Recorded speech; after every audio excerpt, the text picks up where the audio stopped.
I'm not talking about, just Oh, about normal. oh. I'm sorry, I didn't hear him. Yeah. هتقوم بداها الدارك؟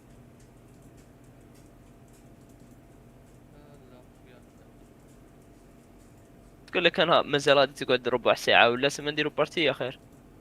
اه فيتيك انفيتيتك ما وصلكش؟ جتني هاي كانسليتها اخو.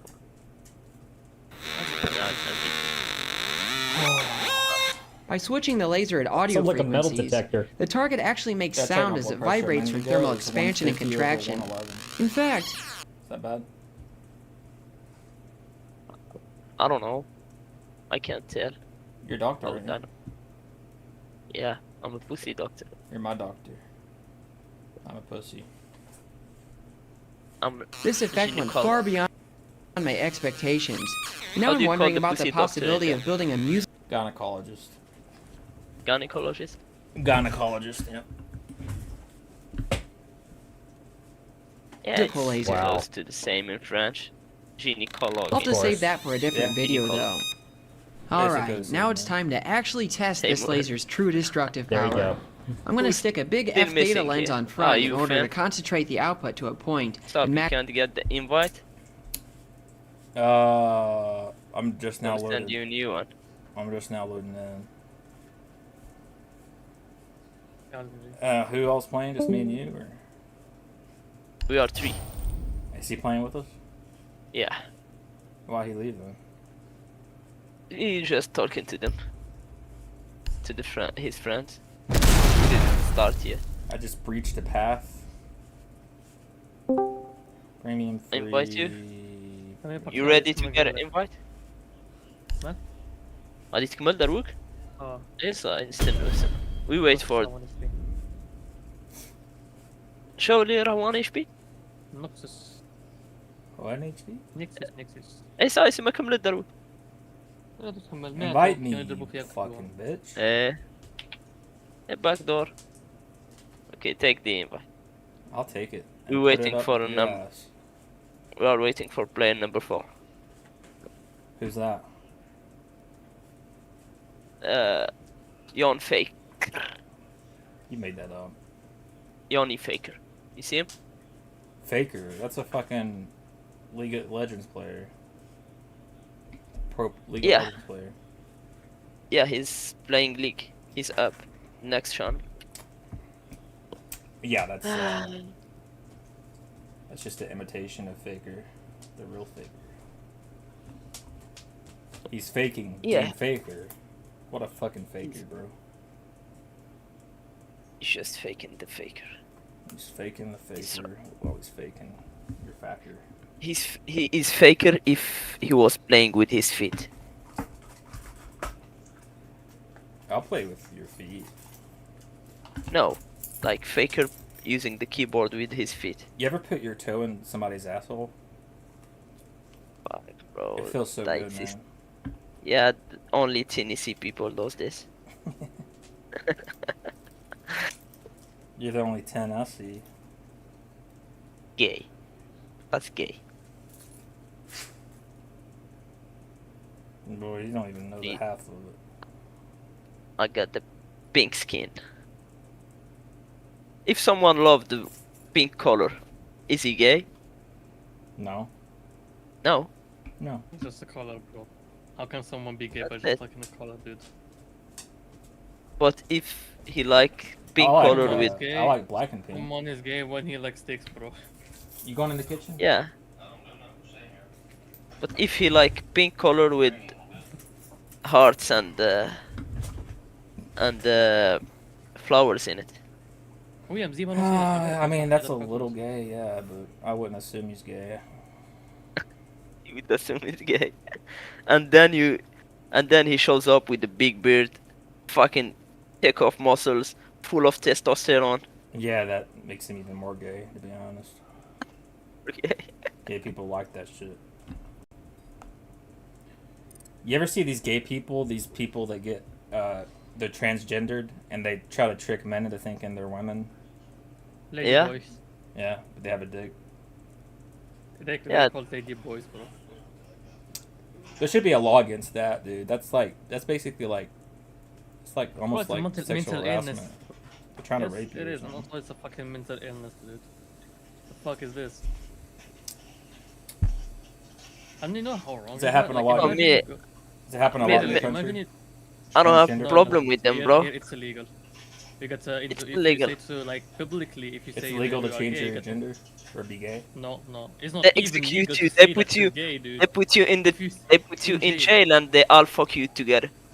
What? Like they put you in the They all doggy style you. like the mental hell jail. That's gay, bro. Like, you're mentally So they're ill. gay too. No, they are not gay. They are the one doing Bro, the in sex. prison, bro, in prison Yeah, they just makes fuck. them gay, They just dude. want to fuck. Even if you're a man or a woman, you just want to fuck, dude. Here in Algeria, if you like literally, if you just say that you're gay, prison. Up. So if you're Even gay, in if USA, you're, if you're really everywhere. gay, you have to hide it there, right? Yes. No, they don't hide it that much, bro. That's because Seriously. nobody's gonna tell you, dude. Why would they tell you? They're gonna Check. hide it. Go. I'm gonna show you Mamidu, bro. Huh? I got Mamido. someone named Mamidu. He's singing in YouTube and he's chilling. He don't go to jail and he's gay, bro. Let me show you. Go in YouTube. I'm gonna stream for you. Check. We have He's this guy in here. Nigeria. Bro, A! Fucking A. I know. I'm just fucking with you. Does he live in Okay. Algeria though, or no? Tell me if this is gay or not. Yeah, he live in Algeria, of course. Does he do it? Is he joking when he does it though? No, No. he's a singer. He's famous. A gay singer? Yeah. Check. All I see is your fucking game, dude. Seriously? Fuck, You I'm streamed streaming the your game. retard. Yummy. What? God, use your 2 brain cells, bro. Put them together. Fuck, that's hard. I can't. Okay, check. This guy here. That's gay. My grandmother like him. Does he wear makeup? Yeah, He wears makeup. my grandmother like him. Is he wearing lipstick? Yeah. Oh my god, he is gay. That's a weird haircut for a gay guy, though. That's what? That haircut's weird. for a gay Weird, guy. yeah. This is the Mariul haircuts. They have special haircuts in Algeria. This is how they look like. To show that they're gay? No, not all of them are gay, but it's special people. What's his... They like Let me- music oh, and wait, club. let me hear some- Huh? Let me hear it. Keep playing it. I wasn't listening to Okay. it. Oh my god, is his voice that bad? Yes, he's a fucking voice changer on max. Okay, let me show you another one. Why is he using Let's find the auto-tune? famous one. Let me hear his voice without Find- auto-tune. Is that Without possible? auto. Does he have one like that? mean. You gotta find him in real life if you wanna hear him. قلت لي السيرفر اللي بتلعبوا فيه This is He probably talks like this. this is the bitch, the Algerian hoe. حضروا كي داير You wanna see a hoe in Algeria? Check how hoes in Algeria. They look like shit. They all wear dark lipstick. Big necklaces. Huh? They all wear big necklaces and black lipstick. Yeah. No, She's almost golden like chain. she's almost like a god, but she's not. What, that. Sufyan? Huh? Malik Sufyan. Sofian. There's only 2 in our Yeah, party. what's up, Tommy? Huh? Sofian. What did you say, Oh, Tommy? I was saying. اسمعك فاش تيك توك يا ربه. سيب سفيان. What was I saying? I don't remember now.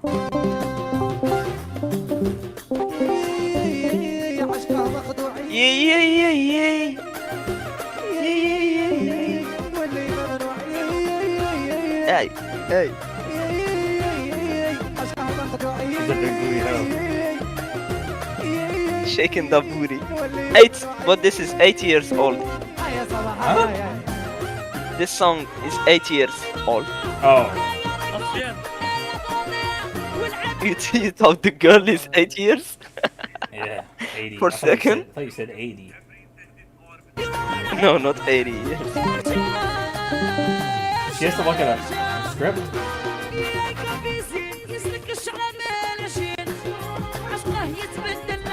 Let's see some Algerian music. Does Gigi look like that? Shut the fuck up, bro. Fucking asshole. No, this is the host. I've never seen Gigi. Is she cute? You don't have to see her. You cute. don't My want me. wife You is don't want me cute. to see her, do you? Yeah.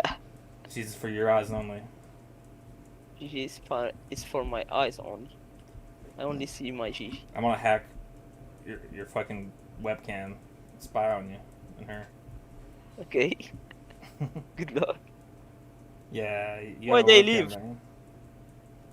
I don't know. Probably 'cause the Why they music. fucking- Bro, I'm gonna start it. I'm not gonna keep waiting too much. Why did he kept 1 changing second. channels back and forth over and over? Are talking maybe 1 second. I'm gonna check fast. Okay.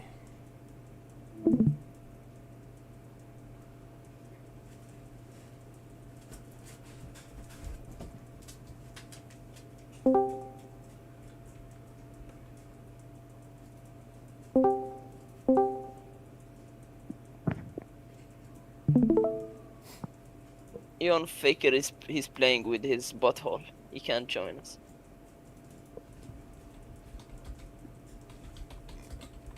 Okay, we are 3 ready.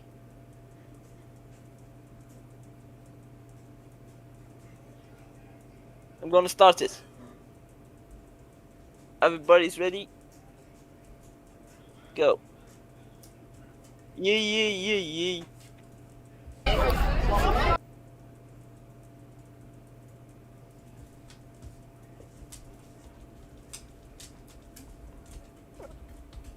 I'm trying to show you what they look like in America. What? Bad bitch, but I'm trying to show you.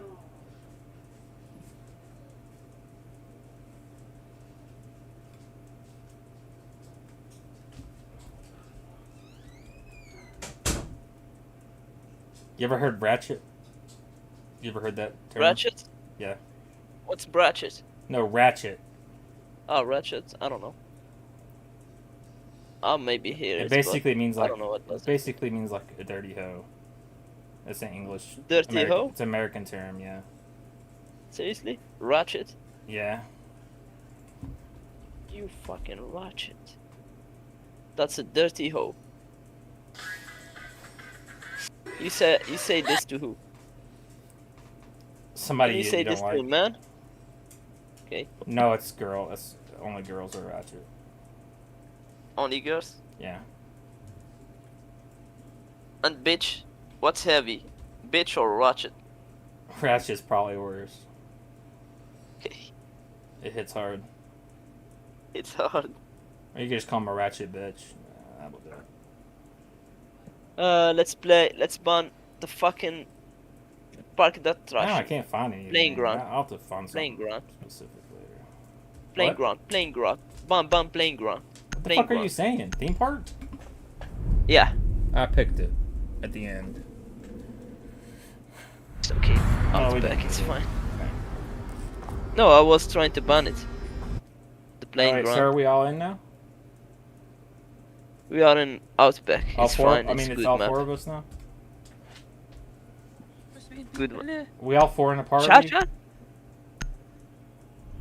شات ping عندك? How many people are in our fucking party, Red?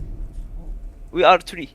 Okay, so... And we have Dark playing with 156 ping because we forget to change to his server. We gotta carry him, okay? Oh my god, my ping is 13. Holy shit. I have the lowest ping carry in the no. server. اي راك 8 كتات دارك عشان ينقعر باقي لي 2 برات نطلع جولد. I'm times 12 your ping. Well, I banned Vigil. Is he that bad? Or good, I should say. ندير واد البلايز دارك. Good, you got What fuck, talking fucking نوريك سي فري خاص نوريك. Algerian the whole damn game. I'm not gonna understand anything. I might as well I'll just explain what other Garcias. mute myself. باقي لي 2 برات نطلع جولد. All I need is 2 games to become gold. I think so. 2 or 3 max. How about every time you say something and not French or Algerian, you say it in English afterwards too. Can I Every can I time? get like a So- fucking so you don't- translator so for you don't Discord feel or like something? left out. No, we don't With give the a shit. translator. No, we will speak English. Dark speaks English. Choose your character. Lion, no, we don't. It's okay. Oh, it's good. We got Lion's Lion good. is cool, yeah. I don't know why that Why guy you is pick Striker? playing Rukuru. At least bring us Use your drone ability to that locate a help. bomb. All he gets is another throwable. It's not a good ability. Who? Striker. Rukuru? Yeah. The fuck is that the French name for it or something? Recruit? Yeah, Rukuru is in Recruit? French. Oh, it's Striker for me. Striker, yeah. I got Be shot down advised on your you. drone has located a bomb. I need Ace here with me. Who's Goth Milk? Is that the random? One of the Ah. randoms? Yep. 10 seconds. Yeah. 5 كلاب seconds. ايس مليحة. اروح عندهم ميوت ها. Proceed to bomb أروح نهرسون location هم دي and قوة هذا. defuse it. Should I use my ability Seen. immediately then? Care spawn kills. Care spawn kills. Care spawn kills فين. Just aim. They spawn pick I'm if you not load peeking this one. spawn. No, here they spawn pick. You gotta be careful. I know they do. I'm not peeking, man. You are. No, you was running trying to get up. I was just telling you What? that they can pick you from here. You see this windows? You have to be careful. Or they can peek me from here? Yeah. There's nowhere to Ah, further peek no. me from. I was dude. with. That wasn't me, dude. No, no, it's okay. My bad. I Thought need, I to, was with oh, I you. need to change my hotkeys, bad.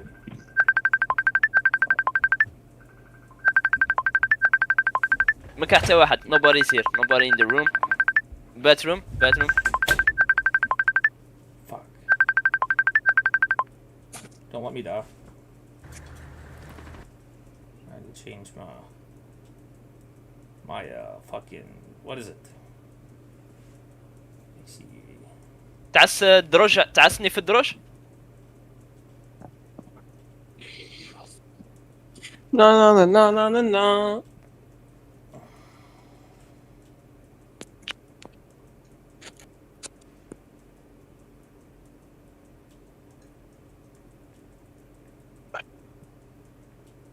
زبي فاك. نيك زبي. مين تعرف الحس؟ مين تعرف الحس؟ من البيت دخل من البادروم راح تمه. قتلها ساي قتلها. كلاش قتلتني. Okay, I'm good now. Taking the bad guys. You so far فين؟ I had to set my hotkey up. I couldn't use my ultimate. اوكي. My ability.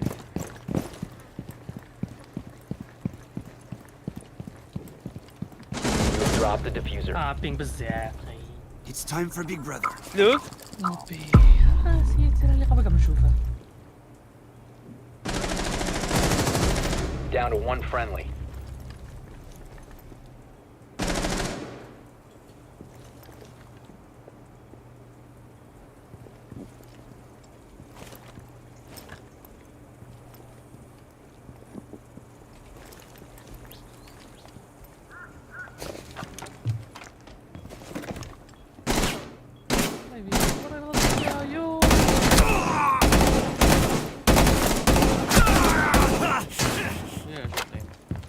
لا عيان ما يلعب سي شو.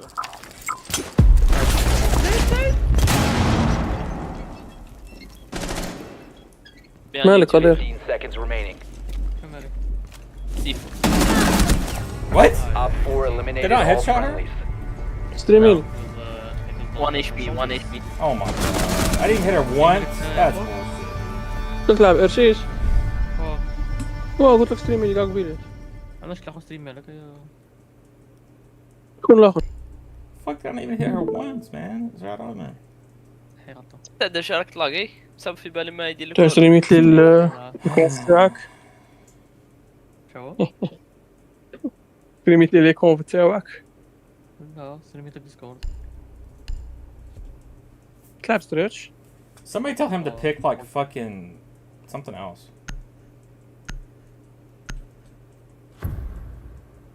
عنديش فين كلامه.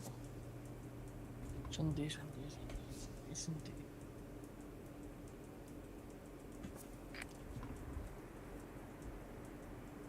Need to use use your drone to locate a bomb. I'm just curious, why do you prefer Striker over an Adobe? I don't play him, so I'm not sure. Drone has located a bomb.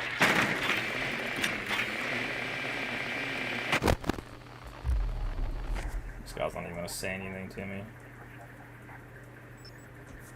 He was nonchalant, bro.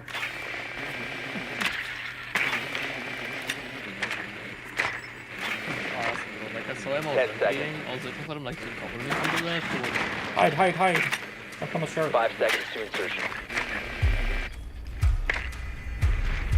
Proceed to bomb's location and defuse it.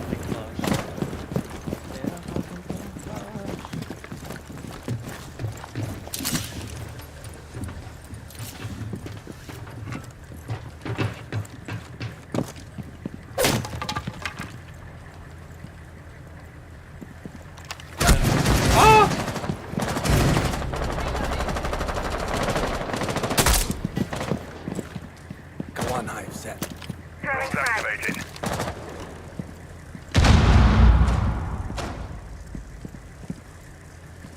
Finka.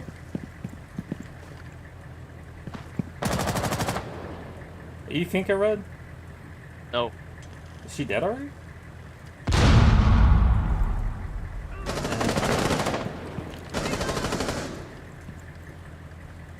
Got to reload. Hive successful. You have dropped. الزبي جاني من تحت. مقتلني. Oh my god, bro.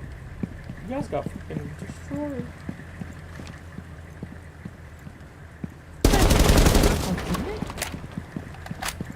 بالك زوج.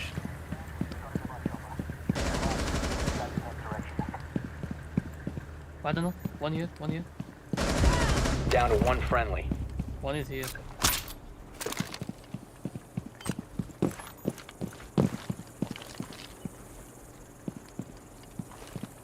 One is here. Hey, bro, I think you're fucking cooked.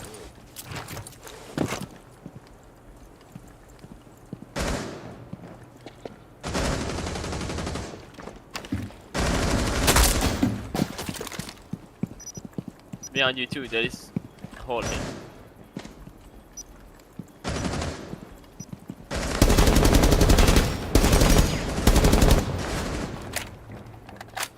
.360.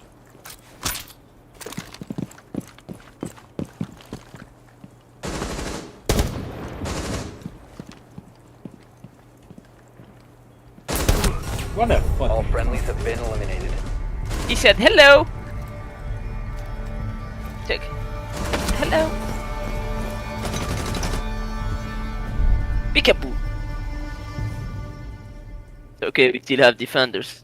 This guy is banned from Tolkien. Let's try to get info before we go in. Want me to do like 0 or something and try to get some cameras in? Whatever you Okay, want. good idea.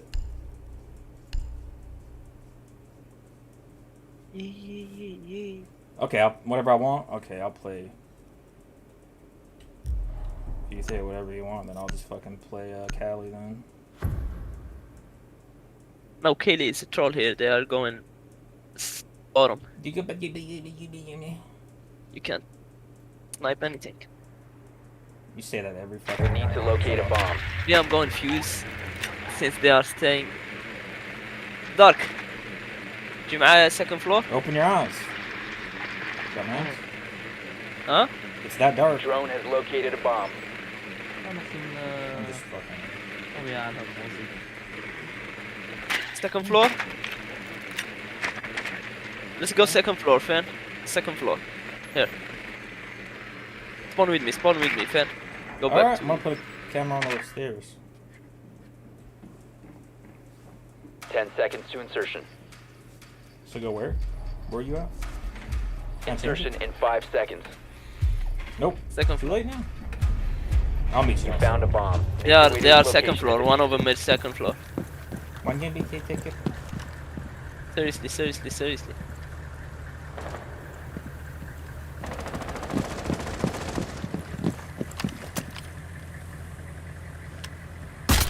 August cam placed. You have dropped the diffuser. The diffuser is Guys, now don't die, secured. please.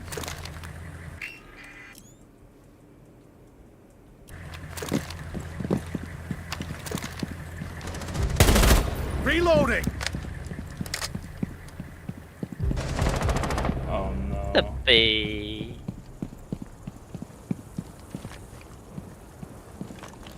Activating Selma sequence. لعب كي دايرهم يلعبوه.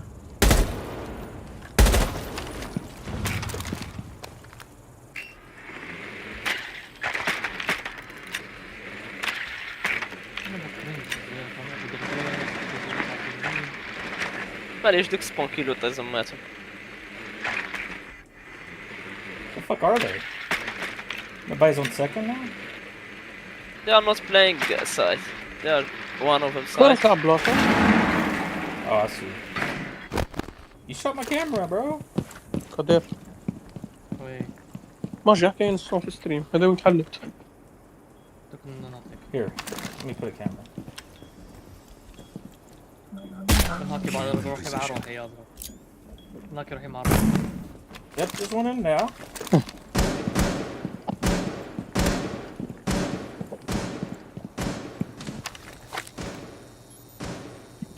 one on ping. Deployed.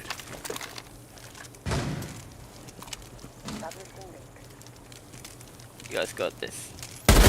One here. The diffuser is no longer in your Tappy, possession. drop at this ammo.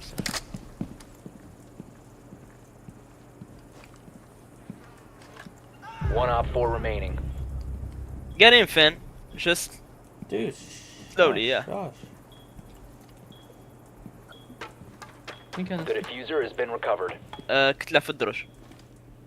كتلة عند الدرج. انزل كان روحك. عند درج هو؟ لا خرج كتلة. سايد دروك عنده ديس امور. رد داخل رد داخل. He's here, Finn. مش هنا قاعد plant. Plant, Finn. Go plant in a good corner. I think he's on the stairs. I could be wrong. Bad place, Finn. Oh my god. Four Lucky eliminated. shot. Yeah, but why you planting this there? I was faking anyway. They were gonna push no matter where I planted. It was obvious that he was there. Second floor. I tell him he's in I stairs. was baiting him, dude. Shut up. Then. And good. if he killed you there, I'm 100% you had lucky shot there. Nah, You he wasn't gonna you shoot without aiming. I did aim. The fuck you Why talking don't about? Why don't we choose here? You disappoint me, man. It's okay. Why don't we go here? I don't know. Why don't we go here?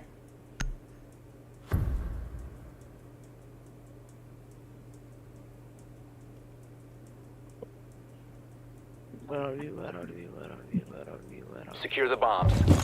Thanks, go.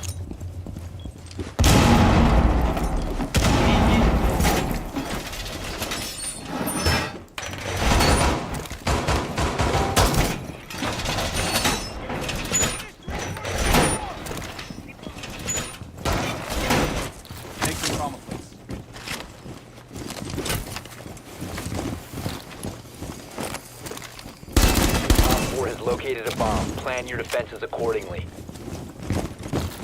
I got that one, bro. 10 seconds to insertion. 5 seconds. Op 4 has located a bomb.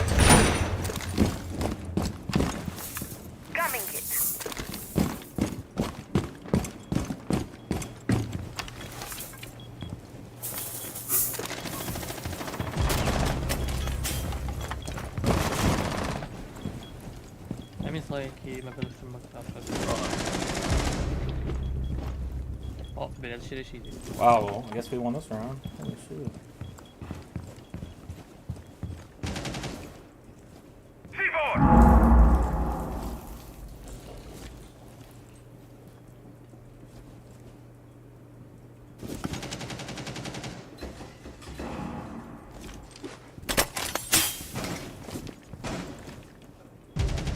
Tappy. not good. أقدر ما تتوقع بزاف. قلت ها؟ بزاف عن تويري. أقدر بزاف عن تويري. شو مليح؟ ولا.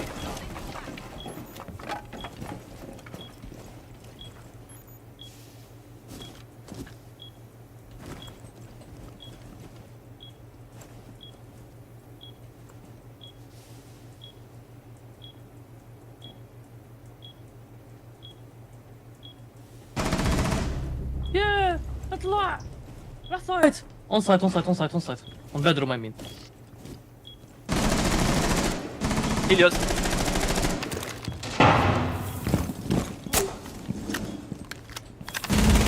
Op 4, Oh last my God. operator standing. That was clutch. That's safe.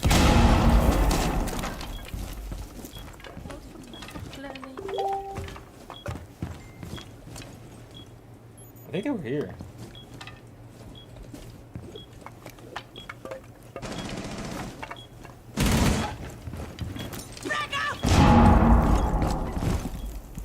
You get them from here, yes, here, right side.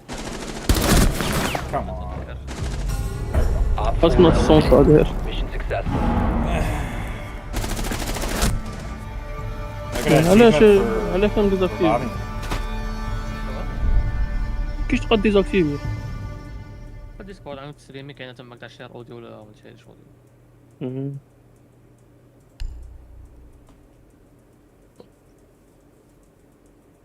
ديليزيون ديليزيون خير Aruni.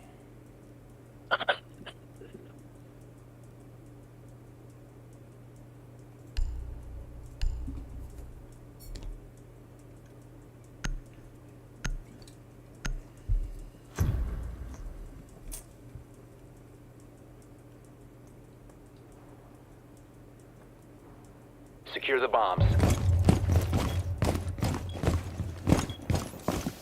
Setting trauma pack here.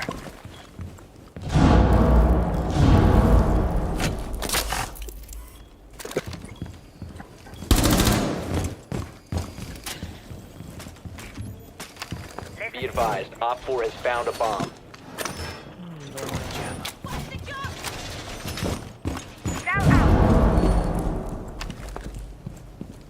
ديفيستا ديفيستا 10 seconds. I don't know where to put my fucking jammers in. 5 seconds to insertion. Bomb located by Op 4.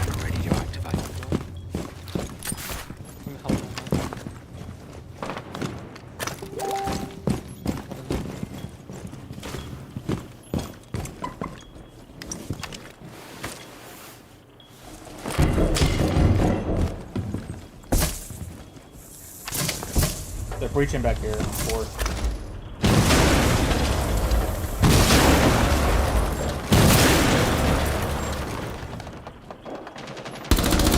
Swapping mags!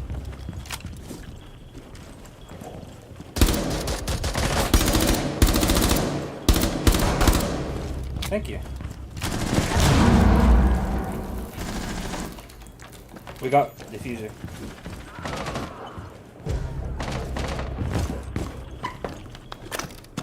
Zero's on those stairs, Legion. Somebody there, red. To the right. Good shit. Op 4, last operator standing. Last one's there. Your location has been compromised. Deployed. Op 4 eliminated. Yeah, Mission يستحق successful. صادم لعندك انت. كملها تروح. It works, mate. What? Say good job. GG, yeah. No, GJ. GJ. GJ. GG. The kitchen. Bedroom, bedroom, bedroom. Bedroom is better.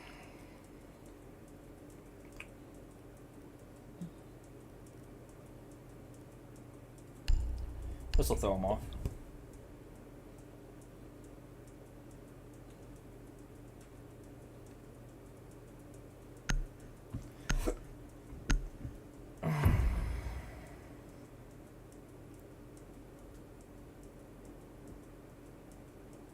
Secure the bombs. Can we get a hole on 4? Barbed wire set.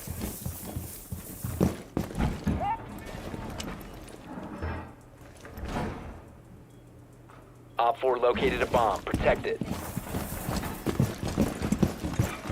Time to armor up. Ambush set. Stay clear. The armor all the way. 10 seconds to insertion. 5 seconds to insertion. Device set. Op 4 has located a bomb. Device activated. Giving them a shot. Device primed. Keep an eye on door. Doorway trapped. Stay clear of fast zone. Get your armors.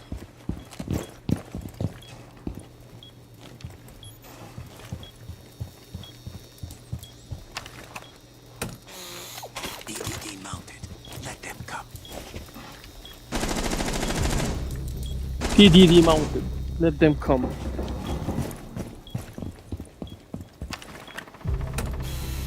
DDD primed. Wow, there's only 2 left. Like I'm pushing them, bro. Op 4 last stop standing. What is the fucking last one, bro?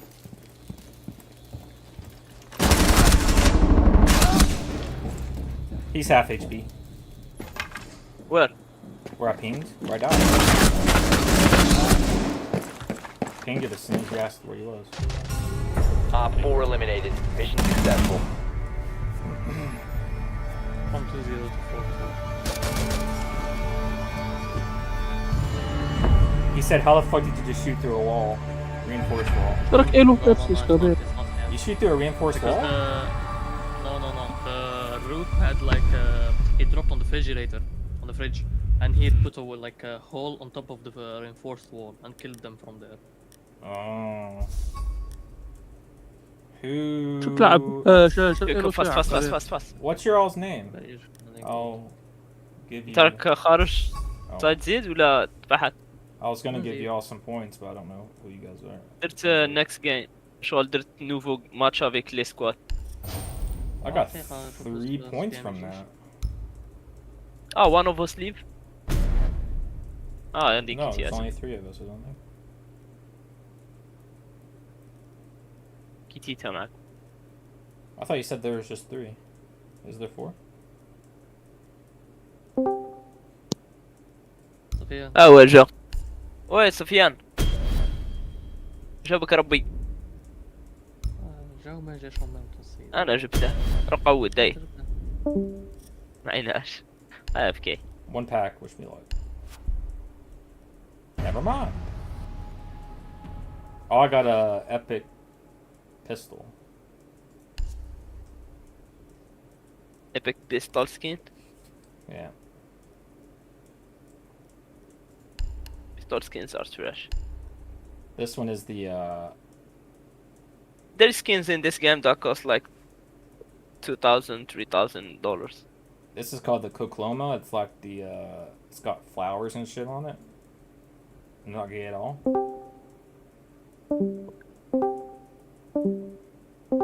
سميرك جونجلي بيه. ناي سفيان تلعب We زي know ما you're قلنا. here.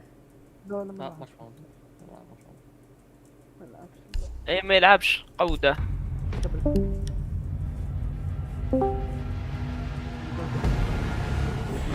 One more time.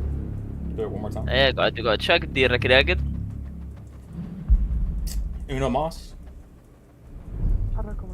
نا نا نا نا نا نا نا. مش انا كذا. كيف شفت لك فيلز؟ رانا كليته واه رانا كليته. Villa. فرونت. Oh, border. هذه Oh, رد Villa. تأخر انت وصاحبك. انت وصاحبك رد تأخر انت وياه. قلت لك هذه لونسينا. شفت لك فيلز تاع سقسيناك ما بغيتش لونسيناها. This is a good map. سالك تنسمع بعيد. شا كاين رد دارهم راقدين؟ Yeah. نا نا نا. He got it. Yeah, I understand.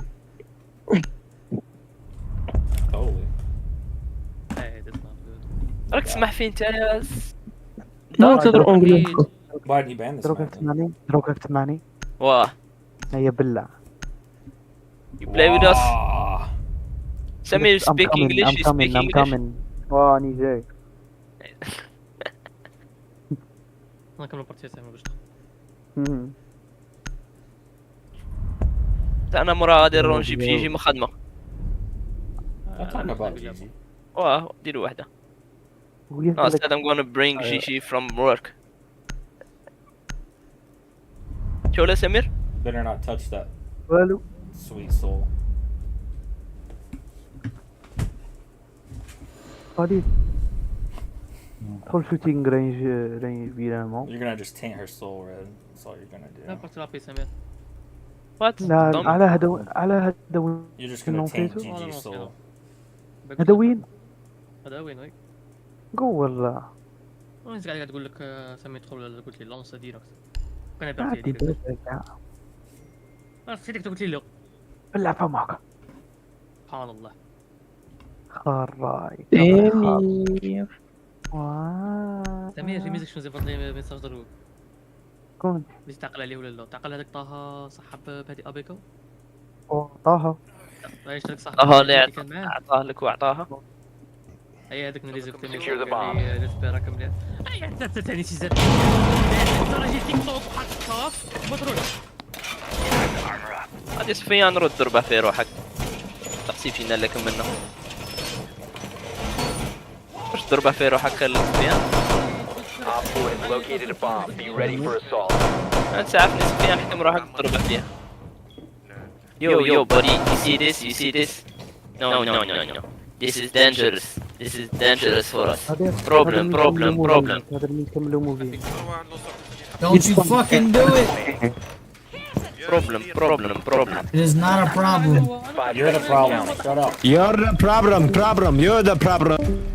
same team from last By game Op 4.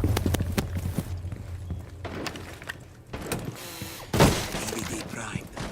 Stand clear. And y'all are fucking Russian.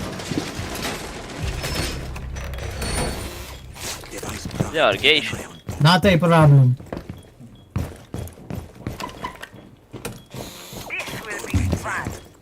Stay clear of blast zone. Loading new map.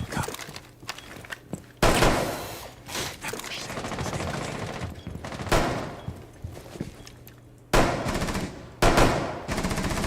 Stay clear.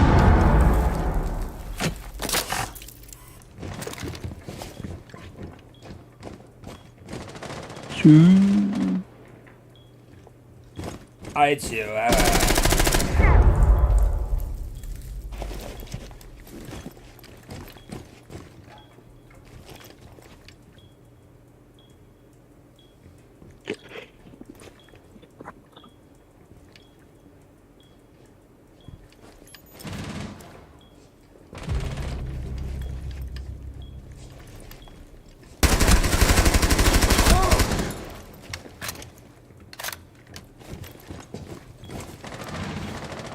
he's there Tommy he's there He's on the right, yeah.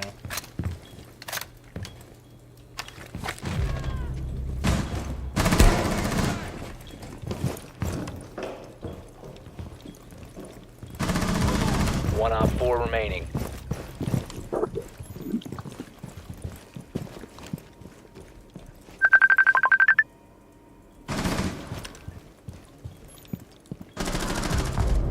Op 4 eliminated. Mission successful.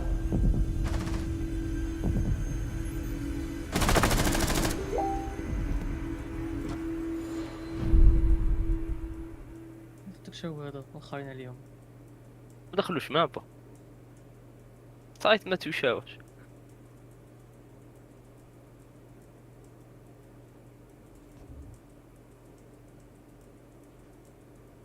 هذه الماب ما فيهاش غاس بومبيك يا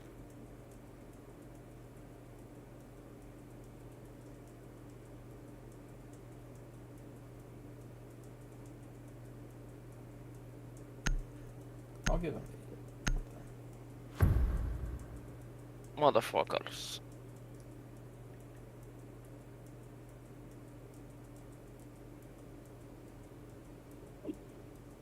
Secure the bombs. Setting bomb pack.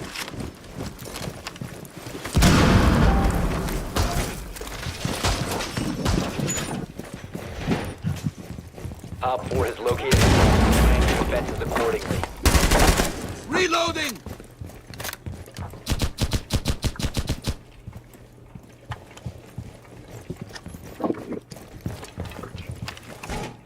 EDD prime. Plan clear. Wall is reinforced! 10 seconds remaining. 5 seconds. Bomb located by Op 4.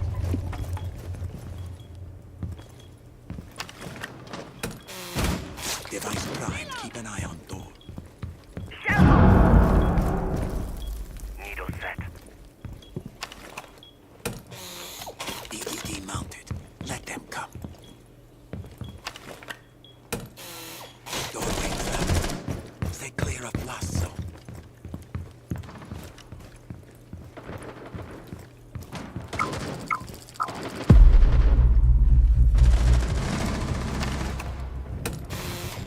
زبي one shot زبي one shot نيك زبي Reload! نيك زبي سحبة طيحتني نوك ضربك بالديامر ديامر تقع لك سحبة اللي ضربني بها الاولى نوكيت كنت ضاربك ما تمشيش كاع لا فايتت غير واحد فايتت غير واحد لويتك ياك شي سيت عطاني بحبة دار عطاني بحبة مت نيك زبي تمنيك تاع زبي هذا ربك شواده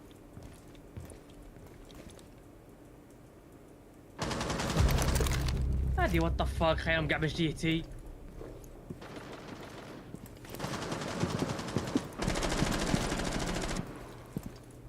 all three are there, all three. One from window and 2 steps.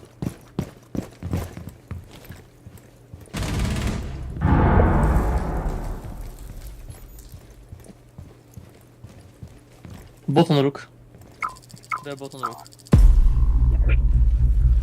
Finn, I think you are so far. Nobody is coming from here. Op 4, last operator standing. Nobody's coming from this window you watch.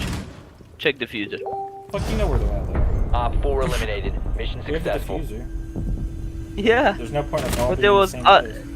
you're not You want me hitting to shots. you want me just to rush in front of everybody and start shooting them? No, watch the diffuser. I'm Nobody. watching their back. You see the windows? There is never people come from it. Never. Until they do. And then they do. They never. You will never see people coming from that window. Yeah. Just because you haven't seen people, don't mean they can't do it. Yeah. They won't do it. So, okay. It's not that they can't do it. They won't do it. Because it's shitty place to come in. Well, if you know exactly what they're gonna do, then you shouldn't die at all. You should always know where they're at. What? Oh, bro, how you? You can see the I played future, the so game. you shouldn't be dying at all. Secure the Thought bomb. it was obvious where is the enemies. You never check your cameras and shit. I told you they are both on And rook. So I was with Op everybody 4 else. has I don't know located a what the bomb. fuck- Plan your defenses accordingly. You're acting like I was like on the other side of the map or something. I was right next to it. Stay clear of blast zone. just you didn't do any mistake. You just didn't. Just showing you how to play the game a little bit. EDD mounted. Let them come. Gonna play safe now. Fuck 10 strong seconds teams. to Fuck. insertion. We're gonna play in the Hey, side. now you want to see if I can. 5 seconds left. EDD prime. Fuck what? No, never. Op 4 has located a bomb. No, never. Never. Fuck. Device Never. primed. Keep an eye on door. Put electricity in wall. Check. We're playing the game. +5 score. Stay clear. Good job here. Deploying.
مرة.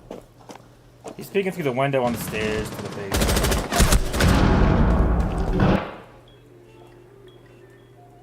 Oh, yeah. One's here on 3 ping.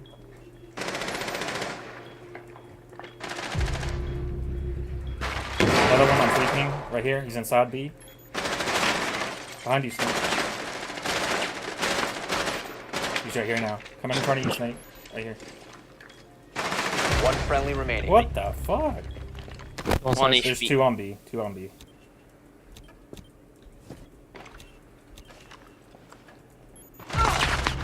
Good shot.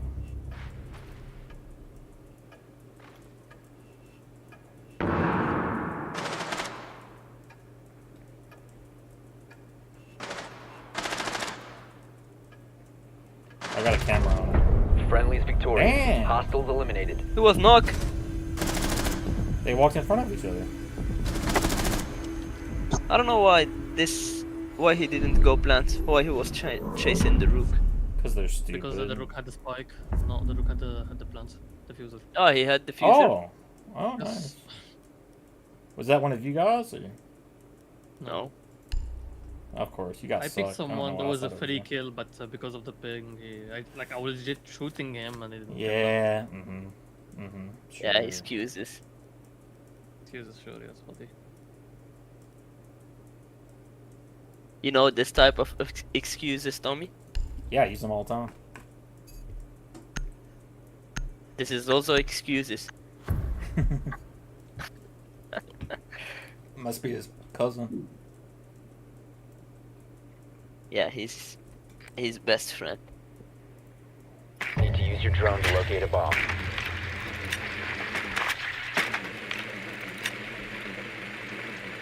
I know that all your friends probably hate me. Hate you? I'm a stupid American that doesn't understand anything you guys say. Yeah, bro. Why don't you understand fucking Drone Arabic, has bro? located a bomb. Oh, shit.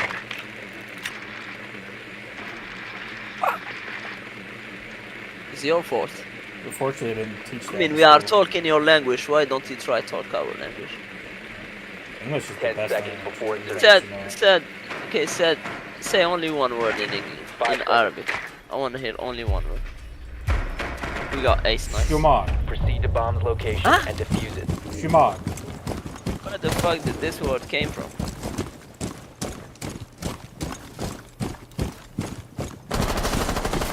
I know, good word. Loading your mag. نقلعها نقلعها نقلعها. Bro, he's Lights out. hello. Disabling electronics. Salva sequence I got a shield. Oh.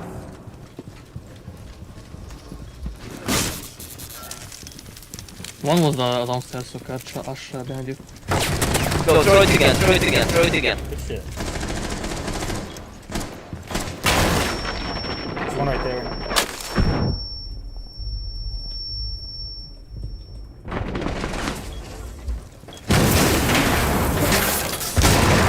Come on, man. So fast, dude. I was trying to save you. Oh, you fell off. Oh shit. Got a down Go teammate. inside, go inside, go inside وحدة في الغش تاعك. He's Go half. inside وحدة في الغش تاعك. Can you guys save him or? One on the left side, one side. Oh, he's a goner. Bro, fuck that shit, man. I'm changing. My camera's up. On the door. Nice. They're all Left side, back. left They're all side. back in A still. بس Breaching with Selma. حزت على باك اب كمان.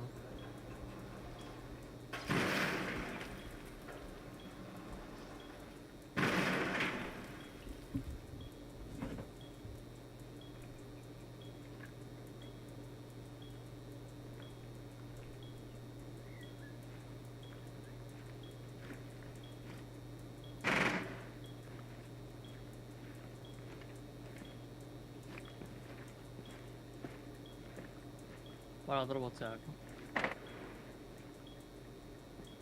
أهتم بك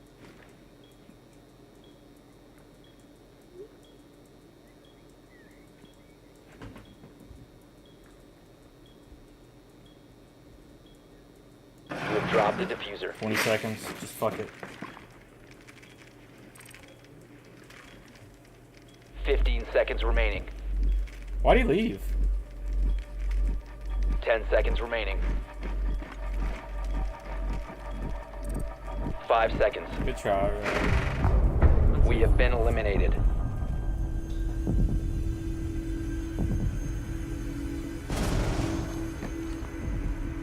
Remember, watch out for fucking Capcan. They are playing so safe because they know they are losing. Yeah, I'm gonna have to.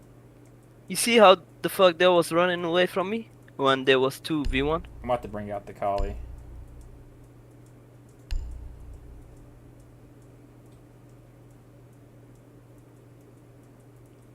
This guy always picks Striker. Which one of you is Goth Milk? None. It's NPC bro. Oh wait. Oh, there's three. There's only 3 of us. So we got 2 randoms. Yep. Your name is Finger or whatever. We need to locate a bomb. Yeah, his name is Toe Finger. No, he's the last one. Finger He's Ringer? Kenya. Oh, can't. Okay, Finger. He sounds like a having a bad fingering day. type of guy. So Plus. sounds like he does some finger banging in his free time. No, he doesn't sound like it. Drone has found a bomb. He sounds chill. Come on, Tommy. You sound like this. You think finger banging isn't chill? No, 10 seconds. gays aren't chill, bro. Huh? 5 seconds. Gays to are go. That's not shit. gay. That's fingering a girl. Fingering who? Proceed to bomb A girl? location and Ah. defuse You it. can't. You can't finger Gay. a guy. I guess you can finger his ball. Yeah, you can't finger a fucking guy. Usually when somebody says fingering, they're talking about sticking their fingers, you know. Okay, yeah. But, Yeah, I know fingering. But without you making it. Because you always talk gay shit, bro. How can I understand? Not my fault.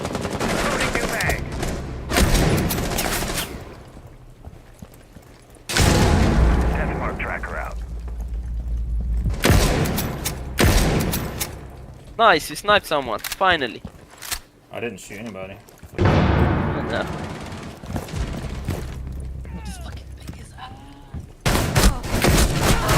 Almost no scoop. I'm right here. Friendly, last operator standing. What?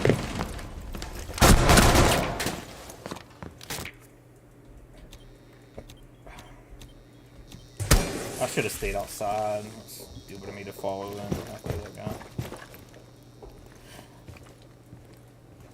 يا أسف دارك.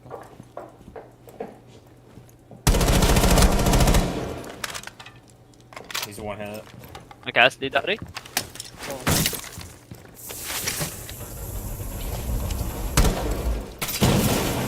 واحد جاي وراك واحد جاي وراك واحد جاي وراك واحد جاي وراك.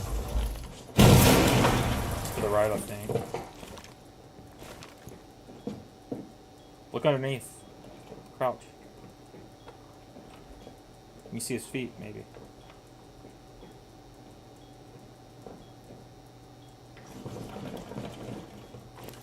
He's on your left.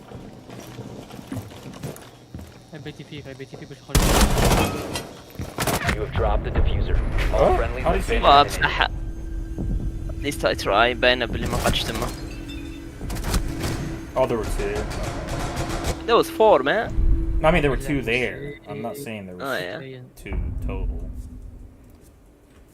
We gotta just win 1 round. Fuck. Yo, why nobody came with me, bro? I'm ace. I was gonna open all that place. I Why came, we I don't came in check with you, together? but somebody came behind us and fucking shot me. No, you didn't come. You come with me? Me? You sure? I don't know if it was you. Maybe not. Yeah, you wasn't with me. We need detection. Are we just This is are we fused. just rushing in or what? Seems that way. Let's play second floor. And How use about the shit we play out slow? of them. These two teammates don't understand it. Talking about me? We need to locate a No, bomb. not you. These two players. I'm 2 players. I have split personality disorder. There's 4 people living inside of me. There's one TV. Your drone has found a bomb. Pulse. Maestro. I'll keep the top floor clear. Watch the stairs. 10 seconds to insertion. Plus it's Elo. 5 seconds. Fucker! You found a bomb. Make your way to its location and defuse it. Alright, let me... If you guys are gonna go in somewhere, let me throw some bees in there.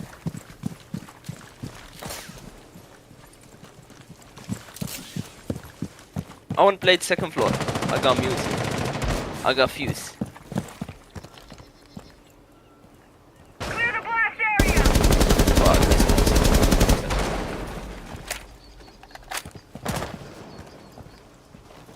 أنا بدخل من تم الدار. Throwing frag grenade.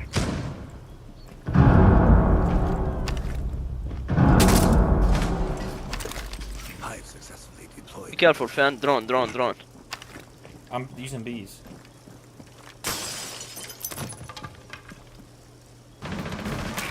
Bro, I need you guys sit on the floor. What are you guys doing? What? When you say top floor, you rush top floor. Don't stay back and drone.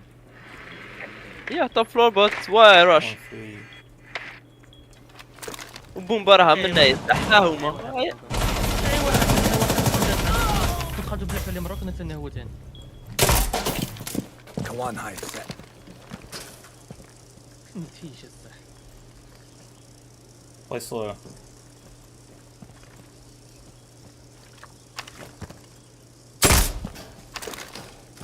Kawan bots ready. One friendly سبي راني operator تيري remaining. عليهم ما بش يموت فيا سبي. طب فيا. Recover the diffuser. Sounds All like I'm friendlies fucking have been fusing. eliminated. ها؟ عم بالك يقولوا طلعوا فوق طلعوا ندخلوا مليها نبلعوا عليهم في الوسط. انا مش نمشوا كيما بلا ما We're ندروني defense, we're defense. ونش عارف شكل الفوق نحل الزاجة ونقص كانوا عدنا سبحتونا نتيرو كنت واحد كنت واحد It's my fault. ايوه هناك كي دخلت بالدرون بالسياس على لقيت هذاك عند ثقة تما. بس كنت سايك وجا عندك. Is it my fault?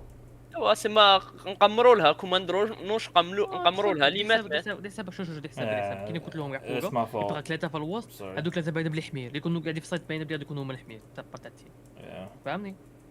بس انا مش ساعات تصدم هكا بلا ما تدروني ما كنتش عارف كاع شاكين الفوق. احنا درونينا احنا دخلنا مليه كنا وحدنا Are you guys fighting? No, I'm just telling him like when you say rush, we rush. We say go top floor. We're fighting on the left side against 2 people. There is no way there is more than 2 people roaming. And you guys were there. You heard this guy like rushing from. He would like rushed us from your guys' position. He came Secure to us. the We bomb. started shooting, and he was like still on the drone like looking. That's what I told him. Like when you say top floor, you okay. push the floor, not wait for them. Take some trauma plates.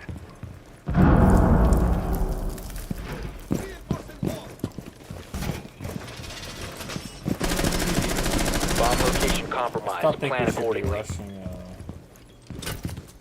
ourselves. We were already inside. Me and Camera in we here. killed one. Another one killed. 10 seconds left. I know there's a cap camera now. 5 seconds. Stay clear of blast zone. Op 4 has located a bomb.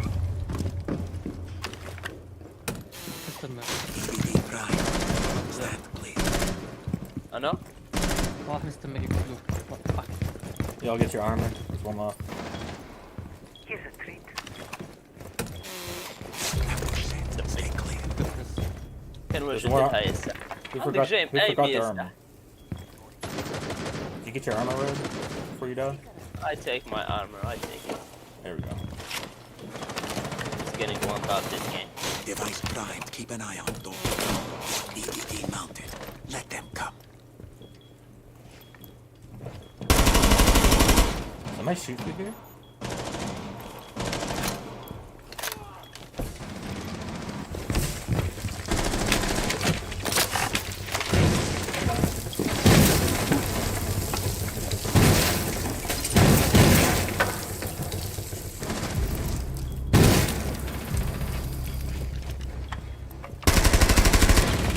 Loading mag.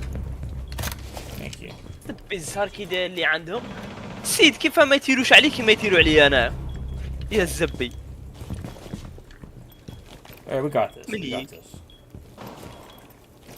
I don't know bro why they shoot this guy, why they don't shoot this guy the same way they shoot me. Impact out.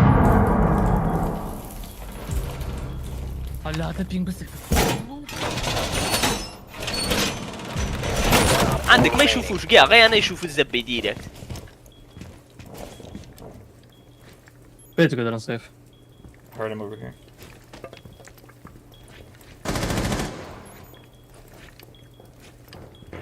He's on Capcan. Friendly's victorious. Hostiles eliminated. Good job. How is it not a headshot? Oh.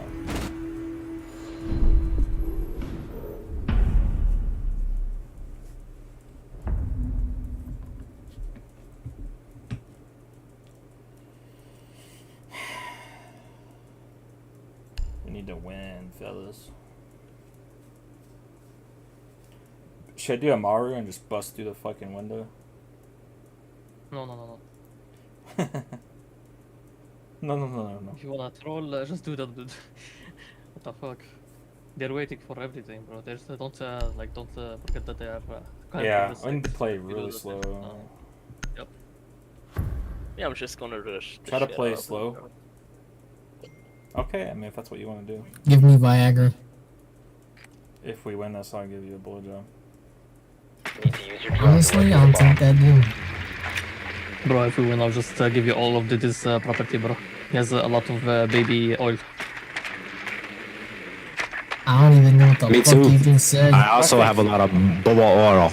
I think he just would prefer the blowjob, probably. Yeah, I think that Andre had a stroke or something.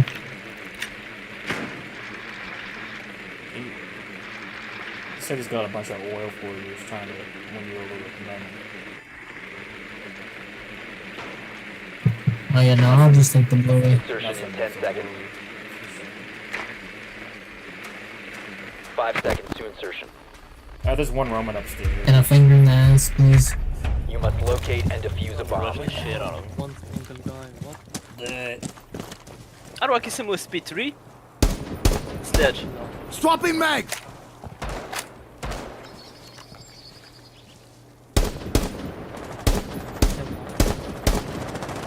تحته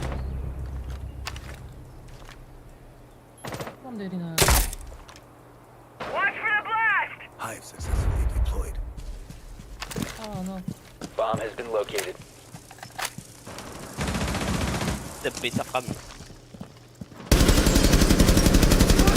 ده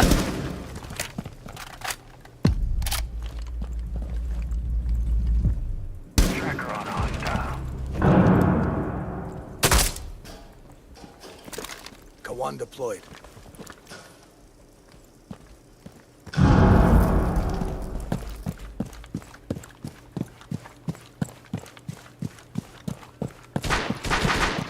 Reloading!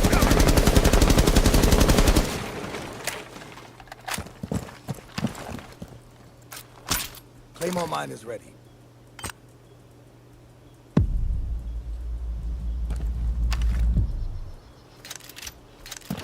عرفت مو فاصل. Kawan deployed. دبي I can't kill man. Kawan hive. هي تاع الزبي هذه اللي يصير عليه ما يموتش يا الزبي. شوف انا سيدي هنا اللي وصلت تاخذ حمية. زبي. بس انا راك خالعني هذا بوت ميلكرم سيد اون كاست ليه ميسان 100 خطره ومن بعد كتله.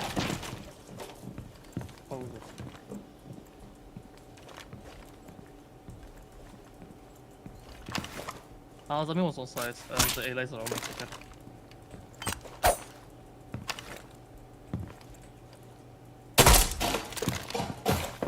Hide is active.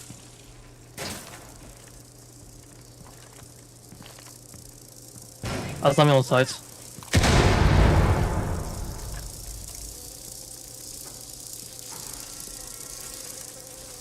His side. Check your left.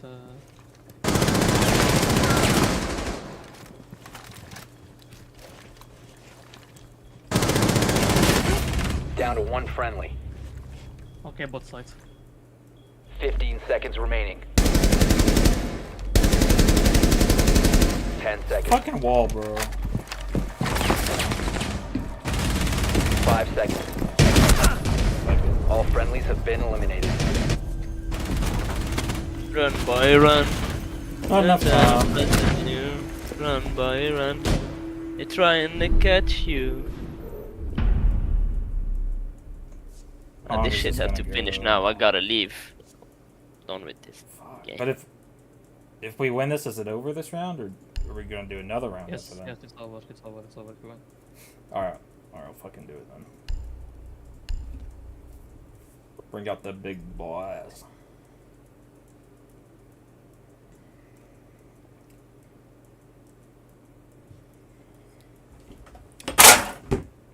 What to play here? Cheese, whatever is cheese. Play it. I'll let the game choose for me. Kite. Fuck. That was not a good pick. Guide is asking his players. You should have picked Boro. Maybe Secure the bomb. Maybe it'll work though. No, this is a bad site for kid.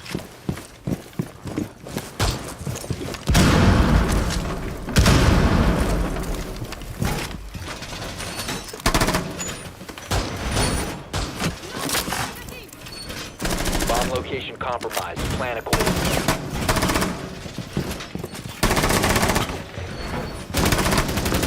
Reload! Thank you.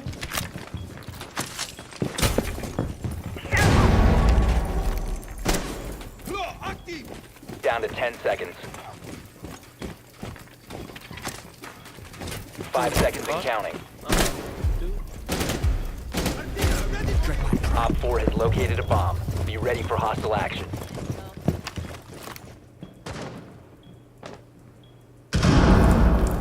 Set up dread mine. Effluent mine out.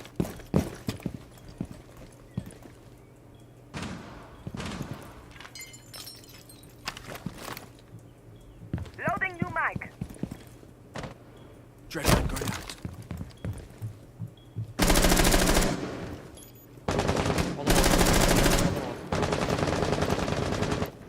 فضل مفتاح معه.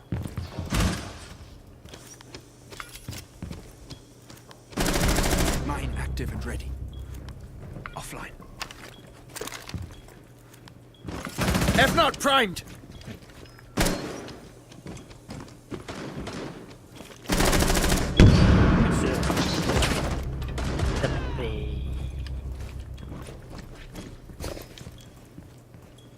شوف لي كاميرا مرة Off. What? Dread mine on. Huh? شوف لي كاميرا اني حاطها على الستيرز. On stairs? Listen. Oh. هذا.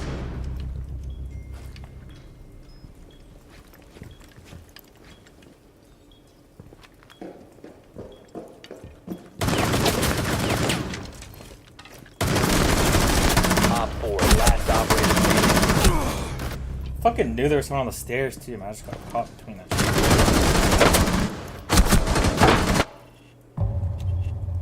We got this though. Just rush him.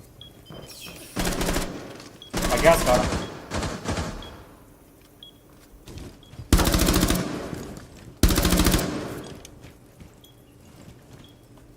Come on, Rook. You want that blowjob on it?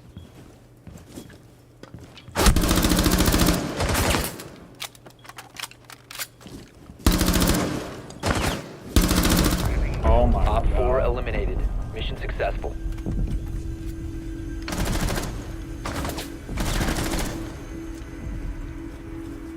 Alright, send me your address. I'll be there. You love that? You love that? Send me your address. I'll be there tomorrow.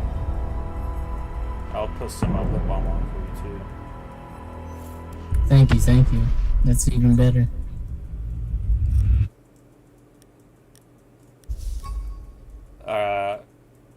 Account, I'll give you some honor. So you going to get your wife? Yeah, It'll take you like what, 10 minutes? I'm done with this fucking stupid game. Oh, he's done too, I guess. I don't know. Yeah, need he one don't game like, to he don't become like me. gold. He left. Oh. He's talking to his friends. Yeah, I'm not his friend. Maybe. Anyway, be back. Alright.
Sweetie babies.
Where'd I get a pack from? What?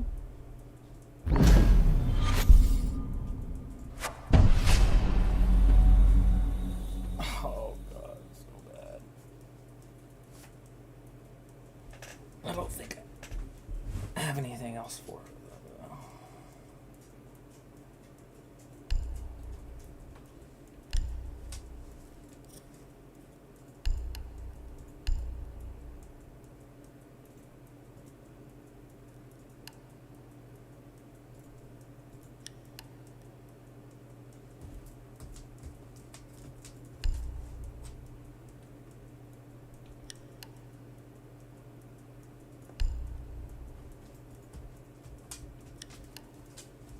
Like, how do I have to go through operators separately here?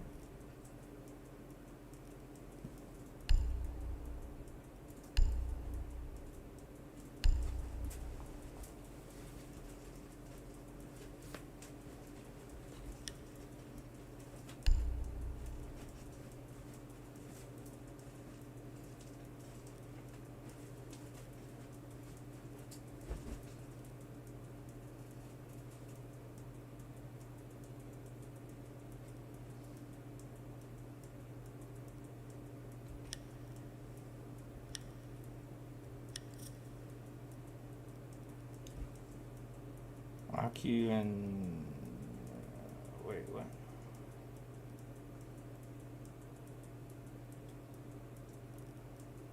Yeah, Bravo. I don't know.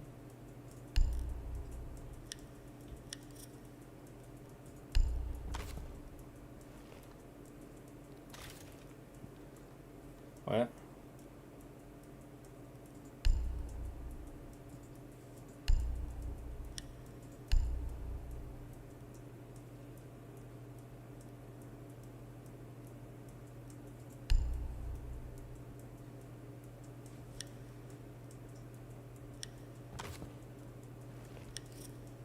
I don't know why he was flashing for.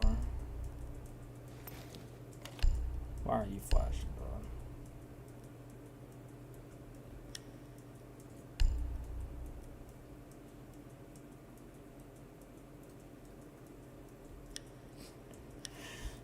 Why is that the only appearance he has? It's weird.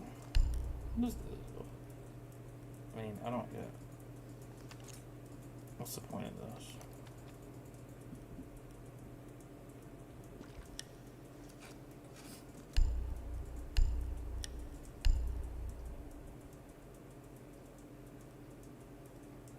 It's terrible.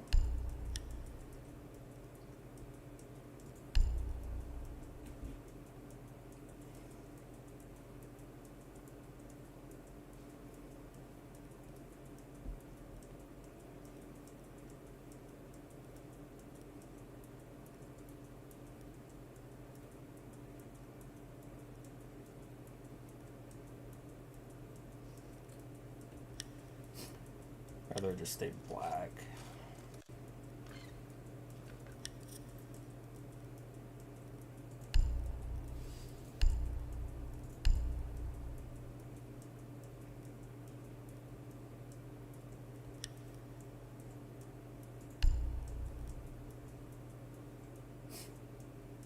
That is dope.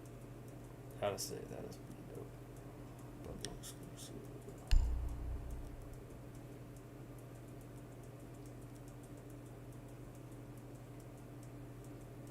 Isn't that basically the guy from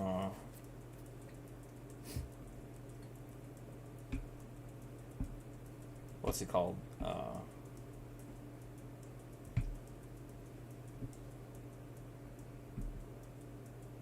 Something Brothers or Brother. What the fuck is that show called?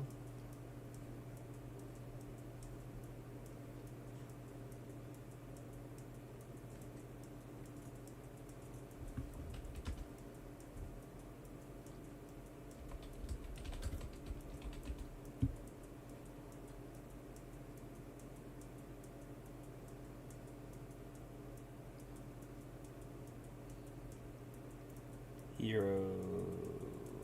Wait, isn't it?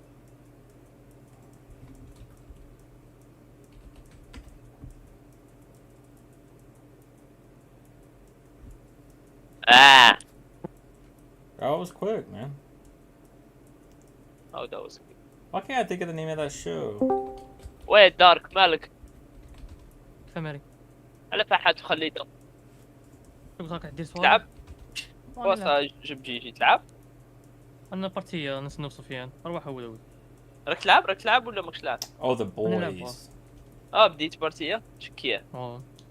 You ever see the That's boys, it. Red? بقى لي بارتيه واحده نطلع جول. ويس لا انا لا. Oh my god, we got a full party, bro. Oh my god, bro. راهم يلعبوا. بارتيه ستاندار. سمير كي واحد سمير هنا اومبينغ سمير اومبينغ بارتيه ستاندار دار. واحد في الميوزك تاعك الميوزك تاعك صاحبنا اذهبوا إلى الجحيم جميعا. وين؟ سمعت كثير. ميكي ما كملنا. صلي المغرب ونجي صاي. اذهبوا إلى هو كان في الأ يلعبوا سمحني نصلي المغرب ونجي. إلى الجحيم. سمعتك يلعبوا إلى الجحيم. اذهبوا إلى الجحيم جميعا. Let me play. Be back. 1 second. I'm going to pray. اذهبوا إلى الجحيم جميعا. خلينا نلعب ليزيون صاي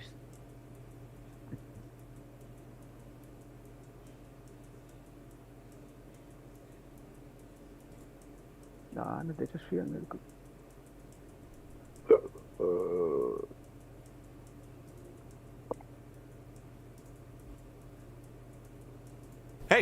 This video is sponsored by Delete Me.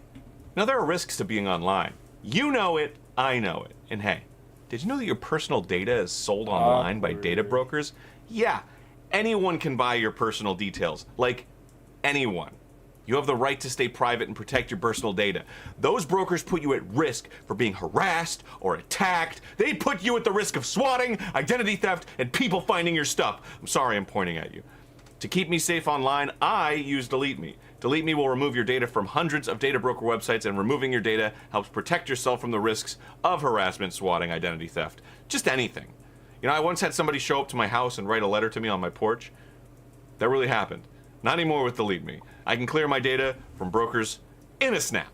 Get 20% off Delete Me consumer plans when you go to joindeleteme.com/GameGrumps and use promo code GameGrumps at checkout. Thanks, Delete Me.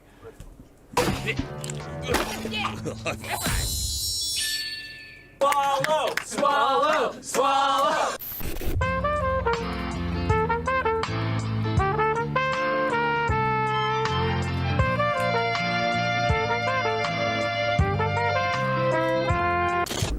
Here, we have to wear the crowns.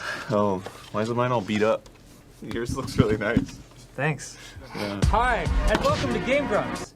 Welcome to the 10-Minute Power Hour. My name's Dan, and this is my beautiful co-host, Aaron.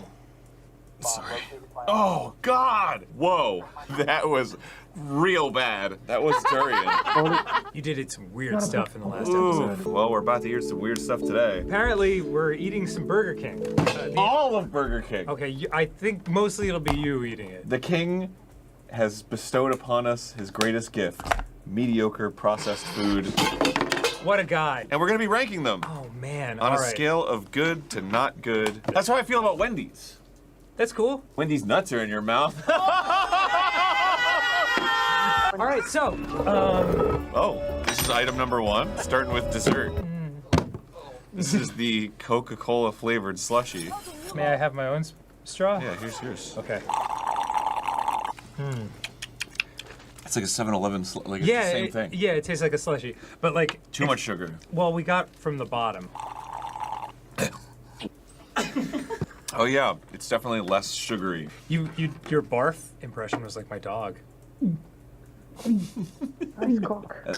Yeah, you can do that. Yeah, it's really specific. How would you rate this Slurpee? B minus. B minus? It's just whatever. Sugar and Coke syrup, which I'm sure at this point isn't actual ingredients anymore. We Grow it in a lab. Release me! It's like, no, you're a multi-billion-dollar corporation. Please! You know what I mean? No. What's next on our list? It says tender crispy.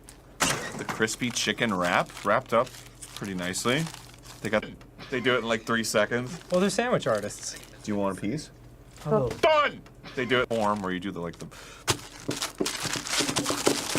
Done! They do it in like 3 seconds. Well, they're sandwich artists. Do you want a piece? A little piece. Well, I mean, it's gonna be difficult to find a place that your mouth hasn't touched now. It's ew. I loved it. It's Duke is like the inner monologue of my feelings right now. it's salty. Mm-hmm. That's it, really. And the tomato's like gross. It's like me after too much whiskey. They call it whiskey dick. Do they? Please don't say stuff like that when you have mayonnaise on your face. They call it whiskey dick! So what, C? I don't know, yeah. C? A low C. Yeah. Yeah, halfway to D. Okay, D's nuts. Okay. The original chicken sandwich. I doubt it. I can't eat any of this shit, man. Why did we do this? This is, it's like they're less like they're making it up. They're just like, it's just a chicken That looks like a potato pancake. slurry, yeah. That looks like... What's up, man? I love you. You wouldn't need a friend. Oh my god, you murderer. Why is it different? It should just be the same chicken. It tastes like Spam! What the hell did they do? Not great. Sorry, Duke. Spam? Yeah, what's it called? Spam. The other one at least made it seem like they were trying to have chicken in it. This one is chicken byproduct, tubed into a mold and then went ka-chunk and then gave it to you. Boom. Oh, Fries. Fries. Original fries. Burger King fries. C. Those are nice. They're whatever. They're not crispy, but they're not soggy, and they're salty a little bit. Who's the best fast food fry? Wendy's right now. McDonald's. No. You know that was gonna get a rise out of me. He knew it. McDonald's has the absolute worst fast food fries right now. Absolute worst. They used to be the best. But now. They were the kings, but they did something. I don't know what they did. They're soggy, they're thin and gross. What did they do? Aaron talks about fries the way some people talk about politics. Like, he'll go on for 5 minutes and you'll try to change the subject and he'll be like, and another thing! You look so sad when you talk about food that didn't work out. There's like a specific look. Oh, it's like Texas toast. Wow. I guess it's just 2 Burger King patties with some kind of sauce. Looks like relish. What the hell is that? Bottoms up. I'm just imagining you on the commercial, like, Burger King, what the hell is that? Meaty goodness. We got bacon, no, Burger King. Tell me your thoughts, Aaron. It's like amusement park food. So, A. No, not like Disney, like Knott's Berry Farm. Whatever, you're not coming here. Whatever this relish shit, I can't even taste it. I don't even know what it is. Hold on. That's really not great. That's like a C minus D. Duke is giving us a look. So Burger Melt D. Tell me your thoughts. Be chicken spicy. You went right for the nub. No. Tell me your thoughts. So far, this has been the best one. Really? I would give that like a high C, maybe a B minus. Hey, all right. We don't have the minus system. You just gotta go with the letters. And it hits you really half. And I didn't get any of this gross tomato. Yuck. I would ask for them to take that off. What are they thinking with this tomato? I don't get it. It's so ubiquitous on burgers. And I felt as bad. So, C, D. Of that sandwich. Oh, all right. The original version of that sandwich. Hey, man. Maybe sooner than you think. Don't just kick the down the road. Yeah, that's not a later. That's a soon. This is like utilitarian. This is like, I'm gonna eat. Boring. Damn, Makes my not stomach looking hurt. Good for Burger King. No. Aaron Hands. Wendy's. No, they haven't really talked to me much. The Bacon King. Football. On the ouch. Face after everything you eat. You have the exact same face. Not bad. This one knows what it wants to be. Yeah. If you go and you like get drugs in an alley from somebody, it's like they're not like welcome, sir. You know, like they know what's happening. We know what's going on here. It's just meat, and here you go, enjoy. And I kind of respect it. I'm gonna say B. What is everybody? Is a chicken sandwich.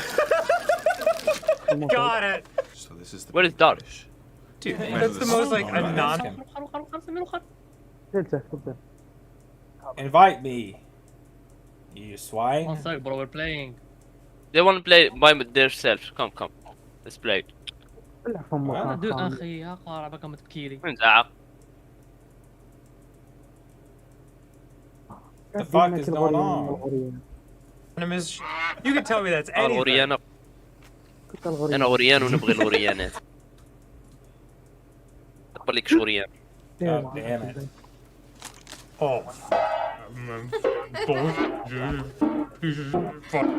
Make me like yes, man. hard. سمير تعرف الغريان كي يدير؟ My God. تالي. This is Whopper. Fine. It's fine. They do something to it's that fake flame grilled taste. Burger King. It's fine. I'm eating that cheese, fake Tommy. flame grilled taste. Maybe an A. I'm eating cheese. Honestly? An A. Well, An the A for the standards of Whopper. Burger King, yeah. Congratulations to the Whopper. The Impossible Whopper's legit. Baby, Jesus. it Can calls you throw that up to me baby for a second? bagel. Baby bill.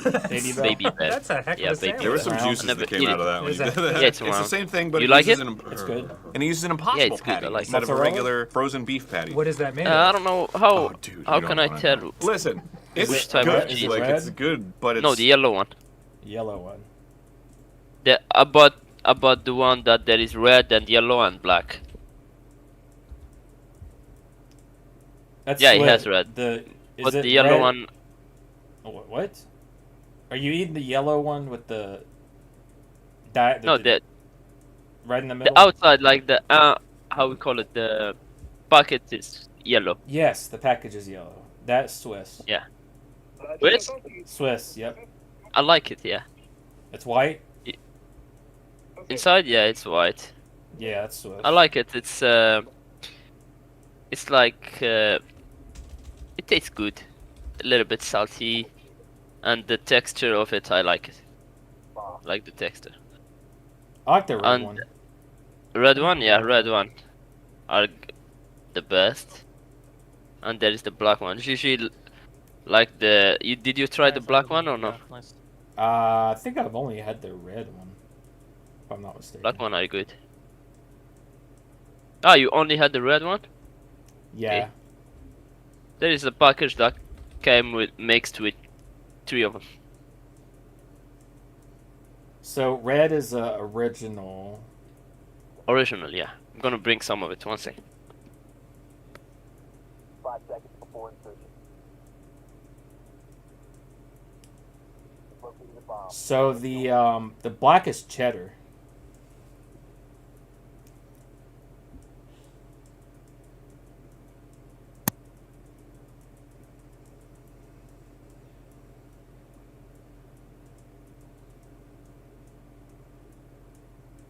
No longer in possession.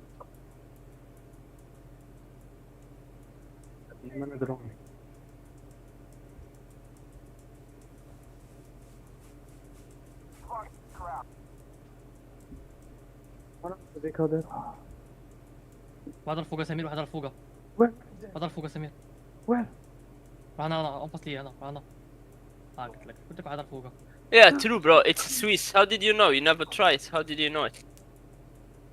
I just looked it up. Ah, you looked it up. Check the black one. Yeah, the black one is what was it? Cheddar. Cheddar, yeah. It's like really bright yellow. Yeah, bright yellow. Swiss. I just read it through. Yeah.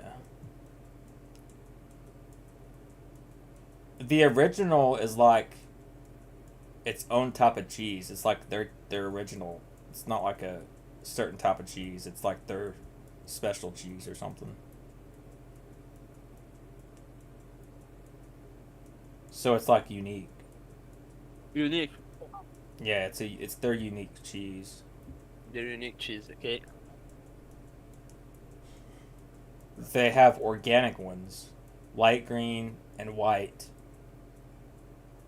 with bio in green letters.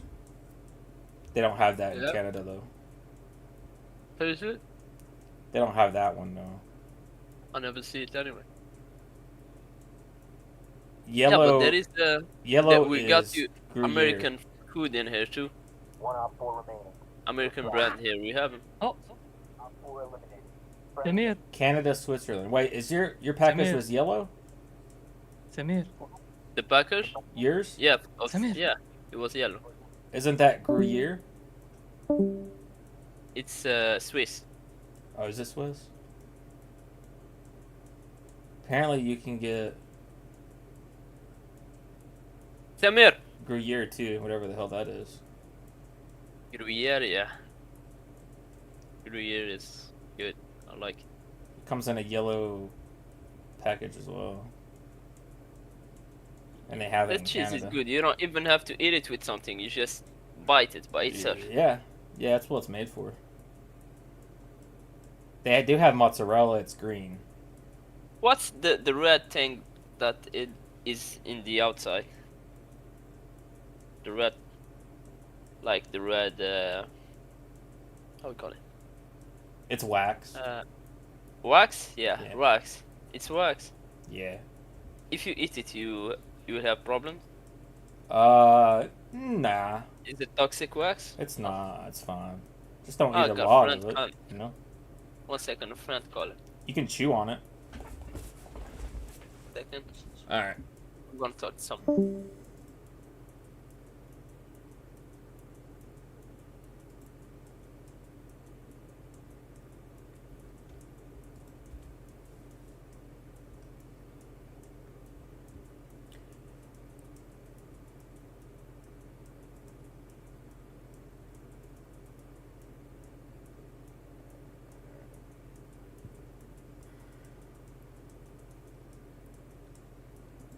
Three, two, one. What's your name, sir? My name is Jeff. Hi, Jeff.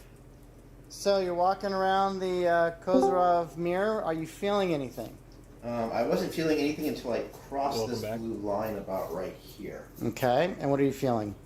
Like an electrical surge. Interesting. Yeah, like there's a vibration now. Okay. It also feels really tight. Tight. Yeah, it feels tight. No jokes about that. Ooh. That was dizzy. Hang on.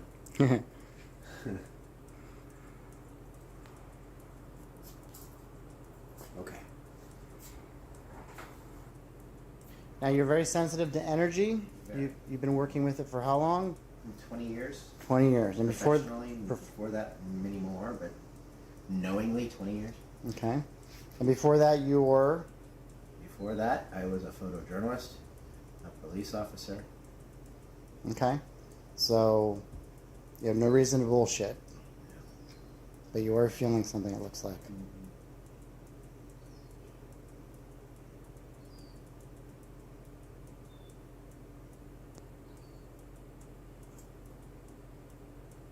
You want to give us some first sensations and we'll leave you alone? My body wants to do this. Okay. My body wants to do A friend from school wants to play with me. I'm gonna invite him. Okay. Okay. Sit back. I don't have the ability to invite him. You should give it to me. Yeah, my This nose is is your saying you server, want to right? rock back and forth. No, no. The spiral's a Not little myself. too tight, it's creating too much of a... Huh? But... You gonna go on my not server? my Or server. you can invite Concentrate. him. No, it's okay. But they gonna play with us. Dark Am I right and over the center of they're this just thing? finishing the game. Oh. You have to Well, move bring over them up. just a little bit. Can they invite him? Go the left a little bit. 1 second. No, I'm There waiting we for go. Dark to give me the Okay. There we go. There we go. authorization Now you're to in the invite. center. Yeah, permission. I don't know Yeah, why send you yourself didn't get give sit one. straight. Ground How'd you yourself invite if you me need to. then? Put your hand on your head. Maybe a long time ago. They took it away changed from now. you? You should feel Yeah, it. they changed the rules. Well, I can't tell you what you should feel. Okay, 1 second. That's What do you stupid. feel? Okay.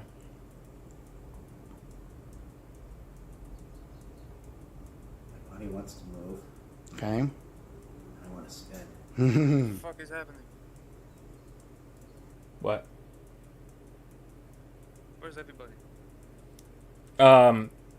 Amen went to he's getting authorization to invite somebody that goes to school with in here. The what? He's gonna play Rainbow Six with somebody from school he goes to school with. He's gonna try to invite him. That's what he's doing. And everybody else below, I think, is in a group playing Rainbow Six right now. Yeah, no, they're finishing their standard match. It's the last round. Oh, okay. You're not coming? Well, they moved down, so I don't want to go down and bother them. Okay, we can go. Of course we can go. You can bother whatever you want, my dude. Okay, so you want to just move down? Yo, ايوه شاش راه نجبدها انا Have you ever taken your feet off the ground in here? إذا رتيس What's that? No. You'd be the first. قاعد ترقدوا لي عليه Alright, then we're gonna... Well, Feels like it's hard to do. بغيت ترقدني شا There's it's hard to pick your feet up. Really hard to pick your feet up. There you go. any differences? Spin a lot. هذا العام Spin a lot طلعت جيم still. مور ستريمين نلعب. I sped it up quite a bit. انفيتيني. Let's switch hands. ولا فيفا في خاطر نشوفك تلعب فيفا No, بلعب هذا. His feet are still off the floor. He's coming. He's feeling it. Yeah, he's doing what I do. Kind of want to rock back and forth a little bit. غادي ندير الزكوك ستريم So فيفا the spiral's a little too tight, but that's okay. Once you get used to it, it's okay, but it is. عليه فيرسي لك مين قد يشوفني انا نلعب في فوت شامبيون وحدي هكا This اكيب is شابه ولعب difficult خير. to actually put your feet up. Mm-hmm. It's gonna more fun. Some more fun. لا كادر مورفن بلي رياكسيون تاعه I'm fan. Yeah. ما ترقدش هكا ما ترقدش في ستريم خطأ على خطرة Is there too many of us? Or? ما تجيش فين. If you guys want to play, I can go do something else. فين على ما تلونسيش جيم حبة على ما تلونسيش حبة سولو ديو بيوني ولا You're كيرجر gonna play now. Faker, you هاي playing? تجيب لنا. انا قلت لك لا. باك انا دروك نعيد باش نوصي بارتي رامبو. ياني؟ لول ما تعيش كيما نبور تشيلي فيها شوية Johnny? Johnny is gay.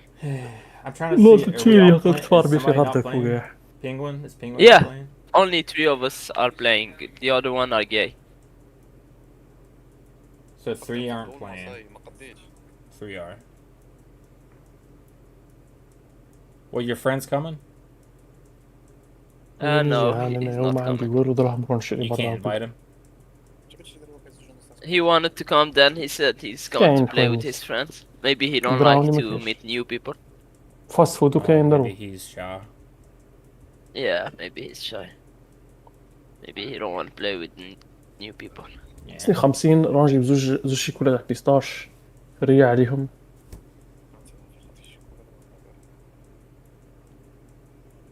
كادر عندك كيندر بوينو في الدار عدي له. عندي بارتيه هادي نطلع راه جولف. معمرة كيندر بوينو. ليش فكرتني لازم بقى في شيء.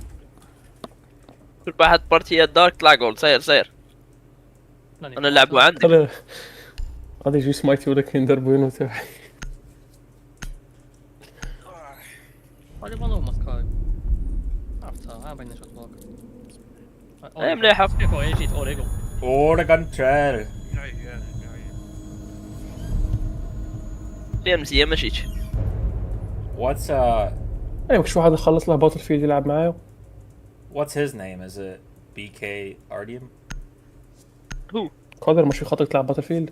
Is it White Rose? الحرب وكاع. Who are you talking about? The third. واه فيه جوستومو فيريفيت قبل. Our friend? Yes. Happy Majigo. Bro, Oh, this is the third game he played with us, there bro. was somebody new. I thought there was somebody new. Oh, that- 70. اه This is dark. This is dark, man. I know. انستالي I في know. الاخر. I thought there was, Aatrox. I thought we had 4. اساسي I بروحه was confused. He fucking main Aatrox, bro. راه مدكس. Should I فيه just call ريفالو him فيه Aatrox? لول فيه مش عارف شي تاني. Yeah, call him dark. Call him dark. شو انا غادي نطلع. His name is dark. His real name, like his real name is dark. How dark is إلا it? مشي شباب من عايق جيا.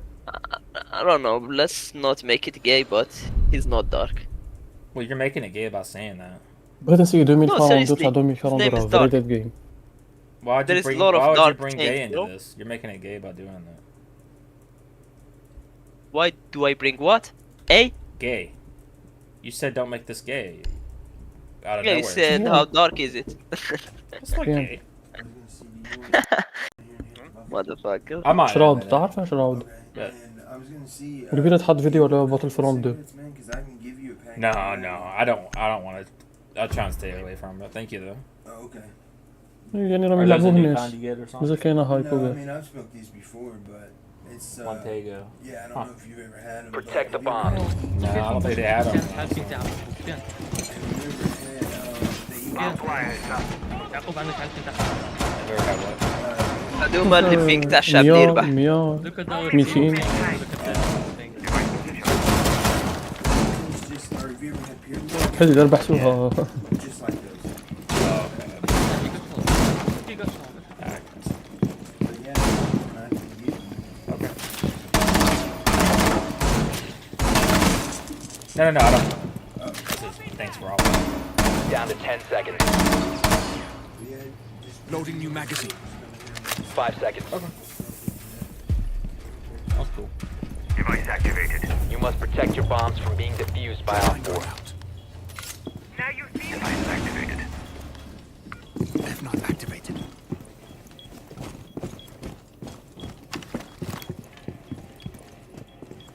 الحاجه عليك تحوي فيه.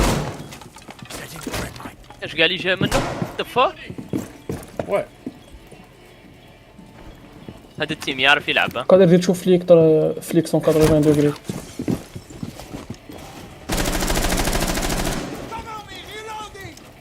Yeah, but good. Are you shit, bro? رجعت للكيرف القديمه. What did you get shot from? They have a shield placed up there, so it does. Out the main. هذيك ثقيله كتبوجي غير بشويه لا. Op 4 has located a bomb. You know what to do. There's a drone right here, coming up the stairs on 5P.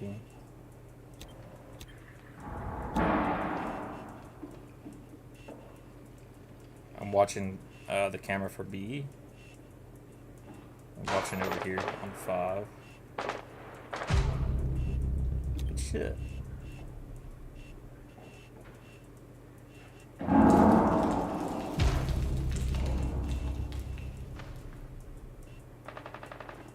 I think they're all near A.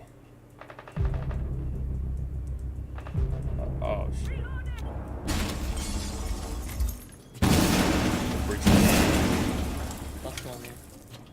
Last one, me.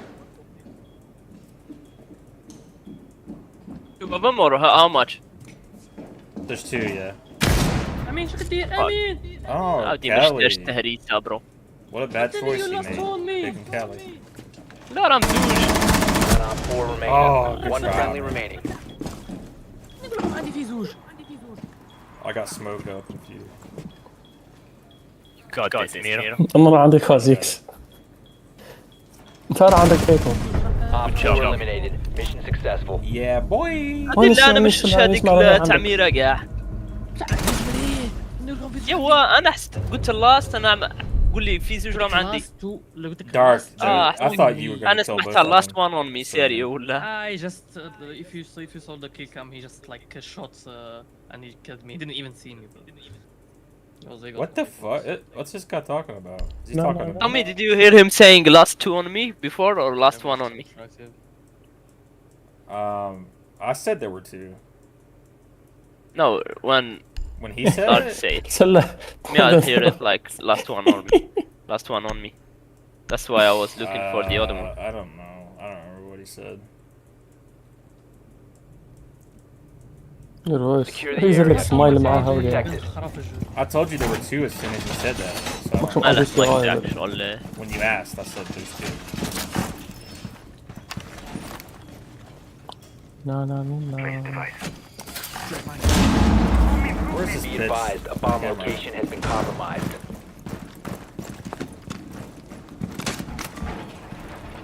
Hodges, please.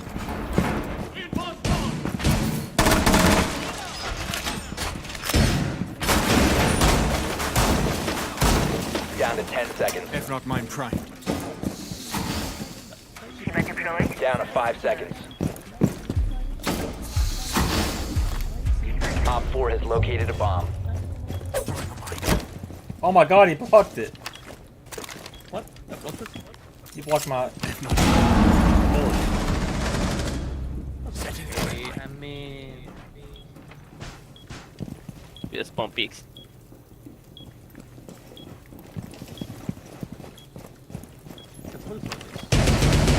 Changing mags.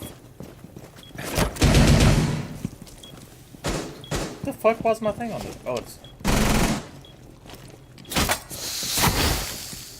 Ben, cover this, check. Is that Cover my back here, like, here. Cover the stairs behind me, please. This, Alright, alright. because I'm watching here. Oh, these stairs. Yeah, this stairs. Like this, they can't get in. yeah, switch. Mine ready to go.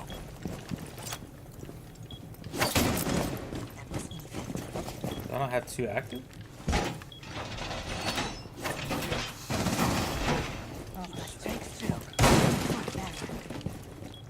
I do, okay. Keep our position.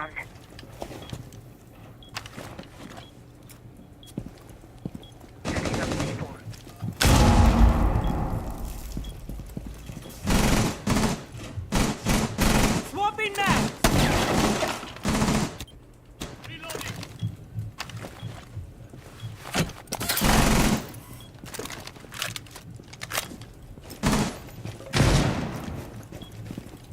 They have Kale.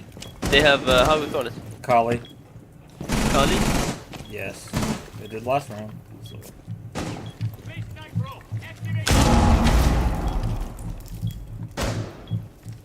I have gas up if you guys will just wait and see if they push. I mean, I push it. I'm gonna be I have got gas on the stairs there is. If you need to play around it if you can. له هذا. بس بقى ملها شو رام قاعد فوقه رام قاعد في الستيرز براون ستيرز بالله They only got 20 seconds, bro. They're gonna move. They're gonna move. Run. Ah, fuck. They dropped. What? 15 seconds left. Time expires in 10 seconds. Friendly, last operator standing. Good shit. لا Good حاجي. shit. 5 seconds left. لا لهم وقتهم. Don't pick, don't. He's on B. Op 4, last operator. Friendlies were eliminated. Oh, Mission the guy failure. came out of nowhere. There's like 1 second left, wasn't it? Oh yeah, you should just run away, bro. He sprayed He you don't have all. diffuser, I think. No, they can't defuse. I thought they had Spike. No, not Spike, but yeah. It's okay. It's okay. It's okay. We got this. Spike playing Valorant much? Yeah. Bro, Spike is way easier than saying diffuser. Diffuser is like very heavy on tongue, so. I'll show you my Spike. Fucking nasty, Tommy. سفيان What? نقعد نرسل الميرا لا I تلعب want to اللول. see your spike, bro. You don't want to see my لا زعما knife? You only want to see your فصل spike. فيها. That's what he Secure said the right now area. in Bombs Arabic. I have protected. a big knife. لا في اللول مش في ديسكورد. إذا بقيتها كونيكتي ولا.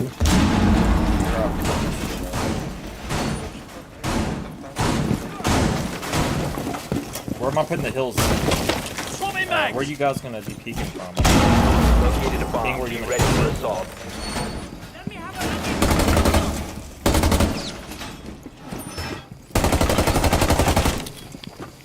Bro, I'm playing second floor, huh? 10 seconds left. نورمال كاينش حاجة في اسيس بلاي لي زاجون سامبل هما البروكن كاع. 5 seconds and counting. Nobody's getting hashes. لا لا. في لول العكس. Ready for hostile.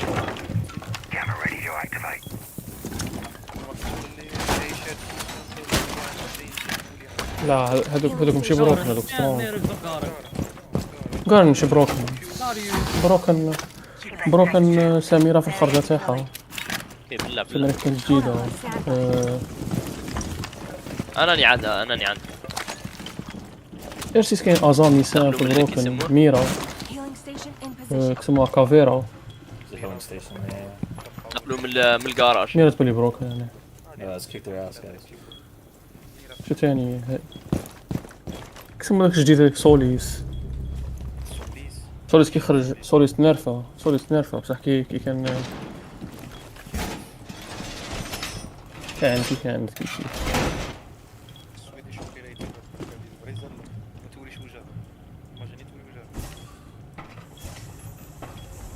انت ملعبش مع دوك تاع فنلند مع سفيان Kitchen hat.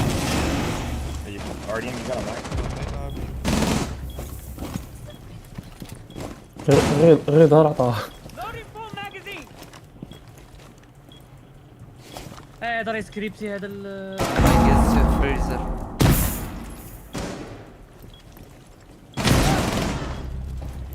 Fuck 1 HP, slicked 1 HP.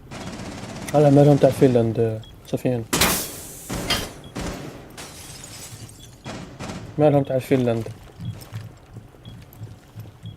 وسويدن نفس العفسة بريسك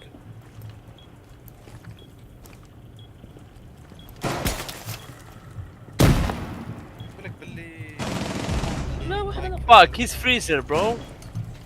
مايك تاعي Friendly, last operator standing. You barely saw me, man. Fucking newbies, bro.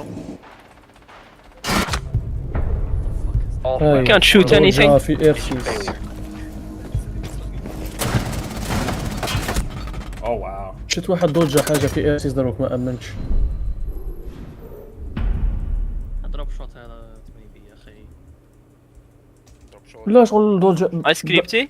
ضجة له ضربة شوت ديال كراوتش له في وجهه 10 ايس كريبتي زعنا زيرو كيف الاسلحه اللي معانا اش لا ماشي اش تويتش كيسمو هاي ريبورتو كاع ريبورتي عليه 5 دقايق انا ريبورتي تاع مثال زيرو كيل سي خرج فيا رصاص تاع مستف تويتش بهذاك السلاح تاع تويتش واه شنو ريبورتي عليه هي كاين اللي يعرفوا يميتريزوها بالك بصح قلال بزاف لا بليبار يسكريبتو We're reporting.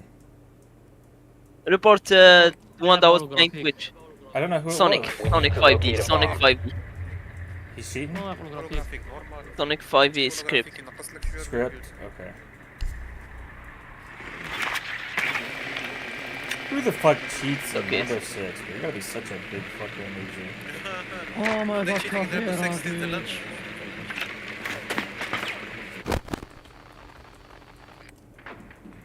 He's droner. So Sonic Your is drone has using found a bomb. scripts apparently if you guys want to record.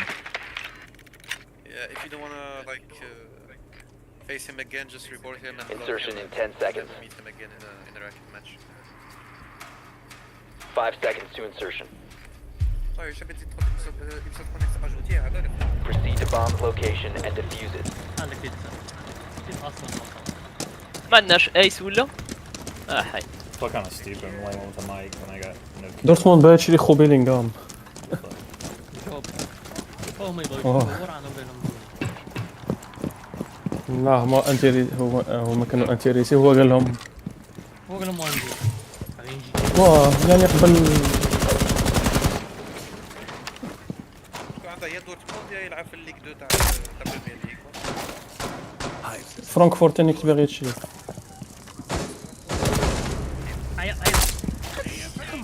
في حنبوك شواهد. فرانكفورت تدير دروب شيبينغ في الفوت. عندك ايم بوت هذا تاع بس هذا هو كيسموه سونيك 5 لا وات ذا فك شو الزهر؟ زهر؟ هذا فين زهر سيتي صار له ضربتني هيد يتمشى ويجري.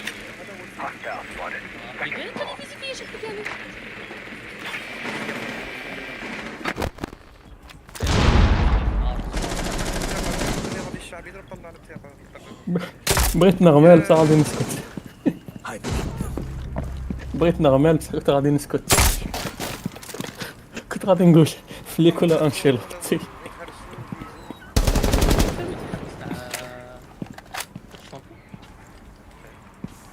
سامي تيحبس تاع الطويرات اللي سمي ظبي. Reloading. لوز قالك لوز.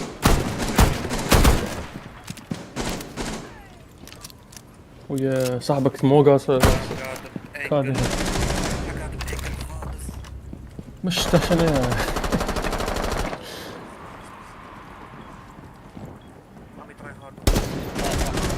خليها فات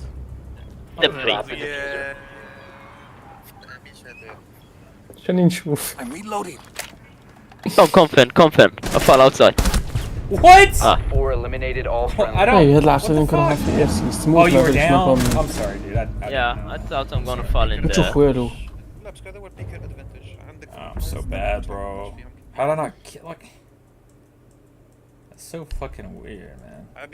I'm just not used to this game.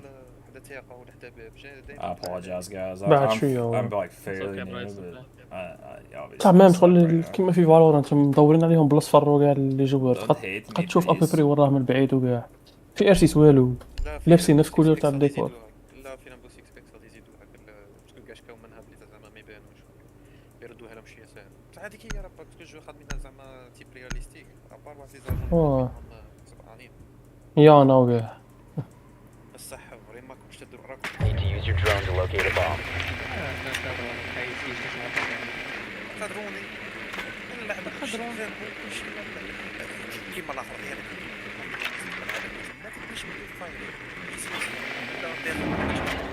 Oh, they're basement.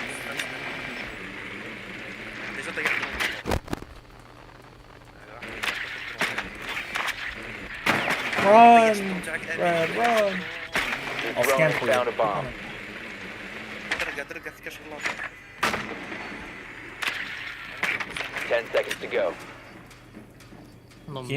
Can you get up on the top? 5 seconds يلعب before ايس ما insertion. عندهمش كسموه 360.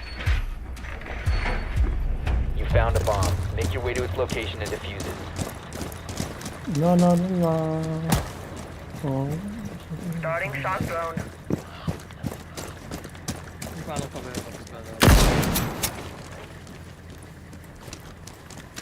انا غادي ندخل من الباب الواسع من تحته.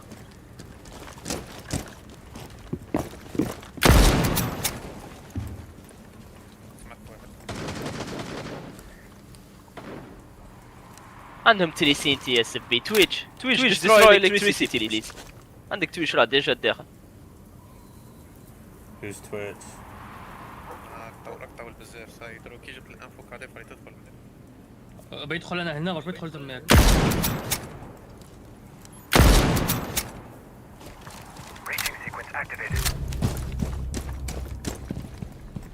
نايف عاود دروني لا عاود دروني. السبي هاي على الفنك قلت لك عاود دروني. راك تهرس انت شي خاطرات دير حسابك يسمعوها. عاود دروني. قلت لك واحد ما يقدر ينيشي. ستيرز one stairs كافيرا ستيرز. هذا البيستولي. Oh, he's one hit. He's behind the wall. The diffuser is no One longer hit. in your possession. One Diffuser HP. is now Oh, one no. friendly operator remaining.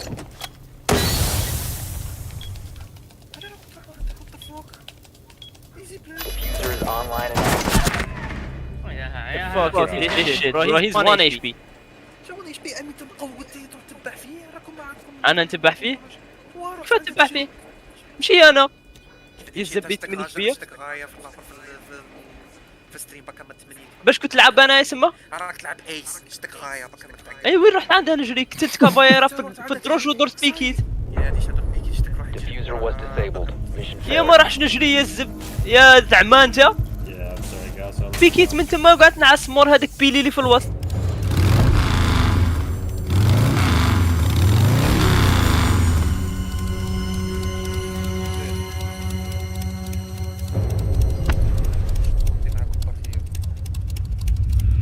That guy's full of shit, man. لا قوت تقلب الناس وكنا هنا. مرقوش فرحان. Like, what the fuck? هادي نلعب وحدي.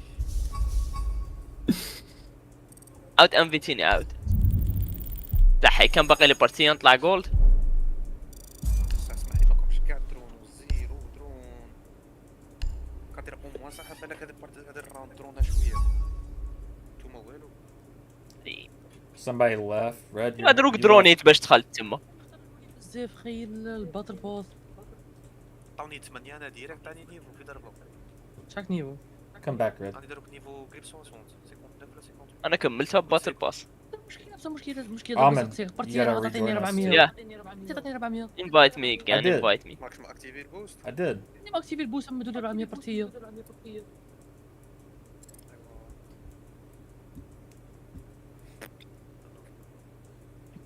How many points you got for the battle pass? Did you buy it? هذا مشي يقولك عندك فوا I شابة. finish it. Oh, so you bought it too? Yeah. واحد قال له عندك I'm فوا 101. شابة. هي ذاك هو أجوتي. 101. You're 101? شماله. Yeah. So you don't get any هو more rewards. أنا عاقل عليه أنا بالاسم. You get more rewards got- after 100? بيكا فود. Yeah, you get these points. You will have them in your next battle pass. It rolls over? Yeah. No, it doesn't. Seriously, it goes to the It next does, one. bro. It's the same game. It does. Well, yeah, it's the same game. What does that have to do with it? Usually they don't roll over points from one battle pass to another. شري باك هذا. Not in most games شري anyway. باك. لا مش ليش. بس عندي زوبريتو ما نشتريهم. وريني شخصك. Not a common. هذو قاعد إليت اللي عندك؟ هذه الحاجه اللي خاصو لنا سيرتو هذه. Alright, am I the leader now? I think so. Nope. مليحة كي تكون جديد هذه. Dark, you're the leader. مليحه اللي يكونوا جدد. بس غادي يديروها في الالفا باك. يا ويت. ما صاي يديروها في الالفا باك غادي يولي فريمون يوزلس. ما تخرجش فيها. It's gonna take me like probably at least a few days to get good at this game again. وسكين. صافي ندخل. كانت فريمون. I don't know any of the maps. I don't know any fucking thing. فيها بيرسون. ادخل يا بعد هدر. سي زبيرة عاد يلودي يا ربك وياه. انا داير Dark. لك ان منيو. داير لك ان منيو يو. Are you there, Dark? بغيت المنيو. I'm waiting for someone. You're the leader now. Oh, we're waiting for somebody? Okay. I didn't know we were waiting. I didn't know you knew you were the leader. So there we go. نبغي الخسارة أنايا. Yeah, hell yeah.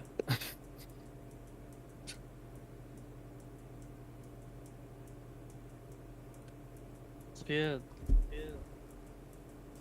صفيان كينيا قالت لواحد مروكي قال امك قال لها لا ما يقولوش قالت لها نيك امك تناك ايش قال لها ما يقولوش كيما قال لها يقولوا روحت تناك سيرت حوار سيرت حوار Wouldn't it be crazy if I just broke out and started speaking Arabic? طيب يسقسيك على ان وات كونتست صرات هاد الحفله Use the language the whole time. شو وصلها طيح لواحد المروكي اصلا هو مثل كون تاعها لعب بيه يعني قال لها اعطيني كود قلت لها اوكي I'm gonna see if I can find a like Discord translator or something. انا ساعات دابزت معاه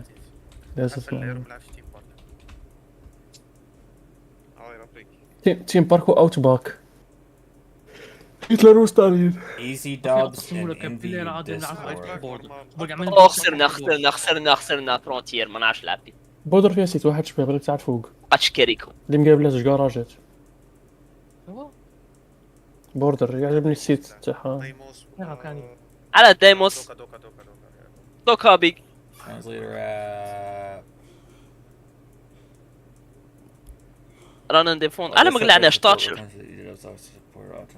دير بيه تاتشر هما مهرسين لا باش يهرسوا What the fuck? هادي يهرسوا لك كلشي عندهم كالي عندهم التاتشر عندهم اي كالي نحط لها كي يسموه في القنت كاع ما تبقاش هرسه كي يسموه سيريو كون نحط تسمى نسيت تويتش ونسيت الاخرى باللي كاين تويتش واحدها عسل باب لاشتهم يلعبوا بتويتش عسل باب ولا خليهم يتعذبوا على رواحهم تاتشر شو هو الاو بي بزاف تاع ضرب بعيد الرانج تاعها. Alright, let's see if I can get this app to work. How do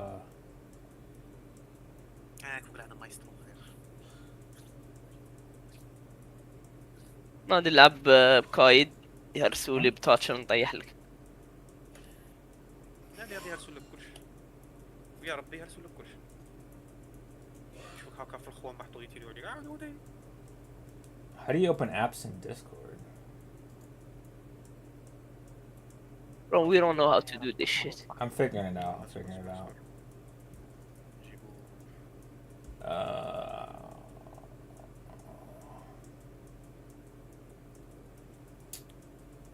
Where the authorized apps? We gotta win 2 games in a row. I became gold. خيروا لك كسموها ميلوسي مليحة. How do I use this shit though? يا بادي ميلوسي مليحة هنا. بادي انا مسمي روحي بادي. انا مسمي روحك بادي حتى تاني.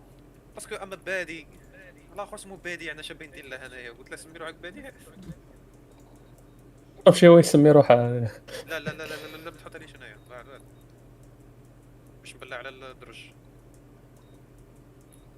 ايوا انت قول لي كي دير ترس هذيك كي دير ترسها كالي. Plan your defenses accordingly. I gotta be the server admin. It has to be added to the server. قول لي كالي كي دير ترس هذا. Check the electricity fan. One here. One here. 10 seconds remaining. ايوا وريني كيفاش ترسم لي هذا. حبه هنا. That's how it works, bro. حبه هنا. What do you want me to look at? That's a good spot. Op 4 has located a bomb. ايوا rotation please rotation حل لا غير هاي غير باش نشوف يا غير باش نشوف.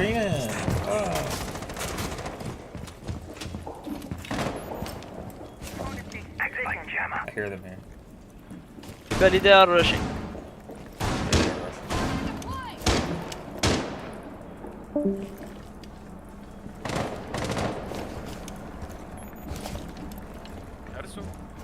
واه هنا ثاني هنا رامي درون.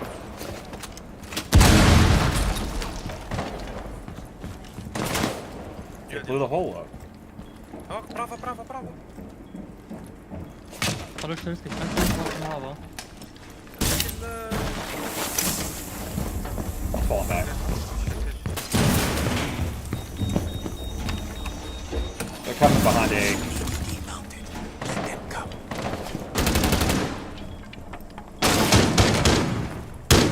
Don't pick that one. Need help. Reloading ammo. I need to plant my shit.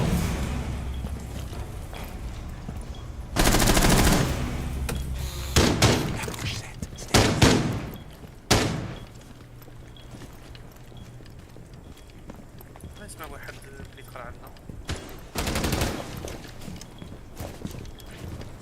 هذا فيوز. دروش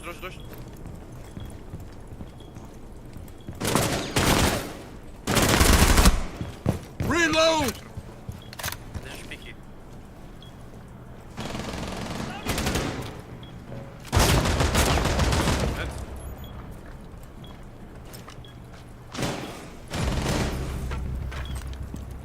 Your location has been compromised. Op 4, last operator standing. انظر. هذا. You're hurt. Don't. Friendly's victorious. Hostiles eliminated. يا رب خلعني.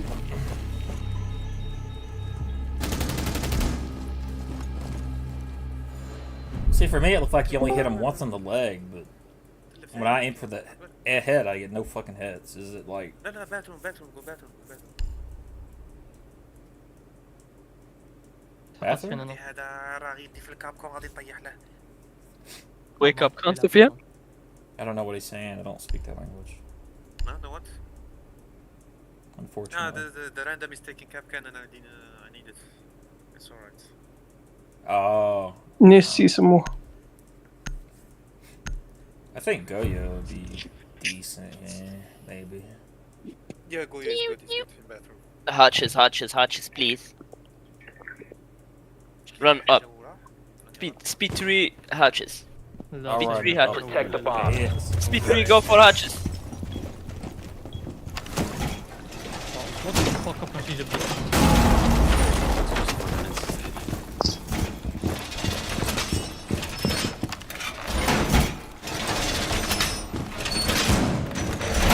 One reinforced! حط فيها مسكينة كفار. تعال هاتش هذي. انت في درون. دروني فيها. نسمع فيه. نقص هنا. 10 seconds remaining. There's a camera somewhere in here. 5 seconds and counting. Increased surveillance on bomb. Op 4 has a diffuser. Explosive ordnance out in prime.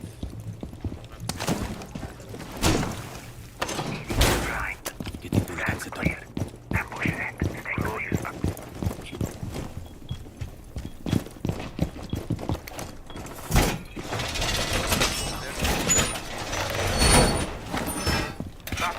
Good job, Snake. Reloading! ممكن درون زينة. Somebody blew my fire up. Op 4 has located a bomb. درون هنا. انت قاعدين فين هنا؟ شوف علينا هو طيب. هاودون. ليش نطلع؟ One here, one on ping. شايف مانيش الفوق كنت واحد الفوق.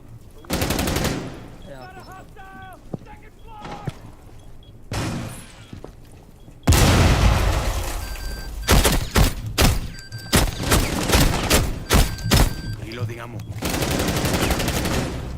Thank you, I can't get that guy. What the fuck? What hit me? Ah, they are shooting from outside or what? It said it hit me from behind. Yeah, me what- too. What the fuck? Are they cheating? Oh, they're above. They're above.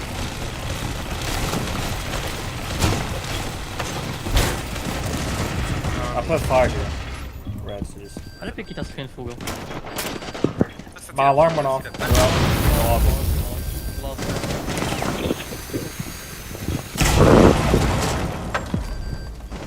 اعتقد باي تايموس.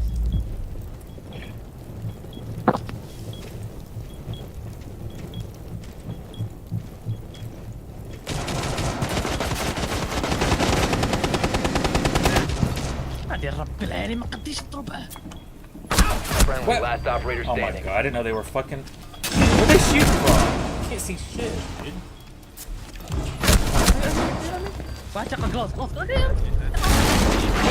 All friendlies were eliminated. I wish I knew they fucking breached the roof in there. Acted ثلاثات party. Nobody speaks English, I don't know what the fuck's going on. Let them cook. It's okay. طيب ما تلاش خلينا نلعبوا فوقه. saying let's play outside. فالكيري كادير. Upstairs. ربعة يدوروا فوق ندور تماك تنقود. نعاونك ايوا طلق لي كارت باش لعمك باش نلعبك دوك فوق معاك ندور. جيب حاجة تساعدك نتايا. فالكيري مليحة. عم يضرب بزاف. ما نعرفش تعملها فالكيري بتاعها. Here we got a lot of support. Yeah. Moral support. Thunderbird is as per what I'm putting armor down as soon as we spawn in. Protect the bombs. سلام فوق بيكو.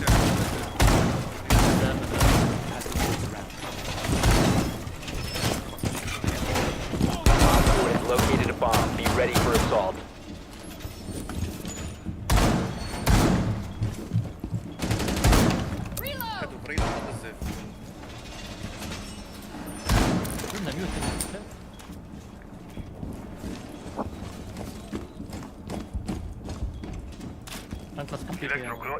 Healing station placed. Down to 10 seconds. There's a camera in here somewhere. 5 seconds left. Doorway trap. Bomb located by Op 4. In position. Fuck is this camera, man?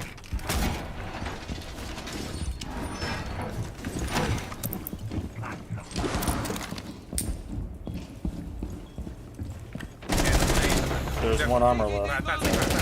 Kona on standby. قادر قاعد مجي عندك وانت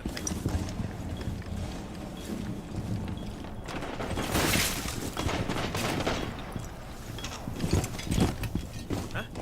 سمعت والله. دخلوا؟ I'm destroying the armor. Nobody's gonna.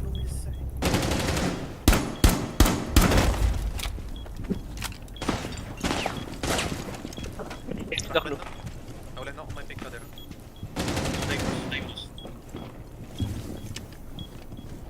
قدر بينا. نروح له. Don't peek outside. تحت عشان بيك. He's on the stairs out there.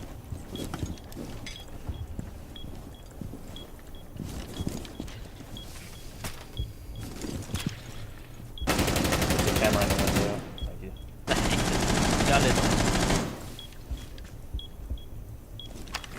Thank you. قدام. هاي فلاغوش هم يبيك. أدروت.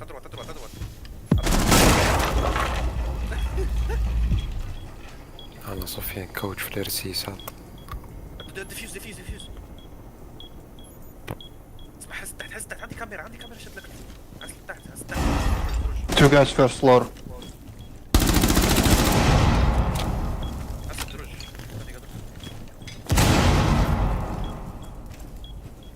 يا حس الدروج ما تشوف. عندي كاميرا. رحم عندي. واحد فوق. دايبوس. ما يقدم. ما يبيك. Op 4, last operator standing. عندي. كتفيسة. بس. ويا. What the fuck؟ أبغى غير راسك كان يبان. أمسح لك كل شيء. أنا بيعرف عندك ديفيوز. وهي ضربتني زهر صاصة.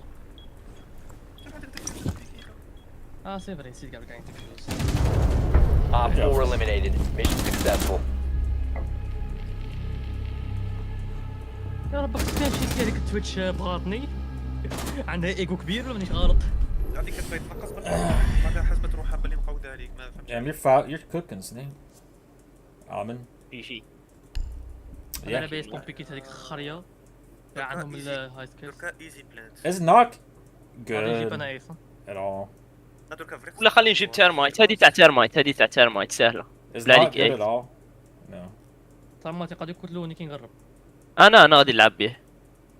بانين دوك. واحد يعس الثقه واحد يعس الثقه وصاي. فين نجيب لك حاجه تزيد تتعاون؟ I'll be support. شوفوا شو عندهم الاولى بدها سهله. If you need a hill, just scream hill. جيب كيسموها يينغ. جيب يينغ. Need to use your drone to locate a bomb. تعرف؟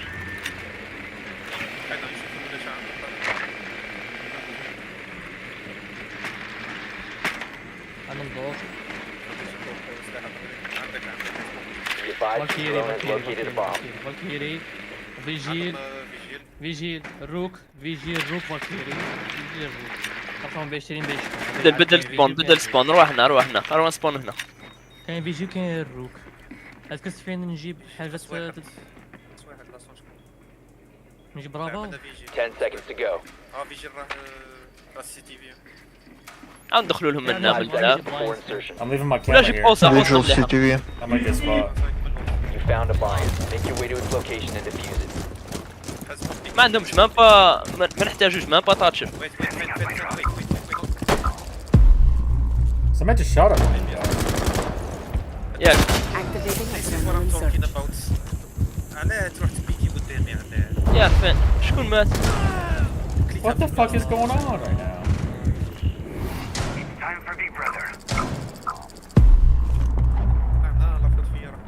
The diffuser is no longer in your possession. ربك شواده.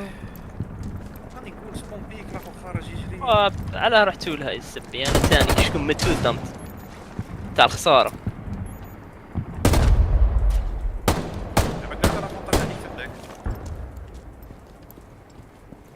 فين there is a small peak there never go. Don't tell me what to do, bitch. Yeah we're trying to win here. Friendly, last operator standing. Okay. اقتلهم قاعد دارك. The diffuser is now secured. انا لا قالك سلام قاعد دارك. You got this. حياة قاعد يا سلاح. You're that انا guy. نبي 120 نم كلاس الاول يا سلاح.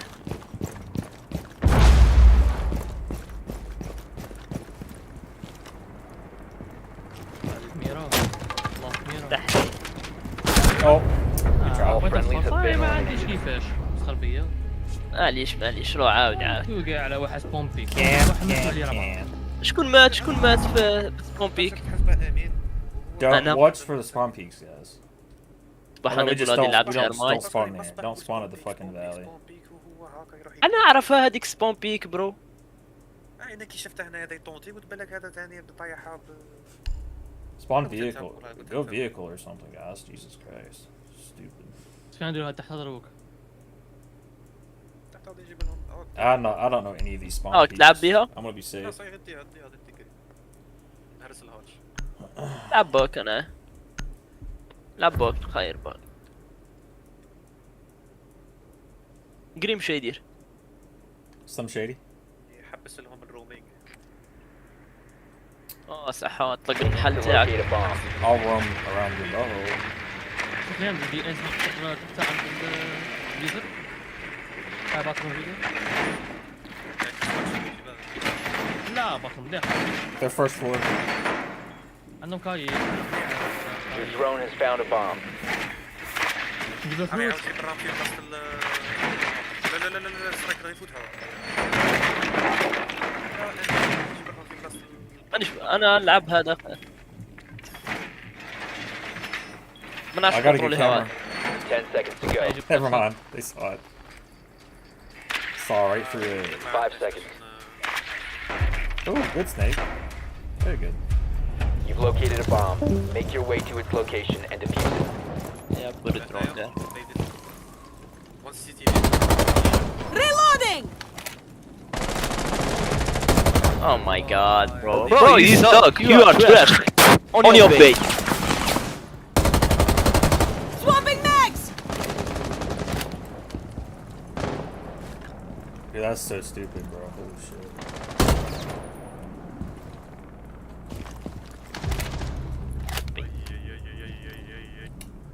Oh my god. دوني كان دوني نعس لك الباب.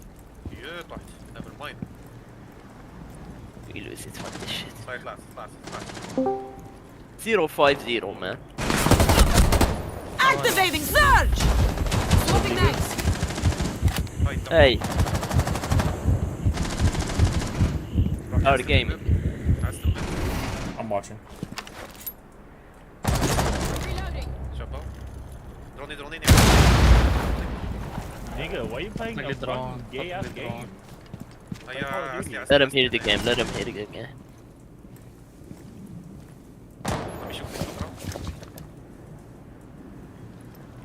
وعدنا يا ليجون.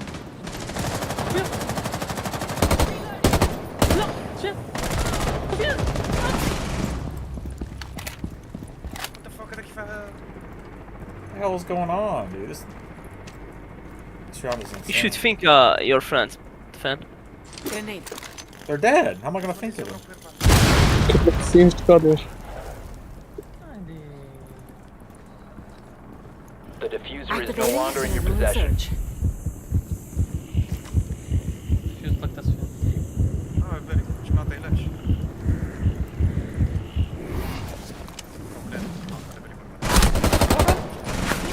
Fucking bitch, bro.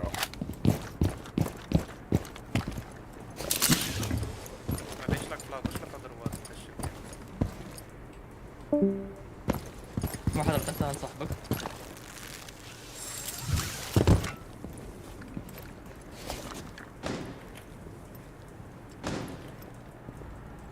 Incoming adrenaline boost.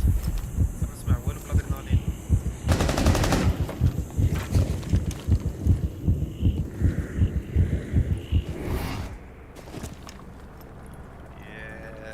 راها فيها ريحة الخنز. The diffuser is now secured. 17 seconds. 15 seconds remaining. 10 seconds left. 5 seconds remaining. ميرا بطل. Nobody up here. I thought there were people up You've run out of time. مشي هاد نموت.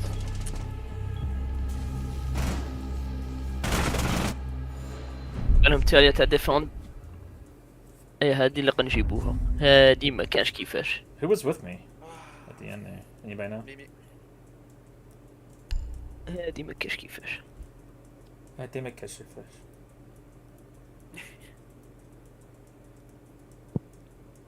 كونستراكشن نلعب لهم فيوز هنا مليحة. مليحة.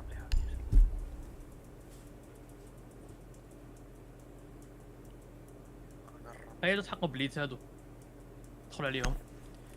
او بصح حنا غادي نلعبوا الفوق. ادخل الفوق. Yeah, I can What? breach Windows instantly with OSA.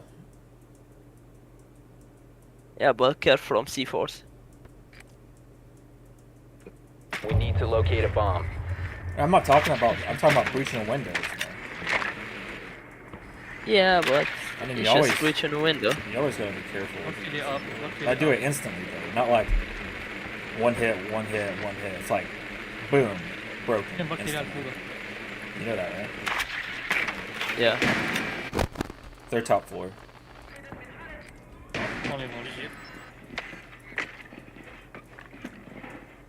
He knows you're up there because you didn't get me scanned. Damn. 10 seconds. 5 seconds to insertion. Oh, that's a good spot. I didn't know about that. I don't Mission know. is to locate and defuse a bomb. Let me peek for spawn peeks here.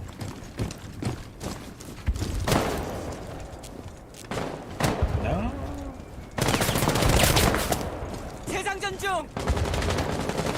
Oh. Somebody's upstairs. مليحة. Good shit.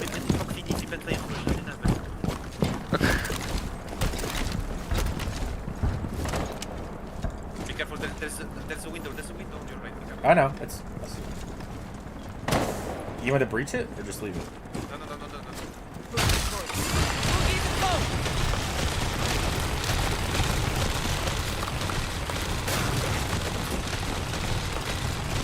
كبريني منه. Talon shield on the ground. Use Qadir. Reloading. Valkyrie dead. Cluster charge activated.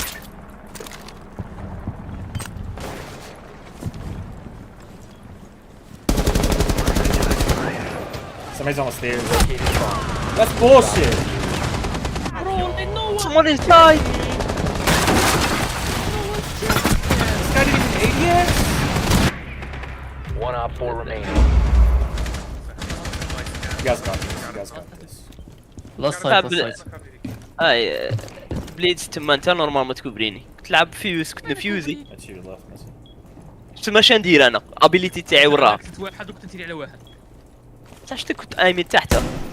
خليني نفيوزي.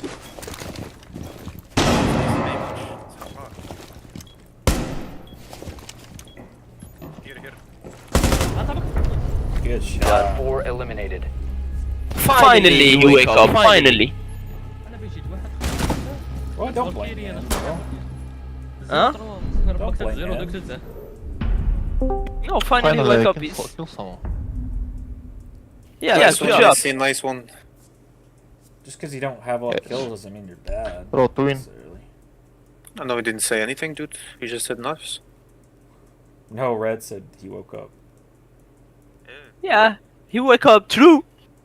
Like he was asleep. the What's whole time. bad about this, bro? Yeah, he was. You didn't see him getting spawn kill every time? You got spawn killed at least once as well. No, not bandit, not bandits. Not the thing. Oh. No bandits? Too late. Bandit is good, bro. Ah, Kate. Because we have K. Well, هو خاطئني. it's okay. We'll have a lot of electric. خاطئني سفيان عاد تحصل فيه. Electricity. هو. If nobody gets their armor by the time they're on stairs, I'm destroying us.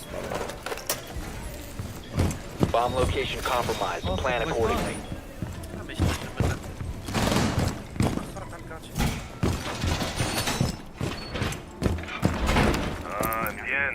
Is on.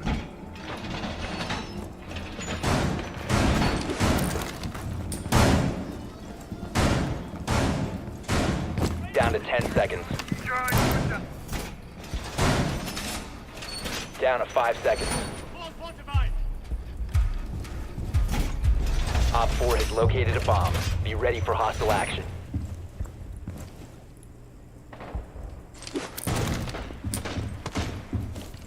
جابوا جلاز. They have glass. Careful. Initiate jump. Over peak.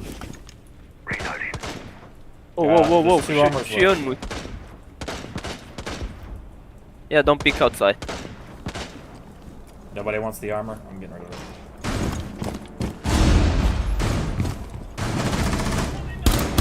There's that. Oh. Breach.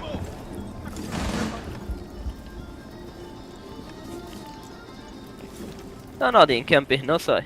عاش هادشي. هذا اللي بيجي ناس فين. 19 clear. واو نلعبوها سيف خلي. هذا هنا.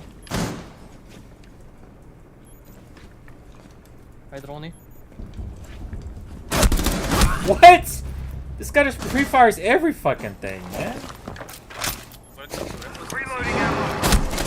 What? These kill cams are fucking ridiculous. Nice one. Swapping mags. Yeah. That Glass guy- outside. Square. That guy can't be legit. Buck is one tap in balcony. Okay. That's behind you, isn't it? No. Clear, clear. Do it. عندك واحد ثقة قادر عندك في المنطقة وواحد راه برا.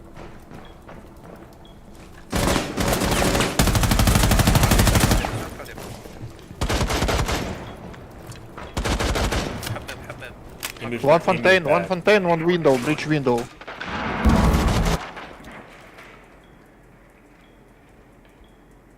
راه في الحمام. No.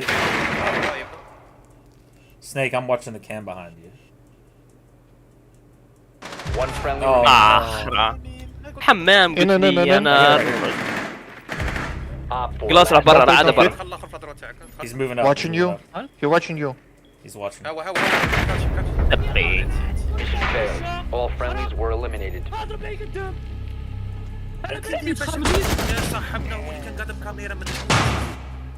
What happened? Why you didn't scan him, bro? If you get the camera. No, the guy was pinging. The guy was pinging. He should have scanned. I didn't have control over it. Who had control over it? I think Nessie did, didn't he? You asking me why I didn't scan? No, not you. Nessie was on the camera. Yeah, He was the yeah. first one on the camera. We couldn't look at the camera. Shit, bro. صحي. انا ترى قاعد غاضب لينا احسب هذا بكم كان غاضب لينا. فاك انا عطوني زوفيا باش كنلعب بيها. مين بركة ما تجري مور الشعب هذا باغي ليلين. We need to locate a bomb. في حد رام ربعة اي معني يصير بحد رام ربعة. ربحنا هذين قد نقعروا. ندخلوا لهم من القسم. They have a pulse.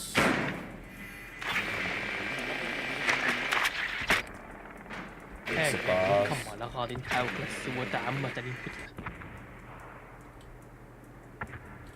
شوت جن؟ هذا دي سي ماش باغيين نلعب. Nessie's just على شوت 10 جن. seconds to insertion. in their camera. Pulse in 5 seconds to go. server. Eh? Server I guess pulse. You found a bomb. Make your way to its You location get and the defuse it. fuse.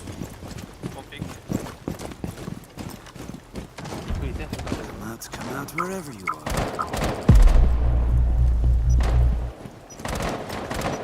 انا مكبكانة.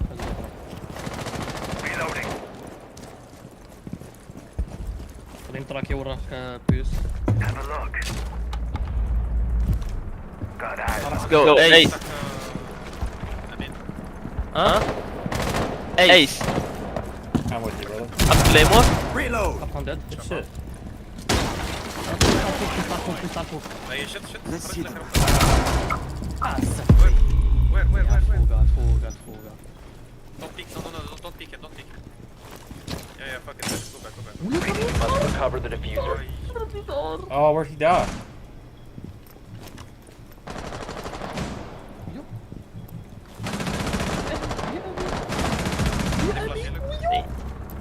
ما ينتيني برو. مين لك لعيب درو. انا العب معك 134 بينج، انا عندي ننتيري فيه برو. لك لعيب. شو باني دي؟ 90 بينج تلعب في 40. عارف. وين على بال.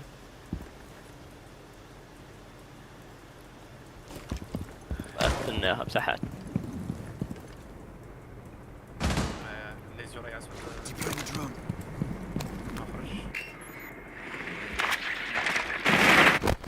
Oh yeah, they're all watching that window. Big Brother's coming in for Overwatch. I'm reloading.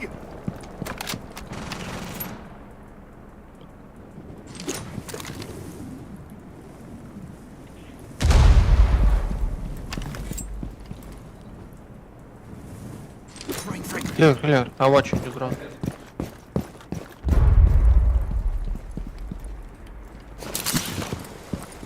كان قد يضربني درون دخلتها.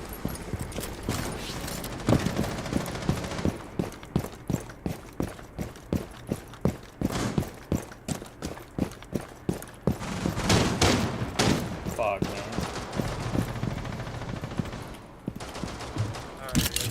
العب بيستولي على بالك تنشق فيه. Down to one friendly. I don't know where the fuck I can get in. Go dive. Go dive لا. Let me go dive. كيش تقول لك اغوش. حط لك الكاميرا تاعك وتحطها برا. يا خرج يجري. 10 seconds left. نوحو سفيان. There's 3 people, man. Just kill me. Op 4 eliminated all friendlies. Get me the fuck out of here. I don't طلعها جولد يا السح.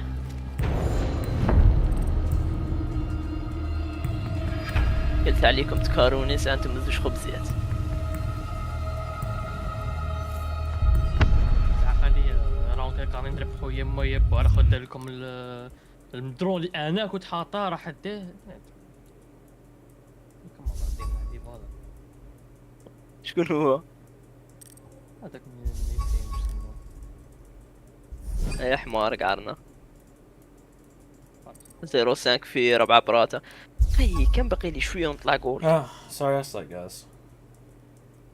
Yeah, we tried. I'll get better if I play more. Just don't play this game. That's not your fault. It was that motherfucker, bro. That was playing with us. No, it was our fault. سفيان هذا كان 05 في 4 براتا. What I hate worse than anything is dying to like a bunch of pricks, you know? Bunch of assholes.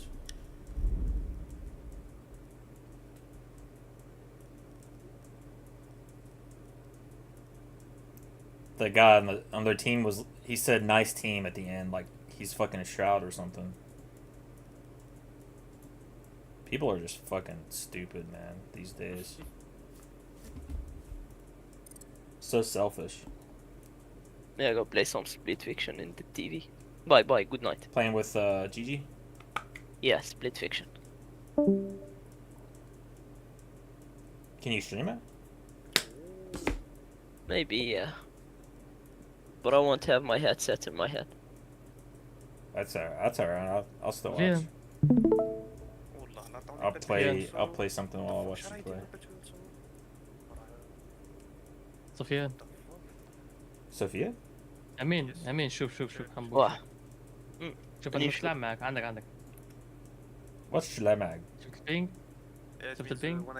دم شعرها دم شعرها. انا شحتي تالي. Schlemag is what? تريديت معاه. شو لا حط البينج انا ما قلت لها انا الاول هنا تيجي when I was playing with you. ما عندهاش قاعد الوقت باش تسنيك فاهمني؟ Like look at the play. عندك Oh, are you streaming? شوف. Yeah, he's streaming. بس. Okay, hold on. شوف واحدة زوج ثلاثة. ترى عطيت بزاف. هذه كانت دراسة. يا ضربتهم بس يا حمودة. ها معاوش شي باسكو عندك شوف شا خرجت في الساعة مور قتلتها شوف شا خرجوا لك في الادروات فوق. What's Oh, you traded?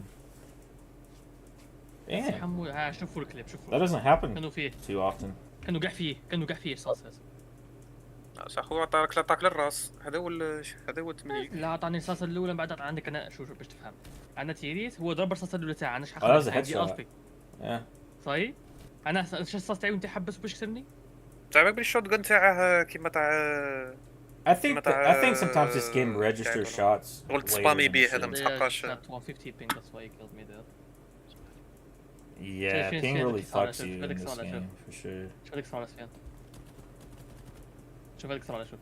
Yellow is 3 years. Oh, nice flick. هذا حمار هذا راه فيك قاعد السوالة. تعطي بالظهر يزه. ما بقتش أنا. Nice Africa. Africa. This is Africa.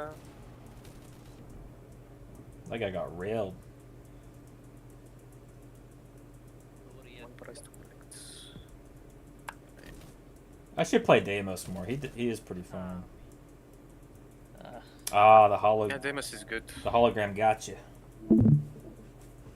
Deimos is for fast plays, you know. Yeah.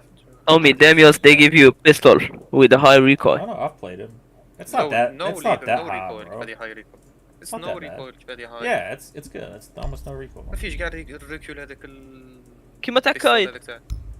لا تاع كايد. Have you even played him before? صح. هذا هو اللي اللي أنا ستا كيما تاع كايد. Yeah, you haven't even played him, have you? كيما كافيرا. غير هما زوج اللي عندهم هذاك السلاح. Anybody? We're all getting off, right? What? Yeah, we're gonna stop playing. You haven't played I don't know. Deimos, have you, Red? I have. Oh, well, why do you think it's high recoil? It's not that bad. It doesn't have recoil. With zero recoil. Yeah. Zero recoil. What do you mean? There's literally no recoil with that pistol. I thought it's Kaid weapon. لا. Sky. Kaid has too much recoil on his revolver. Who? Kaid. Kate. القايد يا الزبي. Huh? القايد. Oh, Cade. The Moroccan. Yeah, you I got it? Yeah. Finally. I say it with other language. Oh, you didn't pronounce it right or something. Kaid, I said Kaid. How do you pronounce it, Oh, bro? you said it too fast. Teach or me. something. I don't know. Okay. Cade.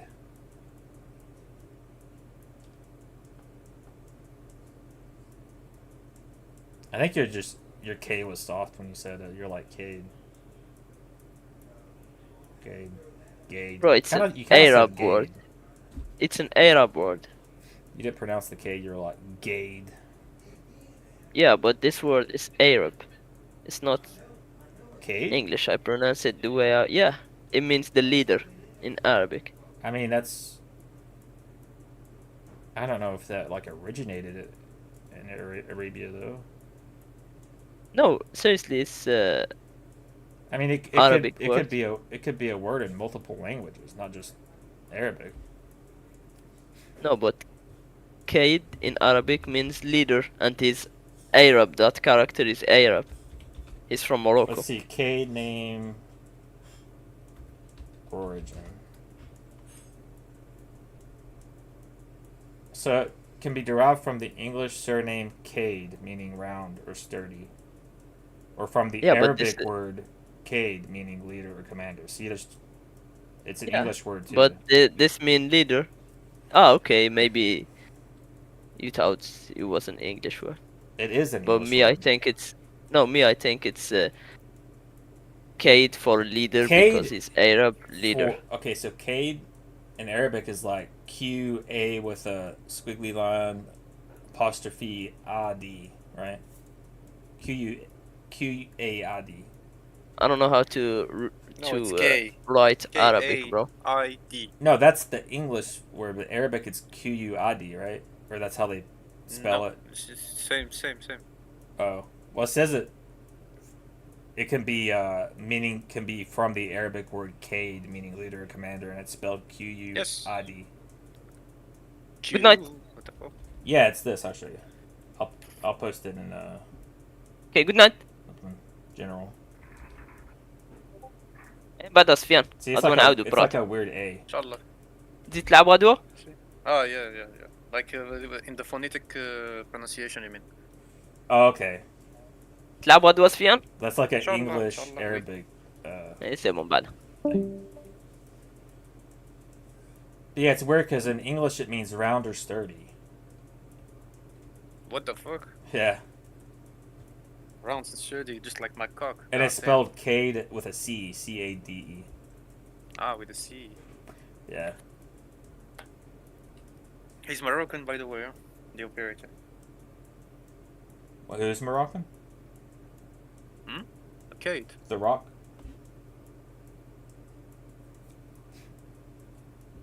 Is it Kate? Kate is Moroccan. Oh, that's where it originates from. The in operator. Arabia.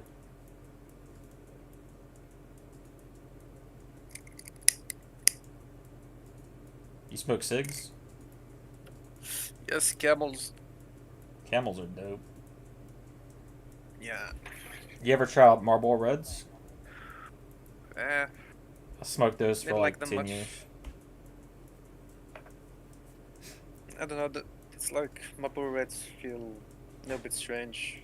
Like when I switched to camels, it was Yeah, I mean it's way better.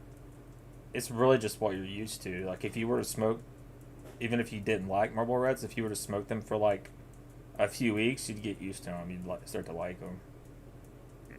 It's weird because whatever you smoke, the more you smoke of that brand, it's like the more you like that brand.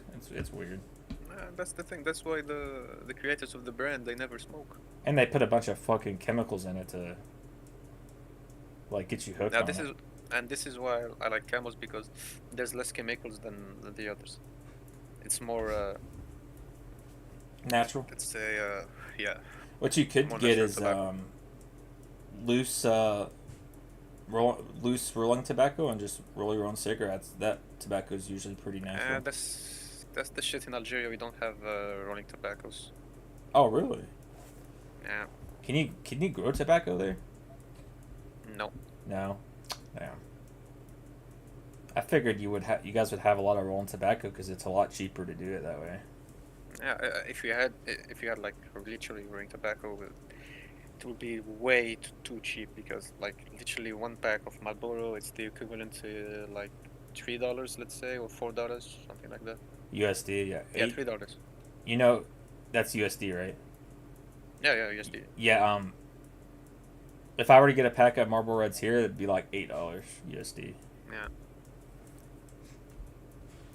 I mean, like most of the tourists who come here, they take like way too much cigs with them, because it's literally cheap as fuck. Yeah, there's an Indian reservation close to here.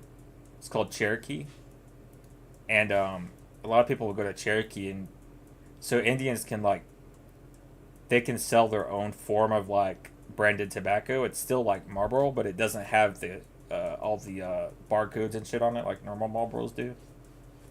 So they're like tax free for them or something. So they can sell them a lot cheaper. So people will go and get like cartons and cartons of them to bring back here. It's actually a nice business. Yeah, yeah. So you're not. It's illegal to resell them, but you can buy them to use them. You can't sell cigarettes without a barcode or something unless you're Indian. I mean, yeah, if you had like a little like circle of friends you could sell them to without them, you know, narking on you. Yeah, without making it official, official and shit. Yeah. Well, I mean, even if it's not official, you know, if you were to sell even just one pack to someone for just to, you know, make a couple dollars profit, if you got caught doing that, you'd get in a lot of trouble. You also live in Canada or you're in America? No, I'm in America. I'm in Tennessee. Oh, nice Tennessee. Yeah, how? Yeah, it's howdy, cowboy. It's pretty here, man. It's way too I live pretty. in the saw it mountains. last time Oh, nice. Country road. Yes, sir. Take me home to the place. I really miss where I grew up, man. I grew up next to a creek.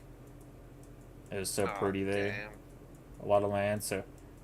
No, you showed me the last time. It's like. Oh yeah, that was green.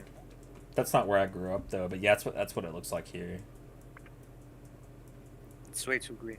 I like it. Oh yeah, I couldn't imagine living somewhere that didn't have a lot of trees and stuff. I'm just so used to it.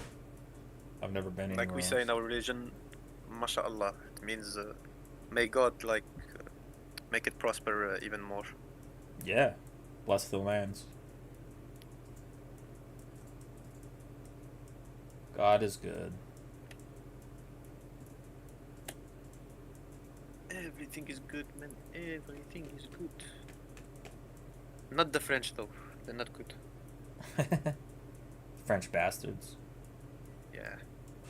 Those fucking Russians, birds. they can be dicks too. I never, like in games, yeah, but never saw a Russian being a dick on camera. Oh really? Well, French they don't. people on camera, they're really fucking terrible on camera. They're usually like drunk all the time. I don't see a lot of like Russian videos, period, though.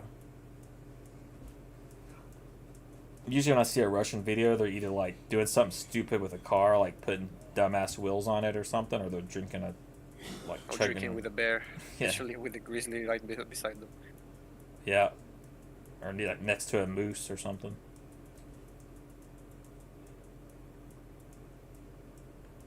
Yeah, I don't think Russians like are inherently bad people. I think that their government's just corrupt, like all the other governments. Like any other government, yeah. What Adna did, dude, like, instead of there being governments that come up with all the laws and stuff, we should have like a online voting method, like a democracy online, where everybody can just go and vote for certain laws or like any type of like reforms and shit like that. Yeah, I don't think Trump would like that. No, I don't think he would. I don't think any president would like that. I don't think they would, no. But I feel like that's the way it should be. Like, it should be majority vote on like everything. Yeah, because you know why they don't use it online? Because they benefit from the shit they do. Not only that, but you cannot trace it. Like literally, you cannot come up with the real like statistics and shit. Though, if you make it only on paper, well, no, you can lie about it and. Yeah, that's true. Like, they would have to show all those statistics live, and they have to be accurate. Like, yeah, they wouldn't like that. Exactly. If it's accurate, you'll be like, oh wait, so Yeah. we have like 40 million people in our country, and only 20 million people voted. So how the fuck is Trump having like 50 million votes? Like, the fuck? And also, well, honestly, I believe there's a lot of people that voted for Trump. Like, especially all the people around here, like they're like really pro-Trump, but they're just like, I don't know, man. They're just brainwashed and shit, you know. Everyone these days are like brainwashed, dude. Did you see the Zionism? The attack. No, not just the attack, like Zionism in general. Zionism? Like, yeah. What's that again? Zionism is kinda like a religion. A nationalist movement that emerged in Europe? Yep. It's frequent in with the Jews. Oh, like yeah. Most Jews are either Zionist or like they follow Judaism. One of them. It's not They a wanna religion, but create at a the same time, it's Jewish state. It's like a. The what? So they want to make like their own state in Yeah. Palestine, where it's just them.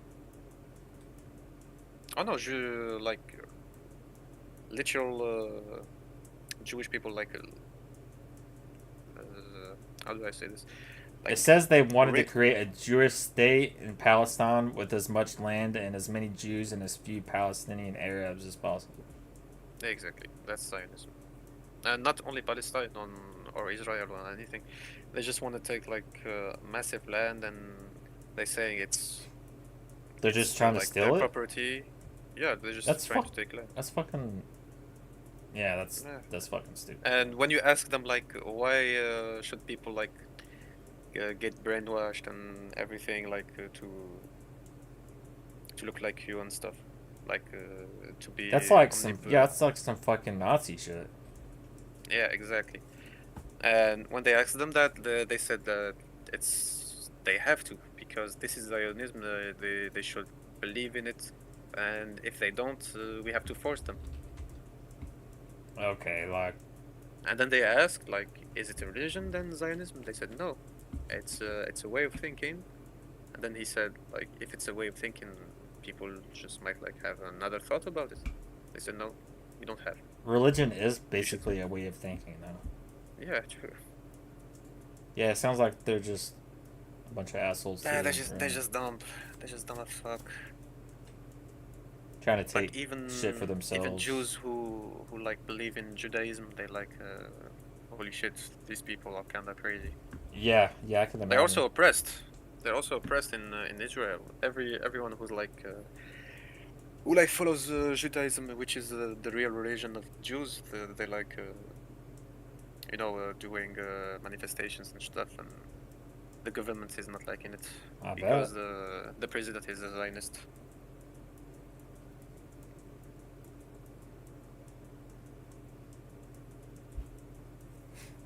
The world's going to shit, dude. Yeah. There needs to be like a Everything. revolution or something for sure. I don't think anyone will go for a revolution because everyone will lose if you ever do a revolution. Or they're too scared. People are just too scared, man. They want to just be. They want to be sheep, bro. They want to be told what to do and how to do it, and how high to jump and all this shit. No one doesn't want that, but No, there's you cannot people help that want it. that. They'll do anything the fucking government tells them to do. They're just that fucking brainwashed. They don't question anything the government does. They think that their choices are always the right choices, and like all this shit, bro. Like, don't get me wrong. I do love the U.S., but it's definitely got a bad rep. Every country has a bad reputation. It's fucking bullshit. Eh. Some worse than others, I guess. Yeah. Yep. Like the only ones who like literally are having like a nice government and like how to say, I don't know how to explain this. Like there's only Australia, which has like a nice government, and even like the citizens in Australia, they're like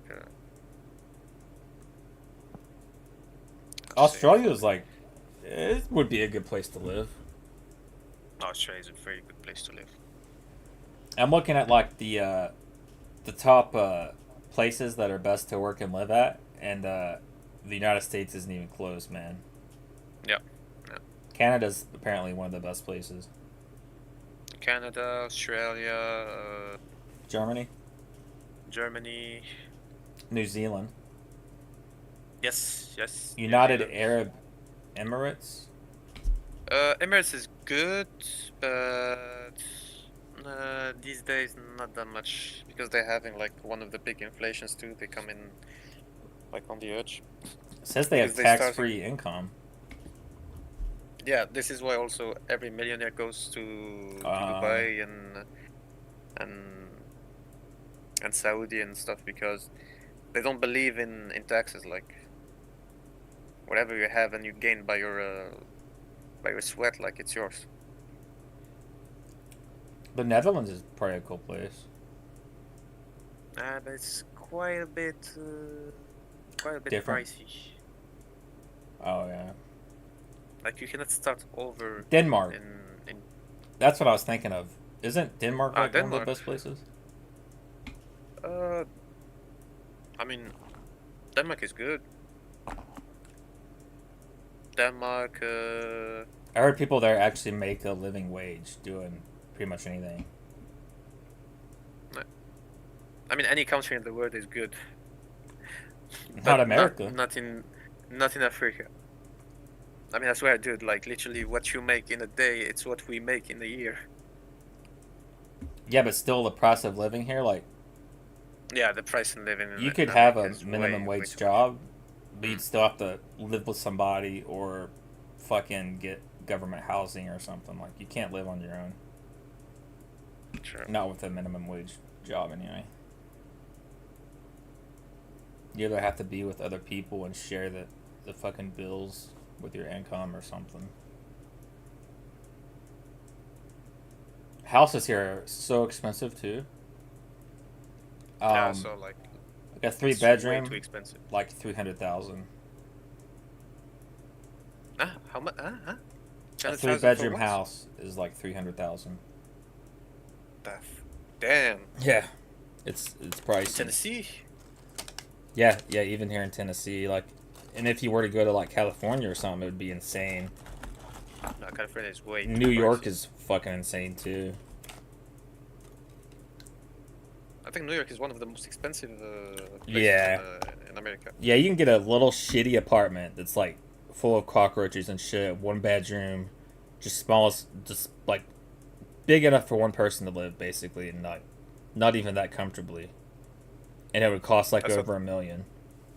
I saw that only Texas has like one of the best prices for a house. Texas for a is a house. really good place to be, for sure. They have good gun laws, like you can just walk around open carry, like. No way. But yeah, you just walk can go around around with a open pistol in carry? your hip. God damn. Yep. They're very lax on gun laws, and their fucking punishment like system, like I think it's still one of the only places that does the death, like actually does death penalties. Oh, they do. Like they will literally kill, like fucking put you to death if you were to like murder somebody or something. Oh, They shit. just don't fuck with you.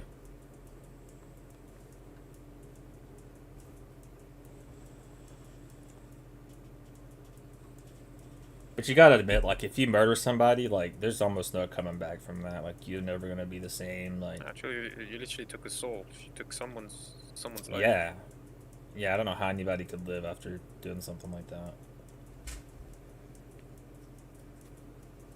Some people just don't have a guilty conscience, man. They just think they can do whatever the fuck they want. They don't have no care for anything in the world but themselves. This is the crazy thing because if you go back in time and like Oh, people were so much better. Like, if you're talking about really far back, like back before we had all this because socialism they were having and shit. principles. Yeah. Like this is not good. Don't do it. Okay, we'll not question it because literally I have a brain and it seems it's not okay. Yeah, how many Killing fucking someone? stories No. have you heard of, like, an Egyptian or, like, a fucking, you know, what was the other popular, like, civilization? The Mayans? Yes. Like, you the never Mayans. heard of them having, like, murder sprees and shit like we have today. Although they had sacrifices, but it was their thing.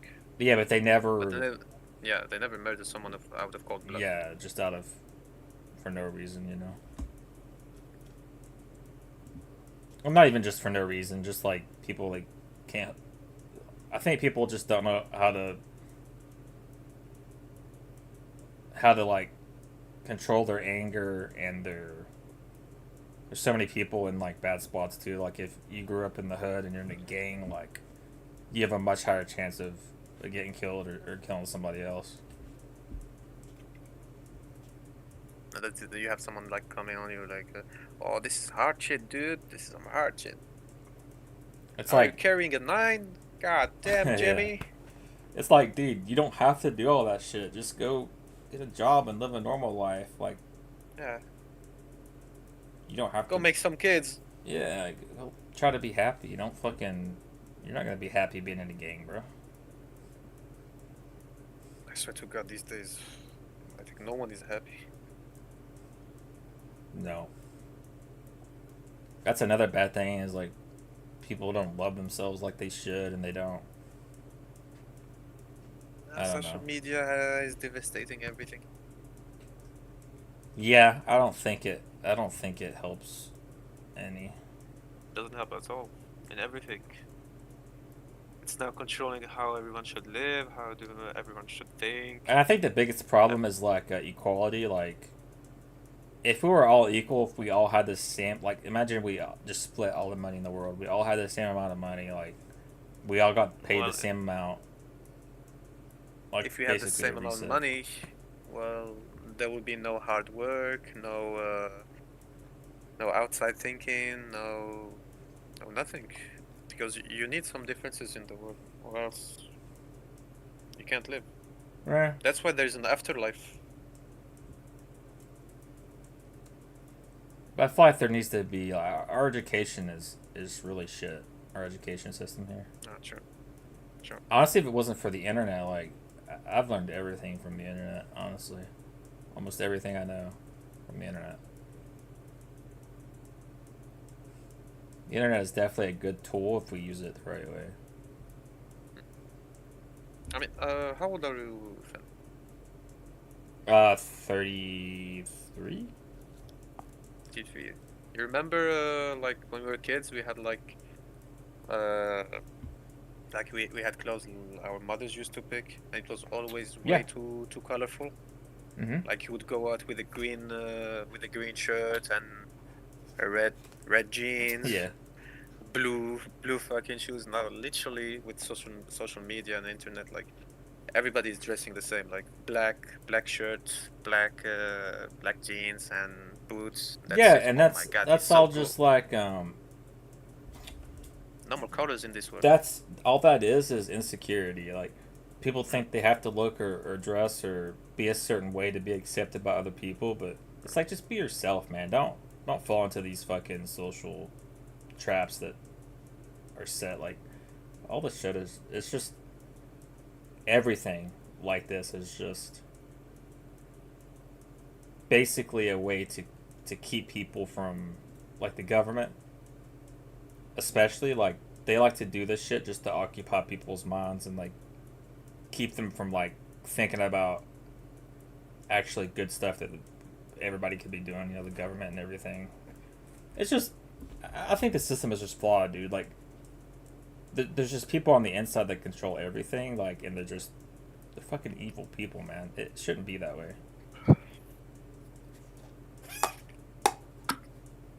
We should have some type of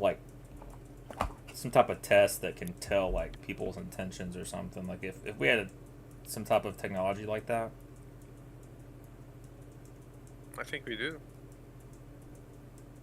Well, you can just hook it up to somebody's head and tell if they're good or evil. That'd be some good technology, right? Mental health is decaying like year after year. Like literally, if you go outside, just say hi to someone, he'll like growl on you, like, "Why the fuck are you saying hi to me?" Like, dude, chill. Oh, really? Just said hi, good morning. I've never really had that happen. I mean, there's people who has positive thinking and they enjoy Oh, life. like But yeah, most of negative them people. yeah. most of them like niggas be like, why the fuck did he smile at me? Why the fuck was he so fucking nice to me? Oh shit, that girl like literally winked at me. Fuck. Everybody's becoming suspicious. I don't know what if he winked at you. That might be kind of sus. Maybe she's a she-male. She wanna taste your booty. Usually when I see somebody smile and say hi to me, it's like it's almost like impossible for me not to smile and say hi back. You know? Yeah, because it's a nice gesture. Like, I've never had somebody smile and say hi to me, and I just ignore them or say something bad to them. You know? I don't know if I've ever experienced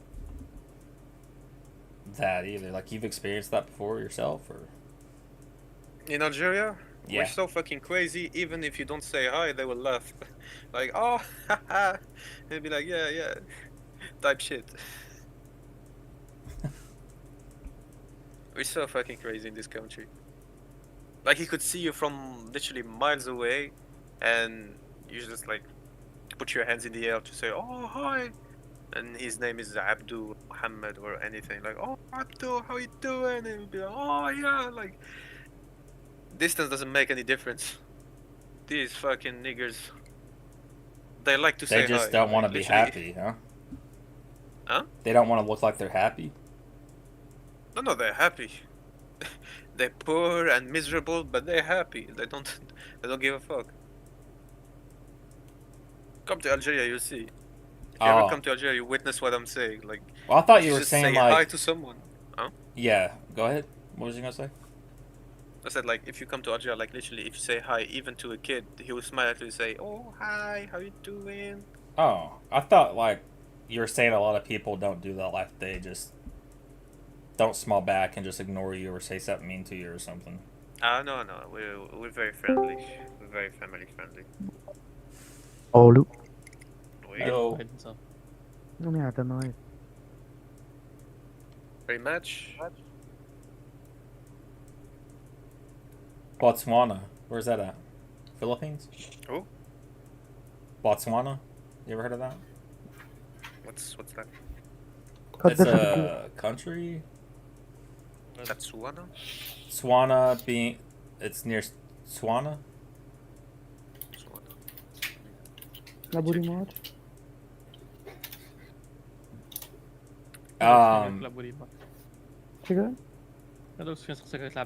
It's Botswana. Botswana.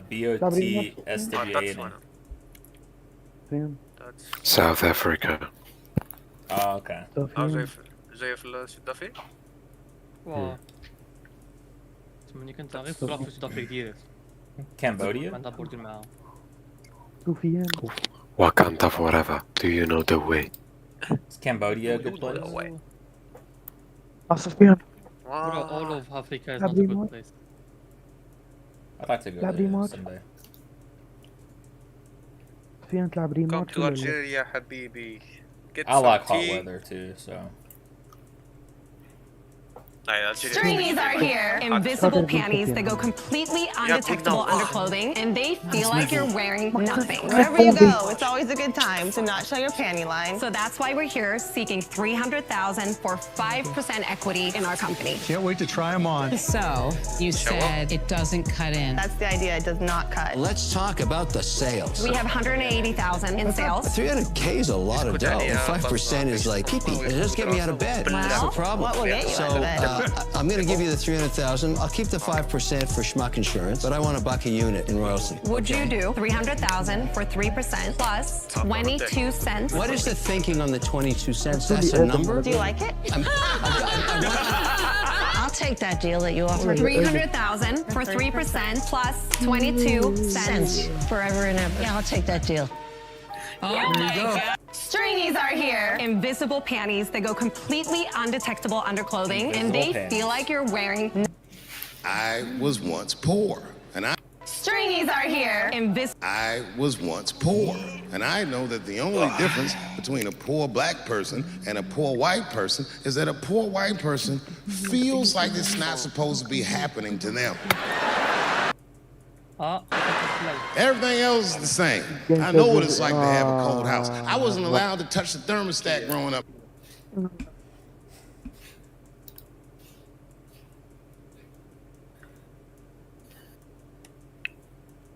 I wonder if there was one way to abolish war. I wonder what that would be. To what? To completely get rid of war altogether. Like, Rid of war. You can't. There's no way. Fuck. You cannot That's so stop war when there's not something called impunity, because war happens because someone needs money or has greed, you know, and those two things cannot be like taken from like you cannot remove them from someone, you know. So stupid, It's man. like in our nature, you cannot stop wars. War is a chemical reaction I of don't. two assholes. Yeah. Like fighting for some bullshit. This is war. Yeah, and they like, wrap it's up. like you when you're a kid and your little friend and you like saw like a pretty flower and he's like, oh, I saw it first. No, I saw it first, and this is war. And they basically Fighting for recruit nothing. kids, bro. Like, people that are fucking 18 years old, fresh out of high school, send them straight. And into why war. they're recruiting kids? Because they're putting films about some heroes, 18-year-old heroes. Yeah, it's a march stigma, to bro. fire They, and they think yeah. it's gonna make them like the ultimate version of themselves, and that's just not true. And then you have like Top Gun and what else? Rambo and stuff, and they're like literally idolizing warriors who literally done nothing but like cause fear And there's a lot of crazy malicious. people in the fucking military, bro. Like, there's people that go in the military just because they want to kill somebody. They want to take somebody's life. Yes. People are And most of just them do that. Yeah, it's fucking insane, dude. 30% of them are like harsh killers. The other 50 is people who like literally doesn't have money or a future in his country or something. Yeah. He's trying to rebuild himself. The other 20% are there like just because somebody pushed them to do it.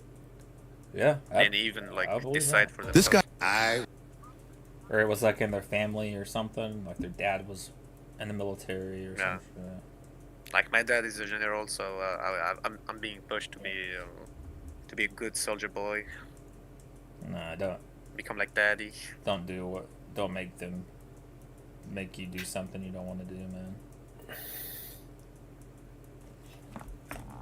Yeah, in this generation, I don't think. ايه هادي ما غاديش تروح انت راك داير الاخرى كارت جون كي بغيت تروح عاد تكذب عاد تكذب ربك شنو نكذب هذا كارت جون كي بغيت تولي سولدر معروف I would not. عرفتي انا نهضروا بلي لي سولدار تقريبا هما عندهم تماك لي سولدار اللي يدخلوا زعما لارمي يدخلوا باسكو ما عندهمش كي يديروا خاصهم يدخلوا الدراهم ويعاودوا حياتهم ولا دارهم ديجا ودي انت قلت لا زعما عندي با جينيرال وانا عندي يلا because they have كما نقولوا كما هو قال لك الاولى قال لي بلي باسكو لا بليبار تلقاهم تم هما لا بليبار سفيان لا بليبار سي لاخذ الدراهم والصوالح اللي بينيفيك اللي تديهم منهم ايوا حنا شنو نهضروا قلت له بلي 20% اللي تماك باسكو لا غالب ماشي لا غالب عليهم لا 20% عندك اللي عندهم فاميلتهم ديريكتومون كاع كومبلي جنود تما هما ثاني دخلوا سما كما نقولوا واحد اللي بواه جينيرال يدمر باينه بلي كما نقولوا غادي يبغي يولي كيما بواه غادي هو ثاني كيدخل باسكو على دارهم كاع كومبلي دي جينيرال ولا كاش عارفه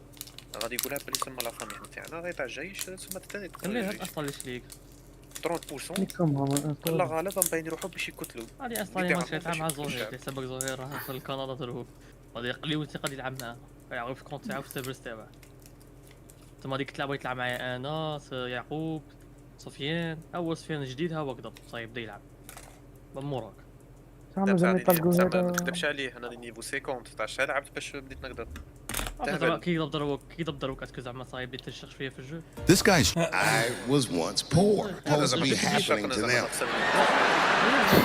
Everything else is the same. I know what it's like to have a cold house. I wasn't allowed to touch the thermostat growing up without asking my father. And it would be fucking freezing in the house. I'd be like, Dad, please, can I please just turn the heat up to like, I don't know, 32? It's really cold. And my dad would say, just put more clothes on, David. Got all three of my outfits on. Nigga, when you look at me, I'm freezing up here. And he said, just don't think about how cold you are, David. And I said this, I didn't say it to him, but I said it in front of him so he could hear. I said, I fucking hate being poor. And my dad got really upset. He didn't scream or holler, that wasn't his way. He just threw his newspaper on the floor and he said, David, David, David, you are not poor. He said, poor is a mentality. He said it's a mentality that very few people ever recover from. Don't you forget it, son. You are broke.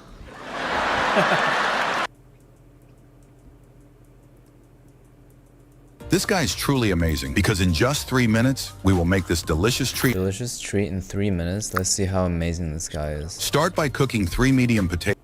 فنك الجوز فيه ما فيش بزاف لعبوا ضربوا كان خبصة. ما يلعبولكش اشرح لي. Potatoes until they're well done. Start by cooking 3 medium potatoes till they're well done. هذه كاينه منها ولا ما كاينش؟ Water didn't even boil in 3 minutes, bro. Mash the. ما زلناش كاع. We'll pay you $2,000 per kilo. How much is a kilo? 2.2 pounds, Mr. Seal. I'm sorry, fellas. I didn't catch your all's names. Jorge Ochoa.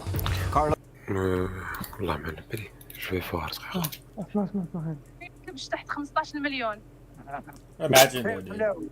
Imagine you do the worst thing possible. You bring a child, a human being into this world, and then when he gets old enough, you tell him that he needs to go to the military, kill as many people, and be a good little soldier for daddy. Like, that's just so fucked up.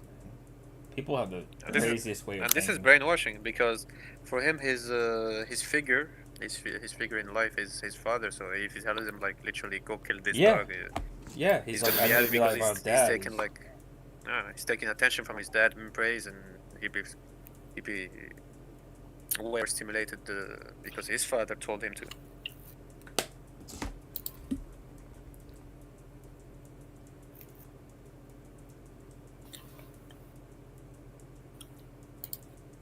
Even the aspect of love has changed a lot in this last 10 years.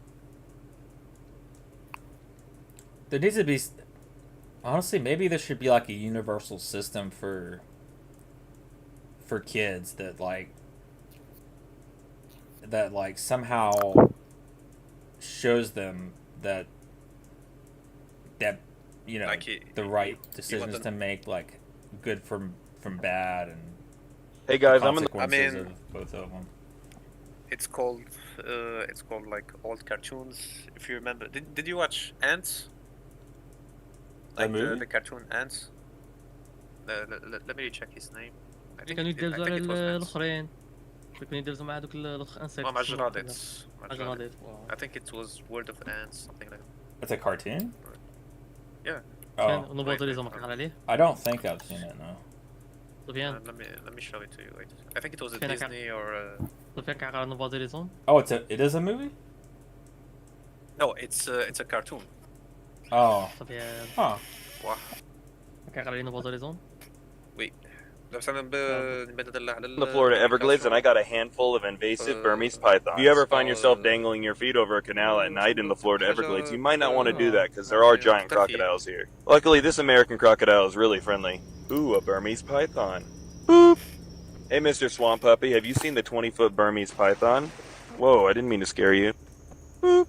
Check out this big brown water snake. He loves my strokes. Ah, yeah. Ooh, what do we got here? Yoink. Grasshoppers. This one. Let me share my screen. Alright.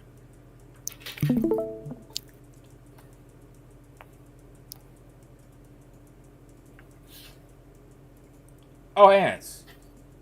Yeah, that's a movie. Yeah. They literally showed how the world works through a cartoon. Like literally, the government is like the grasshoppers. Oh yeah, it's a butt like.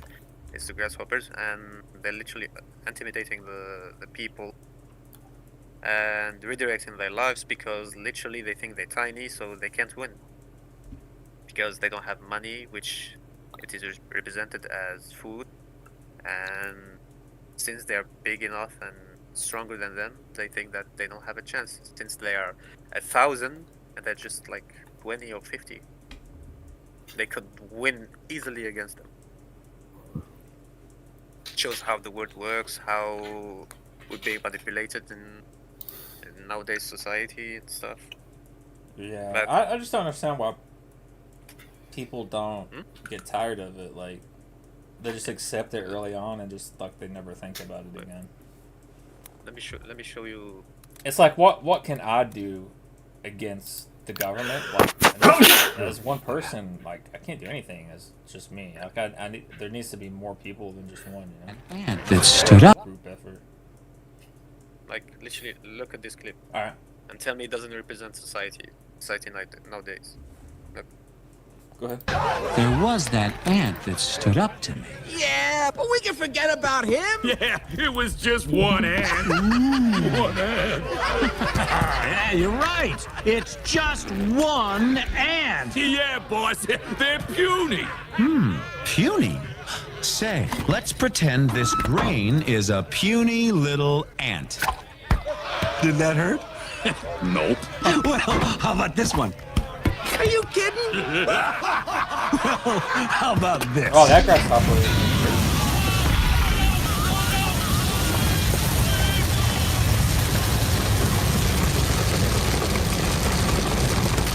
I mean, that is ants. You let one ant stand up to us, then they all might stand up. Those puny little ants outnumber us 100 to 1. And if they ever figure that out, there goes our way of life. It's not about food. It's about keeping those ants in line. That's why we're going back. Does anybody else want to stay? Yeah, And this was in the fucking kids movie. All right. Yeah. Kids Just can like do Shrek, if you remember, it's also about not just friendship, but about appearance. Like it doesn't always seem the same. Like if someone looks ugly and intimidating, doesn't have to be like. And you know, there's these people that wear so many masks. Like people will seem really nice around you and stuff, or like they'll try and make you look at them differently, and then when nobody's looking or when you're not around, they'll be totally different people. Exactly.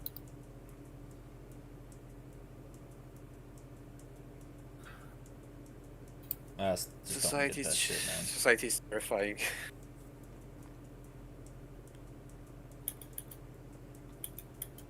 I feel like it's like a downward spiral. Like people will do a couple bad things and they'll feel so bad. It's like, well, I've already done that. I may as well just lie and be this way. Like I'm already at the end of the river, so why not just finish it?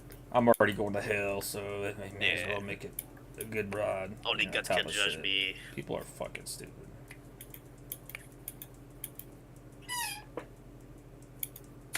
I mean, and these people like I feel like a lot of people think that they can do whatever they want in life, and as long as they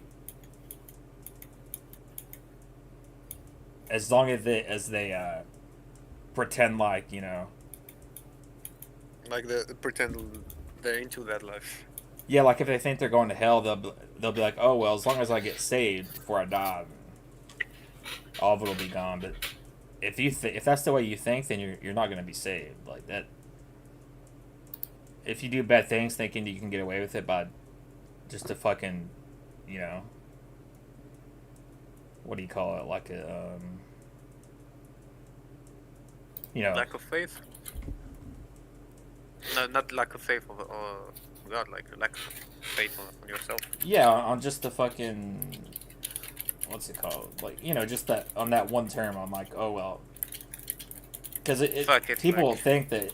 It is a fact that if you get saved and you're truly sorry for the shit you done, then you can be saved. But people think that they can just, you know, oh, I'll definitely be sorry for all this, so I'll be fine. You know, like that. That's not gonna work. Yeah, I'll get my redemption. It's like, oh, as long as I apologize to God, he'll forgive me. No, that's if that was your intention the whole time, then that's not gonna work. Because that's the idea they're putting on their heads since they were young.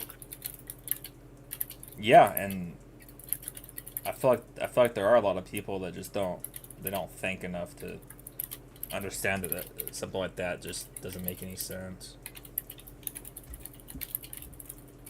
If it were that easy, then I mean, everybody would be doing it. You know? If it was that easy, like literally, no one would be doing good deeds these days. Yeah. And you shouldn't be doing good stuff just because you want a better afterlife. You know, you should be doing good stuff just because it's the right thing to do in general. So a lot of people, it's like, oh, if I just be nice and pretend to be nice to everyone, my whole life I'll be fine. Like, no, you have to genuinely be nice. Just like, if you remember, there was a time like people weren't showing if they're kinky or freaky and stuff.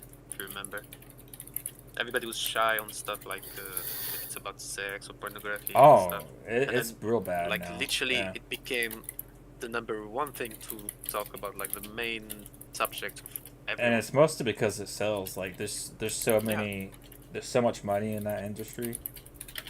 Oh my god, I'm such a sub. Oh my god, push me on the floor. What the fuck happened to... I was gonna say something. Talking about something, yeah, like literally using your head. Like, it was the slut generation when I was growing up. Like, 20 years ago, and it still is, like, that way. It's actually gotten a lot worse. Yeah, now buckshot? Buckshot? نعم. خاصنا حاجة تشيل. Yeah, buckshot chill. I don't know how people can just خرج لك. fuck whenever they want and not feel like it's the right thing, you know? Bro, people because think with their dicks and pussies, they don't think about that with their head. No, Yeah. même pas with their dicks or pussies. There's people that literally just not even thinking. go out to clubs and have a one-night stand like every night with a different chick, and they Because think that's- they brag about it like it's something special. Like, dude, Because those that's- people that's the- don't have really fun. That's the only way they find fun, you know? that's the only let me meaning ask they you can something. get in their life. Like, that's like the only thing that keeps That's them going. that's what it seems society like. is showing them. That's why they well, like let me do it ask, and let me like ask you Yeah. something. If you do like a study and you see compare people that like play games and people that doesn't play games. If you compare between them, you will see like there is like an 80%, 90% difference between people who have like only one night standouts and only like fucking clubs and shit. If you compare them, you see like people that are not playing like have more like sex intercourses like by in one night, because people don't find like us. We find things that we have fun in, and that is playing PC games with friends and shit. You know. Yeah, we have ways to like, That's I what- guess to kill Yeah, our we time. have To kill ways to time, have I fun. guess. Yeah. But them, they only the only thing they think is being fun is just going out every day, chilling every day, meeting new people, and having sex. Yeah. Yeah, That's what I was never really like what is that, like A party guy. an introvert, a club guy, an introvert. extrovert. I was always an introvert. Extrovert. Yeah. I just don't get enjoyment from just randomly talking to people most of the time. It's like, I usually don't talk to people unless they talk to me first. That's the way I am. Minding your own business, I mean, that's good for you. Yeah, I don't like I feel like a nuisance. Just, you know, if I talk to something like I'm taking time out of their day for no reason, you know.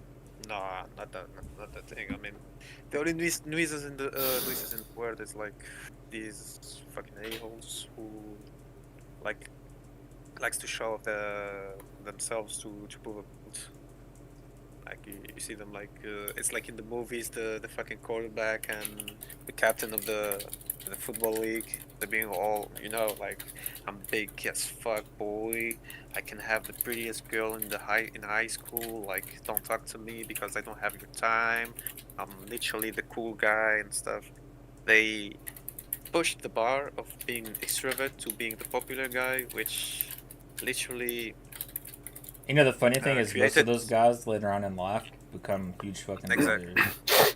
Exactly. Which is the point I was saying is like, this is the cruel shit society created, who literally push two sides from each other. Because if you remember, a long time ago there wasn't something called introvert and extrovert. Like people just, if you want to mind your own business, people okay. If you never wanna, really like, thought about it talk. that much, you know? Yeah. And then they created these two separate ways to like, let's not say normalize it, but more like to, what's the word? There's nothing wrong. You like split people apart. Is that what you're saying? Yeah, split people apart. But I don't look at it that way. I could see how somebody could see it like that though.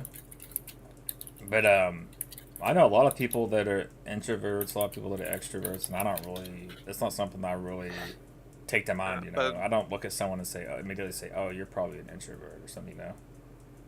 But when you're a kid and a teenager, it's not the same shit. And when you're old, you're not like, when you're old, you're like, oh, okay, now I understand. Yeah. I don't give a fuck, and people don't give a fuck. So let's just finish our life.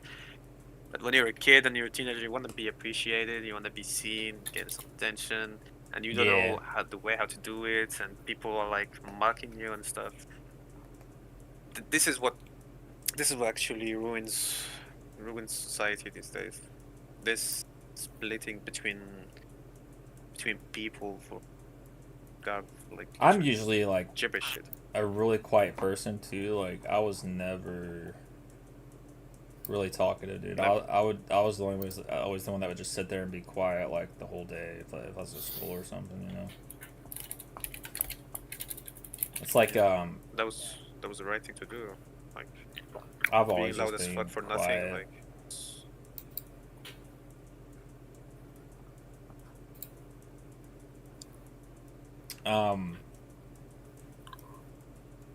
but yeah, like if I think of introverts and extroverts, like there's no like there's really no like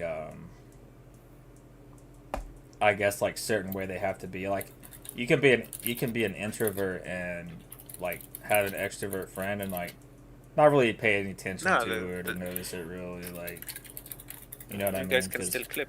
Yeah. It's all about like who you are, not really how you interact with people, I guess. And you could be an introvert one day and then all of a sudden you just want to like talking to people, like, you know, it doesn't define who you are. It just defines like your patterns of like, you know, your behavior basically. Exactly.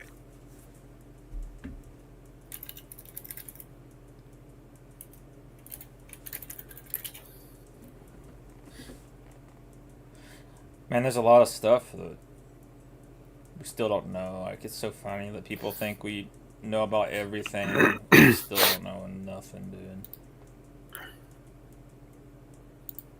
Know anything about how the world works, and just a very small percentage.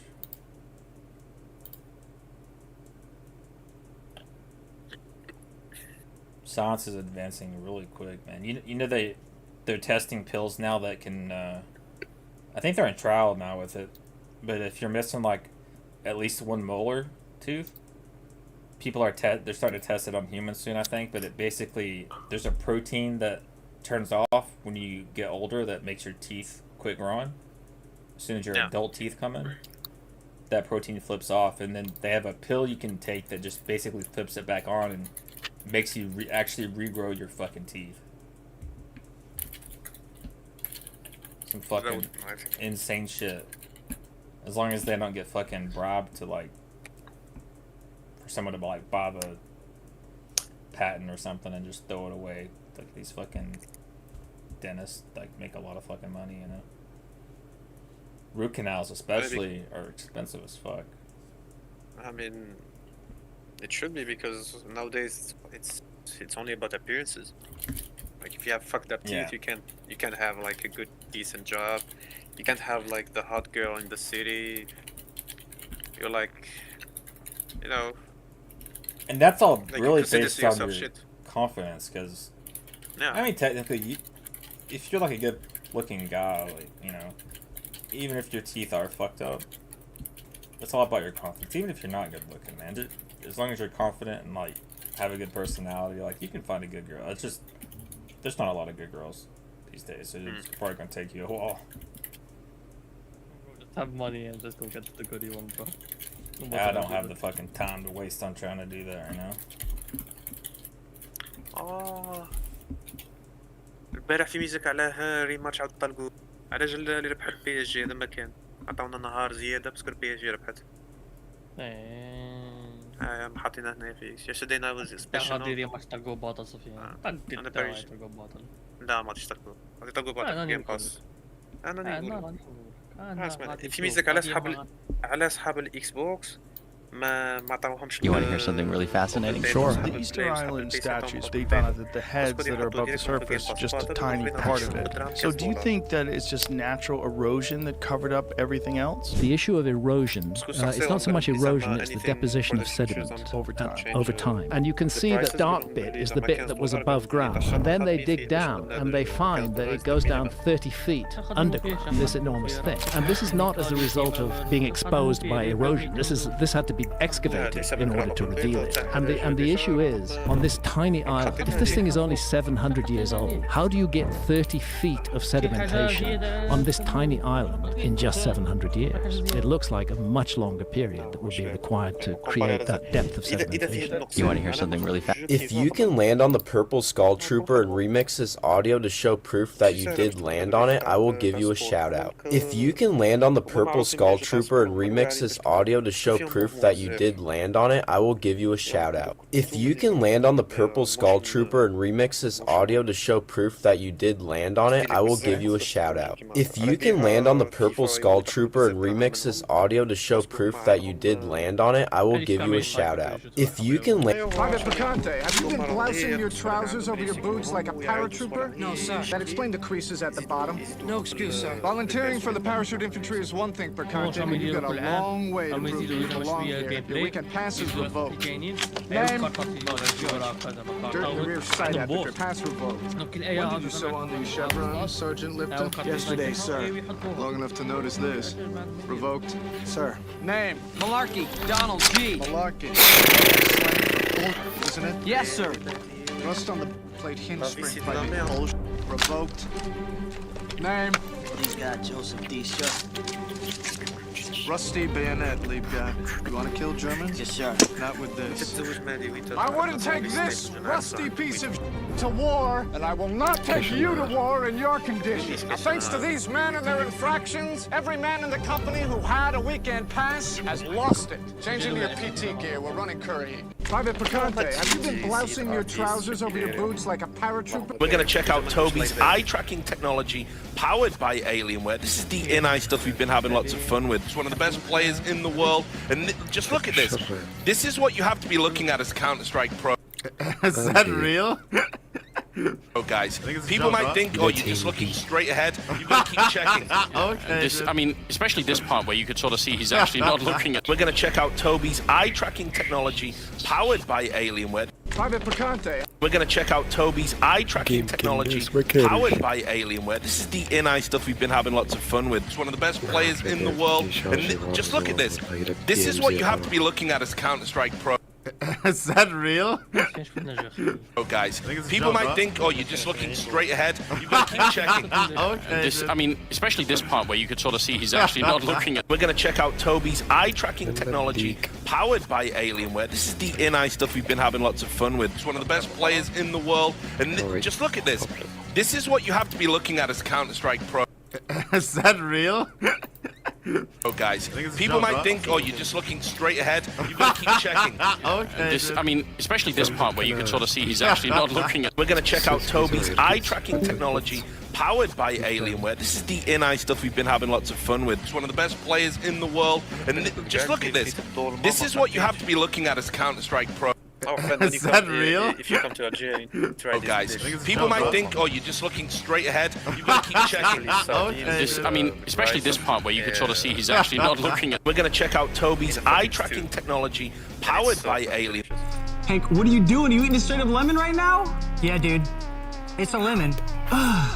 But because of this berry right here, it tastes like candy. Hold on, what kind of a berry makes a lemon taste like candy? Nature's wild berry. Just chew this berry, and it'll turn anything sour, tart, even fermented, sweeter than sugar. That sounds like a magic wizard berry to me. Try the food that's on your plate beforehand. I just kind of want you to get a before and after type of flavor. Take a bite of lemon. Exactly. Wow. Oh my God.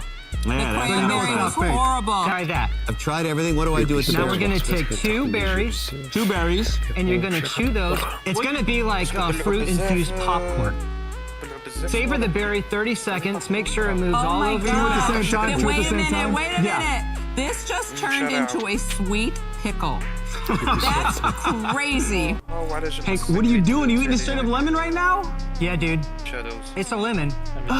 But because of this berry right here, it tastes like candy. Hold on, what kind of a berry makes a lemon taste like candy? Nature's wild berry.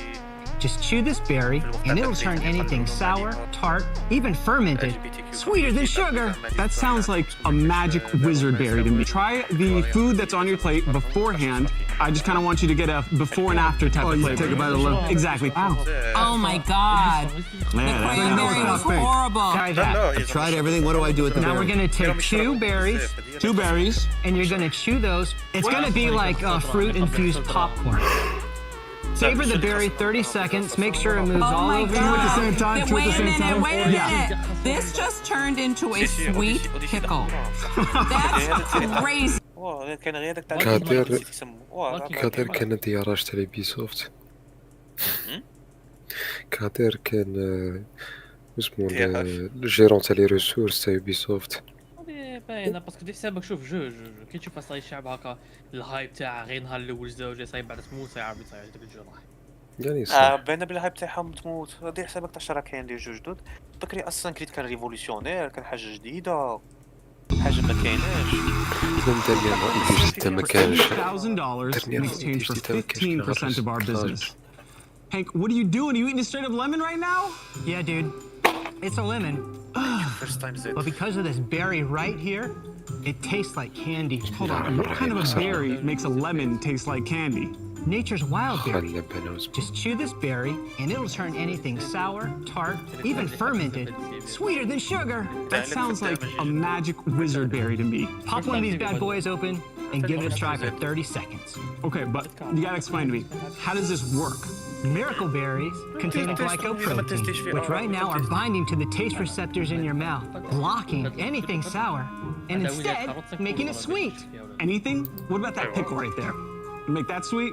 Try it. Whoa, it's sweet. Now, try some of this ultra tart cranberry juice. It tastes like candy. I told you.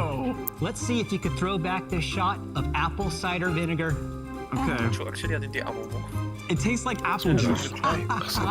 Magic? With this berry, you can transform your taste buds, unlocking hidden flavors from food and drinks you never thought were possible. So, how about it, sharks? Who wants to get wild with nature's wild berry? So Don't take our word for it. Try the magic out yourself. So what you want to do first is you got a whole bunch of stuff there. Try the food that's on your plate beforehand. I just kind of want you to get a before and after type of flavor. Take a bite of lemon. Exactly. Wow. Oh my God. The cranberry is horrible. That's unsweetened cranberry. You won't want to forget the green juice, so make sure you try that. I've tried everything. What do I do with the Now berries? we're going to take 2 berries. 2 berries. And you're going to chew those. It's going to be like fruit-infused popcorn. Savor the berry 30 seconds. Make sure it moves all over you.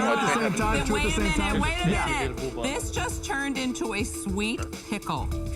That's crazy. The lemon tastes like an orange now. Absolutely incredible. This is insanity. Oh, it does taste like an orange. Right?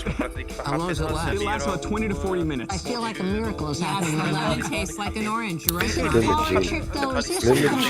Sweeter by the minute. This is crazy. And it starts to get sweeter, yes, as you have it. So what's the purpose? But like, what are you thinking to do with this as a product? So, this transformed my life. I used to be 250 pounds, size 40 plus weight, and facing diabetes, that's right. And, oh, there you go. That's a picture of me. You look a lot better now. Thank you. Well, I realized that people were using this berry a lot for novelty, but my best friend here had a restaurant, and he was using me as a guinea pig at the time because he wanted to test these berries out. But I needed real help. I had kind of lost hope. I was just gaining weight. And what was it? You were just attracted to sweet food? Actually, I identify as an emotional eater. I started eating for anything, drinking for anything. And really, the thing that most people don't understand as emotional eaters is that discipline and willpower have absolutely nothing to do with it. Oh my gosh. Sometimes all you can think about is taste. Lucky for me, he specialized in taste, and he made the healthiest green juice I'd ever seen. And so you crave that sweet taste, right? Right. So now you could eat things that were healthy for you, but they tasted sweet, so you like them. Exactly. I have 3 things here in front of me. Those are our usual bestsellers. That's called our travel jar because you can take it and put it in your pocket and travel with it. So how much is this? That is $26.99. Wow, for just this thing? So for just that's not so sweet. Before you say that, when we came into the market, so I looked online, I found it, and it said 5 berries for $50. How much does it cost you right now? Okay, so right now that costs us about $2.64. So let's talk about sales. What are you going to sell this year? We are projected to do about $340,000. And how are you selling this? So right now we are on the largest online retail. عندها بصح لي باسي ولي زابيتي تريكيبري بهم انا بصح لازم تعرف كيفاش انتيليجامون.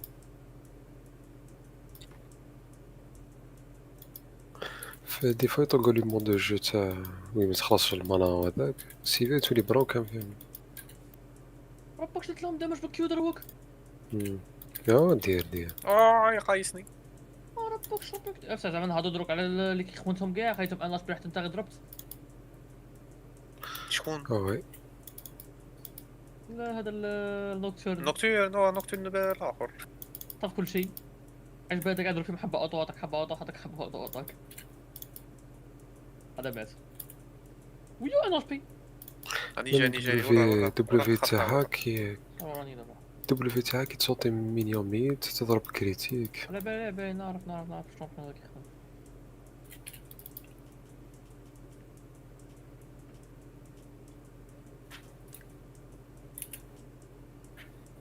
لا دي بزاف دامج فريمون دي بزاف دامج. هاديها بعد عليا.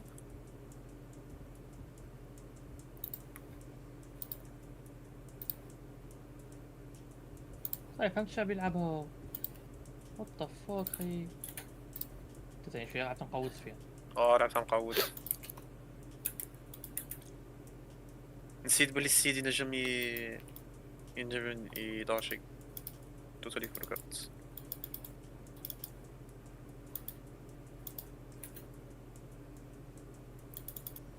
امنت. عنديش ليفل 6.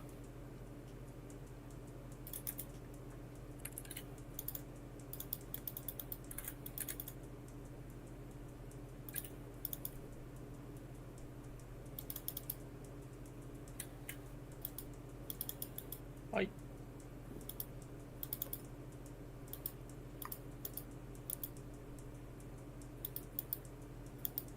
صح حق سفيان.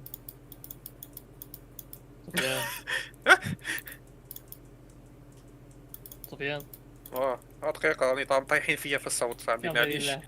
كل السبعة معليش كل السبعة.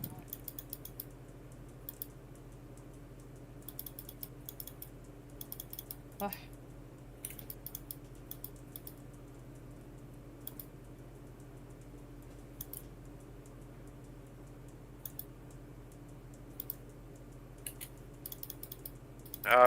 كليت مخبط مع اصحابه.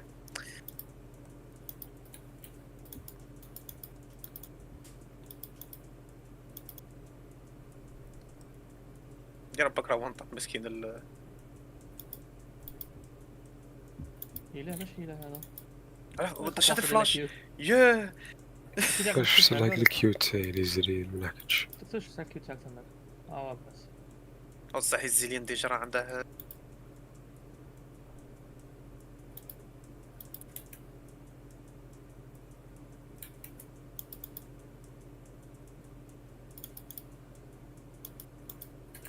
هلا هارو عليا.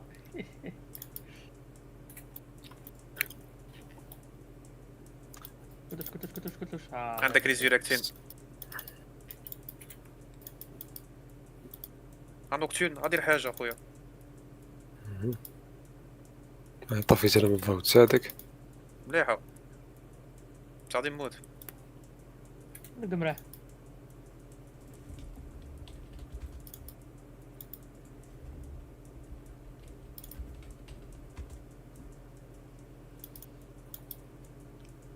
يو الو صفي شوية الاير. هاي قلبي صفي شوية الاير. احكت له تدير دامج. سكويشي وزيد كثر لي ثاليثي هذيك.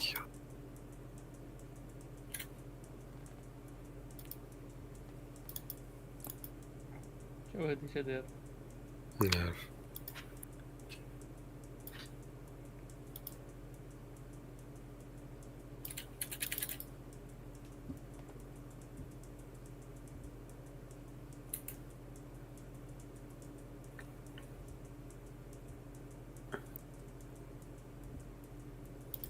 مسكين برما سيسيكلها. عاد برا.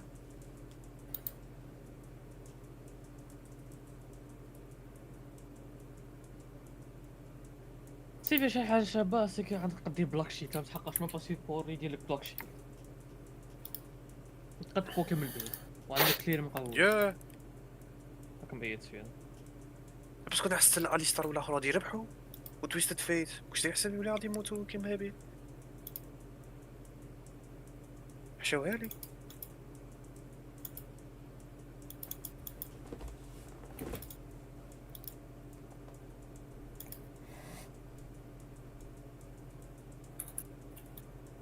You guys ever try those I think they're African berries. They make you eat them, swish them around in your mouth, and they make sour things taste sweet. Oh no, we didn't. We don't have it, I think. I want to buy some and try them out. So في عندك لي بيلي. They're illegal by the way. Huh? They're illegal. Not here. I think they're illegal everywhere. I'd like to have like an authorization to buy them, you know. هرسو تاو. I don't. You can get them on Amazon. They're called miracle berries. That's what they go under in the U.S. But weird.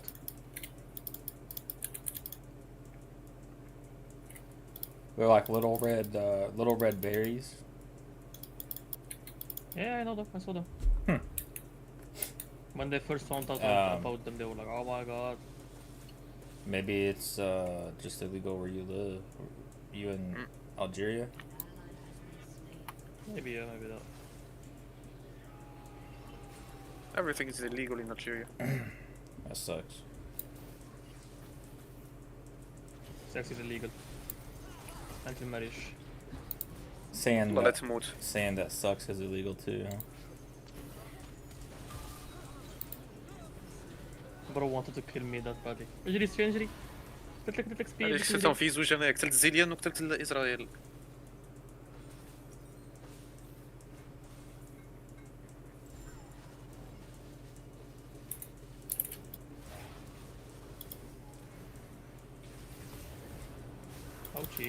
اوتشي. وجوش دامج وات ذا فوك. نوكتين اخويا راك وي ذا فوك اش هذا الدامج اللي كدير فيه.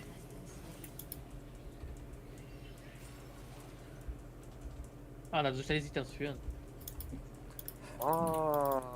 انا قلت سيد. اوه ماي جاد. ويا انميت هذا ما عبر شيء.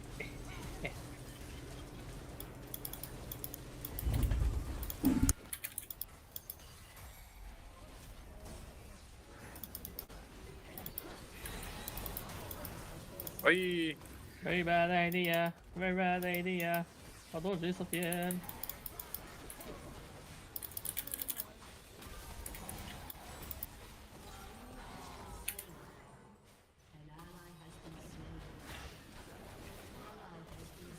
تجي تدفع تسمح لي بتاع ناقص مسكين.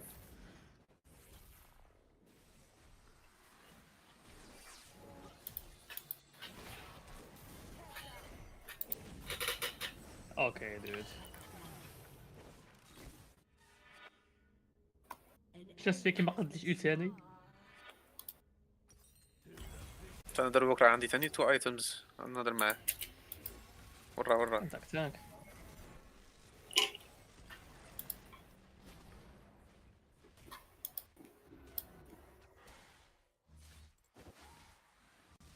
هذا عربي خوتي الإسرائيل. علاه؟ عربي ضحكوا على العصر. عربي ضحكوا هذا.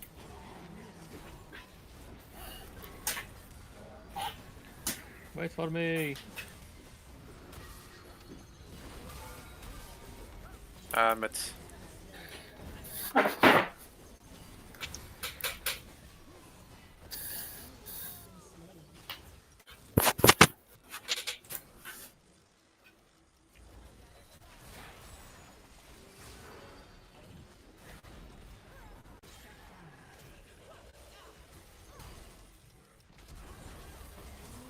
Ouch.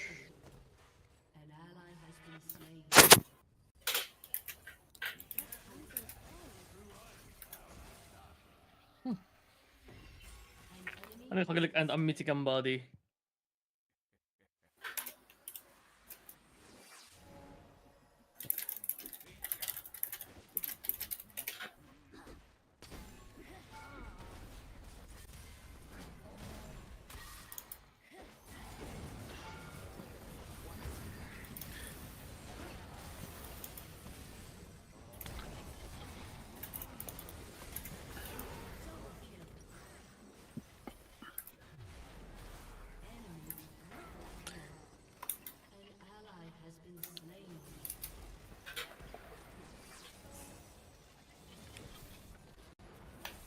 والله العيد ثانية.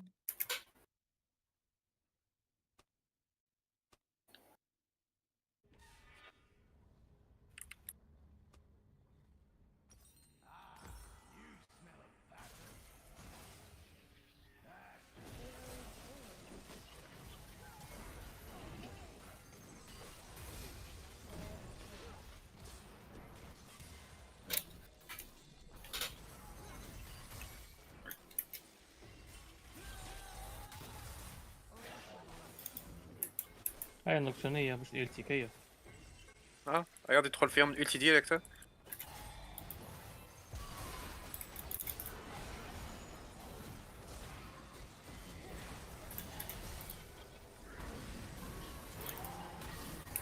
عالي يا رب العالي. وش نقول له؟ وش نقول له وتحومتي؟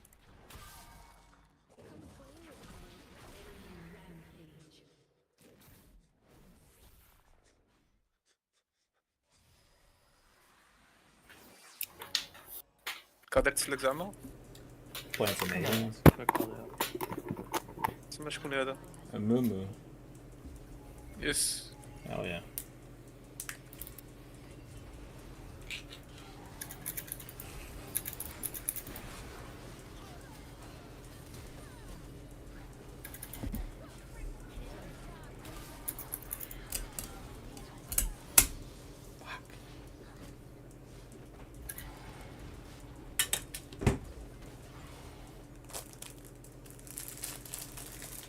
غادي يدخل فيه ديريكت هذا. Yeah. You like salmon?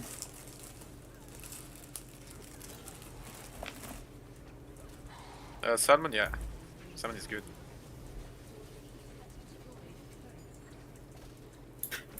Got some salmon and olive oil.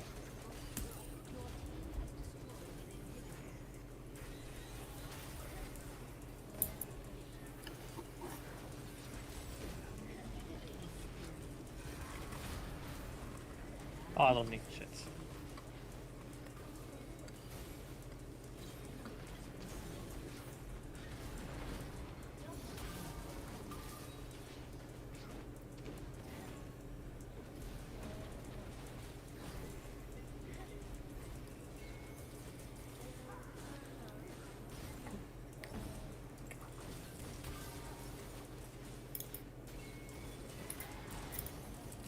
شفتش هاد البرز دامج what the fuck. هذا باسيف ويلعب بطريقتي. لا ماشي يلعب لي طريقتي الفرق. يلعب بطريقتي. It starts with a knock at the door. Kevin McMullen, a manager at Northern Bank, answers to find two men in police uniforms standing outside. They tell him that there's been a family accident. He needs to come with them to identify a body. It's a lie. The moment he steps outside, a gun is pressed against the back of his head.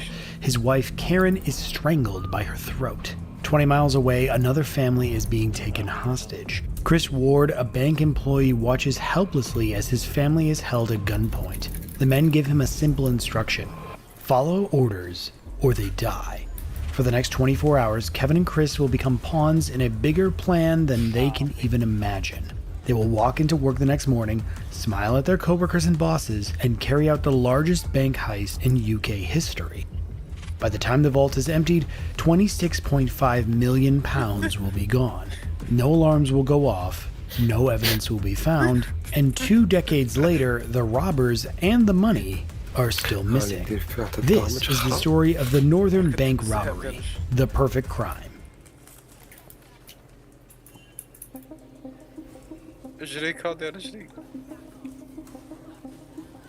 Chris Ward, an employee of the Northern Bank, one of the 4 major banks of Northern Ireland, is at his home in West Belfast watching football with his dad, mom, older brother, and his girlfriend, when a knock comes at the door. Kevin answered. He found a man standing on his doorstep. The man smiles and says, "All right, Chris, I'm here to talk about Celtic." That's the Celtic Football Club, which happened to be Chris Ward's favorite club. As an active member of the club's supporters group, Chris is used to people showing up at his door and asking about tickets or club events. To him, it's business as usual, but this time it's about to be the biggest mistake of his life. He lets the man inside, but as he does, he notices something he missed at first. 2 other figures standing just out of sight in the shadows, entering his house as well. As soon as the men set foot in the house, everything changes. The men pulled their guns and pointed it straight at Chris's family. "Chris, we're not here to talk about football, but about your job at the cash center in the basement of the Northern Bank." Chris froze in his place. "We know who you are. We know everything about you. We're going to take you away for 24 hours, and your family is going to be held for that time in this house.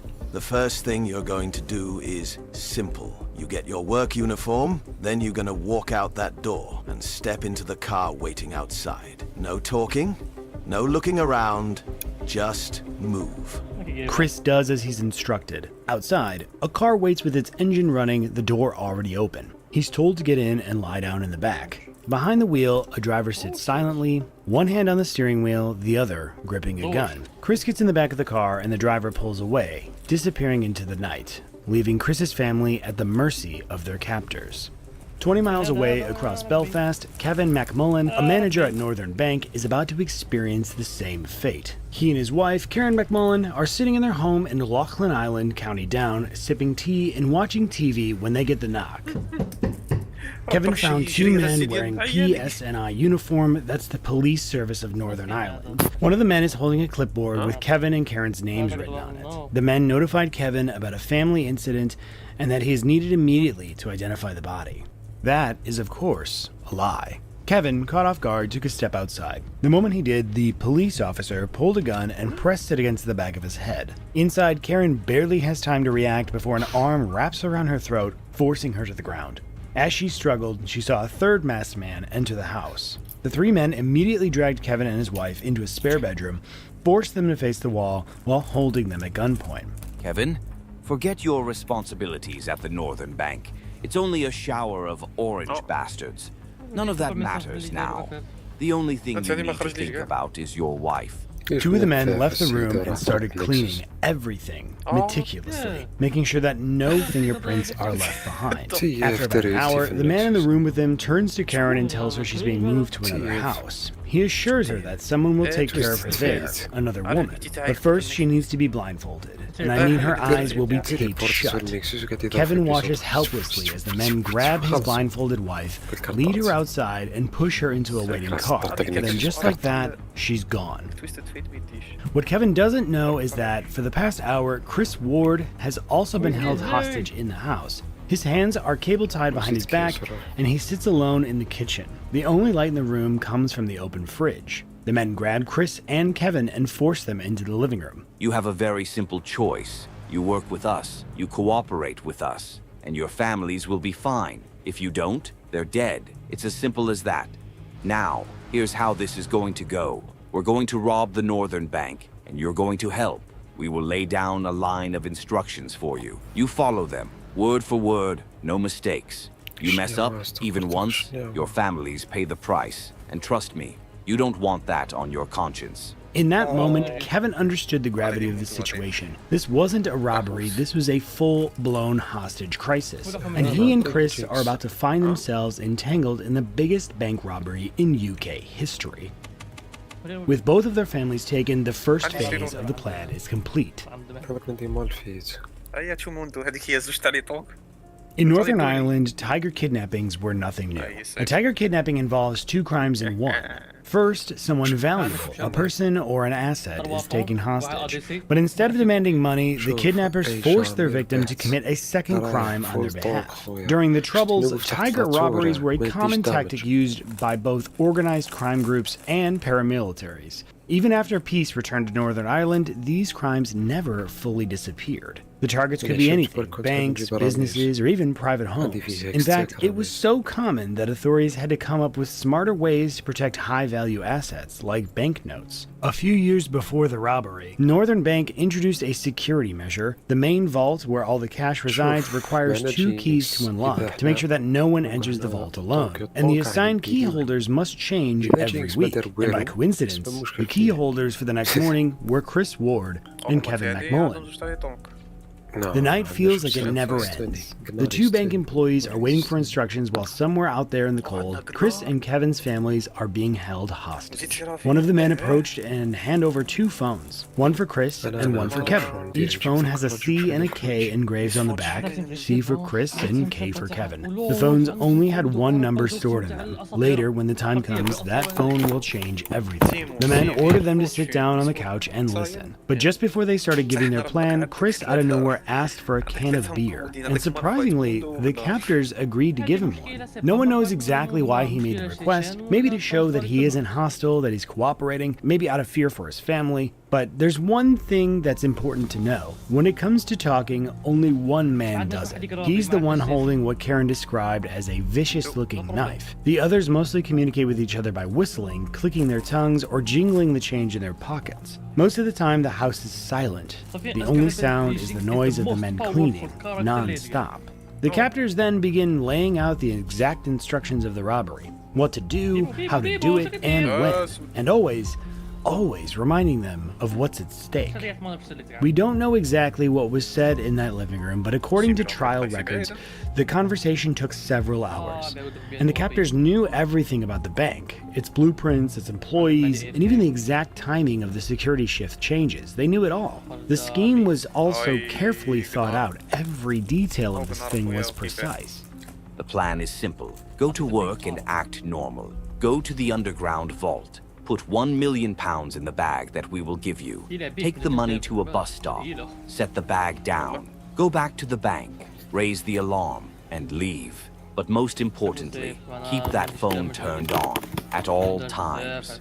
Because you see, the captors are being careful. Not the entire scheme is going to be revealed this evening. The rest will be shared through the phone once Chris and Kevin are at the bank. Anything can go wrong. Kevin or Chris might alert the authorities, a security officer might bust them, or something unexpected could happen. But that phone will be the key to everything. From the way that the captors spoke, Chris and Kevin knew that they aren't messing around. So without hesitation, they agreed to follow the instructions the gang had given them, word for word. With everything in place, at around 2 a.m., the men ordered Kevin and Chris to get some sleep. Tomorrow, they said, would be a big day. It's 11 a.m. Kevin is driving his car, heading to work, with Chris sitting next to him. Chris's shift starts at 11:30 a.m., with Kevin following half an hour later. On a normal day, when Chris isn't the key holder, he works as a supervisor in the machine area, sorting cash and making sure that every banknote goes where it needs to. He usually handles millions of pounds each day, but today is different. With just 4 days till Christmas, the bank is busier than ever.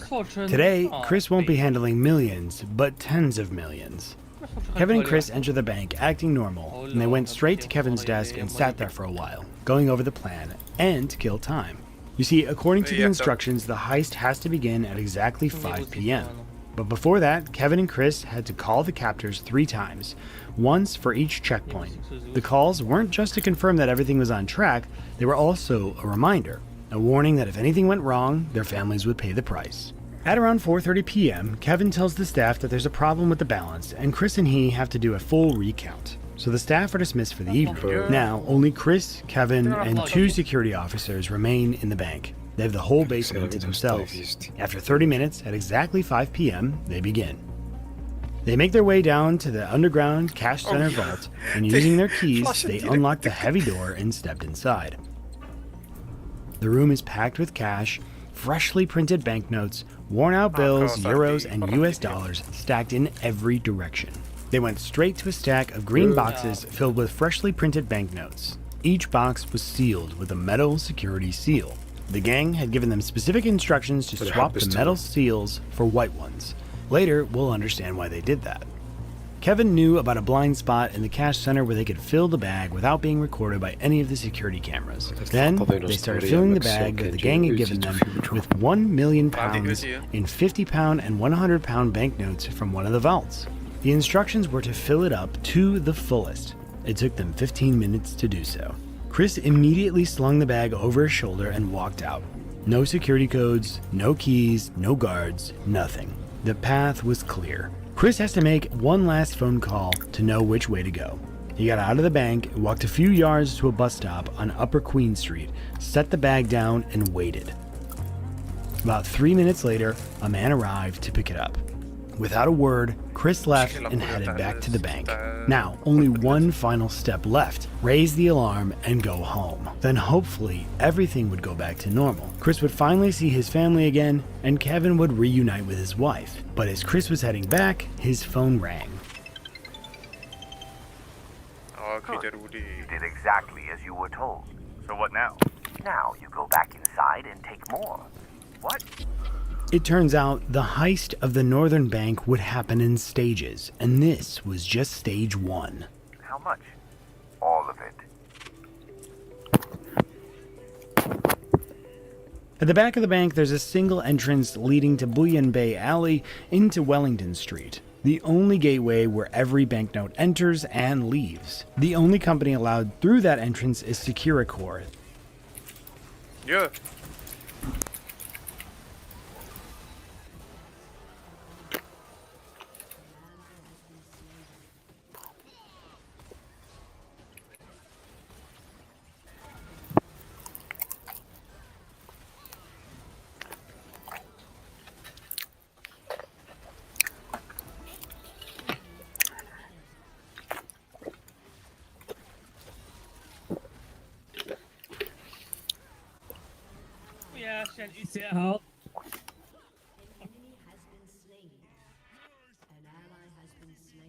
The firm responsible for transporting money in and out of the bank. The plan is to send a van into Bullion Bay to pick up green boxes filled with cash. Each box could hold up to £1 million.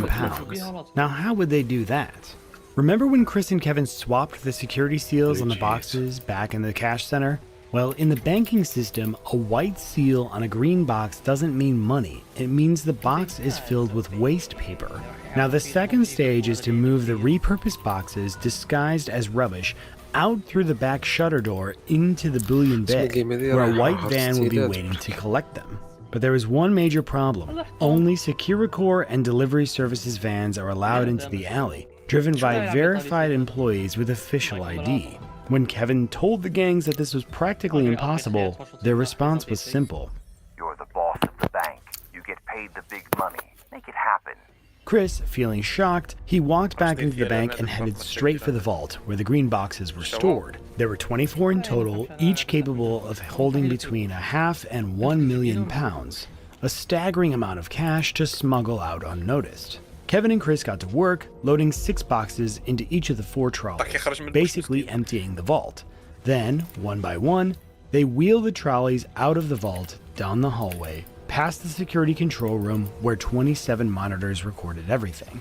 Before they could move the boxes outside, Kevin needed to ensure a clear exit. He walked into the control room and spoke to Billy, the security guard. He told him that a van would be arriving soon to collect the waste and that the back gate needed to be opened. Billy, suspecting nothing, agreed, but he has to come with them. With the path now clear, Kevin pushed the first trolley into Bullion Bay, moved a few meters from Billy, and made the call to the captors. It's done. Bring in the van. It took 15 minutes for the van to arrive, reversing down Wellington Street until its tailgate was level with the bank's back door. The back of the van swung open and 2 men jumped out. Now Kevin, Chris, and Billy stood face to face with the men who were about to take all of the money. They began loading the boxes into the van one by one, 24 boxes in total, packed with cash, £18.5 million to be exact. The entire process took 7 minutes. When they were done, one of the men called Chris and handed him a roll of black polythene. Unbelievably, the robbers weren't done. They were coming back for more. The final stage of the heist is about to begin. Chris and Kevin, still in shock, rushed back into the vault. There was no time to think, only to act. They grabbed handfuls of used banknotes, stuffing them into the large black polythene bags as fast as they could. The first and second round had been freshly printed, brand new cash, but this time it was a messy mix of used banknotes, euros, and US dollars, making a total of £5.1 million in total. They worked in silence, knowing the robbers would be back. Then 45 minutes later, Billy called Kevin to let them know that the van is here. Kevin felt his stomach drop. This time, there were no green boxes to disguise the cash, just loose bags packed with millions. Kevin told Billy to open the inner gate. If Billy so much as glanced inside the bags, the entire operation was done.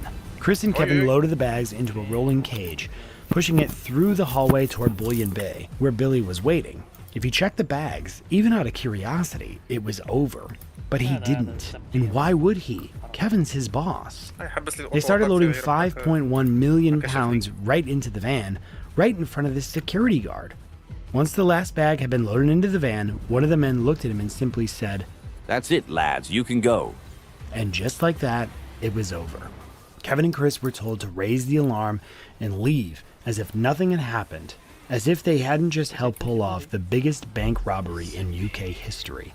Without a word, they got into Kevin's car and drove straight to his house to reunite with their families, if they were even still alive. The robbery is done.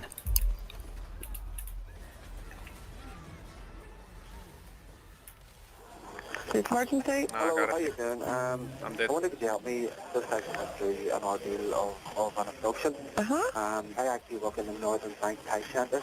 We usually to rob it. How much are we talking now? 30 minutes on the back. Oh my God. At 8:10 p.m., Kevin called the PSNI, letting them know that he had just helped rob the Northern Bank.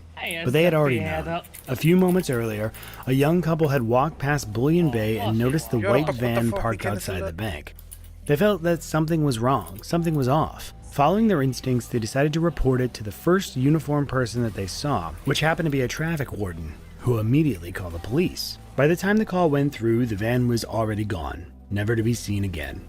The police arrived, and they were mind-blown to find that £26.5 million had vanished from the bank. The head of PSNI immediately launched a nationwide hunt for the perpetrators. In the months that followed, the investigation became one of the most frustrating in UK history. The first wave of arrests came fast, raids against Belfast, Dublin, and Cork. The police rounded up men tied to Sinn Féin, the IRA, and other known criminals, hoping to find a trail that led back to the robbers. 3 men were caught at Heuston Station in Dublin, one of them carrying nearly €100,000 hidden in a box of washing powder. A financial advisor in Cork had £2.3 million stashed in compost. Another man was arrested for burning sterling banknotes in his backyard. But of all the arrests, the most shocking was Kevin McMullen, the bank manager. The police suspected that someone inside the bank had to be involved. Because the operation was so sophisticated, they believed the criminals were part of the military. The hostages were forced to basically answer in a line of command. And Kevin, he was only one of 2 people to have access to the vault. For a full year, Kevin McMullen sat in a cell, accused of helping plan the biggest bank robbery in UK history. The pressure had to have been unbearable. But after 12 months of questioning, searches, and investigations, the police had to admit the truth that they had nothing. Not a single piece of evidence linked Kevin to the robbery, no suspicious bank transactions, no phone calls, nothing. In the end, he walked free. The police then turned to Chris Ward, the second key holder. Unlike Kevin, Chris wasn't management, he was just a bank employee. But he was in charge of the staff work rota, and the police found it suspicious that he had scheduled himself and Kevin as key holders that day. On November 29th, 2005, Chris was arrested and accused of being the insider who made the heist possible. His home was searched, and even his part-time job at Casement Park, a Gaelic sports stadium, was raided by 25 Land Rovers from the police. But just like Kevin, there was no real evidence. Chris went to trial in 2008, but when the time came, the prosecution had nothing. The key argument, that he had changed the staff schedule on purpose, fell apart when the bank confirmed it had been a management decision. Chris was fully acquitted. By the end of 2005, the police had conducted 22 searches and made 13 arrests, but every lead hit a dead end. Most of the arrested men were either charged with money laundering or IRA connections, but no one was ever convicted for the actual robbery. The money is still missing, and the robbers have never been caught.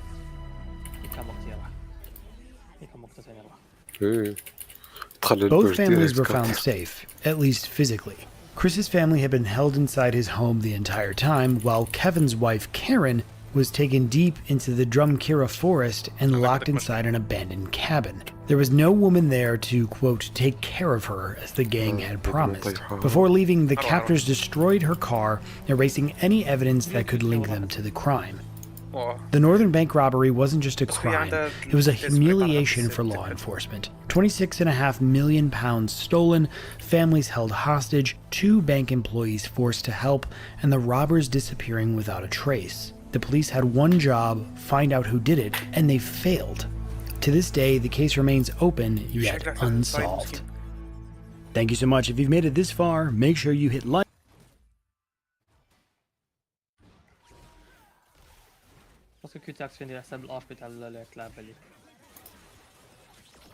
It starts with a knock at the door.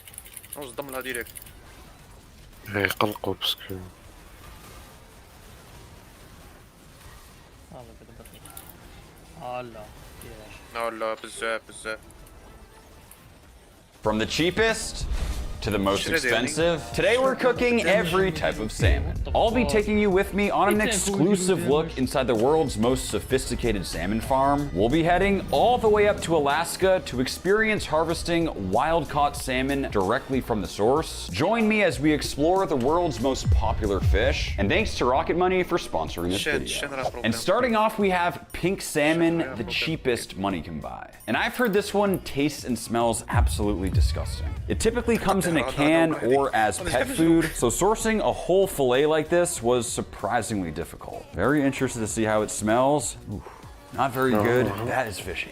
Oh, I mean, the color on this salmon is just so pale. It's like falling apart. I know you shouldn't judge a book by its cover, but it just don't look right. Now, for each type of salmon, we're gonna cook it 2 ways. The first, from each type of salmon, we're gonna take a fillet and pan-sear it with crispy skin so we can compare the flavor of all of them as a control. But as you guys know, on this channel, we like to have fun. So what we're also gonna do with each type of salmon is try some of the craziest techniques on the internet. Starting with pink salmon meatloaf. We'll take off the skin, then poach with lemon and dill. It's been about 20 minutes, and it should be done. honestly doesn't look terrible now that it's cooked, but we'll combine with a bunch of butter, chives, lemon juice, salt, and pepper, and we'll blend it up into a paste. Now we'll whip out our mold, laying down a nice layer of lox to kind of form a seal. Now we'll go in with the salmon pate, then a couple stems of asparagus. Or is it asparagus? Asparaguses. Finishing with more of the salmon meatloaf mixture, getting it nice and spread out, along with a final layer of lox. And just like that, our salmon meatloaf is done. Salmon meatloaf. So the truth is that this is actually called a terrine as opposed to meatloaf, but I think we can all agree that meatloaf sounds better. Shout out to my buddy Adam for the inspo on this one. I mean, this looks awesome. The asparagus is so cute. It's like little eyes. Don't you guys think this would be better with a cracker? Ta-da! Wow. I always carry 3 crackers in my pocket. Cheers. Mmm. Wow. One of the best salmon dips I've ever had. Because I'm used to smoked salmon dip, this basically replaced all the smoky flavor with a fishy flavor. It's more of a pate than a dip, which is why I feel like it can get away with that like more fishy flavor. I really like it. When I was a kid, there used to be a salmon cream cheese, and this kind of reminds me of it. Now for the control. It's not good, but it's not bad. For me, it kind of tastes like when you go to a not super nice restaurant and order salmon, and you hope that it's gonna be really good, but you know it only costs like $12. It has a dense fishy flavor for me, almost making it bitter. Significantly higher scores than I was expecting for our cheapest salmon of the day, but either way, let's move on. Next up, we have chum, aka Kita, and honestly, I've heard some questionable things about this one. I've even read that it's typically reserved for just dog food. With a 3.8% fat content, it is the lowest of the just dog food. With a 3.8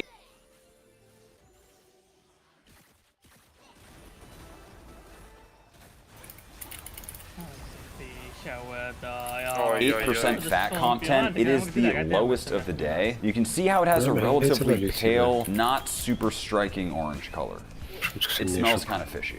We'll start by taking the fillet, which will be used for the comparison. I mean, that is just so insanely lean. There's literally no marbling in there. Now we're gonna remove the skin. We're actually turning it into salmon jerky. Regardless of what type of meat you use, when it comes to jerky, you generally want a low fat content, so this should work well. And we'll gently add the salmon to the marinade. And we'll let it marinate for a few hours. It's been exactly 3 hours, and we'll let this salmon dehydrate.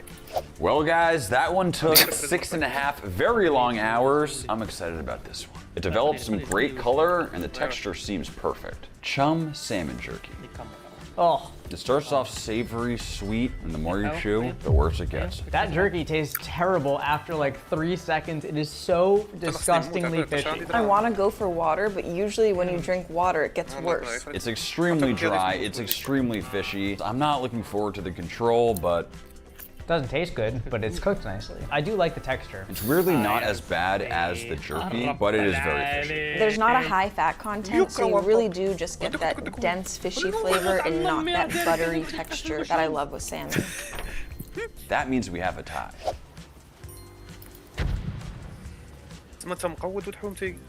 And next up we have Atlantic, by far the most popular species of salmon consumed globally. Now, 99% of Atlantic salmon is farmed, but what does that actually mean? We're going to the source to find out. So we came to a fish farm.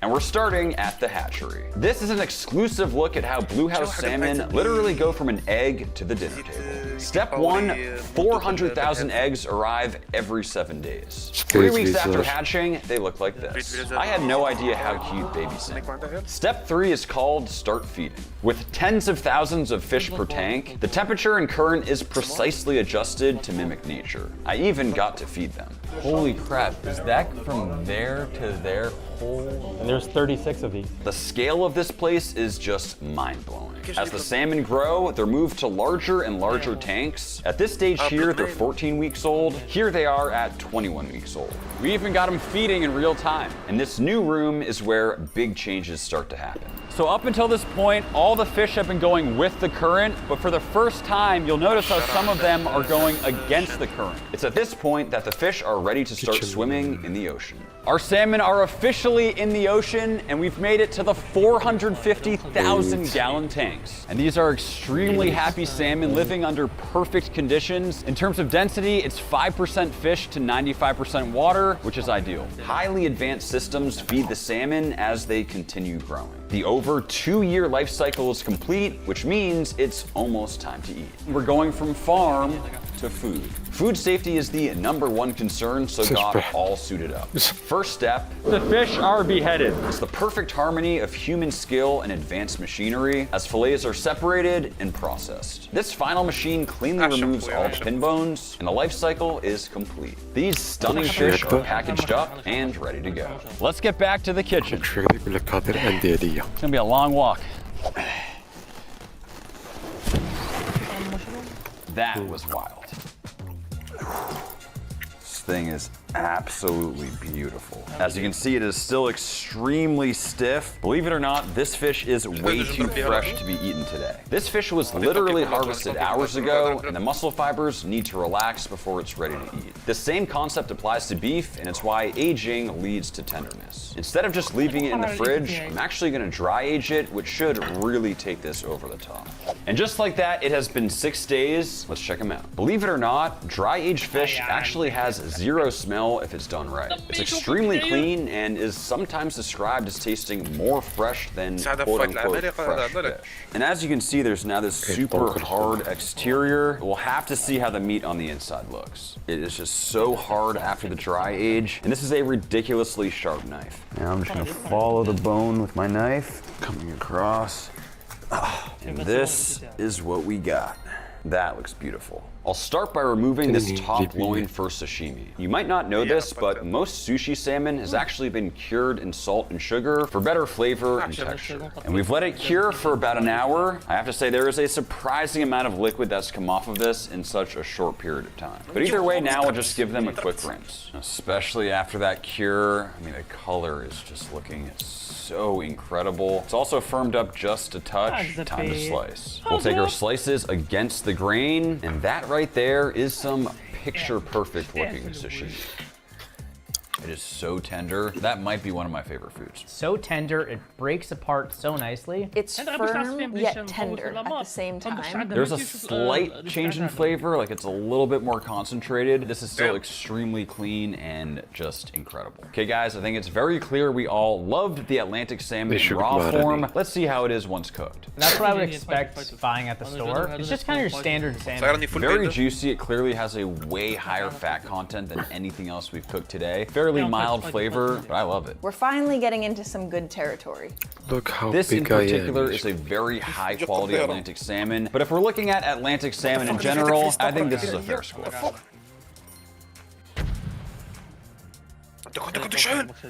And we have reached easily the most beautiful of the day. This is steelhead trout. Just check out these colors. It has this stunning, almost blood red line moving horizontally, a nice silvery belly, and then it has these really cool spots over the top. Especially on the head, you can see them. And this is just surface level, but looking on the inside, there's a really thick layer of fat over the rib cage. No, this is technically not a salmon, but it is extremely closely related, and it's just such a cool looking fish, I had to include it. It's one of 2 trout that we'll end up cooking today. And as you can see, the fat content on this fish is just out of control. I wish I could turn this skin into like leather or something. It's just so cool looking. But fortunately, we do have something fun planned for it. The next step, we're gonna cure the salmon, and it starts with salt and brown sugar. So we're browning this to be hot smoked, one of my all-time favorite preparations for salmon, and this is my rule of thumb. Start by seasoning the salmon with kosher salt, the amount you normally would do if you're just cooking salmon. Then you're gonna add roughly 50% more salt. Cured salmon has a bunch of sugar in it, so it can take a bit more salt, and I find that this proportion works great. Now it's time for the brown sugar. And again, we're just gonna eyeball it. What we're shooting for is twice the salt amount of brown sugar.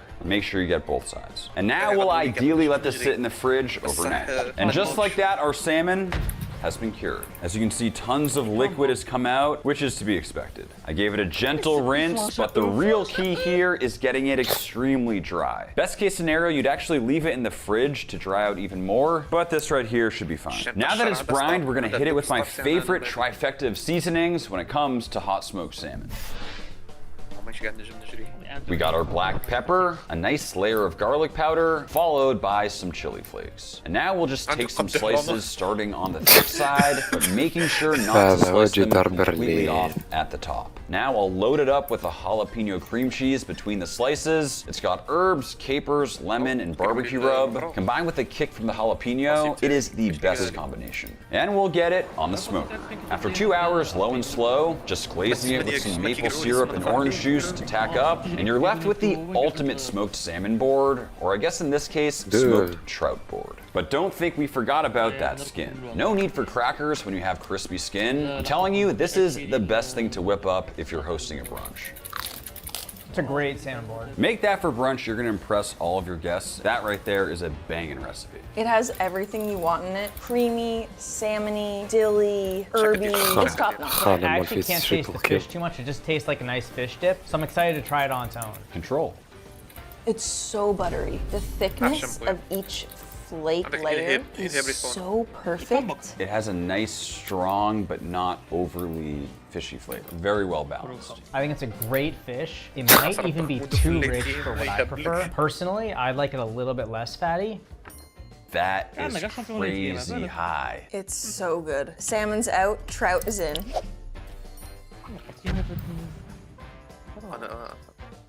Okay guys, next up is Coho, and for this one we are flying 4,000 miles up to Alaska, deep into bear country to catch our own. But before we go, I'm excited to announce the sponsor of today's video is Rocket Company. And as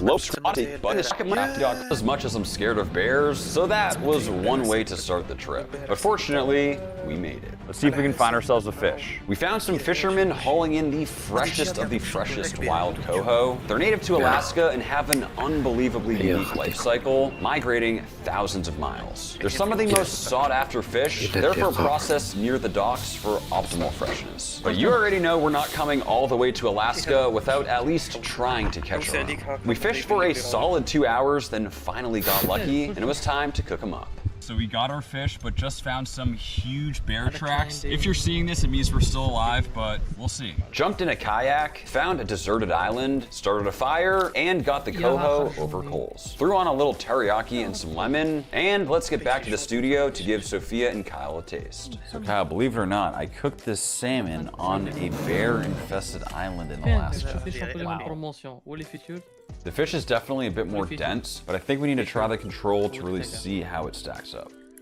It's still dense. And it's almost like the salmon flavor is more concentrated. It has a way stronger flavor, and I definitely prefer that. I actually really like this one, and I think it's a nice contrast with a lot of the softer ones. I'm gonna be honest, it's not my favorite. The texture's firmer. It kind of has a really dense fish flavor. It's almost like this is grass-fed versus like a highly marbled Wagyu, which is like what the Atlantic's like. Extremely mixed reviews. Sophia, I appreciate the honesty.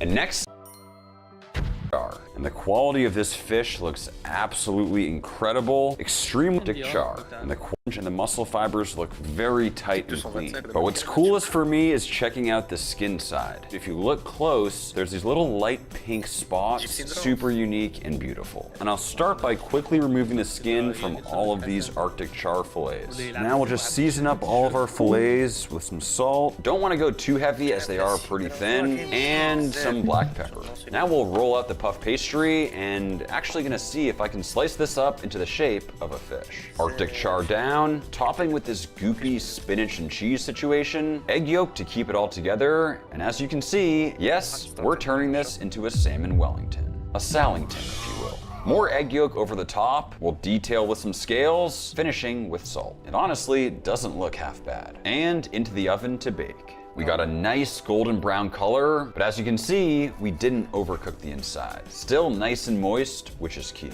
It's like a little salmon in Wellington form. Another stellar omnivorous Adam recipe. That is incredible. It's almost like a quiche Yes. It kind of reminds me of spinach and artichoke dip, but with a little bit of salmon-y twist to it. Though I will say it's almost impossible to actually taste the Arctic char with all those flavors going on. Let's taste the control. It's very, very steaky, like swordfish texture. It is more dense, but not in a bad way. Though I will say flavor-wise, there's a slight like twang to it.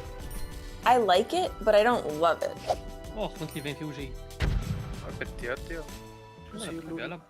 Next up, we have what is quite possibly the most flavorful salmon of all, sockeye. It's stunning. You got some serious problems. Alright, I'm gonna go get the fish. Yes, I thoroughly washed the cutting board. Don't worry, guys. Sockeye have that distinctive deep color. It's quite expensive and believed by many to have the best flavor, though in my opinion, it does usually appear to be lacking in fat. And we got a crazy recipe planned for this one. It starts with some beets. Just check out that color. We'll throw in some salt, throw in the sugar, some black peppercorns, coriander seeds, and a little bit of vodka. Throw down a little bed of dill on the sides, throw down the brine, and down with the salmon. Now we'll do our best to get this thing tightly wrapped up. And time for a super long 48-hour rest in the fridge.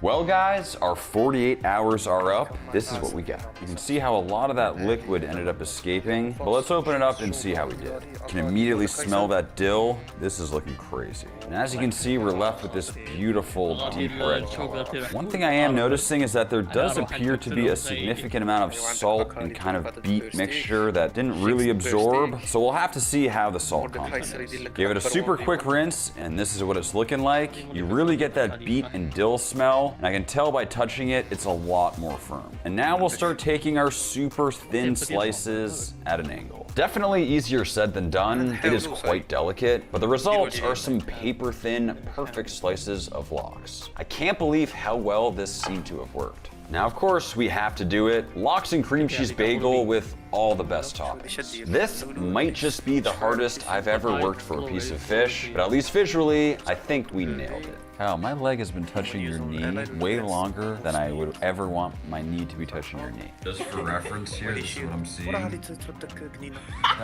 ain't right. That combination of a bagel, cream cheese, capers, dill is just perfect. I could eat that every single day. I mean, that is legit. And interestingly, that beet flavor is extremely intense. Honestly, almost too intense. And it looks sick. All right, let's try the control. I feel like this is one you either love or hate. I hate it.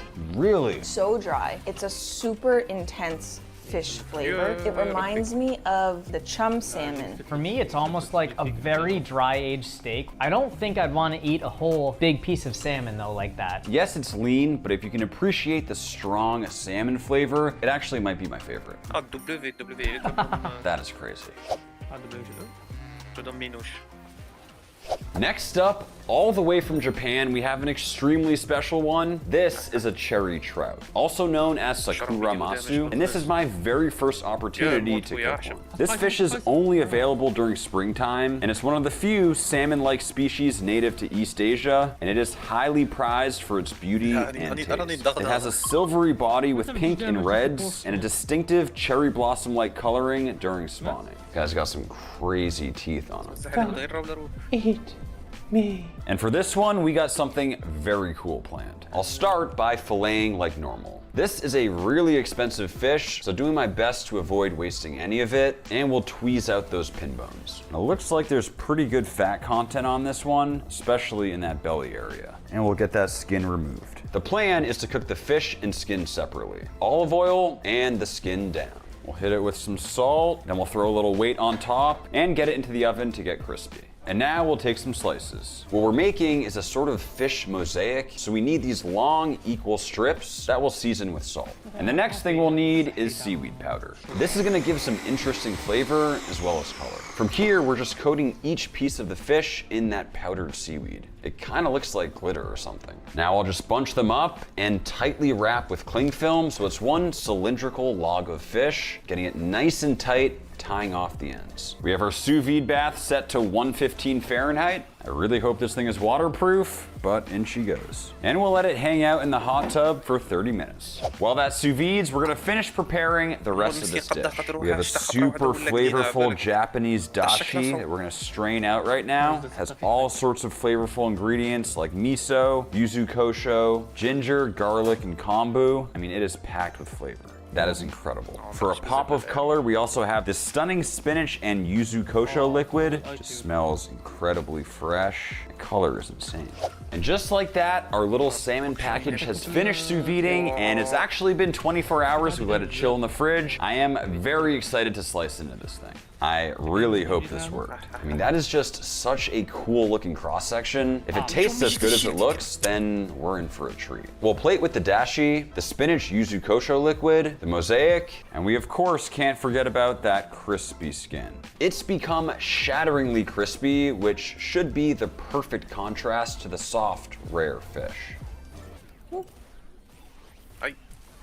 I love the subtle seaweed flavor on there. I was afraid it would be overpowering, but it's just this perfect little surprise. The texture is just not cutting it. It's very mushy and it's fishy. It's too soft, but I agree with Sophia that like dusting of seaweed gives it such a different flavor than a piece of seaweed would. If it was raw, it'd be 10 times better. I mean, this dish is completely different than the control, so let's give it a shot. Now that is what I'm talking about. That's my favorite fish so far. Perfect texture, really tender, not overly rich. It's so well balanced, it has a little bit of everything. I actually like this one even more than the steelhead trout. Soft texture, good flake to it, still fatty, but not overpowering. As I said before, salmon's out, trout is in.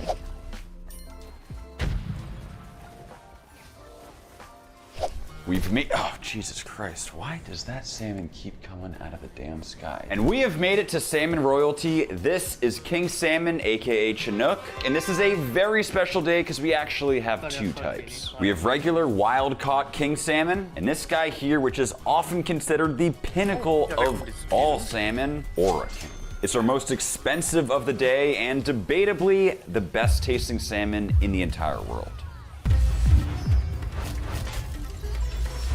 Some call it the Wagyu of salmon. I mean, this fish is just absolutely stunning. Super wide body to it, and the colors are just beautiful. So step one, we're gonna remove one side of the Ora King to compare it to the wild. And even just right off the bat, I mean, look at the color and fat content of this fish. This is gonna be special. And that right there is some of the most beautiful salmon I think I've ever seen. It has such defined marbling, and the orange color is just striking. Now, that compared to the wild king salmon, honestly, this wild one looks terrible comparatively. It's way more pale, and while there's still some marbling, there is significantly less. I mean, that is a night and day difference. But what matters most, what does Tibby think?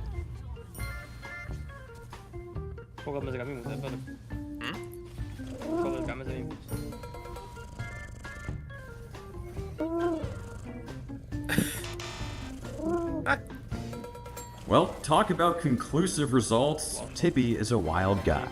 Whoa, look at that. Oh.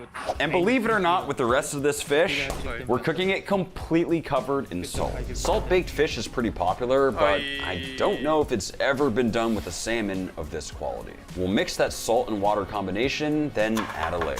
Throw down a nice bed of dill, some slices of lemon, and on with that beautiful salmon that is not going to quite fit. A bit more dill over the top, and then we'll completely cover in salt. Patting it in so it's nice and sealed. We want to trap in that steam so it stays juicy. And we'll get it in the oven. And our salmon should be done. As you can see, the salt is rock solid. Let's crack into it. Whoa, the skin is actually coming off super nicely. I mean, it's peeling right off. I'm dying to see how this is. Take a slice here, and I mean, it looks just packed with moisture. We'll start with the salt-baked Ora King.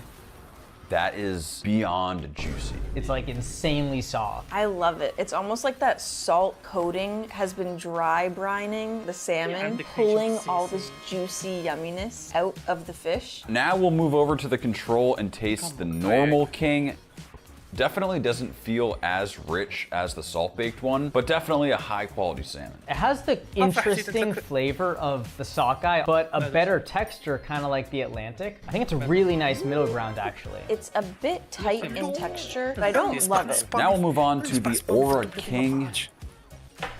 Whoa. It's like the Wagyu A5 of fish. Yes. It's insanely rich, incredible texture, incredible flavor. It's the best salmon I've ever had. It's juicy, it's tender, it's flaky the way that I want it to flake. There's a reason that is the most expensive salmon. Honestly, I would have gone higher, but I know if that was dry aged, it would just take it to the next level. But clearly we loved it.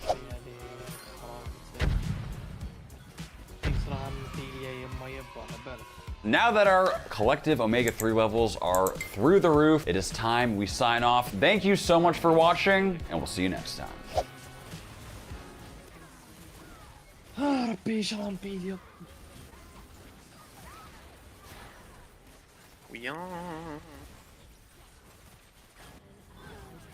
دا ما كاينش كيفاه.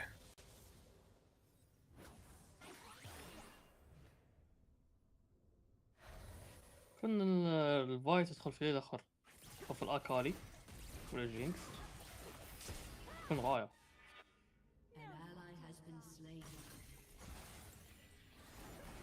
الزبي هادي راه الرب تدي فري هيتس فيا وتحمر هي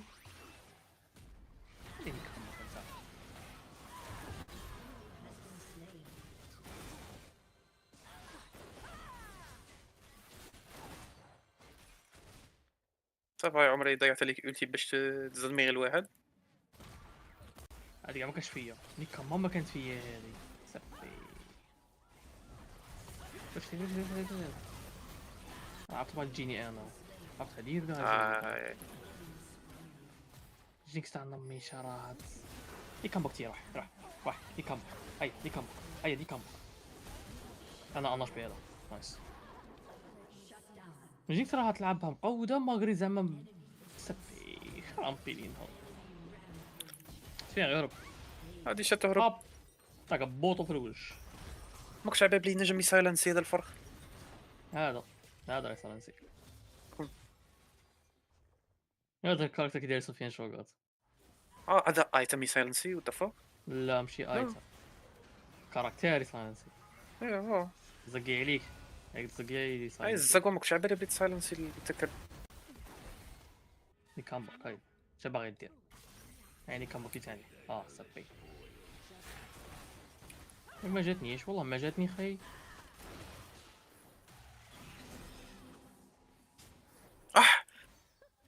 حسيت بيها ورا فوق كاينش من بفيا نكمبك اي موسي قحبه ربي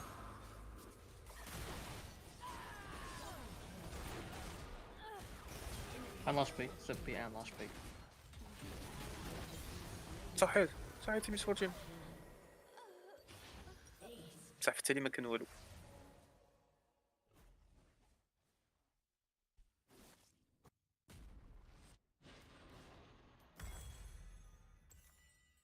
عافاك تستعملها ريدمشن جاي نقول هذاك اللي تمشي تضرب عافاك تستعمله نحطها عندكم تيليكم.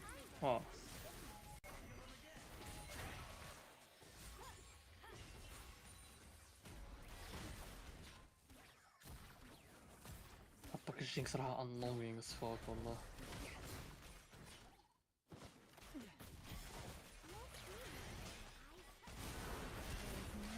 اي كان لا صيام ماديش نجم نتحرك.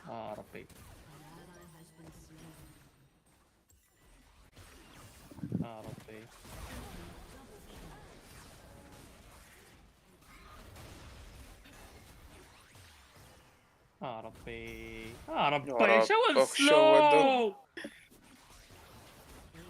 الزبي شو السلو يا ربك شويته. انها القشعريرة. اقول لي هذا رايت رولي هذا انا شرح داير الصورة هذا حنبوك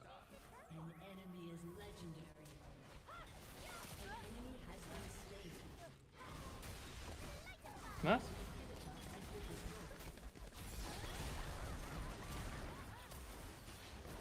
تشعر عن ميتي ما خطر له ولا سفيان؟ يب.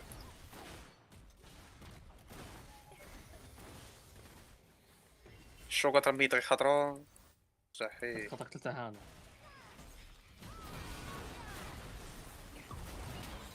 يا خطفتني انا. ما تسمنيكش. احشم خويا احشم.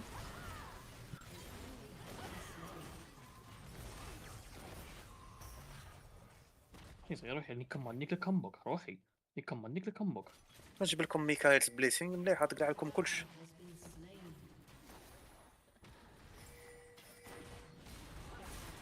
Why did he go in? انت شري يدير هذا. اقتلها.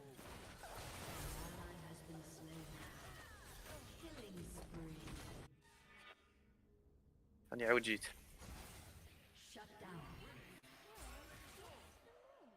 نجيني ليكم ولا روحي لينا يا روح. أو ضربت the fuck؟ مين ضربتني؟ ليزا. على خرجت من الهيل. أتحرك فيه. اي ايتي ربي. فهمت علي قلت لك رامي اينتو؟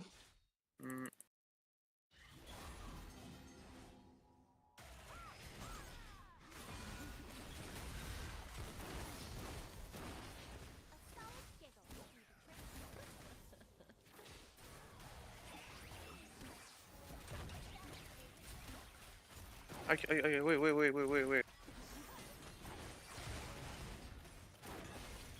انا كيتي ما قطعني قال ما تقتلنيش نضرهم على بالك. عارف يحرز تحقق الايتي تاعك مات؟ وي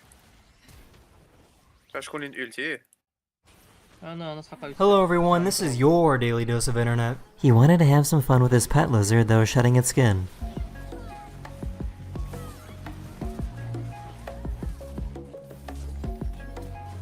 هادي السبي ماني ندير والو.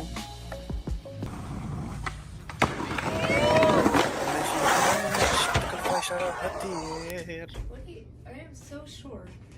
Where this is good. I knew you were.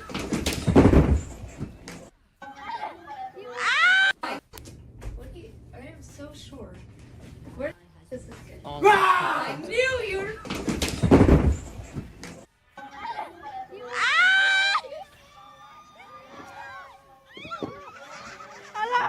So, does anyone know how this magic trick works? सारे पन्ने दिखाओ सारे पन्ने देख लो जी अभी आई थी शुरू में है वो ड्राइंग वो मार दिया माता रानी को याद किया पूरी डायरी लिख गई बजाओ ताली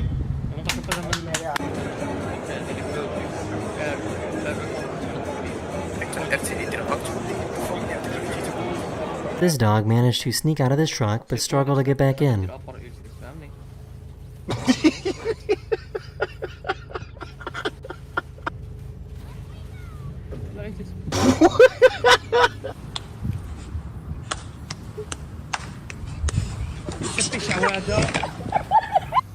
يدك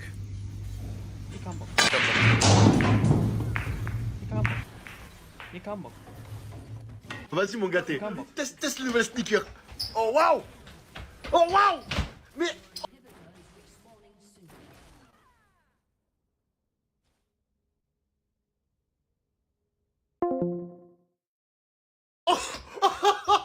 Here's a good example of what practical effects look like when making a movie. let's roll it. Let's see what happens. And can you push in? And pull him in.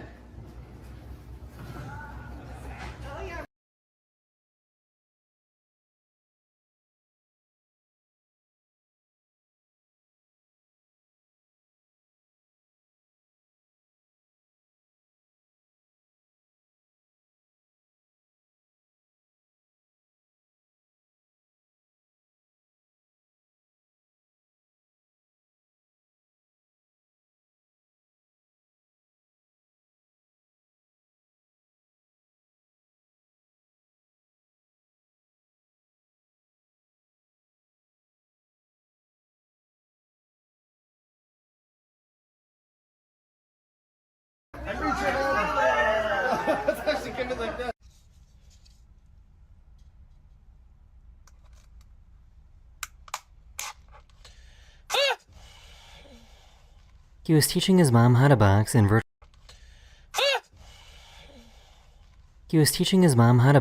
virtual reality. Okay, this is kind of creepy. How to box. He was teaching his mom how to box in virtual reality. Okay, this is kind of creepy. Maybe turn around. Oh!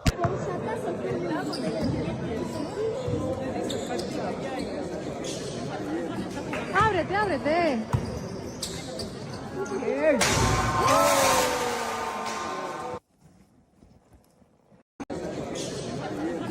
Ábrete, ábrete.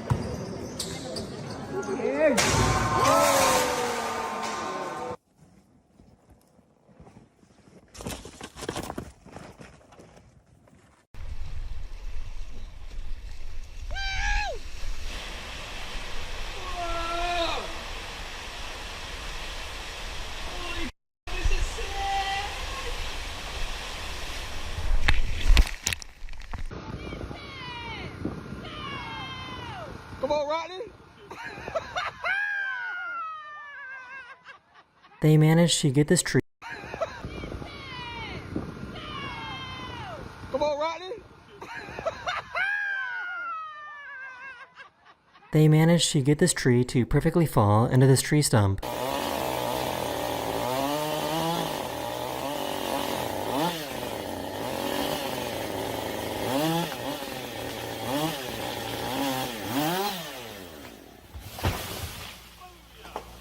She managed to teach her cat how to clap.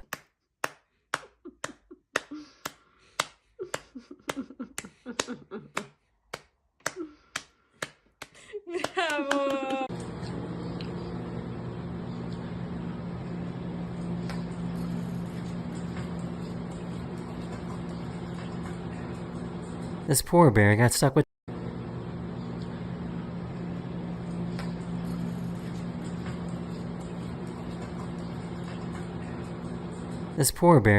toilet paper stuck in his butt. Poor got stuck with toilet paper stuck in his butt. This poor bear got stuck with toilet paper stuck in his butt.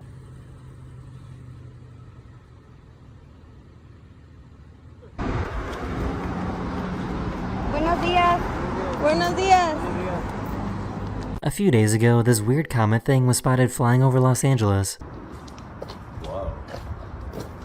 That's crazy. What is that? We're in Los Angeles. Anyone know what this is? Men will really watch this video and say heck yeah.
This guy found a wild owl that loves to be pet.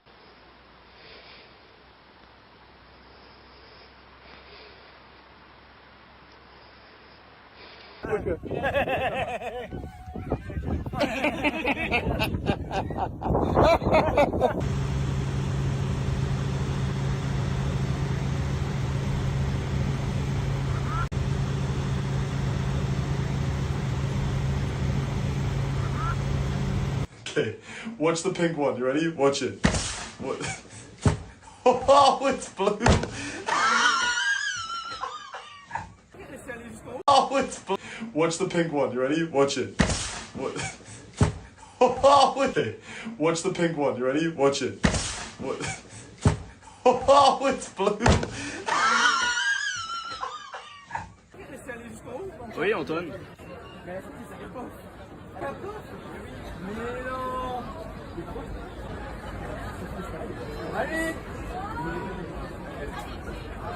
bah les talons, hein. Oh mais où? She wanted her friend.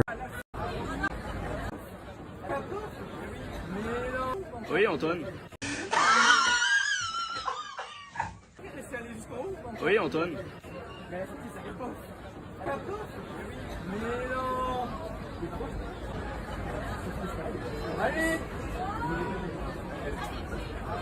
Ah bah les talons, hein.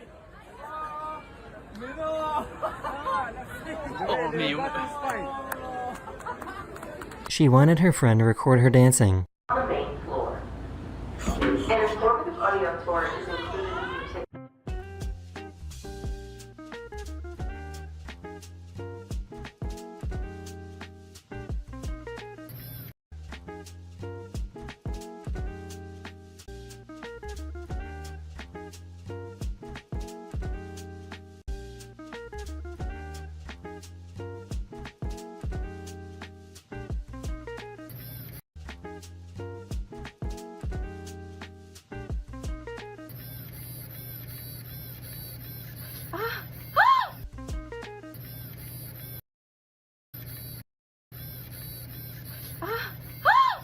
She confessed everything at her graduation. I googled everything.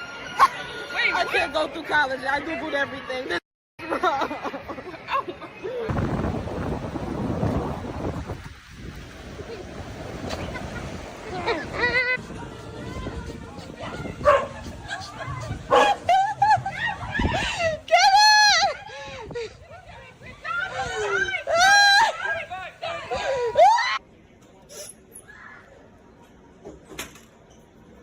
Who's there? Hello?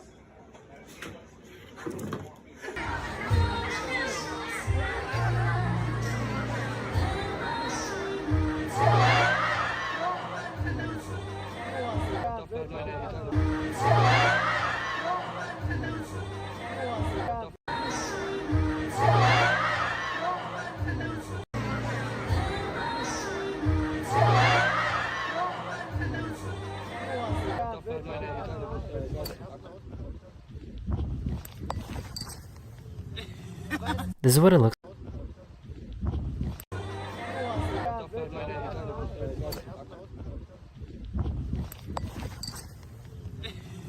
This is what it looks like when planes have too much fuel and need to dump it to arrive at a safe landing weight.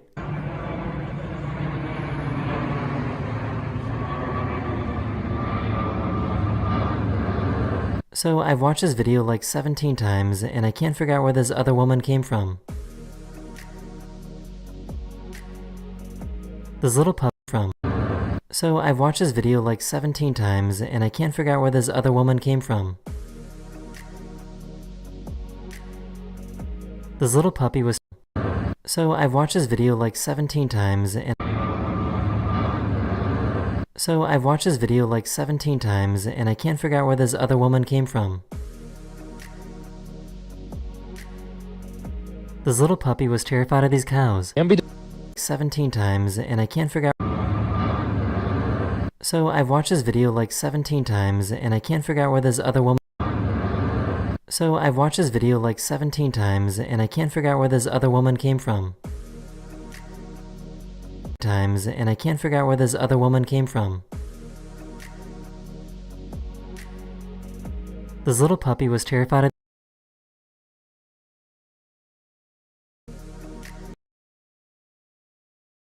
This video like 17 times and I can't figure out where this other woman came from. This little came from. Times and I can't figure out where this other woman came from. This woman came from. Times and I can't figure out where this other woman came from. This little came from. This little came from. So I've watched this video like 17 times and I can't figure out where this other woman came from. This little puppy was... This little puppy was... Well, I've watched this video like 17 times, and I can't figure out where this other woman came from. This little puppy was terrified of these cows. Ambi does not like the cows. Oh my god.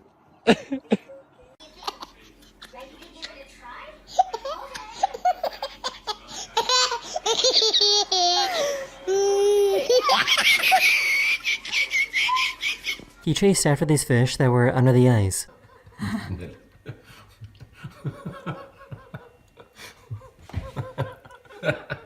This dog saw this cat do the trick and got jealous and wanted to join in.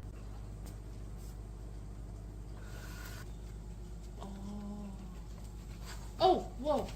Oh my god.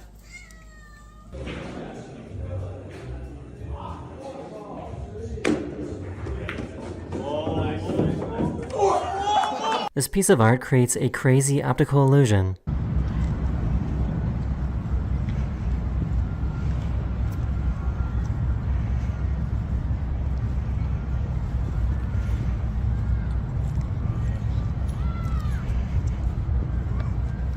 That is, yeah. Art creates a crazy This piece of art creates a crazy optical illusion.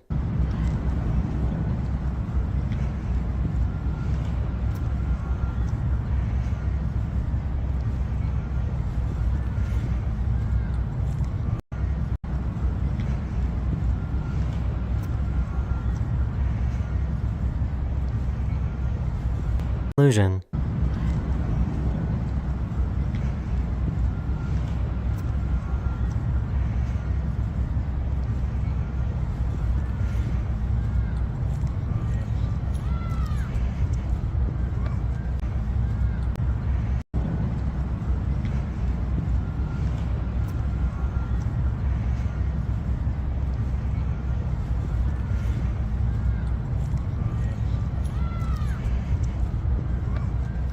That is the end of this video. Hopefully you have a wonderful day, and I will see you guys again very, very soon.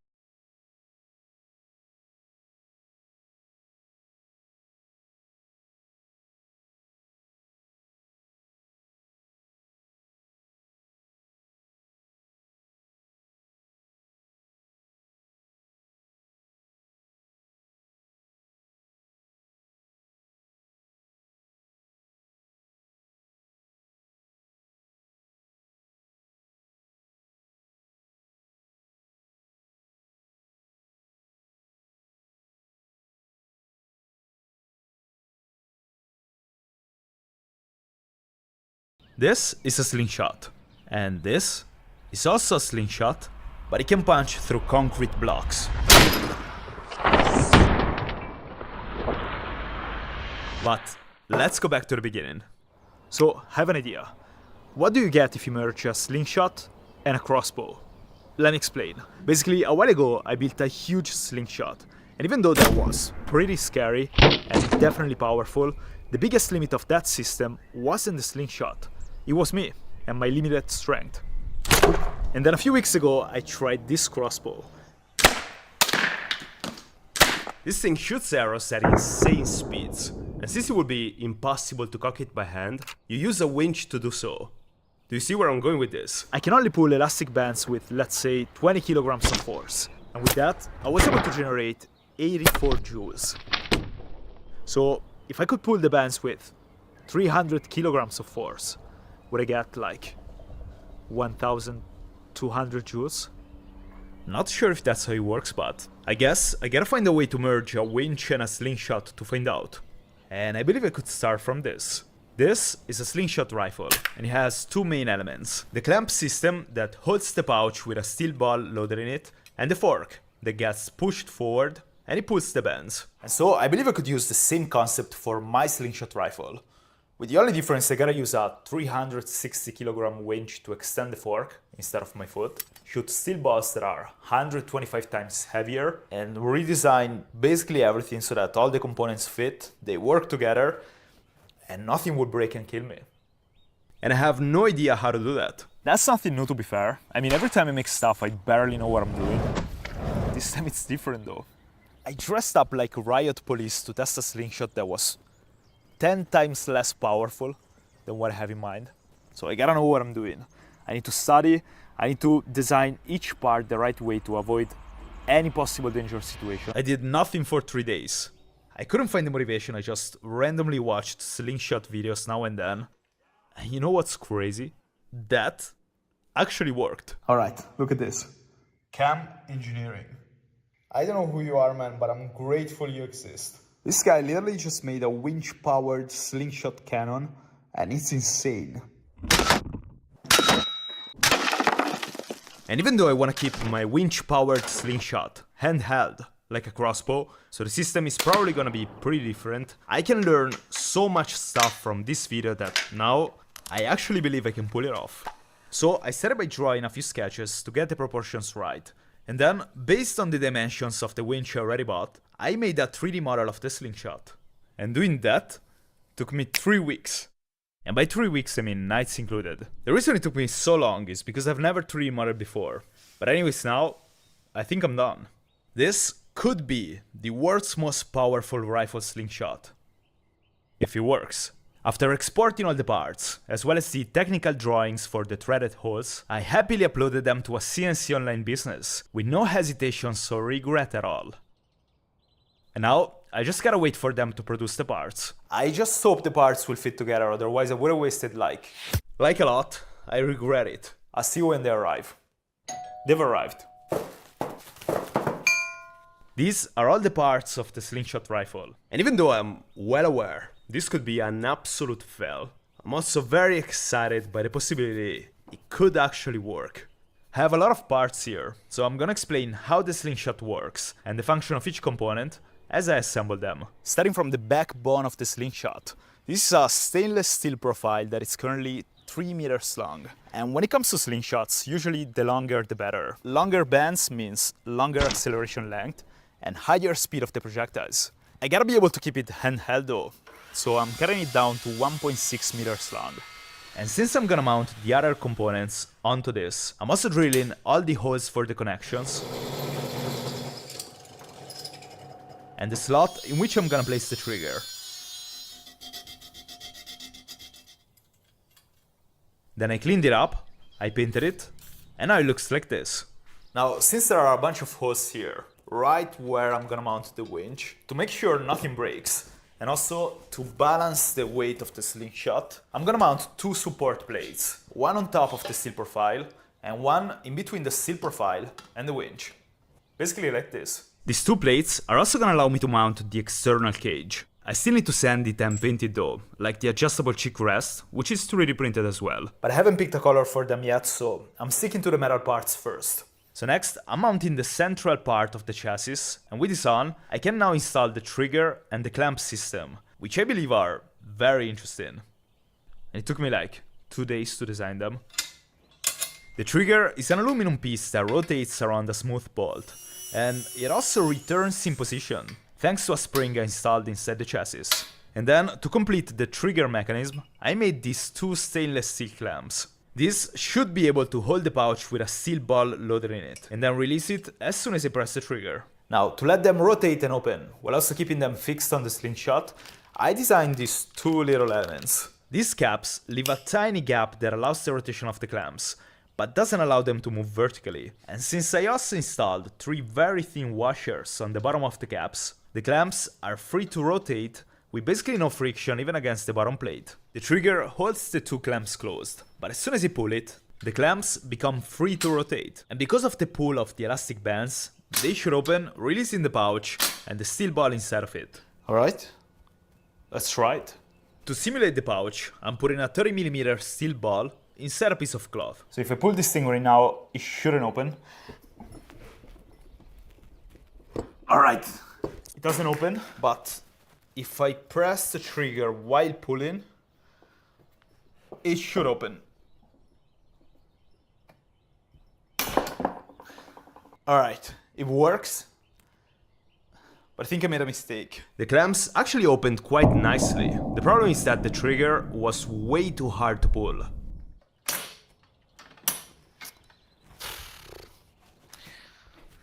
Let me show you.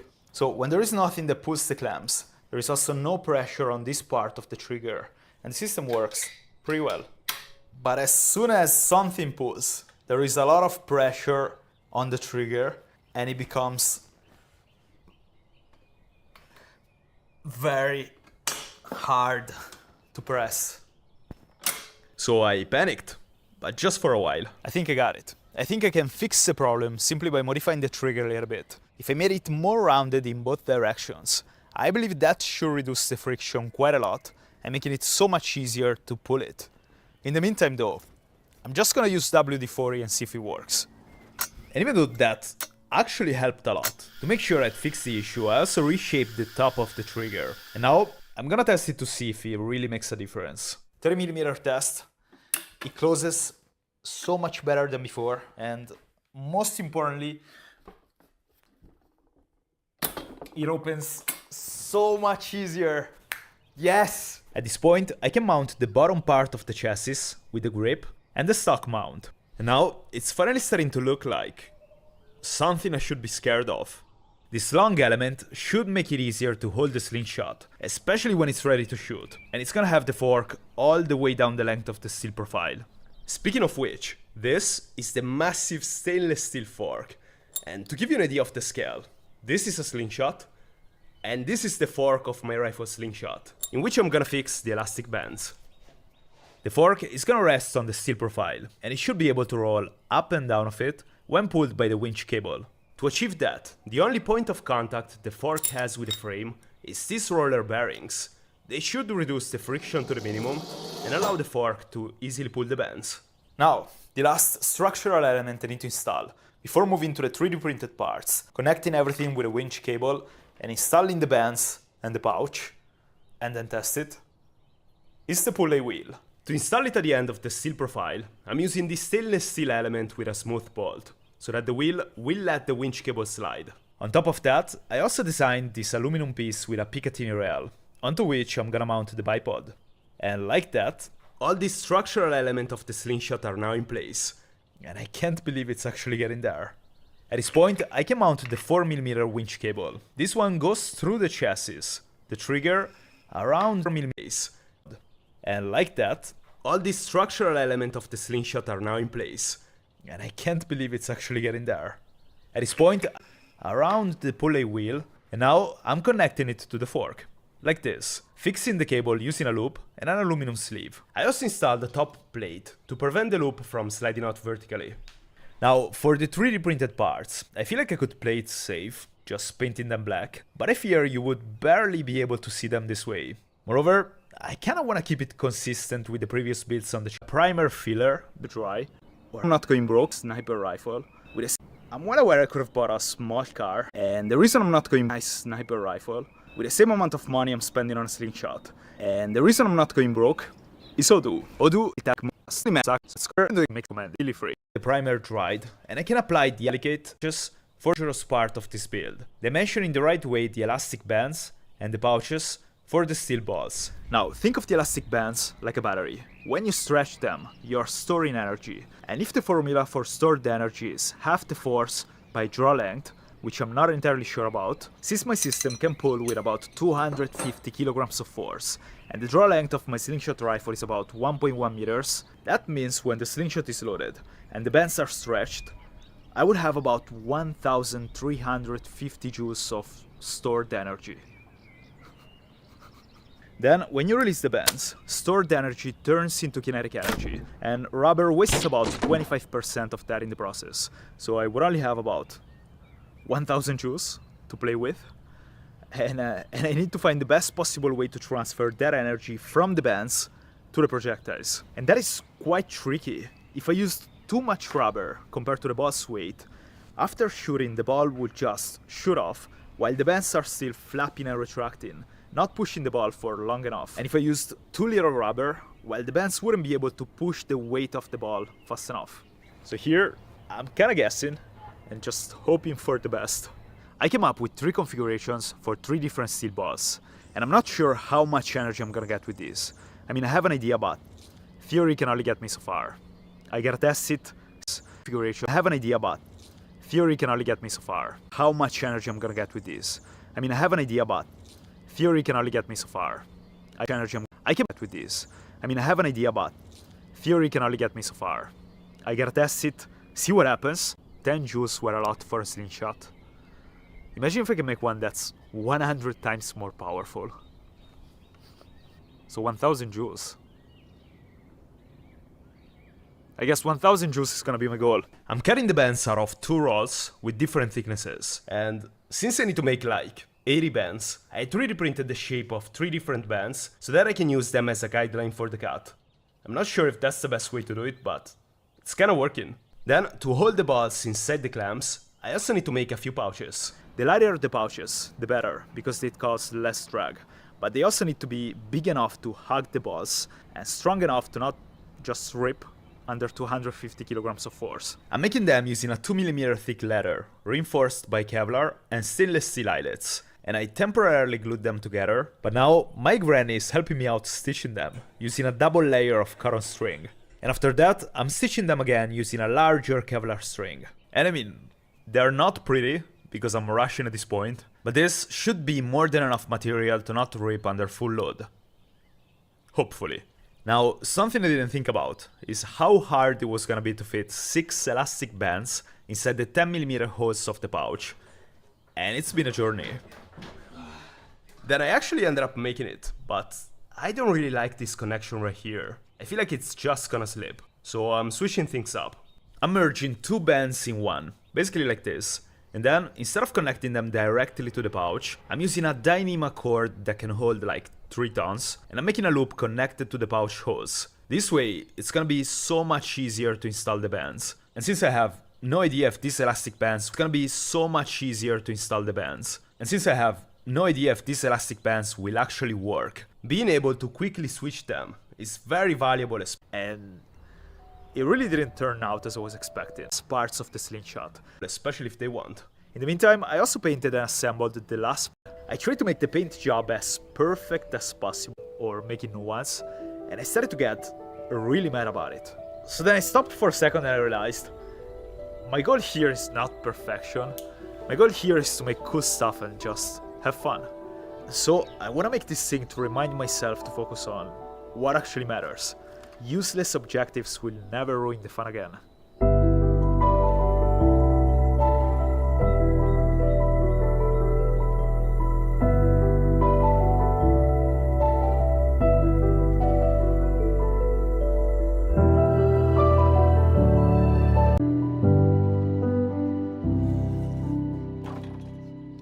All that to say I'm very bad at painting stuff. All that to say I'm very bad at painting stuff. Anyways, after more than 3 months, the rifle slingshot is finally completed. And I guess that means it's time to test it. See if it works, and see if my predictions about the insane energy are actually right. For each steel ball, I have 2 band setups with different thicknesses I'm gonna test. And I'm gonna shoot at sandbags that should be able to stop the projectiles without making them bounce. And since I really have no idea if this thing is gonna actually shoot back at me, for this first test, I'm gonna stand behind a polycarbonate shield. Also, I finally got a chronograph, so I'm gonna be able to measure the speed and the energy of the projectiles. So, I'm gonna start light with a little 20mm ball, which looks like this compared to a normal slingshot ammo. And I'm gonna shoot it using 8 0.6mm thick flat bands. And so, after wearing all the protections I could find in my house, I'm ready to begin the test. Let's take the shot.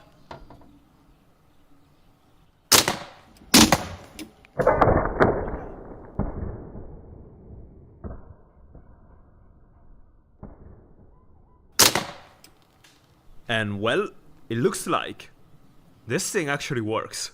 So I didn't measure the speed. I already lost 1 ball, but it freaking works. So now I'm placing the chronograph next to the slingshot, and I'm taking the second shot. And that is extremely disappointing. That's less than half the speed I predicted, and therefore 1/4 of the energy. So then I tried shooting again with thicker bands. And even though it got slightly better, 66.5, it's still nowhere near a satisfying result. There's something wrong. And I mean, 79 joules is pretty insane for a normal slingshot. Just not at all for this one. The release mechanism works. The bands extend all the way, so there is something wrong. I just have no idea what it is. So I'm moving up to the 30mm ball. Maybe with this one it will be different. And you can definitely feel the jump in power. 195 joules is absolutely insane for a slingshot, but still way off my predictions. Then at the third attempt, something pretty scary happened.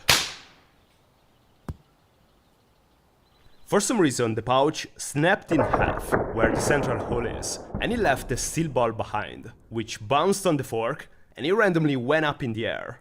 But do you see how long it's taking me to realize the ball is not going where it's supposed to be? I guess I'm keeping the shield till I got everything figured out. Alright, well, I wasn't expecting this. I think he hit here. Anyways, let's increase the power. 35mm steel ball with a set of 12 elastic bands. And the energy here is immense. The speed didn't drop that much compared to the smaller projectiles. Oh, 51. And as a result, I got 230 joules, which is legitimately insane. Maybe I could be happy already about the way this slingshot is working. And maybe I should. But there is something off, and there is a pattern. This thing should have more than 2.5 times the energy it's showing. And I need to find out what's causing the issue. I'm so disappointed, guys. I don't get it. The biggest problem is that I have no idea why I'm getting those results. But I think I'm gonna wrap it up for now, guys. It's been 3 months. I'm sick. I gotta publish this. I never actually measured the draw weight of my bands. 5mm ball. If the draw weight of the 12 bands was 270 kilograms, this should be about 90 kilograms. Alright, I'm gonna try to pull exactly where the projectile sits.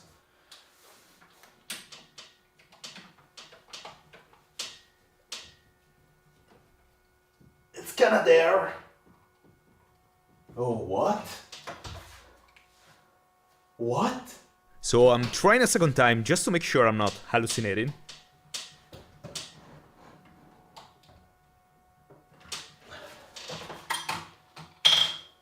Ladies and gentlemen, I think I found the problem. So this is 2 bands per side. The 35mm setup I used was 6 bands per side. So I gotta multiply by 3. Sorry, it's 2 AM.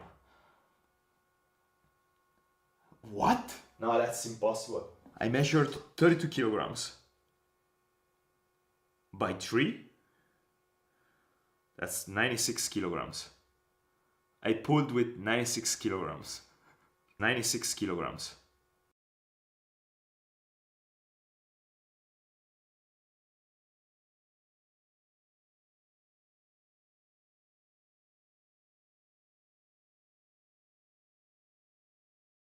By 3, I measured 32 kilograms. By 3, that's 96 kilograms. I pulled with 96 kilograms. Instead of 270. Oh jeez, it's gonna be so powerful. So I repeated the measurement for the 2 other steel balls as well. 99 kilograms. First, the 30mm setup, which turned out to be 2.6 times lower than expected, and then the 20mm ball, 2.7 times lower than expected. And I'm seeing a certain pattern again, slower than expected. And I'm seeing a certain pattern again. I'm not sure if I should be happy or sad. Unbelievably sad. Because it's been 3 months, guys. I thought I was done. Oh, I need to test it again, right? Yeah, I gotta test it again. So the great news is that 275 joules is nowhere near the full potential of that thing. The bad news though, now that I'm looking at it, is the trigger. With less than 100 kilograms, I was struggling to pull it already. And so with 270 kilograms, it's not gonna move. so I'm gonna fix it. I'm gonna install roller bearings where the clamps touch the trigger, and that should reduce the friction by a lot. To do so, I'm drilling a hole into the clamps. And then I'm cutting a spot in which I'm gonna fit 3 roller bearings around a smooth countersunk bolt. And after assembling the parts, here's how it looks. To find out if these roller bearings actually make a difference, I'm repeating the usual test. And it turns out I need to apply probably 3 times less pressure than before to open the clamps. It got so much easier. Now I'm also preparing new bands to hit the actual draw weight goal. And to do so, I gotta make a lot of them. For the 35mm ball, it's gonna be 16 per side, 0.8mm thick. I also made new pouches with better leather, better Kevlar, and without the central hole, so that they hopefully won't rip. And like that, I think I'm ready for test number 2. This time, I also got an impact wrench to pull the bands, because it wasn't the best to do it by hand. Moreover, the quicker I can shoot after pulling the bands, the more energy they still have in them. Never mind, the impact wrench doesn't work. So I'm panicking now. I'm then trying to pull the winch using the handle, but it's apparently impossible with this draw weight, and with the slingshot wobbling like crazy, and so I'm panicking more. And to make things even worse, even with the bands pulled halfway through, I can't pull the trigger. Well, this is a f***ing fail. This is a f***ing fail. But I can't keep the bands like that, so I'm trying to hammer the trigger to release the bands. And I'm not sure you noticed that, but besides the smoke coming out of the bands, that was very, very loud. So what I'm doing now is, I'm gonna go home. I'm gonna get a longer winch handle, and I'm gonna get a vise. I'm gonna make it work. I don't care. 1 hour went by, and now I'm back to it. This is it. This is the last chance I have to make it in this video. Alright. The bands. Not easy. The bigger handle made it doable to pull the bands. Not easy, but doable. So now, I just gotta release the trigger.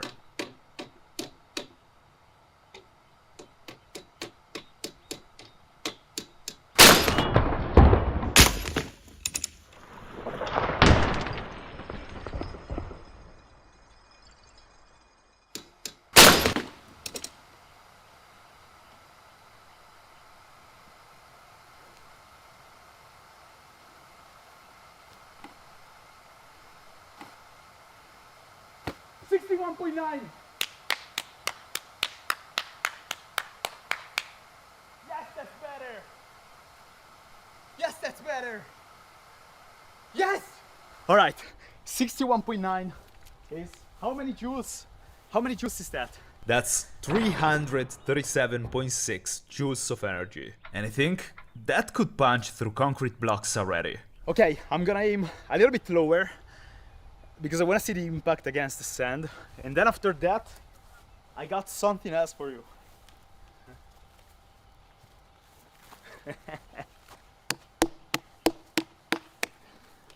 Yes! Here's the proof if you're skeptical, by the way. I mean, it's not the 80 joules I was hoping for, but I'm waiting so long before shooting, so I think I'm wasting the energy like that. But I'll take it. I'll take it. Alright, let's try again. This time, I'm trying to pull the winch faster than before. And even if I'm expecting it, shooting this thing literally shocks me every time.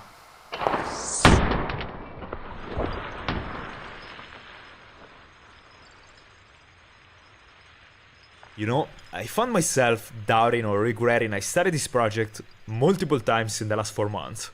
But right now, it feels worth every second of it. Anyways, this time, the ball went through the entire bucket of sand and it came out of the back. One band broke on this side. At this point I got 14 here and 16 here. So I'm just gonna cut one here. But anyways, let's see what happens to the watermelon.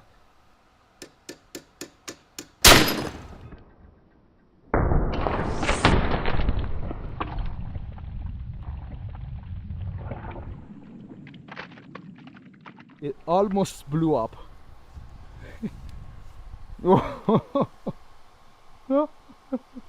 This was with 14 bands per side instead of 16. And I feel like the difference is all about how fast you can shoot after pulling the bands. It's insane. So I just placed an order for 6 ballistic dummies, as well as a bunch of different targets. So the next video is gonna be all about that. And it's not gonna take me 4 months to make it. 4 months! 4 months. 1000 joules is still far, but with time, I'm gonna get there.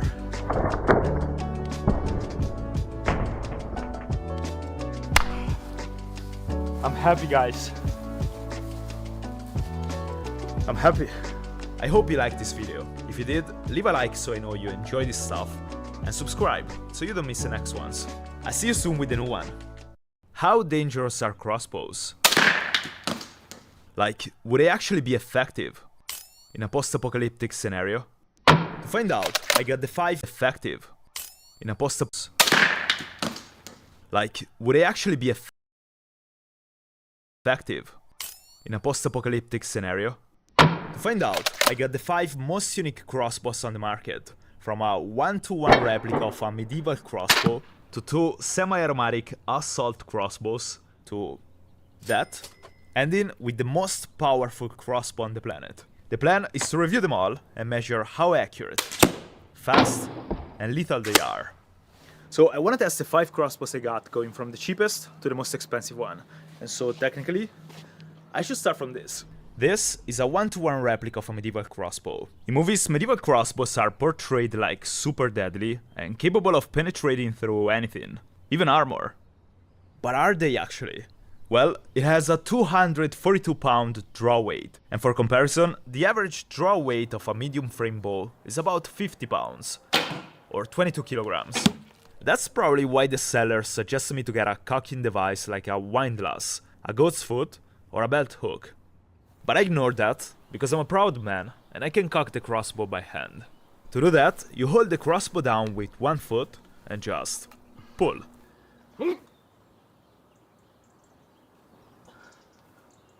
Well, I had to try a few times, but after a while, I actually managed to do it.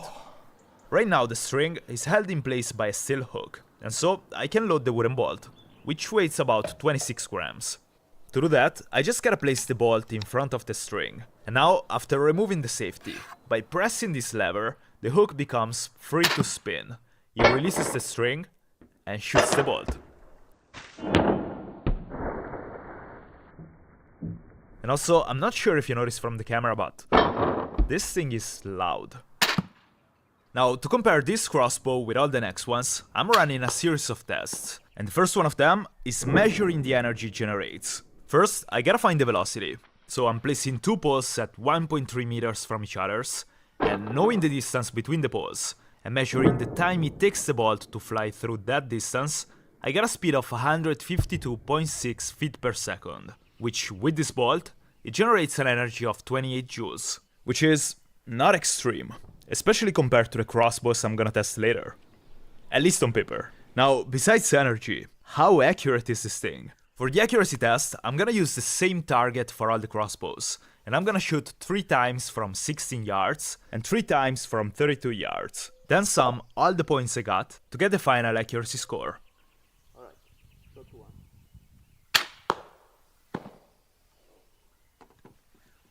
That was actually great. To be fair, it's pretty hard to aim with this thing. It's the only crossbow on the list without a scope, and so the first shot I got me pretty excited. And then I missed all the next shots. Literally all of them. And so the medieval crossbow gets a total accuracy score of 7 points. Now the third test is about penetration. So to measure the penetration, I could just use a gelatin block, but I already know the bolts are gonna just stick into it, and I didn't think it would be that interesting of a test. So instead, I made a shield. I basically placed a 0.7-inch pine board in front of the gelatin, so it's gonna be interesting to see if the bolts can even go through that.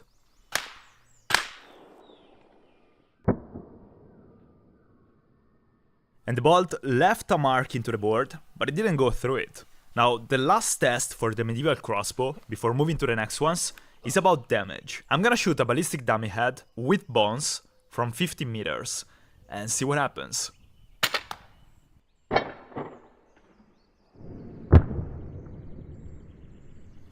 that's slow. It went in, but it's slow. And to be fair, it didn't even penetrate much. In any case, I tried again. So it broke the tip of the bolt. It actually fractured it though a little bit. But based on this test, the medieval crossbow is actually not lethal. Not saying it wouldn't have hurt though.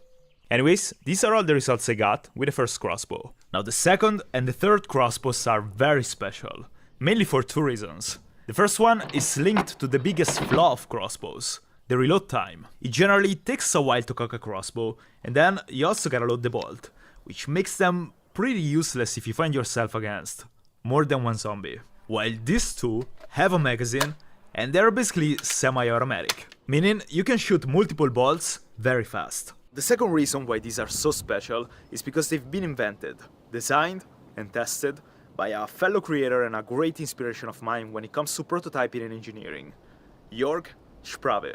More than a decade ago, Jörg had the idea of developing a special magazine for crossbows, something that would allow you to load a new bolt automatically every time you cock the crossbow back. The experiments started with plywood and elastic bands in his workshop, then fast forward a few years, and here they are.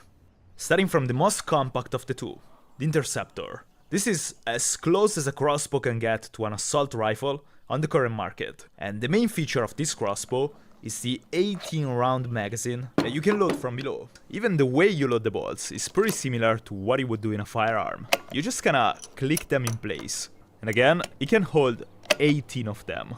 Here's how it works. To cock the weapon, you just push this lever, and I push down the body of the crossbow with my other hand. By doing that, the string mechanism touches the release springs, releasing the bolts into the groove, but one at a time. And while doing that, I never even have to move my hand away from the grip. Now, the string is held in place by a crossbow claw, and the bolt is sitting in front of it. And here is how it looks in one motion. And that's it. And now the crossbow is ready to shoot. There is also a long Picatinny rail that allows you to mount a variety of scopes, and I'm currently mounting a red dot. A green one. Anyways, this is how it looks like when I'm trying to shoot it as fast as I can.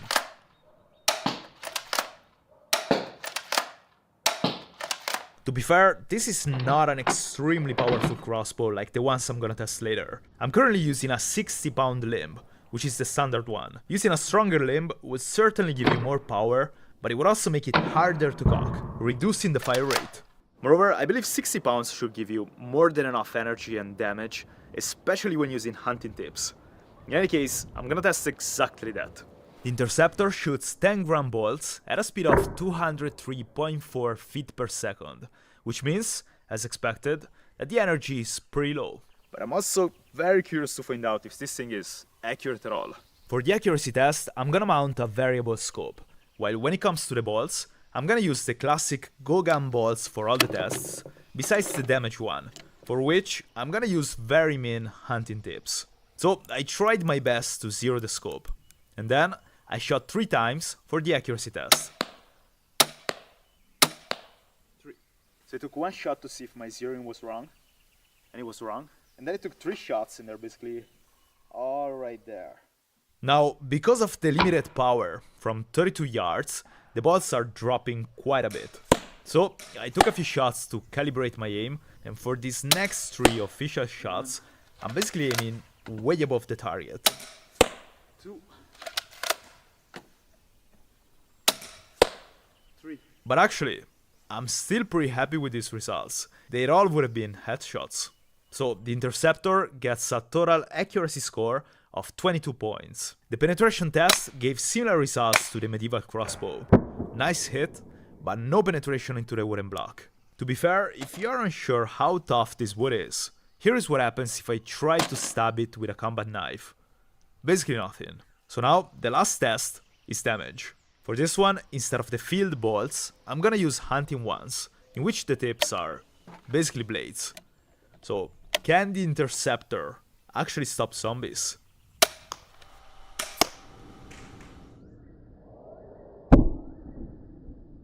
Well, it certainly would have hurt.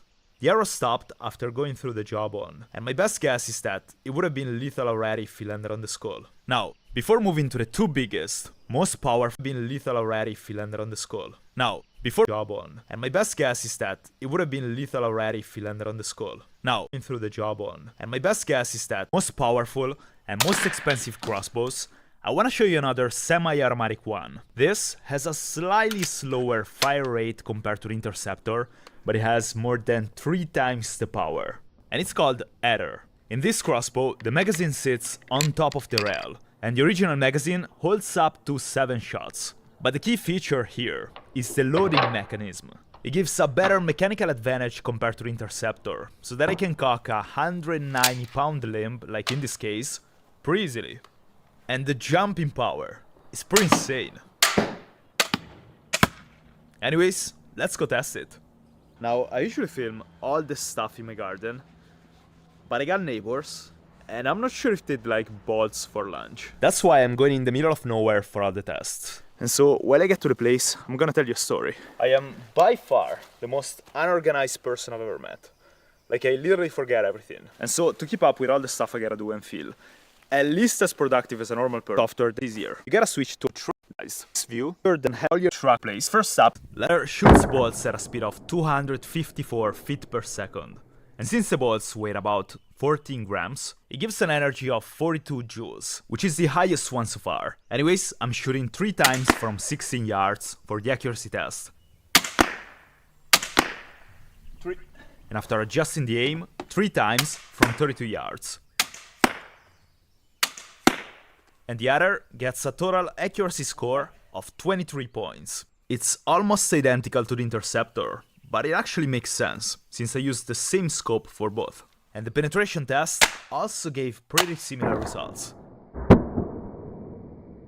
This one went definitely deeper compared to the previous one, but still, no exit hole. So it's almost there. Almost there. Alright, now I'm gonna try to shoot the ballistic dummy, and I got even meaner tips for this test. This one's open. They're called Flash Slicer. Oh, the sound it made.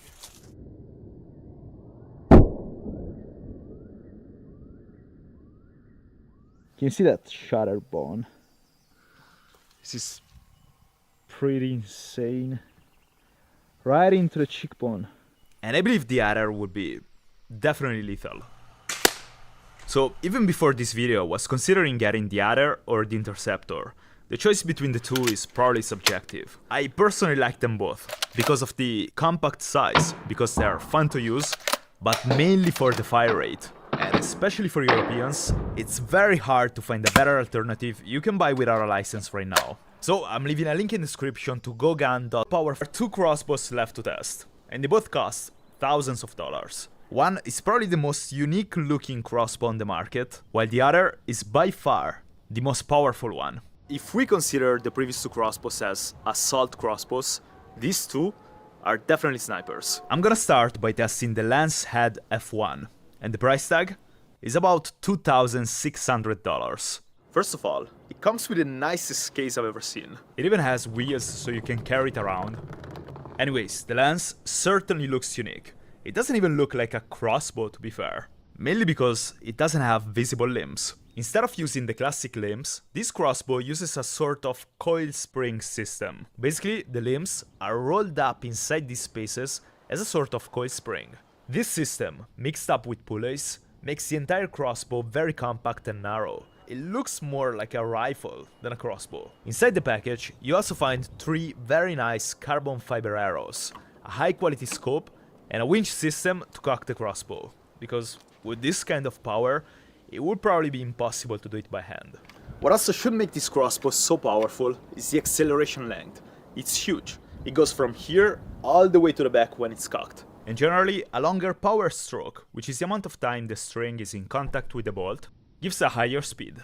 I also gotta mention the quality of this crossbow. The materials used are very nice, and the trigger already feels out of this world. Now, to load the crossbow, I gotta use the winch system, which is completely silent by the way. I gotta put this cross section of the winch inside its spot in the crossbow, then release the entire string and latch it onto the crossbow string. And then I just wind it. This way I'm pulling back the string, and you can actually see the pulley system working. I can also release the winch at any moment, because the winch has an integrated brake system, and so it keeps the string in place even if I'm not holding it. Alright, that was the sound of the trigger engaging. So I press the safety button, and then I can release the winch, load the bolt, and now it's ready to shoot. Alright, let's try it. Safety off.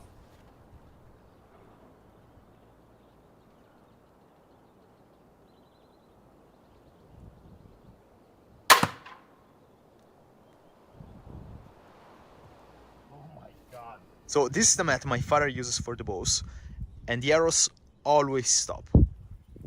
Now.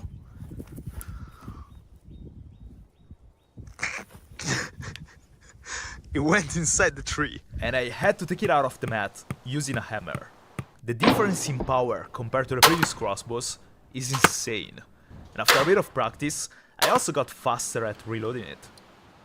And so, let's go test it. The lens shoots the bolts at an insane speed of 382.1 feet per second. And since these bolts weigh about 24 grams, that's 163 joules of energy. 4 times more energy than the other. And so now, I'm zeroing the scope for the accuracy test.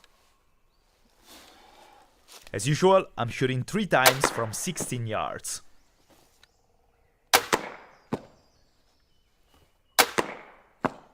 And I got a very nice grouping. Then again, 3 times from 32 yards.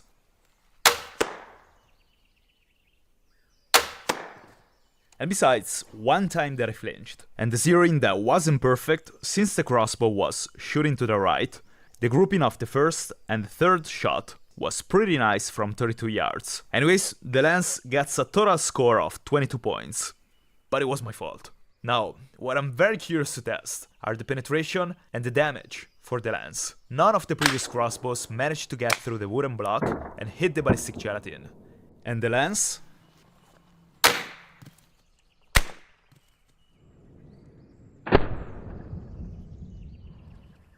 Not only went through the block, but it also penetrated about 9 inches into the ballistic gelatin. And now the damage test. Even though knowing what happened to the wooden block, I kind of already know what to expect.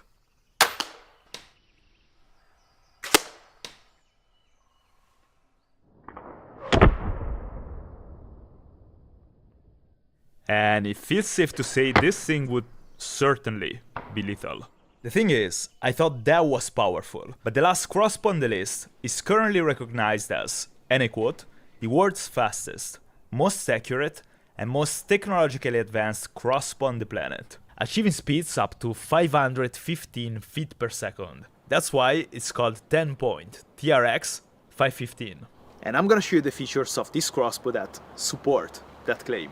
The first one being the Twin Riser technology. Think of the crossbow frame as the backbone. This design uses 2 layers of reinforced material that makes it much lighter, but also prevent it from bending or shaking when you shoot it. And in theory, less bending means more accuracy, because the energy goes straight into the arrow instead of being lost in vibrations. Then there is a premium trigger system, as well as an ambidextrous safety toggle, just like AR rifles.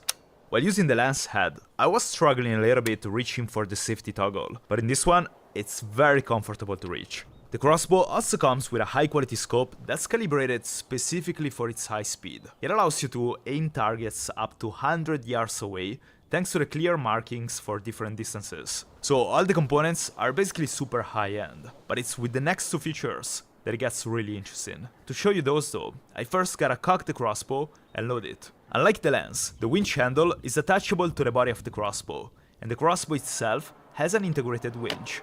By pushing this button, I release the hook mechanism that slides until it grabs the string of the crossbow.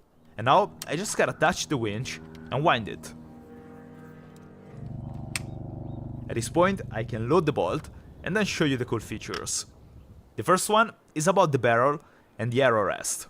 In the majority of traditional crossbows, the bolt slides on a flat rail so that it's kept in place when you shoot it. In this case instead, the bolt is suspended, and it only touches these three elements to guide it when you shoot it, improving accuracy while making the crossbows more durable, because there is less wear and tear.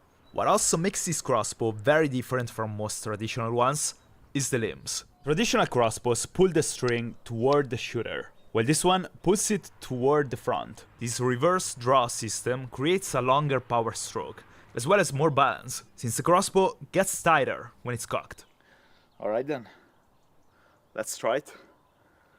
Now, since I know this thing is gonna hit hard, I added a few layers to the usual target.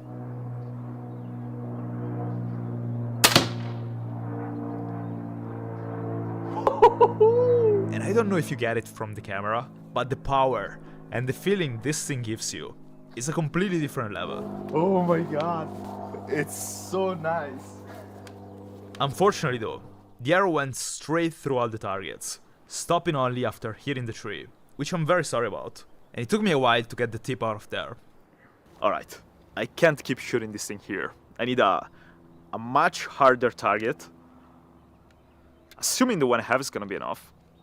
But yeah, let's go properly test it. And as usual, I'm starting with the speed test.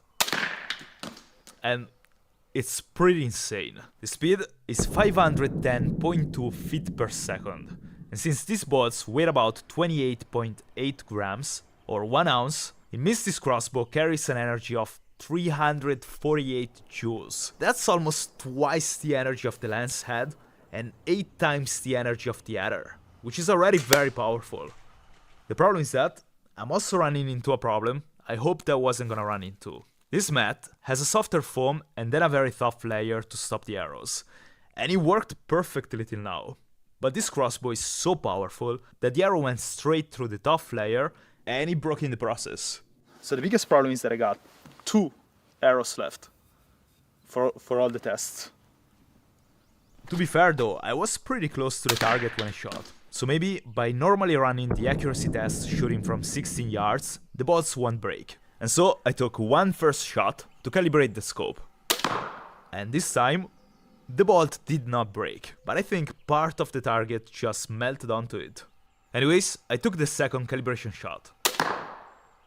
And I'm already pretty close to the center. I just need one more shot to zero the scope. It broke. And that means penetration and the damage test. And go back to the accuracy test later. And the bolt certainly penetrated into the gelatin, and the table, and the steel frame of the table. That is the last bolt I have, and it's now broken too. So I spent like half an hour calling all the archery and ballistic shops in my region, and literally nobody has these bolts. They're quite specific and apparently very hard to find. So I have no idea how to keep going with this test, and I'm in a rush because I have to upload this video yesterday.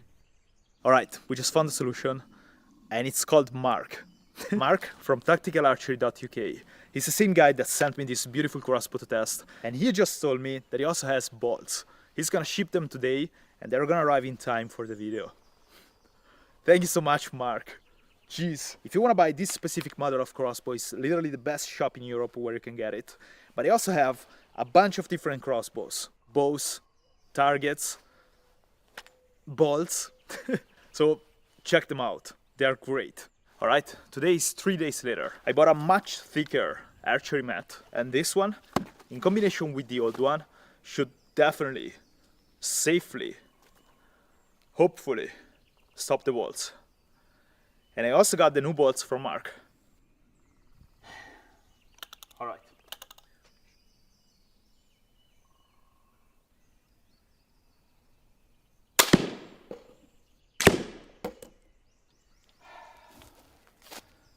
I'm scared.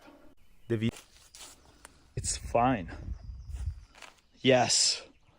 Yes.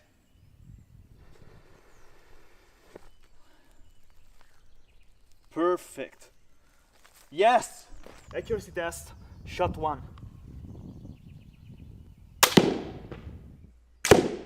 So, first shot, I think it counts as a 10. I'm also removing the bolt every time, because I kinda fear I'm gonna hit them with the next shot. Probably it's not gonna happen, but I don't wanna risk it. And at the second shot, it's exactly where I shot before. Literally the same spot. That's why I went in a lot deeper. Like, you see what I mean? I shot 3 times. Look how many holes we have. This is insane. That must have been luck though. So it's impossible that the third shot is gonna get in there again. It's still there. I mean, these are the 3 shots next to each other. Anyways, now I'm shooting from 32 yards. Then I shot 2 times high and left, but I realized my scope got loose, or my aim was too embarrassing to take accountability for it.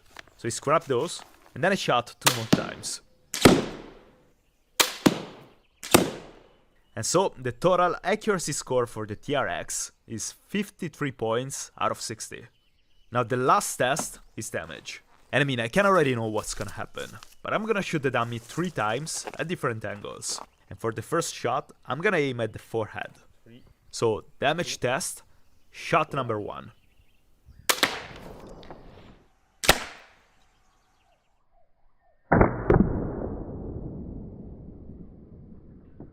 And it almost looks like nothing happened on the front, but on the back the skull basically blew up.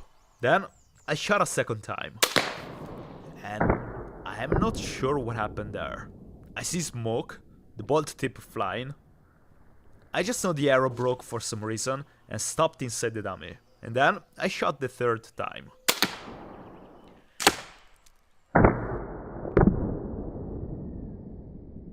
So then, what would I pick for Zombie Apocalypse? Probably not a single one. I mean, at least 2. I would certainly get a semi-AR one, either the Adder or the Interceptor with a 90-pound limb to make sure it's lethal. And then I would get the 10-point. Assuming I got no budget issues. The 10-point is a clear winner in all categories, and I'd use that for long-range shots with insane accuracy. Let me know if you like this format. I think I could do this with a bunch of different weapons and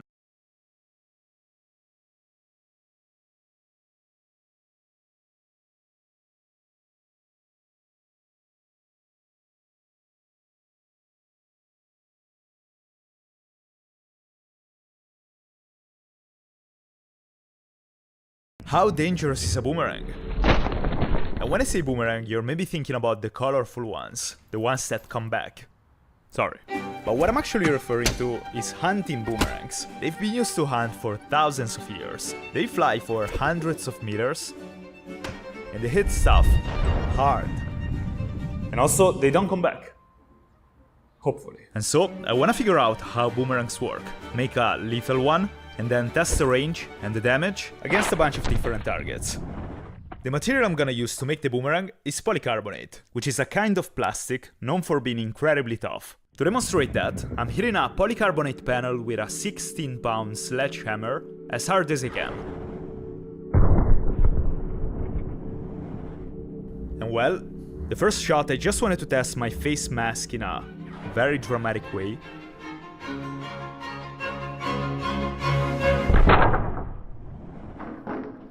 So then I tried again. Still though, as you can see, polycarbonate is very good at absorbing energy, and that's mainly thanks to its ability to deform and then go back to its original shape. Is that thing, like, trying to fly? And after all that, it only has a few light scratches, but it's basically brand new. Moreover, polycarbonate is completely transparent, and I believe the boomerang is gonna look pretty unique because of that. If you've been following the channel, you know I already made a rough version of a sword out of polycarbonate, and besides all my design mistakes, like making it way too thick, the sword actually looked pretty good, and it worked pretty well as an axe. And so, by keeping a thinner profile compared to what I've used with the sword, I believe polycarbonate is gonna work very well for what I have in mind for the boomerang. Like, slicing and destroying stuff. Now, to pick the shape of my boomerang, I have to figure out how a boomerang works the way it does. I mean, if you think about it, it's just a piece of wood or plastic that somehow glides through the air and can even come back. unlike a regular stick.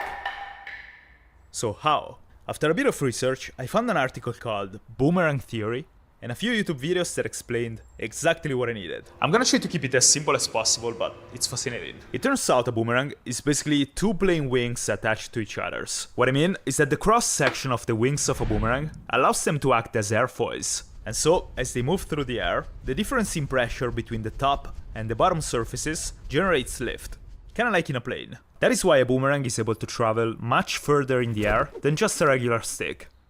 And so, in terms of cross-section, I'm gonna go for a shape like this.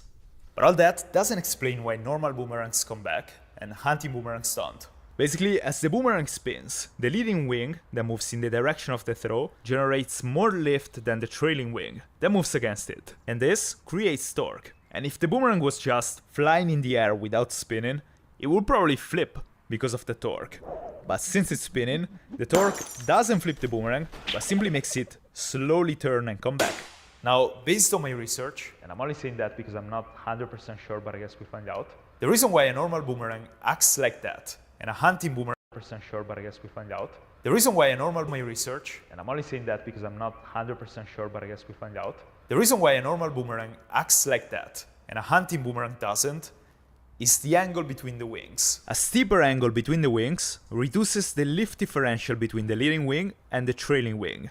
And in that case, a boomerang creates just enough lift to stay airborne, but not enough to loop back. And so, based on that, here's the shape of the boomerang. I designed it in CAD, I printed it, and now I can just crop the shape out of a polycarbonate panel using the bandsaw. And the reason I made two boomerangs is because I'm pretty confident I'm gonna mess one up in the next step. So I'm gonna keep the bottom part flat, as it is, and shape the top part to act as airfoil, and also be kinda sharp. This is the hardest step of the process. Polycarbonate is actually quite hard to work with. It's pretty hard to remove the material, and if I just tried to increase the speed of the machine, the plastic would just melt. And so, it took a while. But I just focused on being patient, trying to keep the cross-section as consistent as possible throughout the length of the wings. And after a while, I was done. And here's how it looks. Bad. It looks kinda bad. It's okay though, because now, before thinking about making it look nice, I need to see if it actually works. Meaning, if it actually flies. The target is at about 40 meters. If it flies still there, it's a win already. Also, I thought the boomerang was not sharp at all, but before leaving the shop I randomly tried to hit a box. And look at this. And I didn't hit hard or anything. Anyways, the first throw honestly surprised me already. And well, at least it works. And while I go get it, I want to tell you about Game of Thrones Legends. Script 3000 perfect, nice range. The second throw kinda went the same way. Incredibly bad aim, but nice range. No, that's insane. This thing flies. I think it would fly for 100 meters or something. For sure I gotta work on my aim, but this is a win honestly. Last attempt.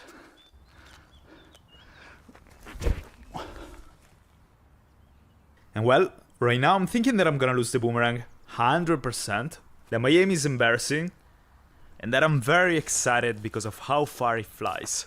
Alright, that was a 73 meters flight, which is pretty insane. So I'll go back to the shop, I'll finish it, and tomorrow I'll test it against the targets. To polish the polycarbonate, I need to first sand it with a low grit sandpaper and slowly work my way up to the polish it. Refining the edges, I don't actually mean sharpen it. This thing has an edge, but it's way too thick. Moreover, boomerangs are not actually meant to be sharp. They're meant to be pretty heavy objects, capable of flying in the air, and potentially delivering deadly blows. So I'm very interested to see how fast this thing can fly. What is the power in terms of juice? And most importantly, what happens to the targets when I hit them? Anyways, the boomerang is ready for the test, and here's how it looks. I like the fact it's translucent, because you wouldn't see it coming. But if it flies in the bushes like this, I would literally never find it. Can you find it? I wanna call it invisible wing, but it kinda looks like, can you find it? I wanna call it invisible wing, literally never find it.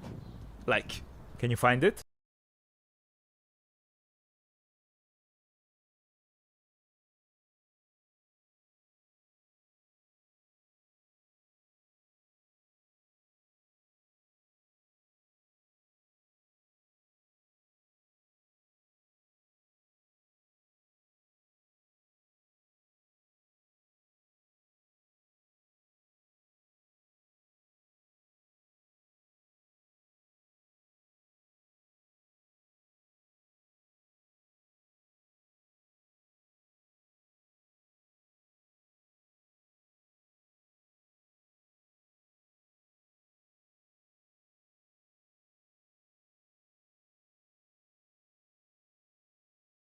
Apparently, what happens, like the fact it's translucent, because you wouldn't see it coming. But if it flies in the bushes like this, I would literally never find it.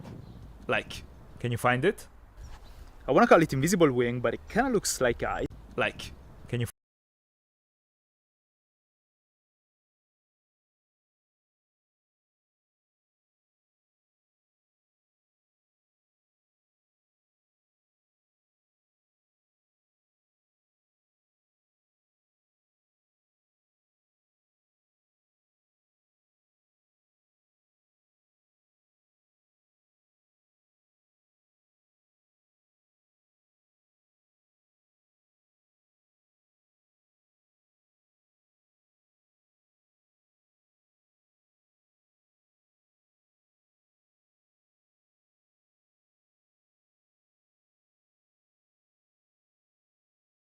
find it?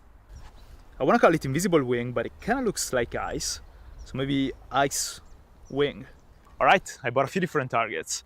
The ballistic dummy is not looking great, but it's just dirt.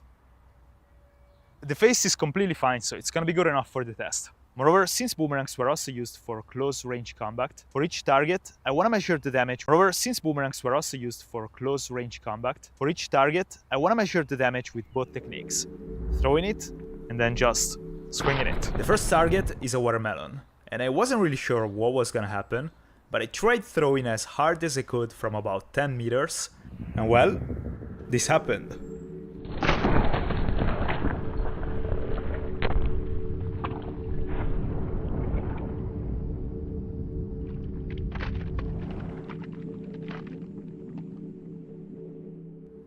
It destroyed it, and I don't think it was just an impact.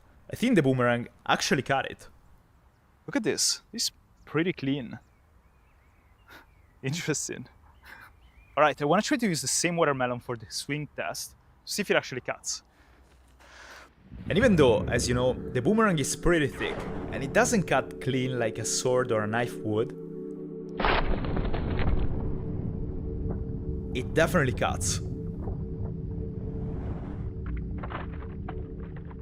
Now I want to try throwing the boomerang against the second watermelon, but filming the slow motion from the side. Let's see what happens. In all that, my aim keeps being extremely bad. It's the wind. That's the problem. Yes, the wind. Come on! And so, because of the wind, it took me a few attempts to hit the watermelon. I was literally like, into the target. Anyways, this time the boomerang hit the target with the central part, which is the slowest and the thickest. And it still smashed it, but the cut wasn't really clean. The second target is a pineapple. And once again, the boomerang went through this one pretty easily.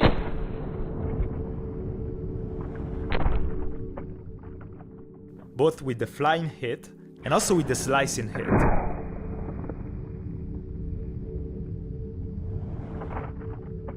Next is an aluminum can. Now, I'm very curious about this one, because I have no idea if the boomerang is gonna just push it, or if it's gonna actually cut it. To be fair, it's also surprising I did not lose the boomerang yet.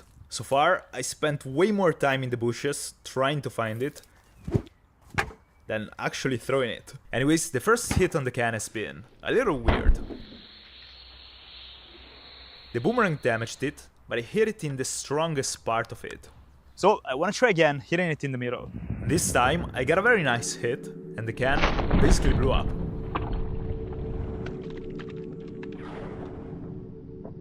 So the boomerang clearly has power, but how much actually? To find that out, before moving to the last two targets, I wanted to measure the actual power in joules.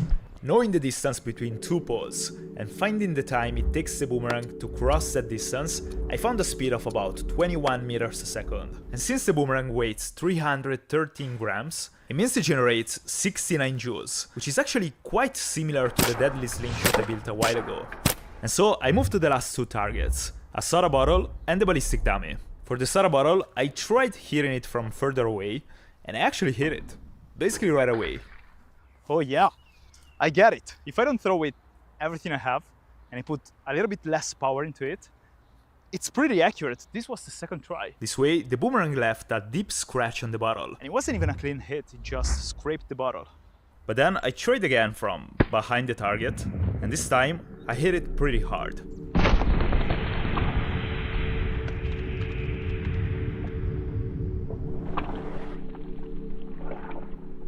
Jeez, look at this. And so the last target is the ballistic dummy. First I'm gonna try from far away, then I'm gonna get closer, and then I'm gonna just swing it. All right.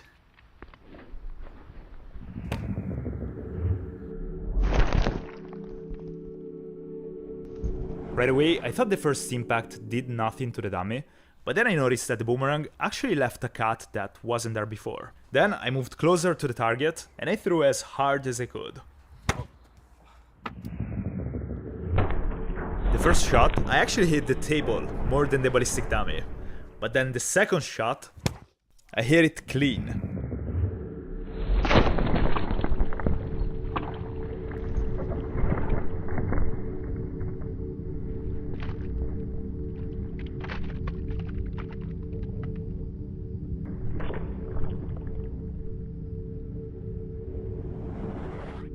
And since the boomerang literally cracked the skull, I would say hunting boomerangs can definitely be lethal. Next, I'm gonna test the Supersonic Nerf Blaster, shooting a bunch of different projectiles against a bunch of different targets, and filming everything with the best ultra slow motion cameras in the world.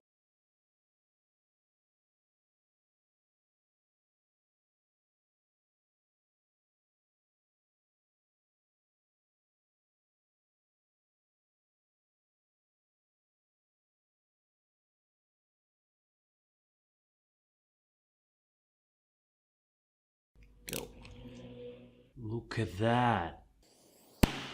Whoa! You know, burning water is actually very simple. You don't burn it like this, of course. What you do is you break the H2O molecule in half using electrons. That process is called hydrolysis, and all you have to do is stick two pieces of metal into water and connect them to a battery. The gases that come out are hydrogen and oxygen, and those two together burn very well. This video was brought to you by Train. This in a minute. Well, now, why would I want to burn water? Well, one of the reasons has a weird name. Stoichiometry. Stoichiometry means that by splitting water, you get the perfect amount of oxygen to burn the perfect amount of hydrogen. That's neat and all, but that's not the real reason why I want to burn water. The real reason is, hydrogen is really, really powerful. This is 1 kilogram of bananas, which has around 900 calories, and calories is a unit of energy. And energy is universal, meaning that it works for food, but it also works for fuels. So I can basically say that this kilogram of gasoline has 11,000 calories. That's worse than peanut butter. Can you imagine how many calories there's in a kilogram of hydrogen?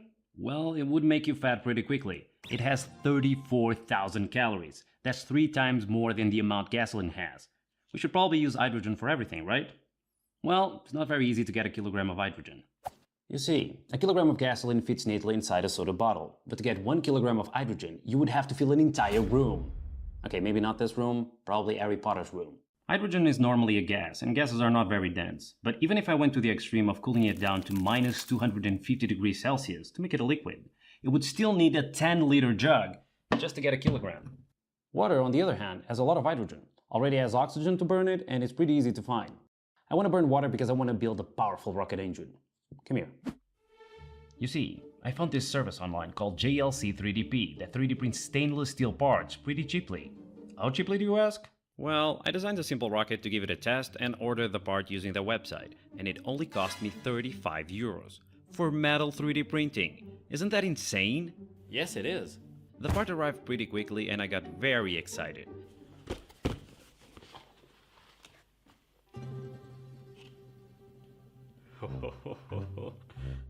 The rocket looks great and the dimensions were spot on.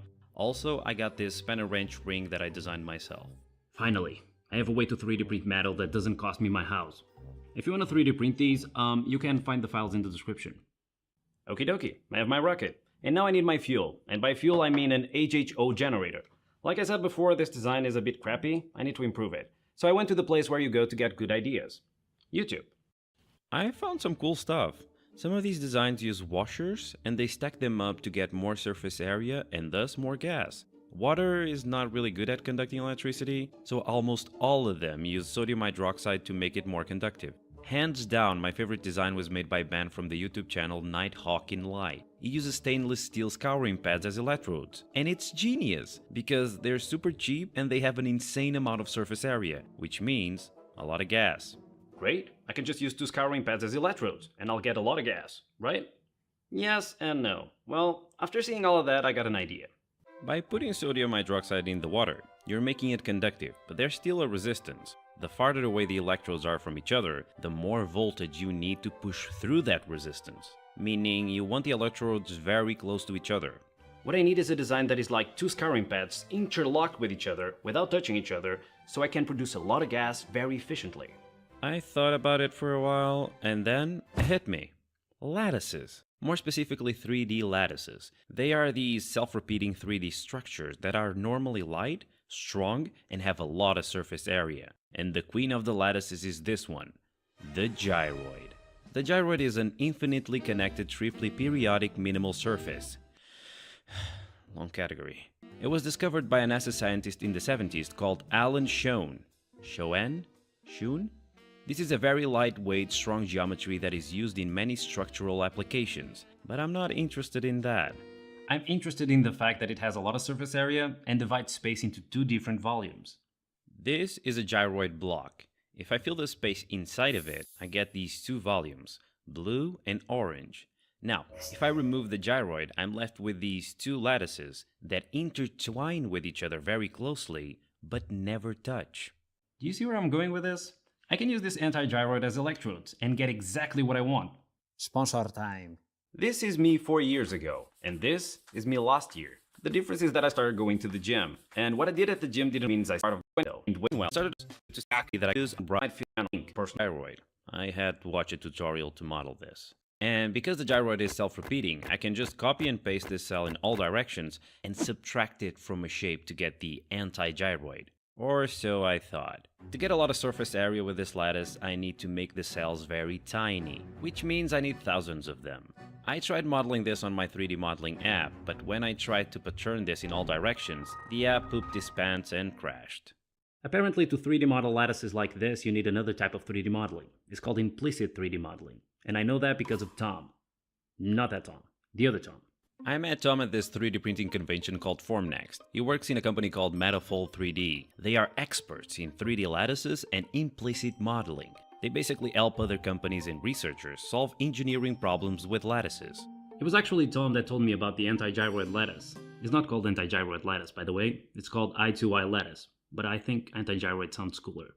I asked for his help and he let me use their modeling app to get my anti-gyroid. Their cloud-based app is awesome, and it didn't poop its pants, by the way. I got my file and I used my most precise printer to print it. This is the Form 4 from Formlabs. It's fast, it's precise, and it prints resin. Right. I have my 3D printed lattice in resin. But now I have a problem, which is resin is not conductive, and my electrodes need to be. Not to worry though, I had this problem before.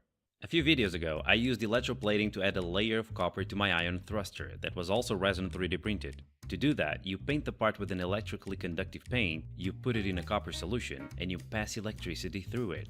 The problem is that in that project I used this conductive spray paint, and in this case I can't really spray paint that. To get all the surface covered, I need to dip it. I smelled the spray, and I got some hints of varnish, acetone, and graphite. Okay, you got me, I read the label. I tried several combinations of varnish, graphite, and acetone, but it was taking a lot of time to get mediocre results. The paint was either too thick or not conductive enough. In the words of my grandfather, if the grapes are more expensive than the wine, just buy a bottle. So, I bought a bottle. I actually bought several bottles of different brands of conductive paint. I tested them all, and the best one was this one called Leaky Wire. It's very thin and super conductive. The best one was this one called Leaky Wire. It's very thin and super conductive. I gave it a test using this model of a handsome man I found online, and it worked pretty well. Now, do you remember how I said that normally everyone uses sodium hydroxide to make the water conductive? I actually found a much better solution to sodium hydroxide. With just a little bit of this thing, you can make the water very conductive. And I kind of understand why other people wouldn't like to mess with it. It's high concentration sulfuric acid. If you had just a teeny tiny bit of sulfuric acid to distilled water, it makes it super conductive. The only problem is that the acid is very corrosive, meaning it's gonna destroy my copper layer. To solve this, I bought this solution that adds a thin layer of silver metal to copper parts. Just like that. It's like magic. And the best part about this is that silver is immune to sulfuric acid. Okie dokie, my silver lattice is now ready for testing. I put it inside this very well sealed acrylic enclosure so I can see what's going on inside. Now, before I test this, I need to say something. This is going to produce hydrogen, which is a very powerful fuel, but it's also producing oxygen, and the two together are super dangerous. Don't try this at home unless you know exactly what you're doing. I never say this on my channel, but this is an exception. Okay, so this already has conductive water. I connected the generator to a syringe so I can measure how much gas I'm generating per minute. And I have my power supply here. Let's give it a go. I'm gonna start with 3 volts. Oh, it's going.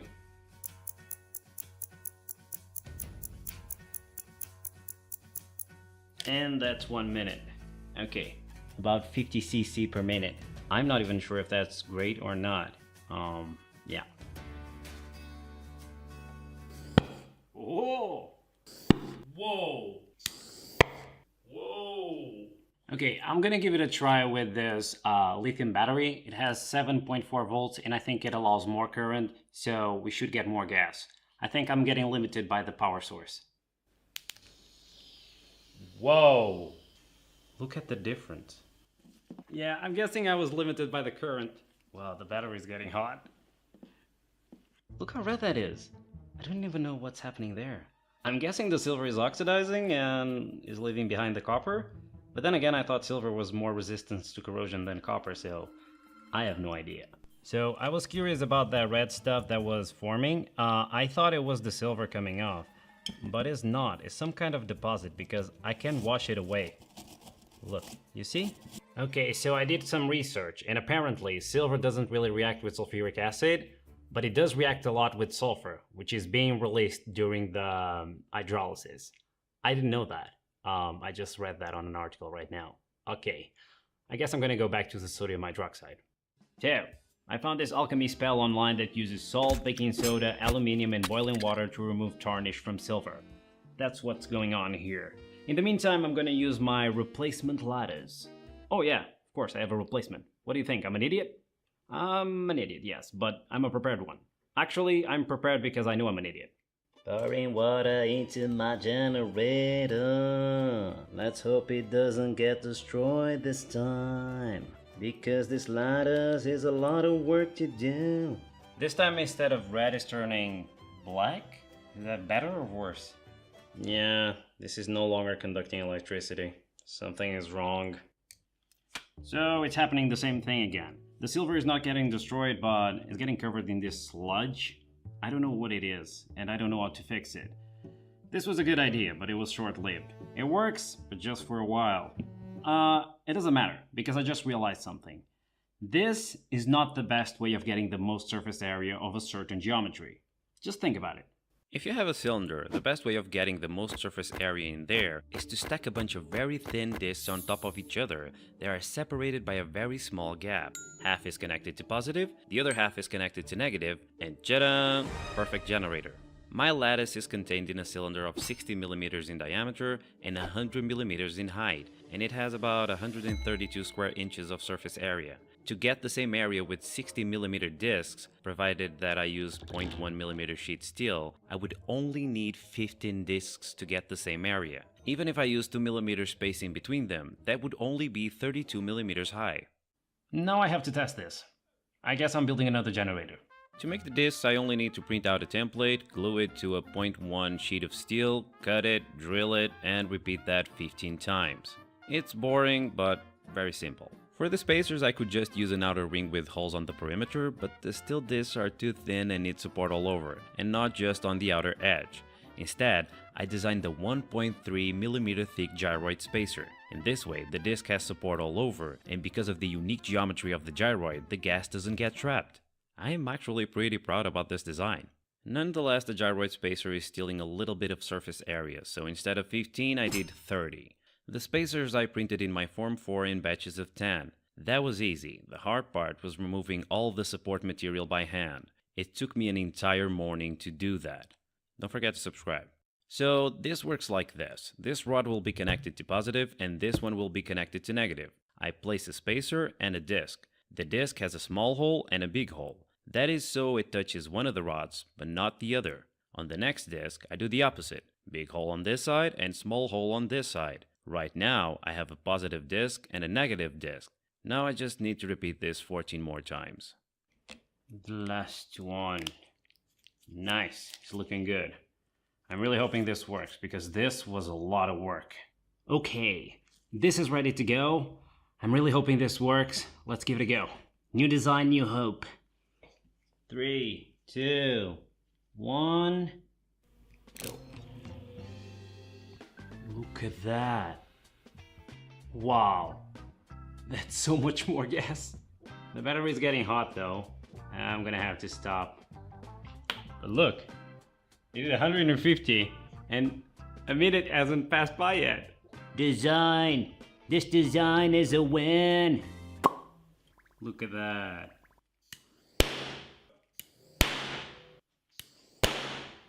Oh my god! Did you listen to this? It doesn't even compare to the other one. This is 100% oxyhydrogen. Jesus. Okay, now it's time to connect this to my rocket engine. For the injector I machined the plate in aluminium. I couldn't fit a regular spark plug in here, so I made one myself using a steel straw from IKEA, some plaster, and copper wire.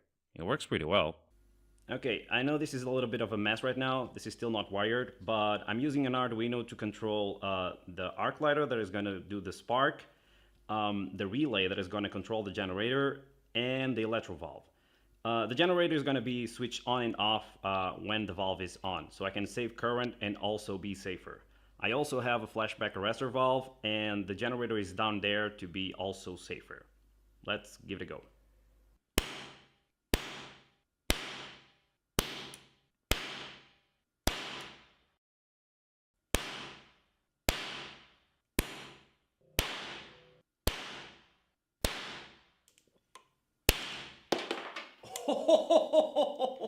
Poor Joel! Whee! Okay, I need to update you on something. So, first of all, there's no way the sound I'm hearing here is translating to there, to you, because this is so loud. This is pure detonation. I mean, this kind of reminds me of my pulse detonation engine. So, second of all, my power source wasn't really handling the amperage this was pulling, so I used this battery, which is a 12-volt battery that can basically discharge 40 amperes, which is a lot, but still couldn't make it. It got destroyed after 3 tests. This pulls a lot of current, so I upgraded to its big brother, this one, which is a 15-volt battery and can pull up to 400 amperes, and still couldn't make it. It died. This is pulling too much current. I don't really know what's the solution for that right now, but this is really promising. I just really need to find a solution, I guess. This was an insane project, and I guess this is just the beginning. Maybe you can improve on it with a little bit of creativity and 3D. Have you ever seen this toy right here?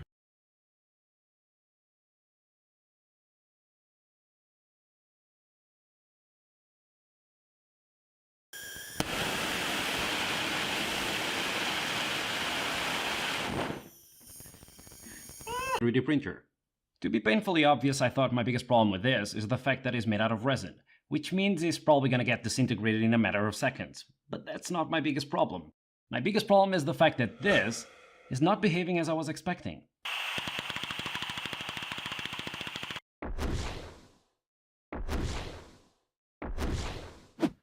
You see? It's pulsating. Why? This video was brought to I didn't really put a lot of work into designing this rocket engine. I basically saw a picture of the Raptor engine from SpaceX online, and I copied it. Now I see that wasn't a great plan, especially because, you know, SpaceX has like super powerful pumps to inject liquid methane and oxygen into the combustion chamber. I don't have that. What I do have is an air compressor that can reach 8 bar and butane. Lots and lots of butane. If this engine were to be designed properly for the propellants that I have, it would look something like this. It's not as sexy, but what really matters is what's inside, which in this case is still disappointment in the form of pulsed combustion. So, I was here ruminating about this, and a thought occurred to me. I'm using 2 tiny holes to inject the air in butane into the combustion chamber. I know the air pressure is 8 bar, but I don't know the butane pressure. If the butane pressure is much lower than the air might be pushing the butane out of the rocket. I knew it. It's just 2 bars. That means if I lower the pressure in the compressor, I should be able to get continuous combustion. Let's give it a try. I know it's not the dimensions of the rocket, of the nozzle and the combustion chamber, because I'm using the software called RPA, which is a professional software to design rockets, and the inputs are pretty easy. It's the propellants I'm using, the combustion chamber pressure, which I know it can be more than 2 bars because of the butane can, and the mass flow rate for the propellant, which I know exactly because I measured using a syringe in slow motion. That leaves me with the injector, I guess. I could try another injector, and I did. Several of them, actually. And I don't really notice a difference in performance in all of them. I mean, they do the job, they inject and mix the propellants. I did notice something weird that was happening with all of them, though. Do you see how the flame detaches from the injector and the void is created? I mean, it's a pretty big space with no combustion. I did a bit of digging online and there's something called flame speed. It's basically the speed at which each fuel burns. If you imagine a long tube filled with air and a flammable gas like butane, and you light it up in one end, the flame will propagate to the other end at a certain rate, and for butane that rate is 40 centimeters per second.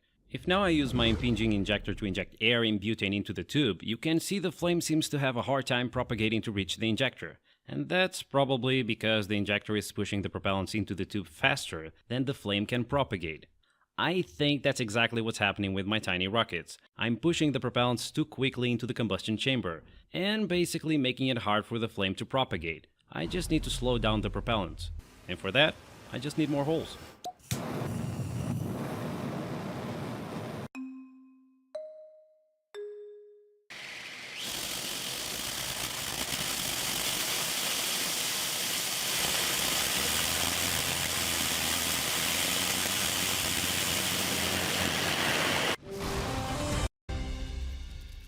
Finally, it's gone!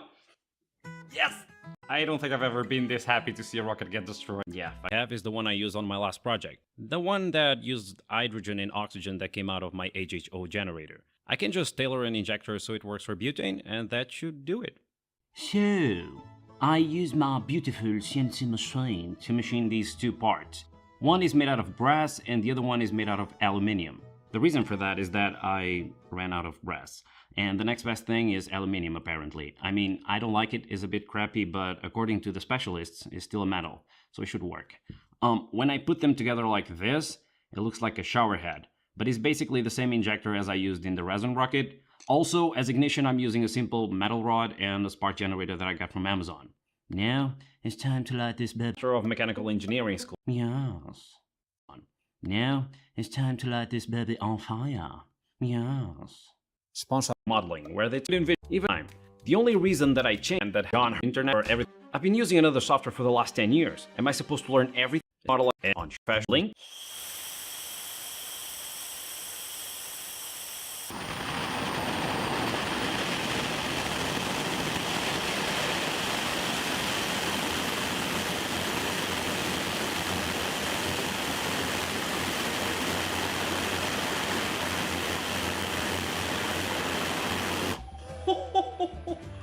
Oh my god! That's insane! It works so well! This is so nice! I've been searching for this feeling. Nothing got destroyed. Is this how engineers feel all the time? Like they make stuff that works properly as intended? This feels nice. This rocket is limited. Let me be very clear. I'm very happy with my success, but this butane can is limiting my performance.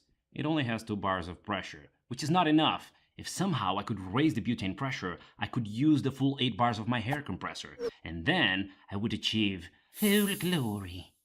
Okay, so I was just playing around with the butane can, and I kind of did this, and I found out that the butane inside of the can is liquid. I'm guessing it only turns into a gas when it expands outside of the can. It kind of evaporates. So by that logic, if I apply some heat to the can, the butane will evaporate inside of the can and raise the pressure. I think. Jesus! Okay, that wasn't supposed to happen, but I'll get some zip ties. It proves my point though. If I hit the can, the pressure raises. Nice.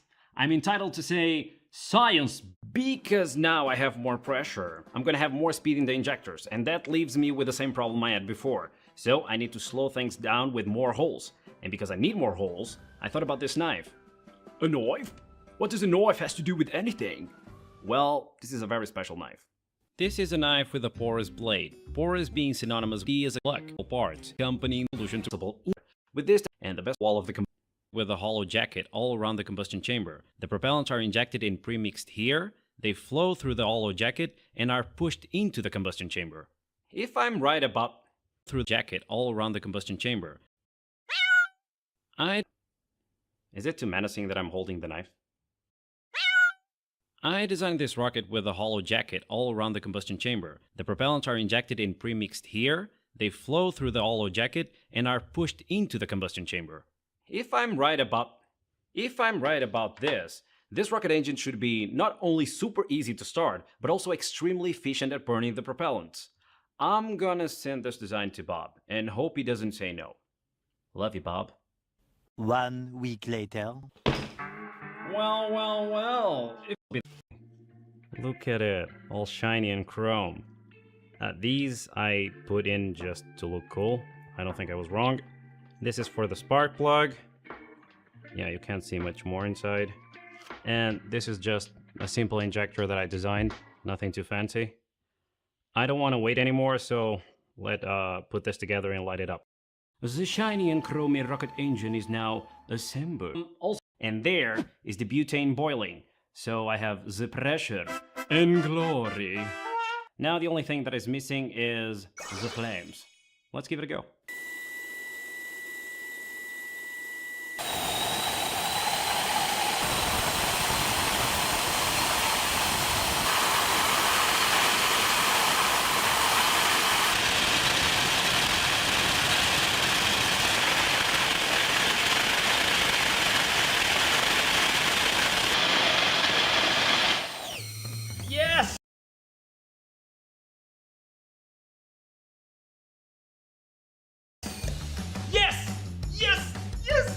I do it! I just improved rocket engines forever! Do you see that? Continuous combustion. So smooth, and at the same time, aggressive. Yes! Yes! Yes! Yes! I do it! I just improved rocket engines forever! Do you see that? Continuous combustion. So smooth, and at the same time, aggressive. I love it. I am the master of rockets. And the rockets love me. Yes, I'm very happy now. And you have to be happy with me. I made a mistake. This is the line I'm using to feed compressed air into the engine. If I insert this into a syringe, the compressed air quickly blows out the piston. If I do the same but now through my porous rocket engine, the piston still gets blown out, but slower, which means the flow is getting choked. That makes sense because the porous metal is more metal than pores, meaning that to get the same number of holes it takes a lot more surface area than a hole that's 100% hole. That makes sense because the porous metal is more metal than pores, meaning that to get the same number of holes it takes a lot more surface area than a hole that's 100% hole, if you know what I mean. Basically what I mean... this is so hot! How the hell are you still this hot? Basically, what it means is that I need more surface area in the porous wall inside the combustion chamber. Luckily, I think once again I have a solution that I kind of stumbled upon. In my last project, I made an hydrogen generator that uses electricity to rip water apart and make hydrogen and oxygen. That generator requires electrodes with a lot of surface area, so you make as much hydrogen and oxygen as possible. To get as much area as possible, I use this unique mathematical geometry called the gyroid. Apart from looking cool, it also has a lot of surface area. To draw the gyroid, I'm using a cloud app from a company called Metafold 3D. My idea is to spread the hollow chamber all over the combustion chamber and use a gyroid to increase the surface area. In that way, the flow doesn't get choked, the combustion happens in the entire volume at the same time and conditions, and the propellants get heated before getting into the combustion chamber, which makes them easier to ignite. It's like a win-win win situation. Now I just need to ask Bob for another favor. And maybe buy him a beer. Or 7. 1 week. Again. Thank you, Bob. Ta-da! New Rocketto! Mr. Non-SpongeBob came through once again. Thank you, Bob. This time I skipped the unboxing part just because on the outside, this engine and the other are exactly the same. I mean, on this one you can see a little bit of the gyroid, but nothing too exciting. But if you do insist in seeing the interior, I 3D printed a cut section in PLA. It looks like this. You see? Looks pretty disgusting, right? I know, but it also looks cool. Bony for some reason. Let's hope this has the power. Yeah, let's light this baby on fire.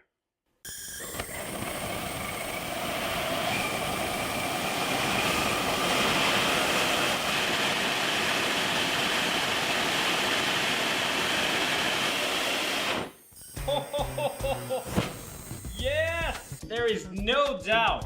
This one is better. Can you see my face? This one is better. So much better.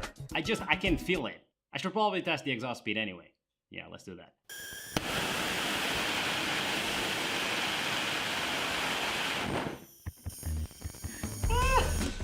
Who needs numbers? I mean, the wind meter just fell. Oh, I need to be careful. I'm gonna burn my ear.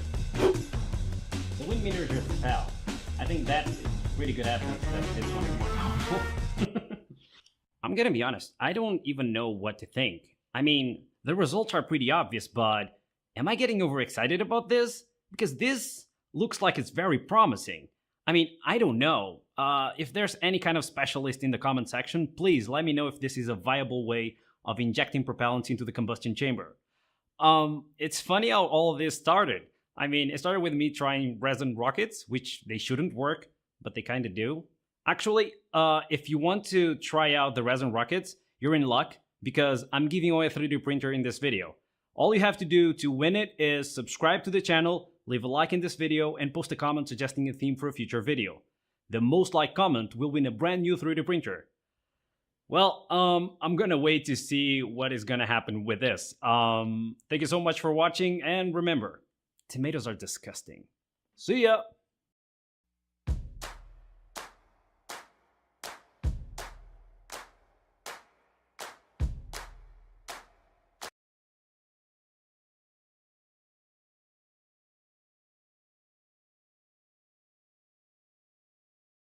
Fly, baby, fly.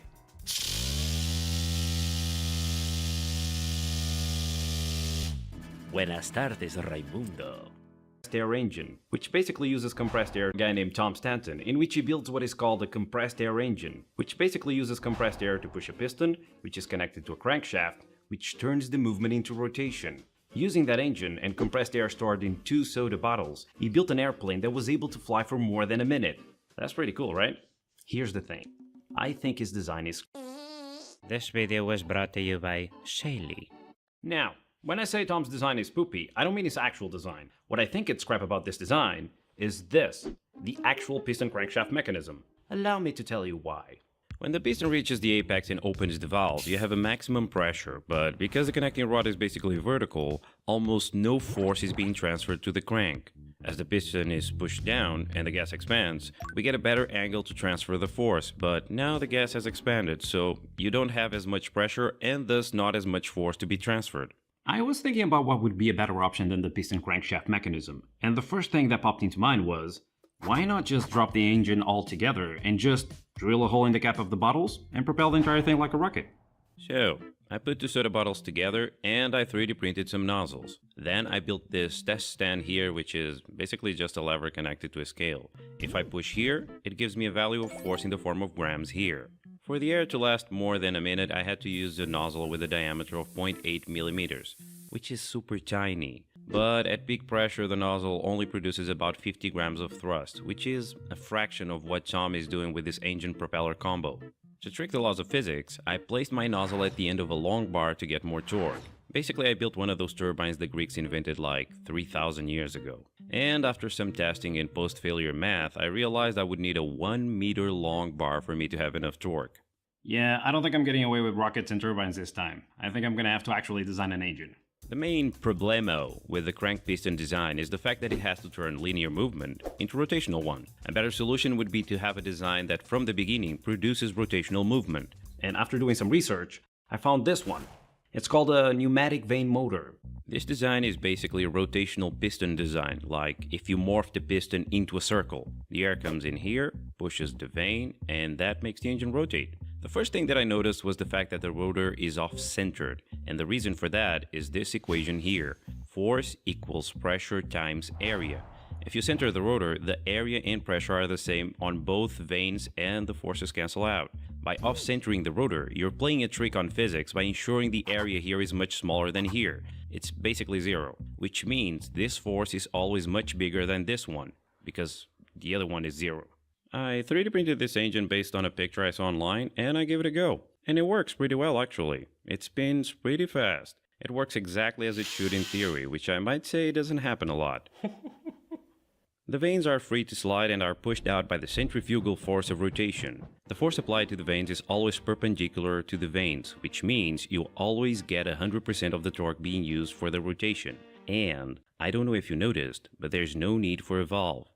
Alright. Now I'm gonna give it a try with the bottles, because before I was using the compressor. Tom used 2 bottles of 2 liters each, and he pressurized them up to 7 bar. I actually know you can pressurize them up to 10 bar, because I blew up bottles trying to find out. But that's more dangerous, and I need to keep this fair, so 7 bar it is. No cheating.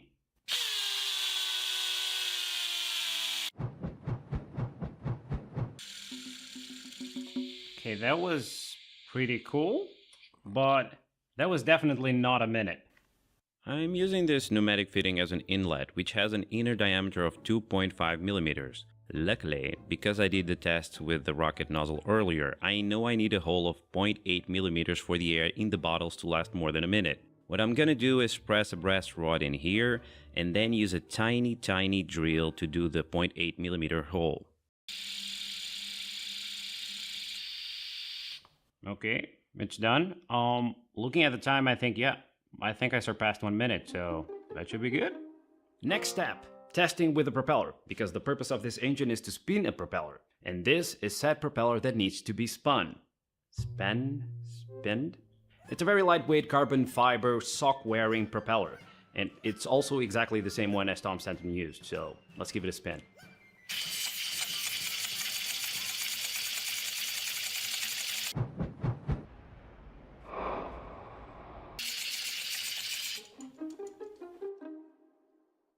Okay. It's spinning a little bit slow, but that's to be expected, I guess, because now it has to push the propeller. It's like you riding a bicycle that is filled with tomatoes. The extra weight is gonna slow you down. Not that you should do that. That's silly. Also, tomatoes are disgusting. I was wrong. Not about the tomatoes, they're still disgusting, but you remember when I said that in the engine the air... That's silly.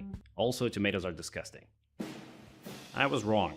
Not about the tomatoes, they're still disgusting, but you remember when I said that in the engine the air comes through here, it pushes this vane, makes it rotate, and because of centrifugal force, the vanes are pushed out and seal against the wall? Well, in reality, that's not what happens, because I recorded a slow motion clip of the engine running, and the vanes are jumping up and down for some reason.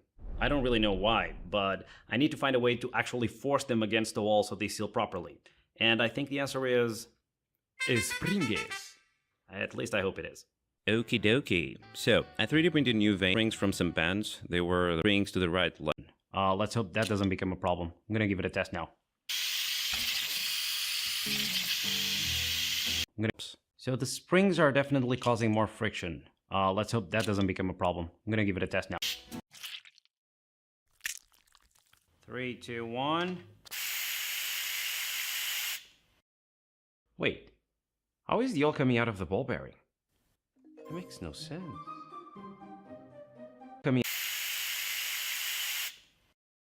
Wait. How is the oil coming out of the ball bearing? That makes no sense. Oh. I get it now. I'm screwed. I can't really believe I didn't think about this before. I feel like an idiot. I was so quick to judge the piston crank mechanism for its faults that I completely forgot about its biggest advantage. Sealing. So, in a piston engine, the only place that moves and needs to be airtight is this one right here. In a vane engine, it needs to be airtight here, here, here, and here. Oh, and also here. Taking into account that my inlet is 0.8 millimeters in diameter, even if I have a gap of 0.1 millimeters in these spots, which we can all agree is insanely small, the area of leakage is still 5 times higher than the one from the inlet. It's like trying to fill up a balloon while having a massive hole in the balloon. What I mean is, it's not gonna work. I can't give up now. I mean, I'm too far down the line. I already said the piston crank mechanism is... So I need to stop messing around and use every single trick I have up my sleeve. But first, I need more information. Sponsor time. Sometimes the best way to solve a problem is to take a break. So, I went on vacation to the Caribbean islands. I got better build anyone on it, destroy it. A Wi-Fi to be service app that allows you to use the online. Discount checkout. Alrighty then. I noticed that even though in his bench test he always gets a runtime above 1 minute and a half, in his actual flight the plane was on the air for only 1 minute and 22 seconds. Which means the minimum thrust necessary is probably this value here, which is about 150 grams of thrust. I hooked up an electric motor to my test stand to rotate the fancy propeller up to a speed that gives me the magical 150 grams of thrust, and that speed is more or less 1500 rotations per minute.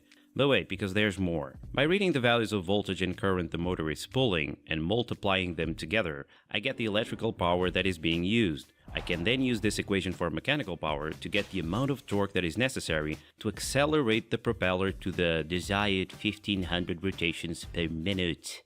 Now, let's talk about the big elephant in the room. Leaks. Me making this engine completely airtight is going to be practically impossible, but that doesn't mean I'm not going to try. And I have some ideas. For example, I 3D printed this prototype in this printer over here. I also have this printer here, which is a resin printer from Formlabs. It's called Form 4. Now, Formlabs has this resin called Precision Model, which is, well, a precise resin. And if you're wondering how precise it is, well, I had to buy a new caliper just to measure the parts coming out of here. So, I was about to send this model to 3D print, but I just caliper just to measure the parts coming out of here. So, precise it is, well, I had to buy a new caliper just to measure the parts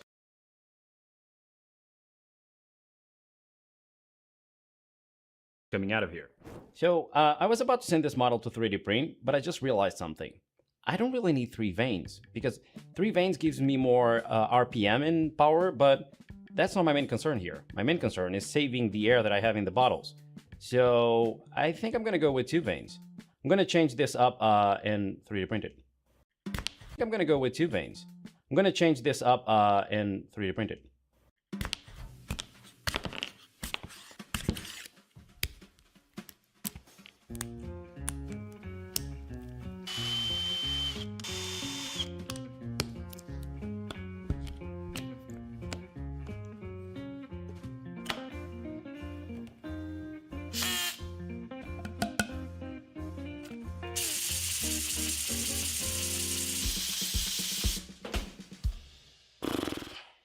I forgot the springs.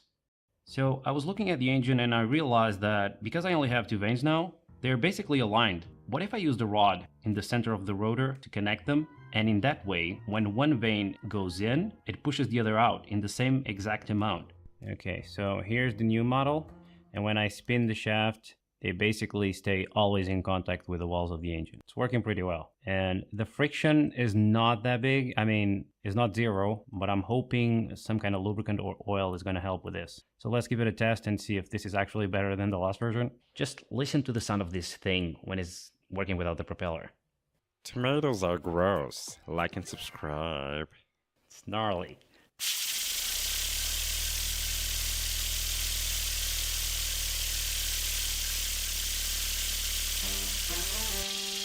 Yes! Yes! Made it work! Tom Stanton can go eat a bag of tomatoes! So, I said all of this before I measured the RPM, which was 360 rotations per minute. A bit shy of the 1500s that I'm trying to get at. In light of the new information, I would like to rescind my common insult directed at Tom Stanton. For now. To see where the leaks were, I injected the engine with blue water paint, because if the paint leaks, you can bet your bottom that the air leaks as well. And as you can see, there are leaks everywhere. It is becoming clear to me that this is going to be a battle of friction versus leakage. Because if I tighten the dimensions of the engine, I get friction, the engine slows down. But if I loosen the dimensions, I get leakage and the engine slows down as well. So the solution is to get a low friction material. I found this table online, which has the coefficient of friction for several materials, and the best one is ice, which it would be funny to make an engine out of ice, but it wouldn't last long. I went for the second one, which is polytetrafluoroethylene, which is a fancy name for Teflon, which is the thing in your non-stick pan.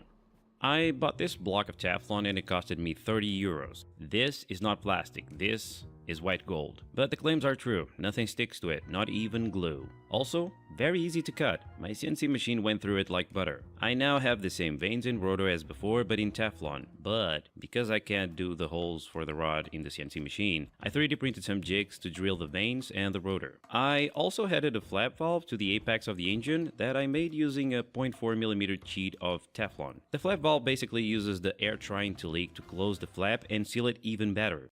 Hi, welcome to another edition of Will This Engine Even Move? With me, I have the engine.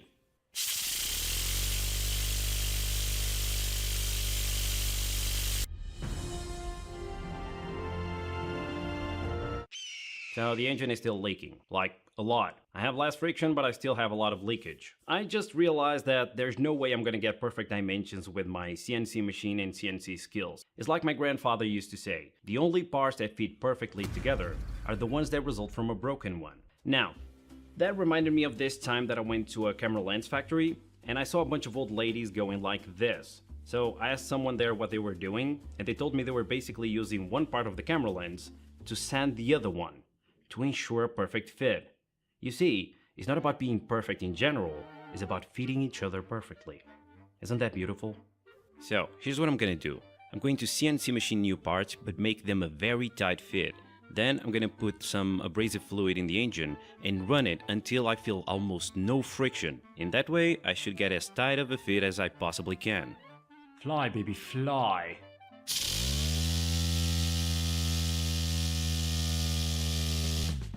What is this? Jesus! I need to get the digital tachometer to measure the speed.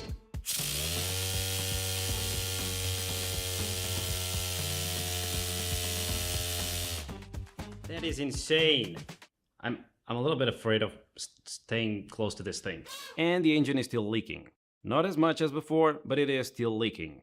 Okay, do you remember how I said this engine has way too many spots where the air can leak? What if I could eliminate some of them? So, this is called the vane motor, right? Because it has vanes that slide in and out to compensate for the offset of the casing. What if, instead of vanes, I machine these flaps into the rotor of the engine, and in this way, not only am I getting rid of a lot of spots where the air can leak, but also I'm getting the same effect I get with my apex valve, in the sense that if the air tries to escape, it seals the flap even more against the wall of the engine. Flappy engine test numero uno.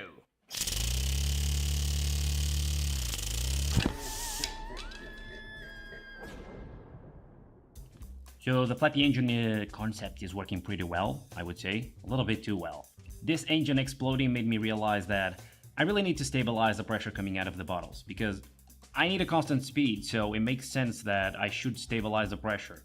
What I'm gonna do is get a pressure regulator, set it for 2 bars, and connect it to the bottles. Then I'm gonna design a new flappy engine that works well with 2 bars. It's a win-win situation because, well, in this way the engine is gonna run for longer. Okay, here we have the flappy engine version 2. I already filled the bottles with air. Now I'm gonna set the pressure to 2 bar and see... Okay, 2 bars.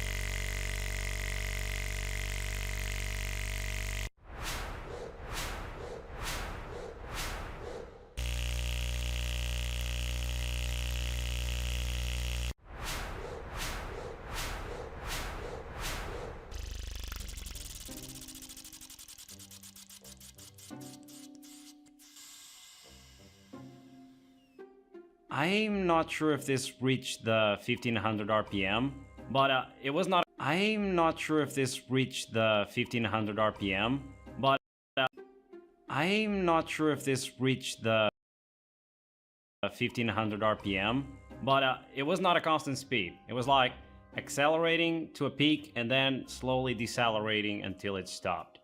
But I'm gonna tell you something. This was running for a while. Like, I don't know how much, I'm gonna have to check. Yeah, but I'm pretty sure this is running for a long time, like 2 minutes, 2 minutes and a half.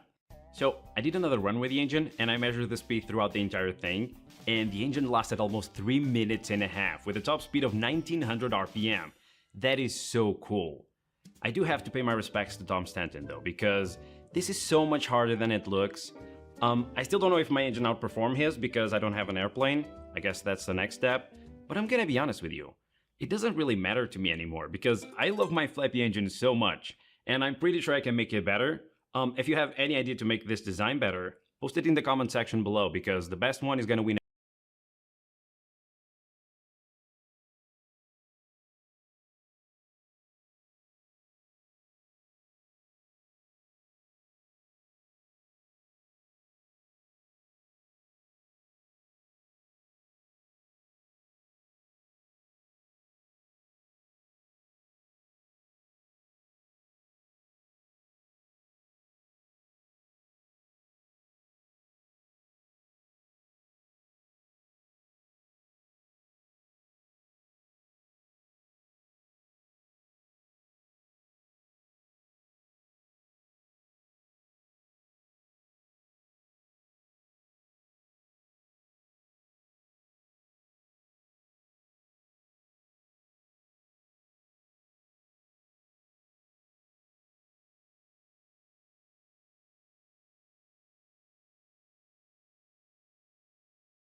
The ability to design something on a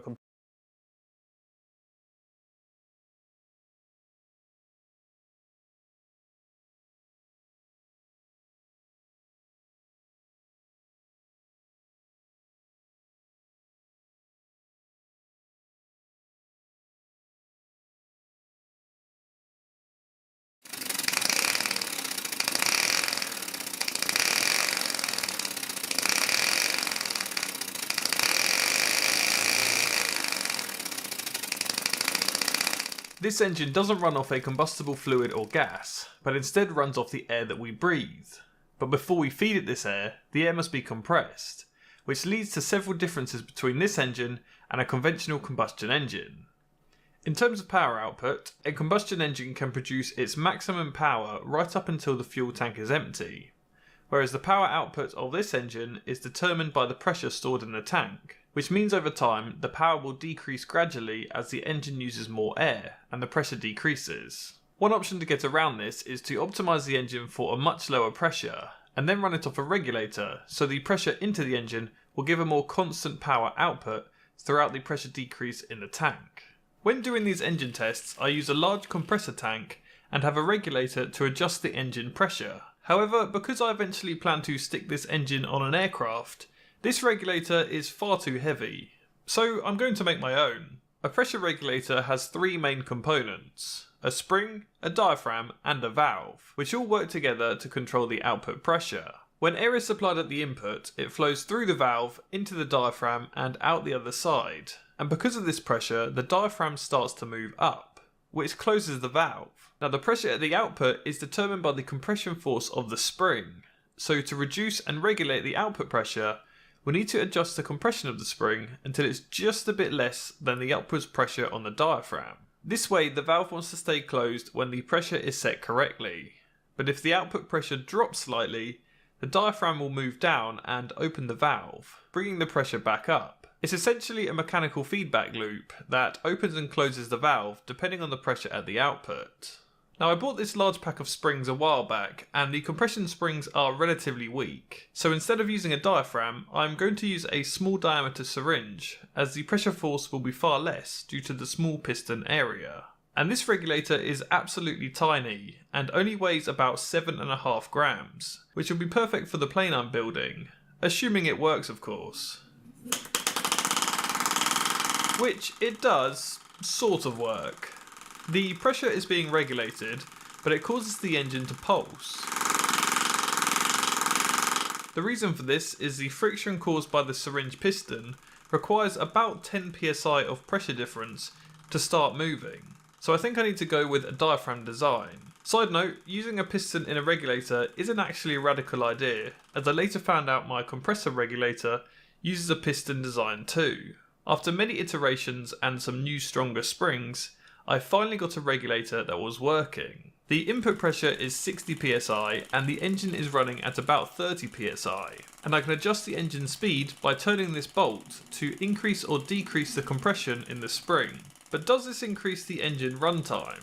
This is a graph of the thrust produced as the air in the tank decreases. And as you can see, it outputs the maximum thrust at the beginning due to the high pressure.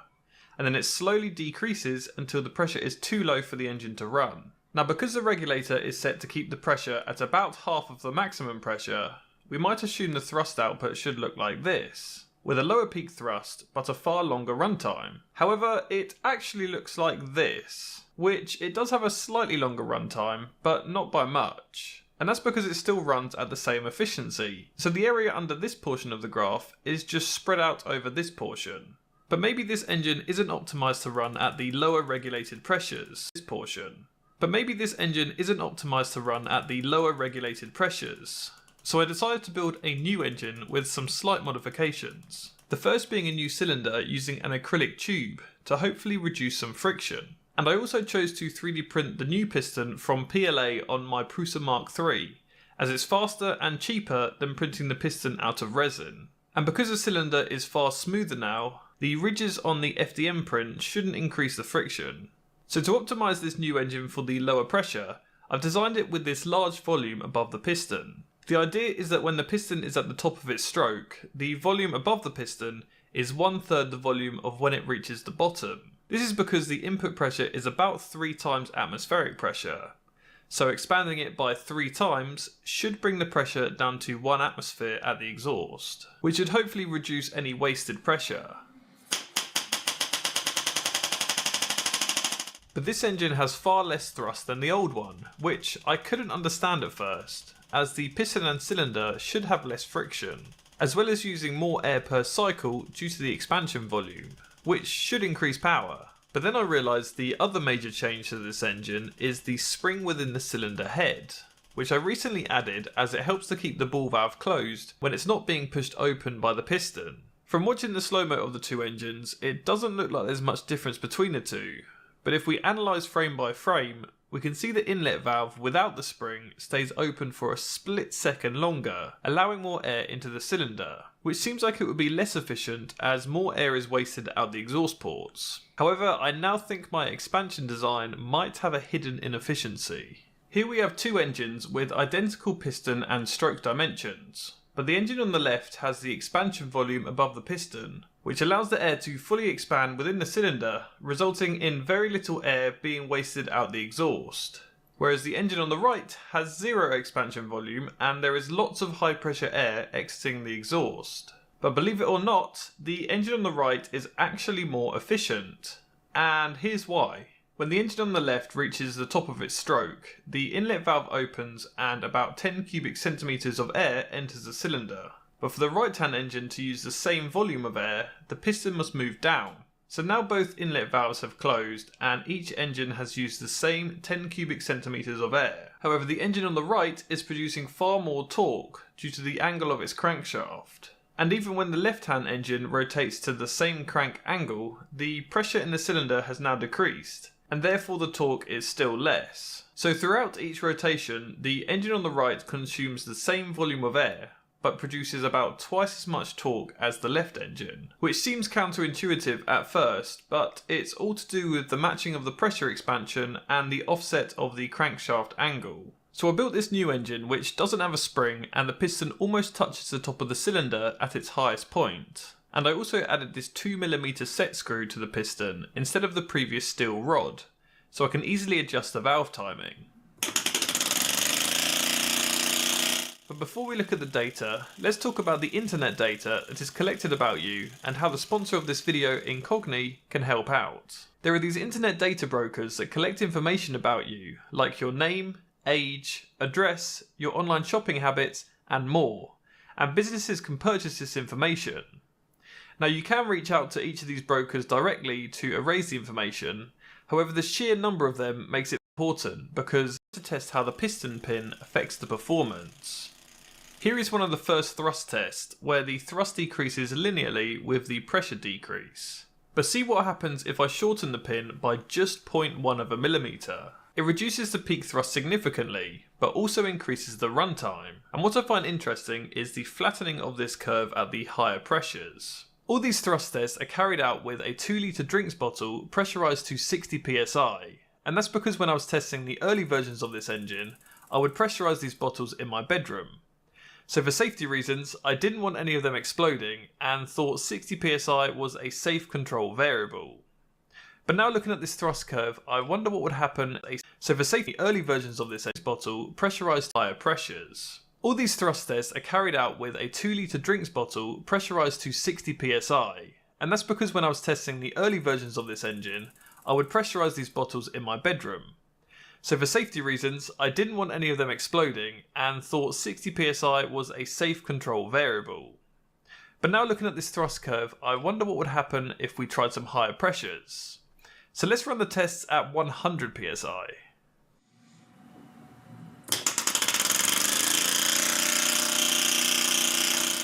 Here is the long piston pin result with a peak thrust of 3.5 newtons and a runtime of about 2 minutes. But check out the shorter pin graph. At the higher pressure, the thrust is actually lower.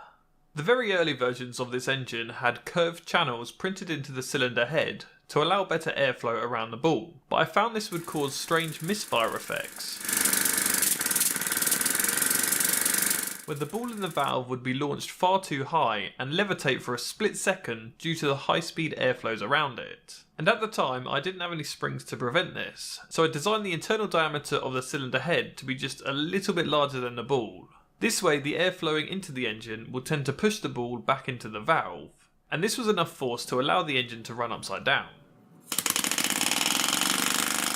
But with the latest engine, the power comes from the ball lifting off of the valve when the piston hits it. So at higher pressure, the downwards force caused by the airflow is far stronger.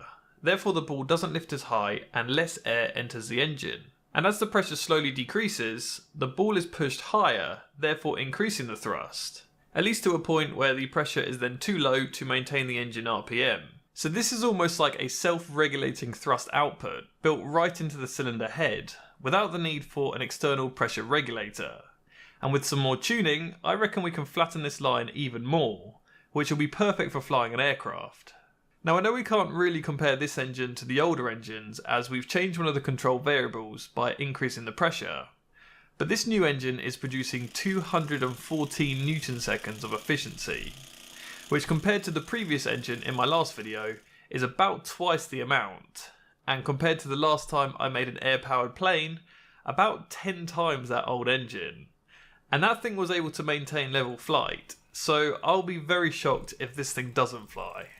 Now even though I reckon this engine will fly, what happens if we make a 2-cylinder version? The easiest way to achieve this is to simply mount 2 engines back to back, so they both share the same crankshaft. To do this, I had to print these connecting rods that are slightly curved, so they attach to the same rod in the centre, yet still align with the pistons. And they fit into the crankcase just like the single cylinder version, but in opposed directions. The next step is to attach the cylinders and pistons, which are basically the same as the single cylinder engine, apart from the cylinder head, as they need to be plumbed together using an air manifold, which splits the incoming air into 2 channels and flows through these thin white tubes to each cylinder.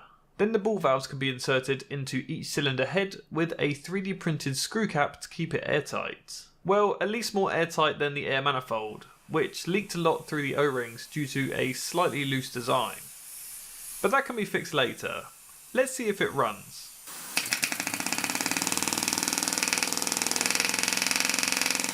Although it runs, something isn't quite right. The engine doesn't seem to have any more power than the single cylinder engine, and it looks like there is only condensation collecting on one of the cylinders. Anyway, it turns out when I glued the tube into one of the cylinder heads, I accidentally blocked it with glue, so one of the cylinders wasn't getting any air. So with a new cylinder head and air manifold, the engine was now perfectly airtight and sounding much better.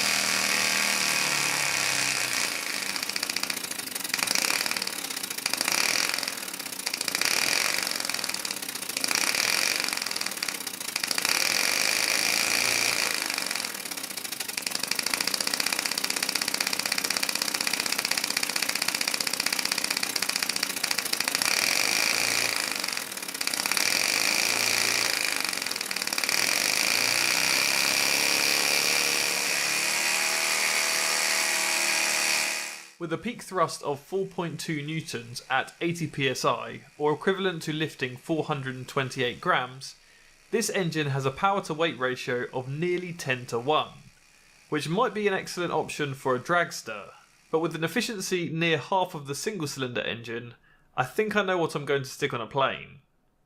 Thank you very much for watching.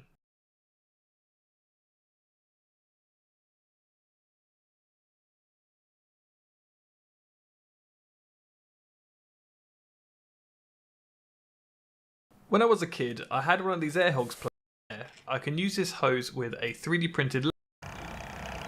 Mate, it's still close. Wait, the wind's coming from our right, isn't it? So... Come from my back.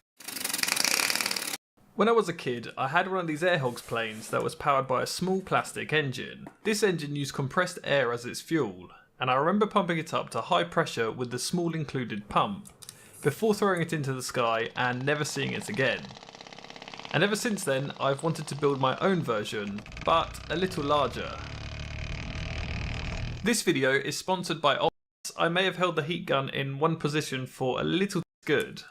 I know many of you are thinking, why don't I use CO2 cartridges instead of plastic bottles, as they can store far more pressure? Well, this CO2 cartridge is pressurized to about 800 psi, or about 54 times atmospheric pressure, which is a lot. But its volume is very small at just 21 milliliters. So if we let the CO2 gas flow out of the cartridge to equalize at 1 atmosphere of pressure, we'd have just over a litre of gas. But if we pressurize a 2 litre drinks bottle to 120 psi, or about 8 times atmospheric pressure, we can store 16 litres of air. This means we'd need 14 CO2 cartridges to equalize the storage capacity of the drinks bottle. And considering the single cartridge weighs more than the bottle, the air storage to weight ratio is over 14 times greater for the drinks bottle. So moving to CO2 cartridges would be a huge downgrade. But you know what isn't a downgrade? Trying out the Opera browser, VPN, and Blot. This requires drilling out the underside of the bottles, which is the thickest part and shouldn't reduce its strength by much, as well as hollowing out the nylon bolt. But in order to attach the bottles together, I need to get the nylon bolt inside of the bottle, which requires cutting up an old arrow shaft and attaching a 3D printed socket, which perfectly fits the bolt and just squeezes through the bottleneck. This allows me to sandwich a large rubber washer between each bottle before tightening it down with a nylon nut, which should hopefully create an airtight seal. But before we test it for leaks, we need a way to pressurize it, and to fill the bottle with its perfect once the plane is upside. So I pump them up to 100 outer leads, but this to build the tail of the aircraft. For this I chose to use balsa wood sheets, but this 4mm stuff is a little thick, so I ordered some 3mm sheets, then with the large countersink bit after it falls. Now you may notice there's only 2 tail fins here. The longest air-powered plane flight I've ever achieved. So now that the record flight time for a 3D printed air-powered plane has been increased to 31 seconds, I took to Instagram to ask how long you all reckon it will fly for, and the majority of you chose more than a minute, so I can't give up just yet. To increase the flight time, I fixed the leak in the bottle cap by reprinting it with a larger O-ring, and it was ready for another test.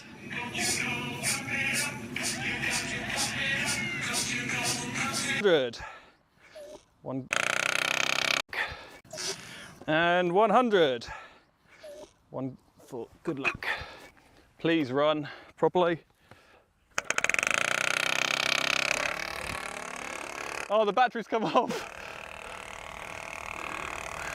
Come on, we can climb, we can climb.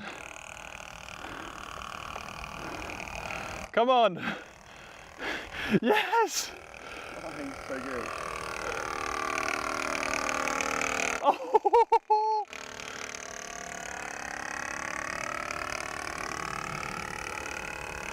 Oh, that's so much better.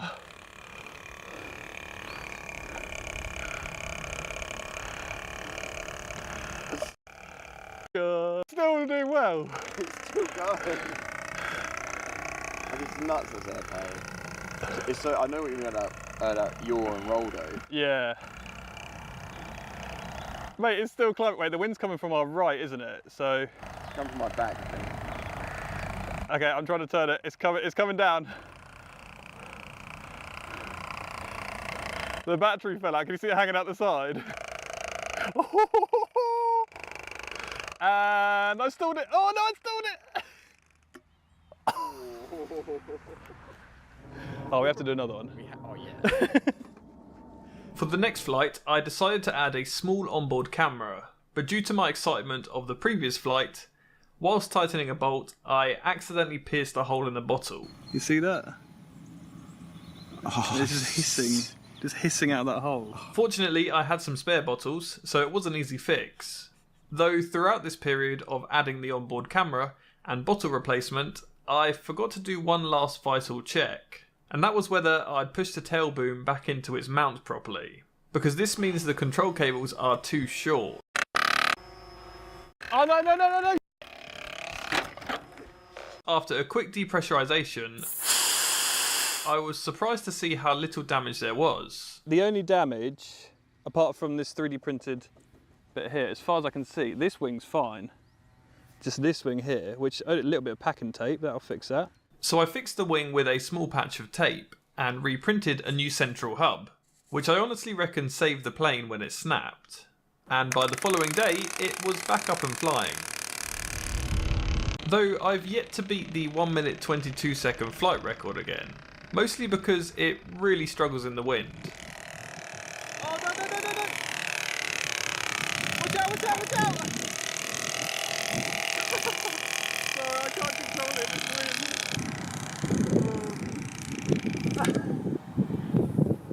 it's way too windy. I have had a few flights over a minute, but I think it needs some weight shaved off before I get near the 2 minute mark. Even if I can reduce the overall weight of the plane by about 10%, that will be enough to add another bottle, which will help extend the flight time. Thanks for watching.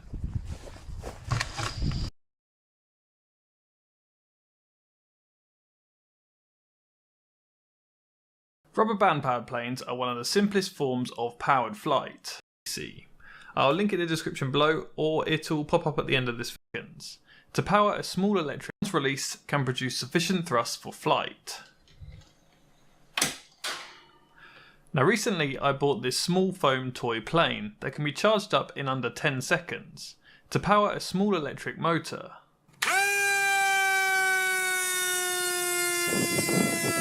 The way this works is it has a tiny supercapacitor inside that stores the potential energy like the rubber band, which is then used to power the motor for flight. But wouldn't it be cool if it could be charged up by hand? To do this, we need to build a hand crank generator to charge up the capacitor. So I started by 3D printing a rotor that I can mount some magnets to, with alternating magnetic poles around its circumference. And this rotor can be mounted to an axle with bearings, which allows it to spin. Then a coil can be made by winding some thin copper wire. Alternating magnets spin, the magnetic field within the coil rapidly changes, creating an alternating current, which shows up on the multimeter as a voltage. But to generate more than 4 volts, we need to increase the speed at which the rotor spins. So I made a housing for the generator which allows me to attach a gear to a crank arm This gear ratio means I can put a lot of torque in at a slower speed, and the magnets will spin at a much higher speed. And now I can generate over 7 volts. To increase this voltage even further, I wound 7 more coils and glued them to the centre bracket. Then they can be soldered with 2 in series and 4 in parallel to hopefully double the output voltage and increase the current output. The only issue with this current generator is it produces alternating current due to the alternating magnet poles. So I soldered up some diodes to make a full bridge rectifier, which will convert the alternating current from the coils into direct current at the output. And now we can generate around 17 volts, which should be enough for this project. By the way, if you want to see more info about this hand crank generator, I made a video on. I'll link it in the description. First disassembled the battery charger pack and used the connector to build an adapter for the generator. And then I can start winding up the plane as if it were a rubber band plane. Only this time it took just 9 turns of the crank to fully charge. Right, let's see how well this mini supercapacitor plane works. Just give it a quick charge.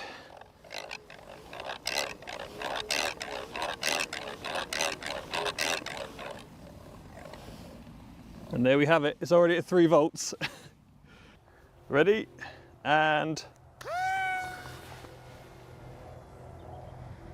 oh, that's going further than I expected. Right, I've given it a bit of rudder trim to hopefully make it go in a circle rather than disappearing off into the distance. And let's charge up, see if we can get a decent flight time with this thing. Right, I'm going to try and film with the camera.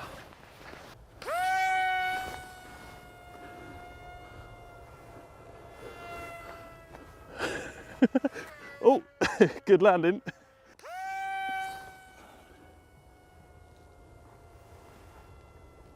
It's really cool having this tiny plane charge up from simply turning a hand crank for a few seconds. But as you can probably see, the hand crank generator is far too overpowered for such a small toy. So let's make a bigger plane. This is a 3 volt, 100 farad supercapacitor. But what does that mean? Well, this is a lithium battery of a similar size, and although they both store electrical energy, they do it in very different ways. The capacitor can store about 0.125 watt hours, but the battery can store about 10 watt hours, which is around 80 times more. The capacitor weighs less than the battery, but is still awful in terms of energy density. But where the supercapacitor wins over the battery is its rapid charge and discharge rates, as it stores the energy as a charge between 2 conductive plates, as opposed to a chemical storage in a battery. This also means that the capacitor is far easier to charge, as a lithium battery requires careful management of charge current and voltage to prevent it bursting into flames, whereas as long as the supercapacitor doesn't exceed its rated voltage, it should be able to charge from any electrical source, making it perfect for charging from the hand crank generator. Only problem is the supercapacitors have a low rated voltage of only 3 volts, so I'm going to use 6 of them. By gluing the capacitors together, I can solder them in series to increase the rated voltage to 18 volts. This does reduce the total capacitance of the pack, but the energy stored is now 0.75 watt hours. And having them soldered in series means it requires a balance lead to regulate the voltage of each individual capacitor, to prevent any overvoltage failures. They can then be packaged with 3D printed end caps and some heat shrink for protection, before soldering on a power connector for charging and discharging. So now we have a supercapacitor pack that weighs 166 grams and has the same energy storage as this 3-gram coin cell. But I bet this tiny thing would burst into flames if it were to match the output power of the capacitors. Let's build a plane around it. I started by modelling the supercapacitors in Onshape, which is a cloud-based CAD program that runs in your web browser, and this allows me to design an aerodynamic fuselage around the capacitors, which can be 3D printed, at least until the print failed. This fuselage is designed to have the motor mounted on the front, but the small surface area caused the print to detach from the build plate. Though at least I got the dimensions of the supercapacitors correct, as they fit perfectly inside. So I reprinted a new design with a larger nose area on the build plate, and it printed successfully, but currently this larger nose isn't very aerodynamic, So I made this cowling which creates a smooth transition between the motor and the fuselage, as well as hiding all the wires. I then installed all the radio control gear and speed controller for the motor, before squeezing in the supercapacitor pack, which takes up the majority of the fuselage. Okay, let's see if we can charge up the supercapacitors to run all the radio control gear and power the motor. So first of all, plug in the generator and start cranking.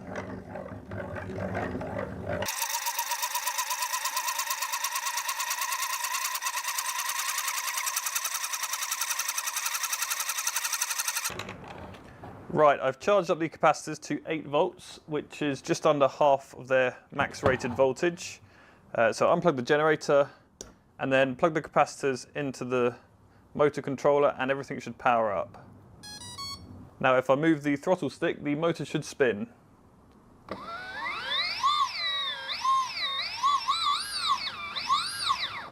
Perfect. Right, now let's check the radio control gear at the back. All the servos move fine. Now what I want to do is check at what voltage the motor runs out, because the servos and the radio control gear runs at a minimum of 5 volts. So if this runs and drains the capacitors lower than 5 volts, I'll lose control of the plane. So hopefully that doesn't happen. Okay, so this is the current voltage of the capacitors, and as you can see they're draining down. It's about 0.01 of a volt every second or so, which is just running the radio control gear. But let's put the motor on and see how quickly it goes down.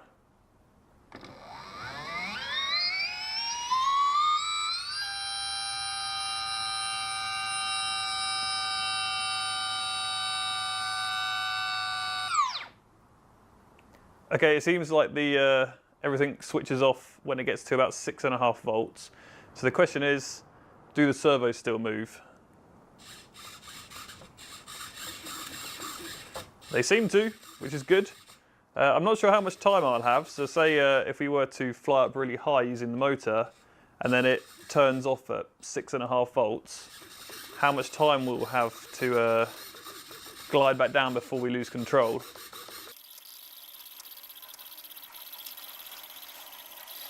Out because it's losing signal. So yeah, 5 volts is definitely the minimum voltage limit. Cross. Air-powered plane project, as they are lightweight, efficient, and took a while to build, and the cables can be attached for the tail control. Finally, I attached a folding propeller to the motor to prevent any damage when landing, and it's ready for a test.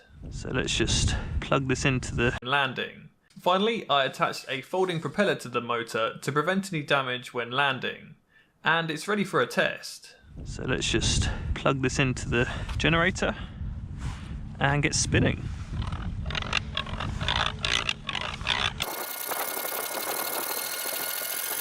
Generator.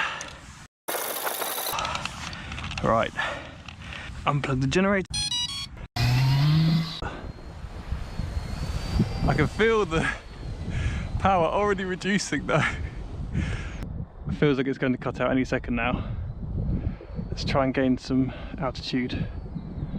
Actually, I'm going to cut the throttle here just to be safe and see how well it glides. Well, the propeller's still spinning.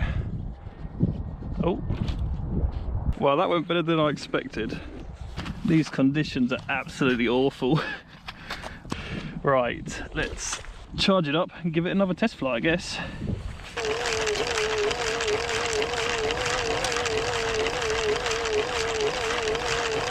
And throttle up. I might see how high I can get it on this flight, and then we can just glide back down.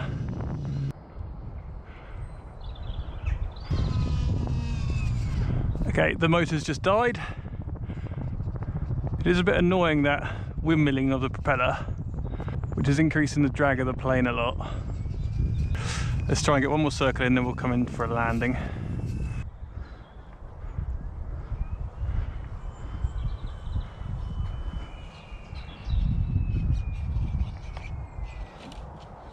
Nice. That folding propeller is definitely useful for, well, saving the propeller and the nose.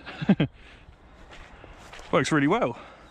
So with a hand crank charge time of just over 2 minutes, This supercapacitor plane can sustain constant powered flight for just under 2 minutes. Therefore, with some slightly faster cranking and some better flight conditions, it should be capable of a 1-to-1 hand crank to flight time ratio, which I think is pretty cool. That was perfect timing. It just ran out as soon as it got just in front of the camera. I find it fascinating to apply theories into practical applications, like in this project. Toshiba's superconducting motor can almost achieve 100% efficiency. However, its power density is what makes it unique. The 2 megawatt unit only weighs a few hundred pounds and is only a couple feet in length, making it to be one of the lightest yet most powerful motors ever made. Its core is made from HTS wire, which can carry very high levels of current, approximately 200 times more than copper wire of the same dimensions. So it can produce very high magnetic fields. But it also needs cryogenic cooling. So the quest for a room temperature superconductor continues on, and the superconducting motor remains a possible future contender. Ultimately, this motor can be a game changer if it becomes feasible, and can be used in anything from propulsion to power generation. Good, huh? Tasty, smooth? Okay, so let's do it. How much for all of it? All right, congratulations. Maybe a nice 6-footer to put it under, huh? I'll give you the best tree I got in a lot for nothing. Hey, thanks. But the shit's gonna cost you, 100. What, that much? Hey, you said you liked it? That's a fair price. Yeah, hell, you only live once. 70. What the Hey! Come on, shut up, man. I'm losing count. 96. Forget it, you dumb shit. $100,000. Sorry, I can't afford that. Not on my salary. But look, I'll tell you what. I got a better idea. Now, let me say I take the whole stash off your hands for free. You assholes can go to jail. Hey, what do you say whoa, about wait a- that? This badge ain't real. You ain't real. Yeah. Are you calling me crazy? You think I'm crazy? Yeah, you want to see crazy? I'll tell you. Now, that's a real badge. I'm a real cop, and this is a real fucking gun. Okay, pal. Hey, nose is in the dirt, asshole.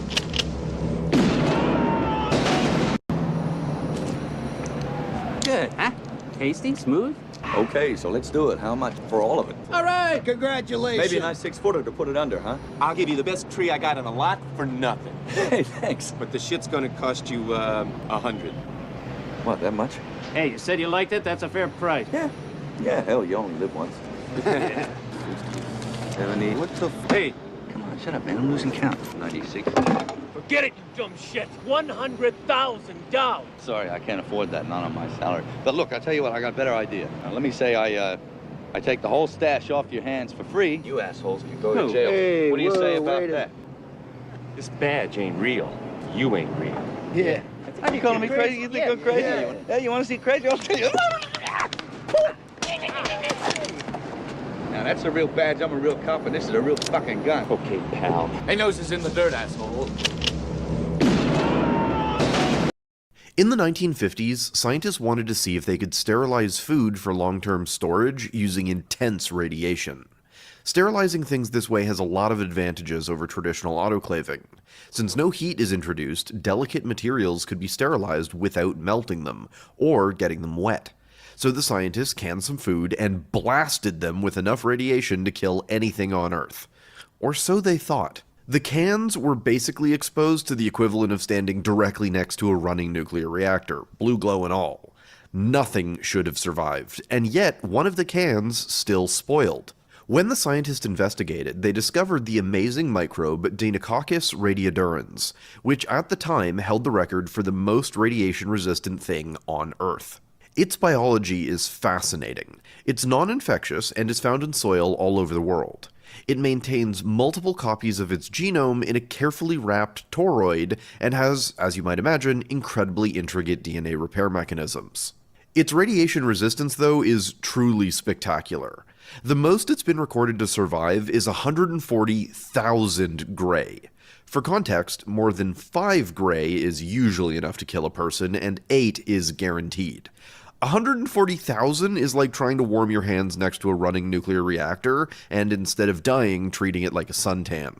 On top of that, it can survive being completely desiccated, the vacuum of space, extreme cold, and highly acidic media, as well as otherwise toxic metals. It's been called the world's toughest bacteria, and it does all of this without making any spores. The cell itself just takes the radiation to the face. Yet, even with all of those adaptations, it's still not tough enough to watch the Iron Giant without crying. But then again... Yeah, I'm happy you step out of the car. I can't step out the car, sir. Well, I'm a how'd you get in the car? paraplegic. I got help getting in. Well, I'll help you getting out. Excuse me? I'm gonna help you get out. I don't think that's gonna happen, sir. Well, I do. I'm asking you, but I'm telling you. Watch as this paraplegic man is pulled over by police officers, and what happens next is extremely disturbing. What's the problem? Yeah, the problem is that because of your history, I'm gonna have a dog do a free air around the car. You have to be out of the car to do that. I can't get out of the Okay. vehicle, sir. Sir? It would be a lawsuit if you put your hands on me for no reason, bro. I just told you I'm a paraplegic. I cannot get out. I do not want to have to. I do not want to have to. Can you call your white shirt, please? I will. If you pull me out of here, you better expect. So here's the thing. I'm gonna pull you out, and then I'll call a white shirt. That's not an option. You're getting out of this car, so you can cooperate and get out of the car, or I will drag you out of the car. The police officers lost patience and dragged the man out of his car by his arms. I'm a paraplegic. These motherfuckers is doing me wrong. The man filed a civil lawsuit and was awarded $125,000. Yeah, I'm happy you step out of the car. I can't step out the car, sir. Well, I'm a how'd you get in the car? paraplegic. I got help getting in. Well, I'll help you getting out. Excuse me? I'm gonna help you get out. I don't think that's gonna happen, sir. Well, I do. I'm asking you, but I'm telling you. Watch as this paraplegic man is pulled over by police officers, and what happens next is extremely disturbing. What's the problem? Yeah, the problem is that because of your history, I'm gonna have a dog do a free air around the car. You have to be out of the car to do that. I can't get out of the Okay. vehicle, sir. Sir? It would be a lawsuit if you put your hands on me for no reason, bro. I just told you I'm a paraplegic. I cannot get out. I do not want to have to. I do not want to have to. Can you call your white shirt, please? I will. If you pull me out of here, you better expect. So here's the thing. I'm gonna pull you out, and then I'll call a white shirt. That's not an option. You're getting out of this car, so you can cooperate and get out of the car, or I will drag you out of the car. The police officers lost patience and dragged the man out of his car by his arms. I'm a paraplegic. These motherfuckers is doing me wrong. The man filed a civil lawsuit and was awarded $125,000. Yeah, I'm happy you step out of the car. Do you know why this animal doesn't fear anything? Because the capybara might just be the final boss of the animal kingdom. We're talking about a 140-pound walking potato, surrounded by over 100 crocodiles, and it just wades in, like it's clocking in for work. No panic, no hesitation, just pure chill. And somehow, no one touches it, not even the crocs. Literal prehistoric death lizards who'd snap a bird out of the sky for looking at them wrong. But the capybara, they give it space. They treat it like it's got plot armor. This isn't bravery, this is something else. It's like the Morgan Freeman of the jungle, or the Keanu Reeves of swamps. Everyone loves it, no one messes with it. This thing has mastered the rarest power of all, universal friendship. It vibes with monkeys, ducks, turtles, cats, caimans, even predators that could end it in 2 bites. And the wildest part? They actually like having it around. Scientists aren't even sure why. Maybe it's their scent, maybe it's their calmness, maybe it's just that nothing hates a capybara, because it hates nothing. Capybaras don't have enemies, they just walk through life like they're in a Studio Ghibli film. When you reach a level of peace so deep that crocodiles start treating you like a spiritual leader, you've unlocked something the rest of us never will. The capybara isn't fearless, it's just too zen to care. Honestly, in a world full of chaos, be the capybara.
カピバラの露天風呂は偶然の産物です。1982年のある朝、カピバラの飼育員がお湯でカピバラのところを掃除している時に、お湯だまりにカピバラがこう集まってお湯をこうお尻をつけると、そういうような仕草があって、これはお風呂を作ったらいいかなというふうにひらめいて、そこから全てが変わりました。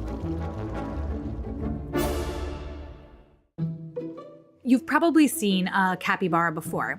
They're actually the world's biggest rodent. Native to South America, they are semi-aquatic and have webbed feet like a duck. Their eyes, ears, and nostrils are on top of their head so they can keep their bodies submerged for hours at a time. And people flock here to the Izu Shaboten Zoo in Shizuoka Prefecture because this is the birthplace of the capybara hot springs. Springs. 朝のルーティーンは掃除をしたり給餌をしたりカピバラの様子を見たりします。お湯の温度をチェックしたり健康状態を確かめます。野生下では外敵から身を守るために水辺で生息しているため水を好みます。ここでは彼らがリラックスして過ごすための手段です。本当にお湯の心地よさを楽しんでいるのだと思います。カピバラ露天風呂には12頭のカピバラの家族が暮らしています。歌丸はみんなのお父さんでとても優しい性格をしています。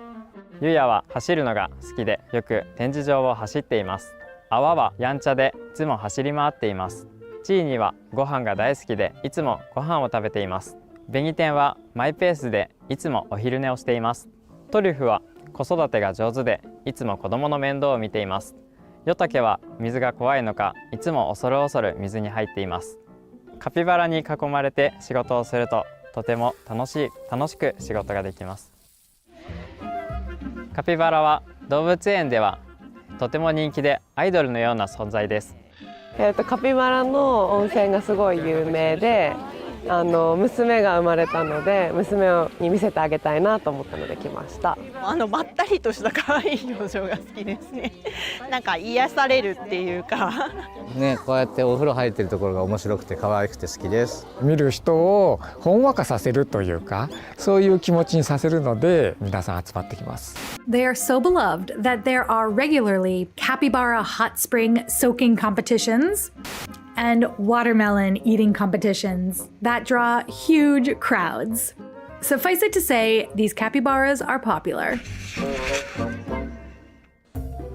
カピバラは友好的で穏やかです。お客様がカピバラ露天風呂を見るのは私たち全員が共感できる何かがあるからです。リラックスした姿に共感ができて何時間も見ているお客様もいます。あとは露天風呂に入っている姿が癒されるっていうんですかね。見る人をほんわかさせるというか、そういう気持ちにさせるので皆さん集まってきます。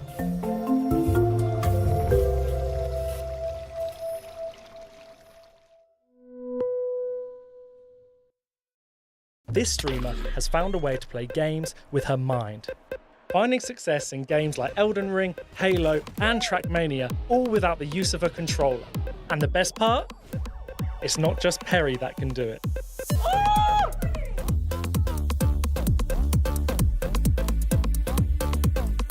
Mind control gaming is exactly as it sounds. It is gaming with your mind. So in my case, I have an EEG that picks up my brain activity, and then I've just translated that into pushing buttons on a virtual controller.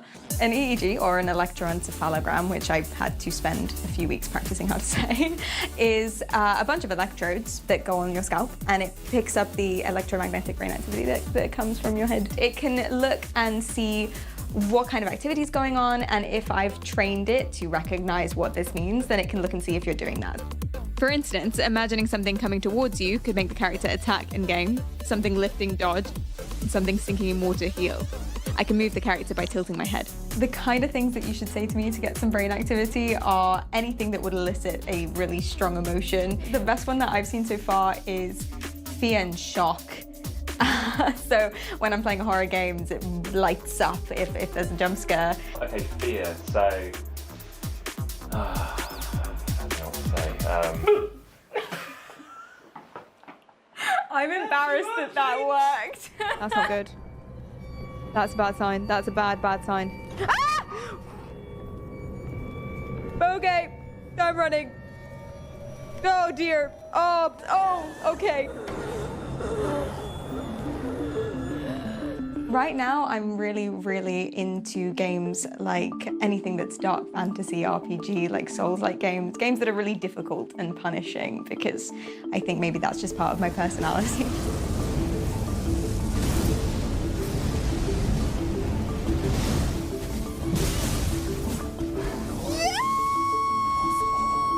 It took me about 6 months to make it work the first time, just to make it push a button in a game.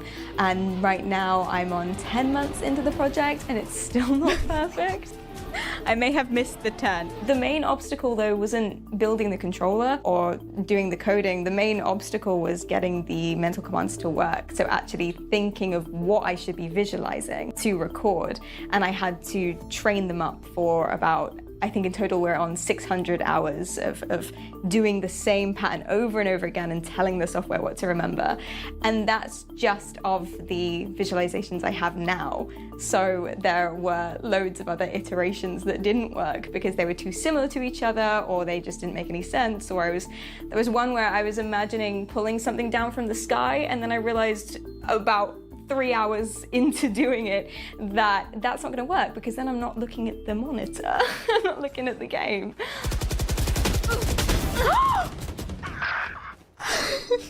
But my first moment where I thought, there's no way this is possible, I can't believe that this is happening, this must be a fluke, this must be a mistake, was the first time that it worked. So I was running around with the character Steve in Minecraft, and it was the first ever visualization. It was pushing a block forward, and I wanted him to swing his fist in mine, and then I did it, and then he did it, and it was just the wildest thing. I was absolutely blown away, and I thought, this is such a far out idea based on something that I've never tried before, and as far as I'm aware, very few people have, and it worked.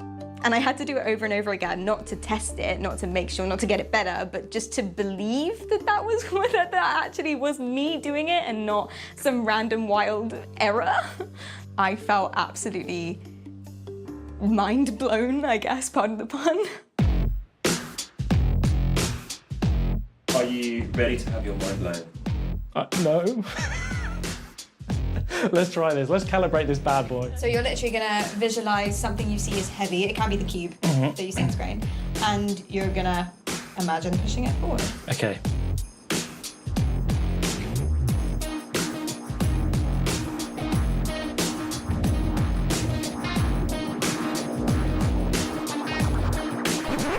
Oh, I'm definitely losing focus. All right.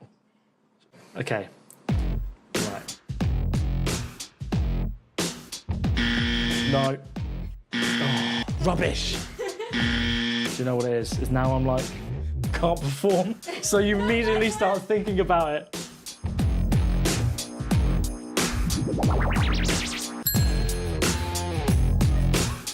I saw it move, but I didn't know. I thought that was like, I don't know if that was a problem. That is insane. I'm now in Elden Ring, and I'm going to try and cast a spell through pushing an imaginary block. I'm already thinking about it a little bit. Right, here we go. Yes! I didn't think I was going to get it as well. Yes! That's great. I could feel it. Honestly, you feel so powerful. This is like when you first pick up a video game and you do something incredibly like rad, like in Skate, you do a kickflip with an analog stick and you like discover a mechanic for the first time, and it's not like anything else you've experienced in gaming. This is unbelievable. The feeling is just ridiculous, but you also still unnerving a little bit. It used to give me a headache at the beginning, but that's just from the headset itself. The actual process, it requires a lot of focus and energy, but it doesn't hurt. I don't know how this has affected my brain properly, but I have noticed that my focus has improved a lot, which as someone with ADHD has really helped me just do things day-to-day life when I'm not gaming. You kind of have to focus a lot when you are trying to, for example, defeat a boss in Elden Ring, because the way that the mental commands and visualizations work is boss in Elden Ring, because the way that the mental quantum visualizations work, defeat a boss in Elden Ring, because the way that the mental quantum visualization to, for example, defeat a boss in Elden Ring, because the way that the mental quantum visualizations work, will defeat a boss in Elden Ring, because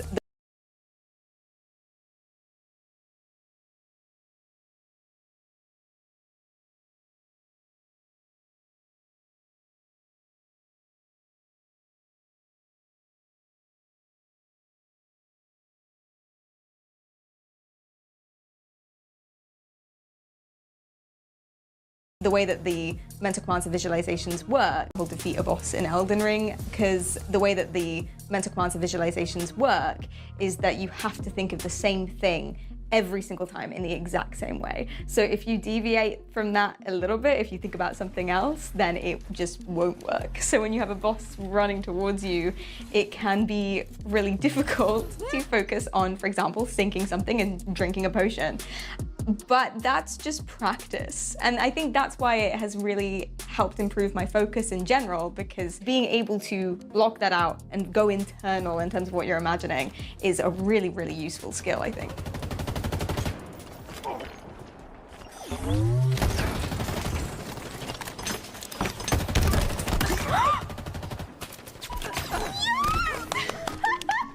The technology is out there to be able to control things with your mind. They're controlling loads of prosthetics with it, but no one's really applied it to gaming. And by getting the technology out there, my thought process was that, one, it would be a really cool thing to do, but also that it might raise a little bit of awareness for what's possible. And a lot of the time when we think about accessibility issues, we think about what is the bare necessities. But gaming and being involved with what your friends are doing and being involved with entertainment and media is also a necessity.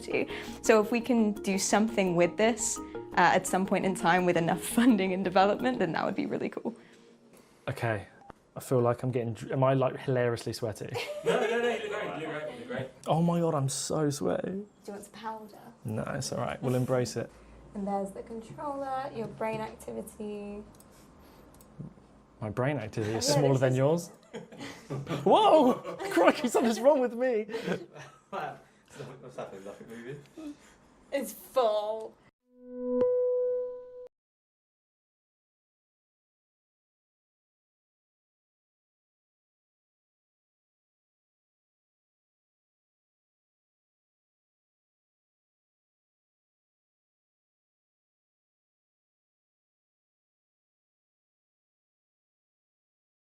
Hello folks, today we're going to look at the top 5 games that the narcissist wants to play with you to control your mind and manipulate your emotions. The first way of doing this is by pretending not to understand. So if you spend any time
on narcissistic abuse forums or online, you'll see there's a tremendous amount of attention given to the question, is this narcissism or is this autism? And I think a lot of this is because many people with NPD and in the cluster B spectrum rely on a sort of fake stupidity as a tactic for getting themselves out of trouble. They simply pretend not to understand basic morality, basic cultural mores, basic societal norms, so that they can shrug their shoulders and say, yes, you did catch me doing the terrible thing, but I didn't even know that that was wrong. It's usually pretty easily disproved. If you're in a romantic relationship with somebody, you're having an argument with them over something they did that was morally wrong. They claim not to know that that was morally wrong. You only have to imagine, how would that person respond if you two were together watching a TV show and that scene played out and they correctly sided with the good character and correctly condemned the behavior of the bad character? That would prove that they do indeed understand perfectly well what is right and wrong and what is considered normal and acceptable. The second favorite game the narcissist loves to play: deflect and attack. Attacking the attacker, attacking the person who's caught them out, who's brought something that they've done to their attention, perhaps even has evidence of a wrongdoing. This is a good way for the narcissist to put the focus back on the person who's brought that evidence to them. It's to deflect it and to attack the attacker, the person who is attacking them. This tactic is also known as whataboutism. This was a tactic that was developed, it's largely thought, in Soviet Russia, where any criticism of the Soviet regime would be met with the response, but what did you do? What did you do? What have you done out in the world? You're not so perfect. And there's a finger pointing back the other way. In this way, it doesn't really matter what they do or what you've caught them doing. They can either always bring up something else that you've done that Today's going to get a bit dangerous because I will be testing out products that are designed for animals on myself. I'm talking things like a dog shock collar around my neck all the way to the highest level, to a full-on bear trap that's not designed for human use, obviously, but somehow I got my hands on one. This is going to be crazy, obviously very reckless, so do not try anything you're about to watch at home. This is not for human use at all. It honestly shouldn't even be for animal use either, because a lot of these are crazy. So without further ado, grab your popcorn and let's do this. So the first animal product I'll be testing on myself is going to be the smallest of the 3 traps that we have today, and that is a mouse trap. Now, even though mouse traps are small, I'm still not going to test it on myself because I don't want this video completely demonetized, and so I'm going to be using this ballistic hand right here and putting a couple of fingers into the trap to see if ultimately it chops the fingers off, which I don't believe, but we have 2 traps after this that I think will actually at least sever the hand off. All right, so level 1, the mouse trap, we have our human hand right here, so I'm just going to slide this finger right in like he's trying to steal a cookie from this mouse trap, and this should probably break the finger. A little bit nervous here. Okay, he's going to have to approach with a couple fingers. Oh, okay. Our guy's actually pretty resilient, so it's definitely stuck to his finger. I don't think it broke anything, fortunately for him. But let's take a closer look. Okay, so I mean, upon further investigation, maybe sprain the bone now that I'm going a bit closer. But I'm actually surprised that he took that as well as he did. But it doesn't end there because now he's on to level 2. The next trap that we'll be testing out is going to be a raccoon or a squirrel trap. Now, this is meant for larger rodents or I guess small animals under 15 pounds or so. This thing effectively just traps them in, so if you have to get rid of certain pests in your backyard, this is what they'll ultimately come with. Now, this is obviously not meant for humans to use on themselves, and so once again, I'm going to be using this on something else. We saw what happened to the hand, so I'm going to test the hand again to see what happens this time. So I had Michael with me who was assisting with setting some of these traps up, and as he was setting up the level 2 trap, this happened. So basically what he was doing is slowly letting the trap collapse so that it didn't end up hitting his hand because we wanted to set it in a straight position before we ultimately filmed it, but unfortunately things didn't go as planned. Everything's okay though, his thumb was able to slip out because the trap was greased, so no injuries. But I can't say that for the bear trap. All right, here we go.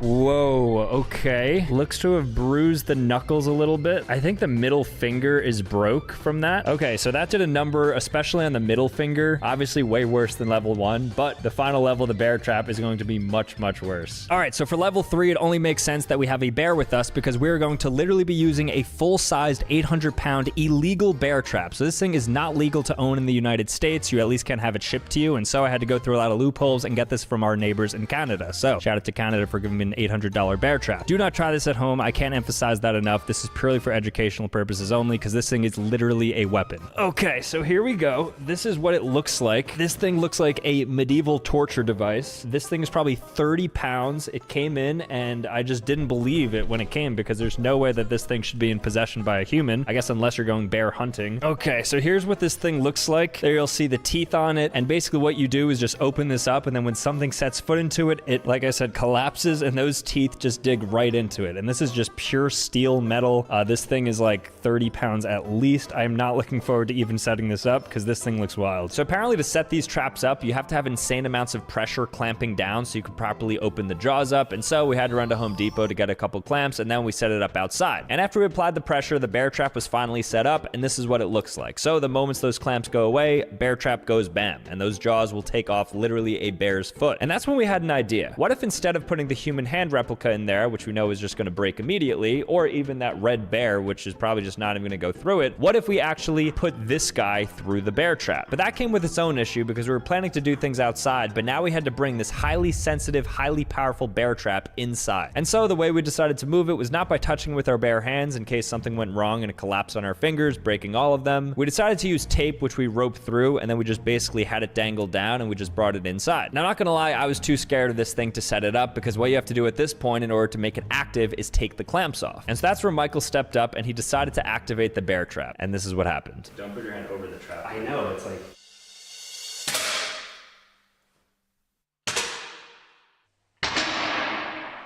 So Michael's life flashed before his eyes, but obviously he's okay, so everything's good there. But I kid you not, I was sold a faulty bear trap because that thing is not supposed to be set off until you put pressure towards the middle. The clamps are used to set it up, but when you remove the clamps, it's just active. It shouldn't be going off just from removing a clamp. So we're obviously unable to try this again because it is extremely unsafe. So do not, whatever you do, purchase a bear trap. I don't even think it's legal anyways, but it is now retired into the Hall of Fame in the background, as you can see on the wall there. Moving on. You're probably wondering why I'm showing you a spoon. Well, the reason being is because we are about to test, in the form of eating, this next animal product, which is quite literally the most expensive food in the world, Almas caviar, which is $35 per gram, and this thing is 30 grams. So do the math. This is a very expensive thing that I have in front of me right here. It's got gold 24 karat trim all around it, and we're gonna open this up and give it a little tasting. The only animals that are actually able to even access this outside of the sturgeons themselves that create the caviar are bears that live in like the Iranian mountains or something. So for whatever reason, I got my hands on it and we're gonna give it a try. Okay, so here's what it looks like. It kind of looks like creamed corn when you look up close. Normal caviar is usually black, so it's kind of interesting to see this yellow hue here. Otherwise though, looks like normal caviar. Right here, we have about a $500 scoop of caviar. Let's give it a smell. Very salty, kind of unpleasant. I usually like caviar because of the saltiness, but this is like overly salty. What you're witnessing right here might just be the most expensive bite that any human has ever had of food, so let's give it a try. Okay, that is not that good. That should be like 3 cents per gram, not 35 cents per gram. Oh, it's so salty. Oh, it doesn't even smell good. It smells fishy and salty, like caviar on steroids. It's like all the bad parts about caviar are just like, oh, I could see why this is like a very niched, valuable item because like who has the taste for that? Jeez. If I was a bear in Iran in the mountains and rivers and I came across a sturgeon, snatched it up and I saw the baby caviar attached to it and I gave it one sniff, I would throw that sturgeon away because that is a very unpleasant smell and arguably an even worse taste. So this is not very good. This creamed corn caviar that is the most expensive food in the world. Yes, it's an animal product and only animals can access it and is for animals, but it is not for humans because that does not taste very good. I feel scammed. Let's move on. The next product I have here is a bear horn. So it's a super loud horn in which you're supposed to use on a trail if you expect there to be bears nearby. It's not to deter a bear that's already charging towards you because I think in that case you'd probably be done for, but if you just expect there to be bears just generally in the vicinity, you use this and it will apparently just keep them away from you. So the way this works is you use it in short bursts. You just kind of like every 2 seconds or so click it and then the sound comes out just like an air horn, but it's apparently super loud, so I'm gonna try to stay back here. Okay, here we go. 3, 2, 1. Whoa, okay. Wow, that is so loud. Okay, let me put some headphones in. 3, 2, 1. Okay, I'm gonna do it for an extended period for about 3 seconds, so you may wanna plug your ears because if this gets rid of bears, it will certainly get rid of a human. 3, 2, 1.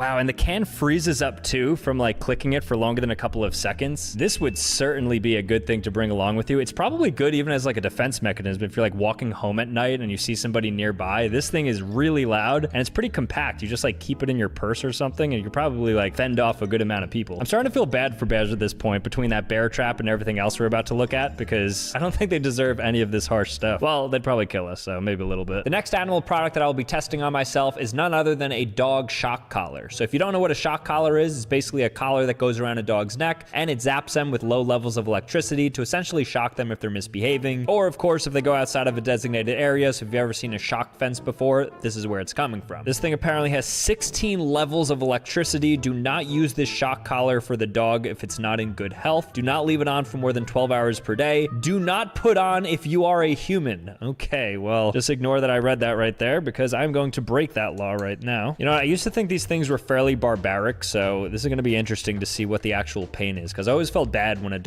it's just full steam ahead. Stay back here. I lightly choked you for a second, but you don't hate it? You know, it's not like the worst thing ever. That was weird. What a weird sensation. Okay, level 2. Okay, a little bit longer. I'm sure you could like tell that it was a little bit bigger that time. Let's crank it up to level 3.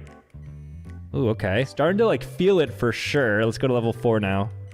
Okay, I don't like these frequencies. It doesn't like really hurt yet. Level 6. Oh, like makes me swallow. Level 7. Level 7 wasn't that bad. Level 8. Okay, I'm fine. Halfway there. Level 9. Oh, I'm feeling it now. Oh, that was like a ramp up. 9 to 10 was definitely a good amount. Okay, let's go 11. Ooh, that was sharp. That was sharp. Ooh, imagine you're just a dog like... Ugh. Level 12. Oh, okay. Level 13. We have 4 levels left. Ooh! Level 14. Okay, 2 more levels. Level 15. Oh, I almost audibly wanted to say E right there. Okay, and then the final level, level 16, because after this, it just goes back to 1. So level 16, we're gonna zap on 3, 2, 1.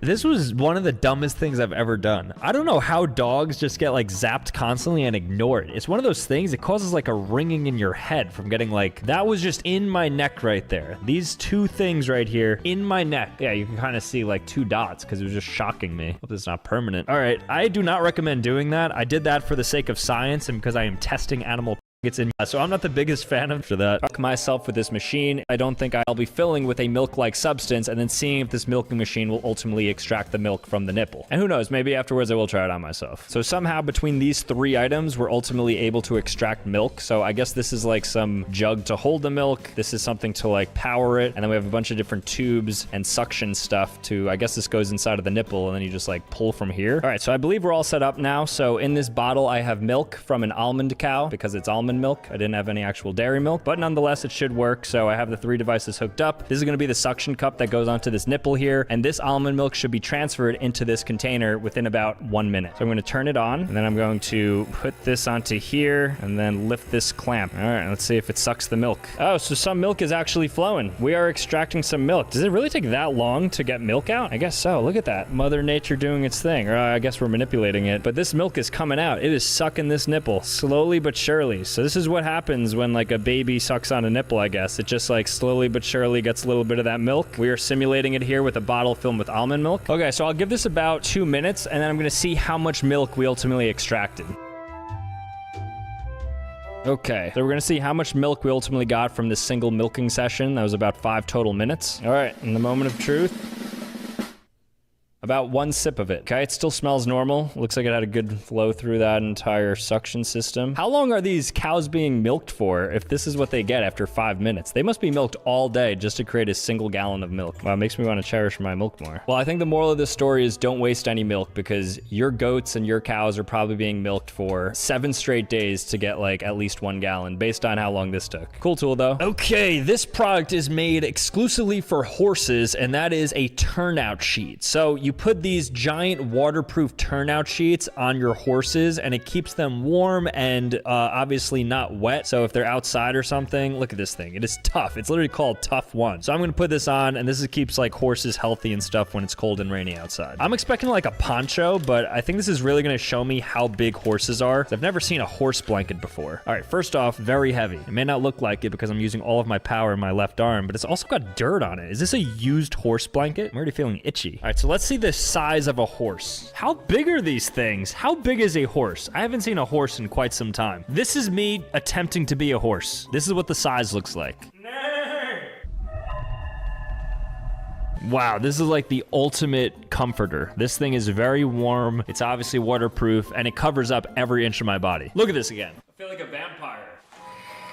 Oh.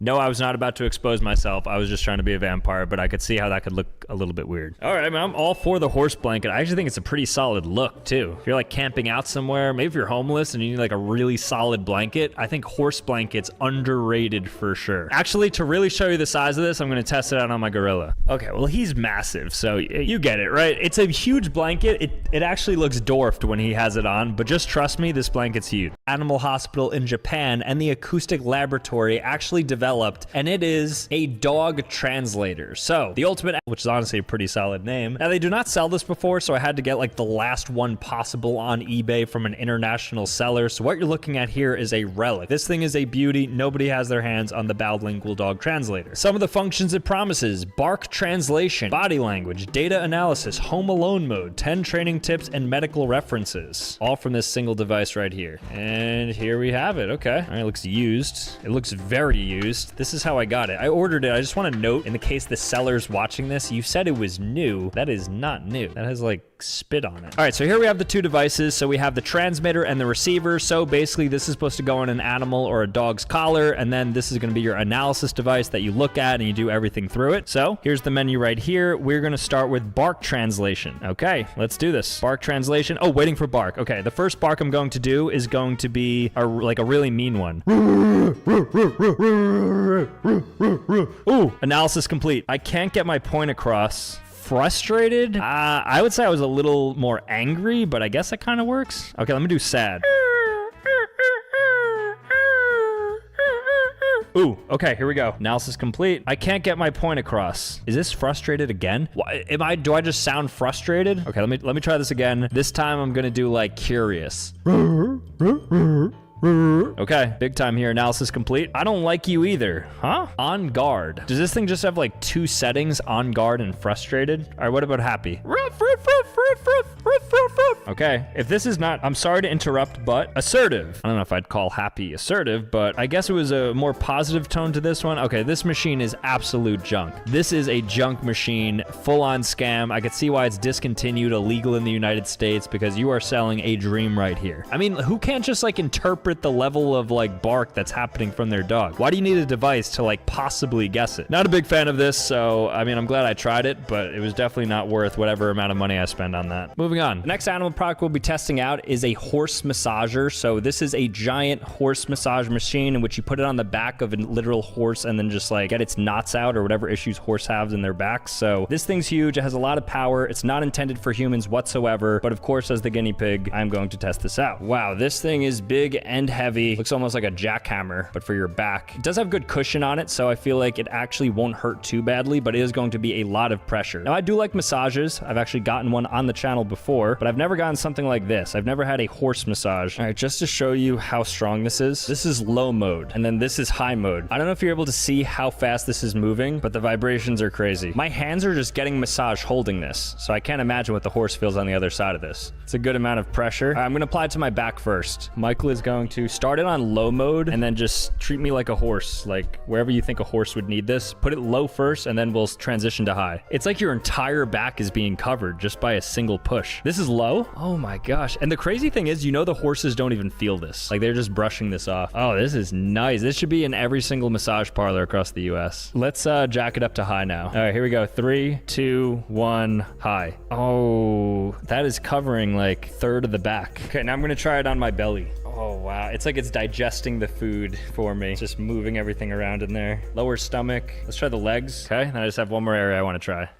I'm just kidding. Okay, huge fan of the horse massage gun. This thing is very therapeutic, and I think all humans should have this or be introduced to these things. Yes, it's big and scary, but if you put this on your back, you will feel instant relief and relaxation. I'm a little bit nervous about this next animal product because this is meant for full-on livestock. I'm talking cattle, bull, actually expands out like this. Okay, now that I have this up and running, my first test on who I'm going to zap is going to be this big guy right here. I don't know if he's like conducive to electricity, but okay, already very cold. I just broke the ice pack, so now it's just full steam ahead. Oh, that's cold. Do we have this technology, right? If you're sore, why don't you just go on like a full ice pack suit, you know, just like a lymphatic suit in which you just like lay back and just be super cooling. Let me try this on the leg. This is a great feeling. I don't know if like elite level athletes use this, but they definitely should after like a long race or something, because my entire leg is cooled, and as a result, my entire body is. It's all on. It was about $200, and it promises the world. It looks exactly like a cat, and it's supposed to cure any sort of depression or anxiety, and apparently a lot of animals use this to comfort themselves, and humans too. Here it is, the unboxing. Wow, that looks like a dead raccoon, but it is not. Ooh, it feels good. So this is a robot? How is this a robot? Looks like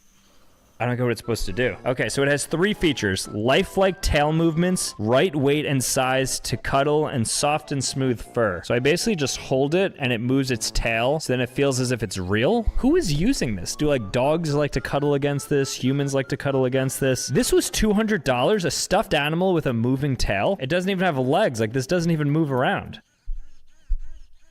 I'm gonna give you my honest take on whether or not this cures any sort of anxieties or stresses I have at the moment. So give me like 2 seconds to relax with this.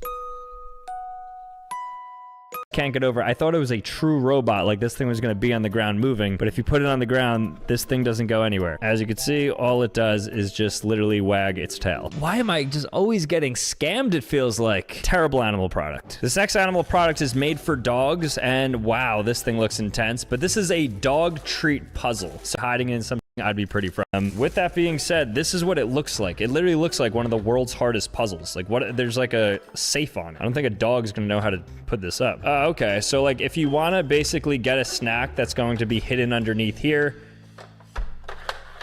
oh, you have to like rotate it. Wow, this is tough. Okay, I see. So you have to push it around. Can I not even solve this? I don't even know how to get it in there. Whoa, and then you can move something out on the side as well. I would just like to know what animal is solving this incredibly difficult puzzle. Oh, I see. Oh, I'm so dumb. I'm like not even as a human, I can't solve this. Okay, so let's do this in practice. So here's this cloth. Let's say I'm a dog. I'd put this in, shut all of this, mix it up, and now it's time for me to find the cloth. I don't know where the cloth is.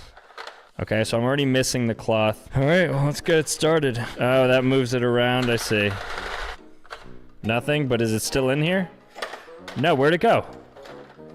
Oh, I found it. Okay. All right. So I found the cloth, but I am 99.9% positive I did that wrong. But I'm not a dog, so if I solve it in my own way, I solve it in my own way. That's part of being a human, and that's why these animal products don't work on us, although it definitely did. The next animal product I'm going to be testing is a bear and mountain lion attack deterrent spray. So if you're ever in the wild, make sure you bring this with you, and I'm going to test it out on none other than our friend right here. Because if you'll recall, his eyes are currently not in the best of shape because of an incident that he was unfortunately in that had nothing to do with me.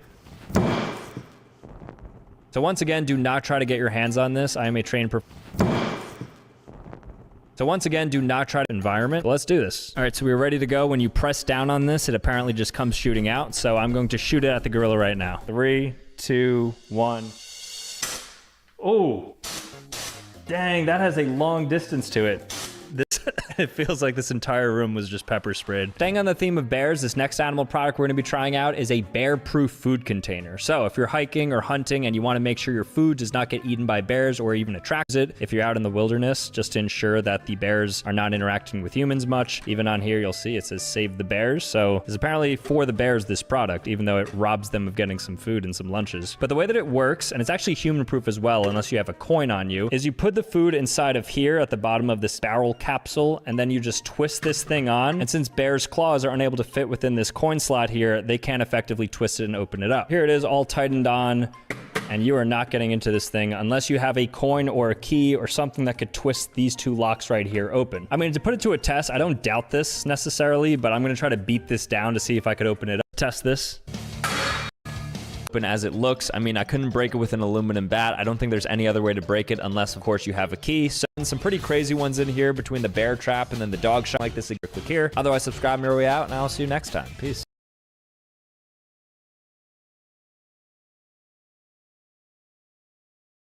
This video has been sponsored by Brilliant. Then drink a bunch of extra water. It also got me wondering, though, why there aren't drinks inside it, but it's been concentrated to a third. Basically, I discovered this version of Monster called Monster Cubed, which is basically just a regular can of Monster, but it's been concentrated to a third of its volume. I then tried it, and I really liked how strong it was, and I couldn't help but appreciate the efficiency of getting all of the caffeine and flavor without having to drink a bunch of extra water. It also got me wondering, though, why there aren't other concentrated forms of energy drinks like Red Bull, which I honestly prefer, and more importantly, I felt that it had to be possible to do better than just cubed. In my mind, it had to be possible to go way higher, up to something like 100 times as concentrated, where just one sip is equal to one entire energy drink. And yeah, I felt that I don't know, I don't even have a reason. I need a machine from China. We also put together this amazing tower of 100 Red Bull cans. And our goal, or my belief, is that we'll be able to concentrate all of these cans down into just one can.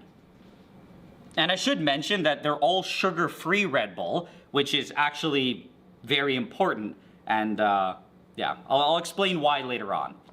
But for now, to get started, the first step is to transfer all of them into a bucket.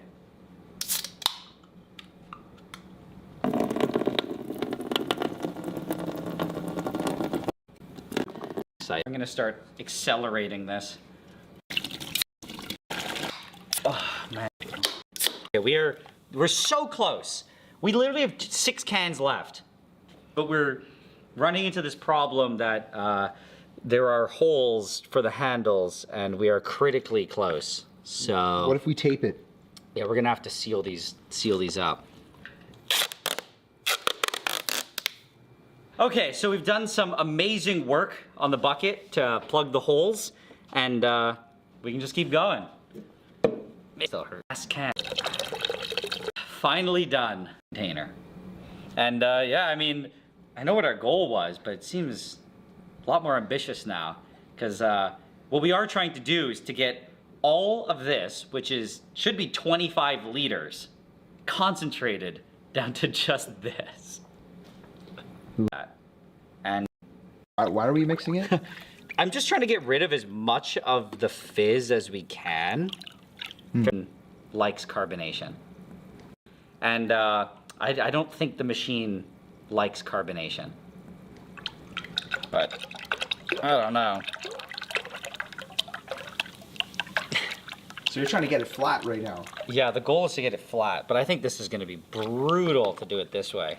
So I have a better idea. Oh, man. Oh no, oh no, oh no, oh no! I did not see that. Are we adding that table juice in there? No. I'm just trying to figure out how much we lost so we can compensate. Okay. Oh, it's just, look at the bits in there. It's just parts of the table. Oh, yeah, that's done. Okay, so I think we need to add double that back in. 3. It looks like there's more than before. 101 cans.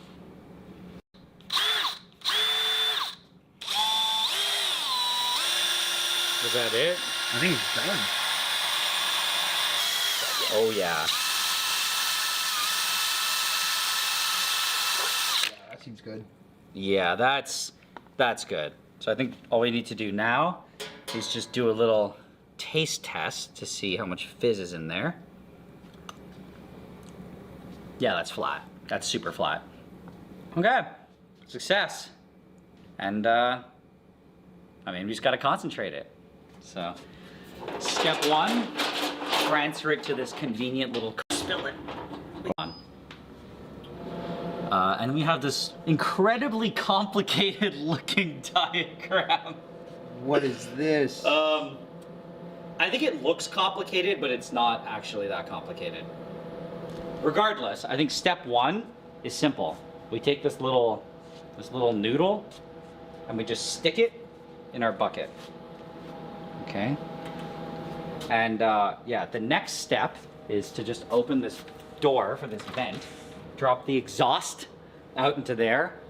Okay. And the next question is just, how does any of this work? So we have a bunch of stuff here. We have a temperature setting, fan, pump, and needle. And I think the best thing we can do is just go for it. So it's okay. And then the fan is set to 100 hertz. That's loud. That's actually so loud. And now the air compressor. Okay. And then we turn on the needle. And the last thing that we need to do is just turn on the pump. Okay. This little thing starts turning. And it should be sucking up our Red Bull. So, look. It's sucking the Red Bull. It's in. So it should be getting there in a second. There it is. So what it's doing here is it's just blasting a mist of the Red Bull in while also swirling it around with really hot air. And the idea is that it's just instantly drying. And I was really not sure how this was going to work out. But look. It looks like there is powder collecting in there. It's already starting to collect? Yeah. Oh my gosh, yeah, look at that. Oh my, yeah, you can see the powder at the bottom. So, I should also further explain, I didn't even really say that, this machine just removes all the water. And the idea is that by removing all the water, you're left with just the essential parts of the Red Bull, which in the case of a zero sugar drink is very little stuff. The problem with the stuff with sugar is that a huge percent of it's sugar, so you're just never going to be able to concentrate it. Okay, so why don't we just put it in a food dehydrator or something? I mean, yeah, we could have just put it into a giant food dehydrator, but this is supposed to be much better at preserving the flavor, and it's also supposed to be at least several times faster. Alright, yeah, guess that makes sense. Do you think it's starting to turn brown a bit? Does that have something to do with the heat? I could. Like if it's too hot, will it start to cook it or something? Yeah, I think the heat could affect it. But it also could just be that when we saw very small amounts, it was white, but when you get more, you start to see the off color of it. Because it's literally brown, so the powder should be brown. I just don't like that it's sticking a bit up there. Yeah. But the fact that it's going there means there's enough loose powder. I just think we're not actually generating that much. Like I put it at 20, but I think that's 20 milliliters a minute. That's not very much. That's gonna take a long time to go through that bucket. That's a liter an hour, so it might be looking to like 30 hours to do this. So we just have to leave it here, and we'll just keep occasionally checking on it, I guess, to make sure that it's not exploding.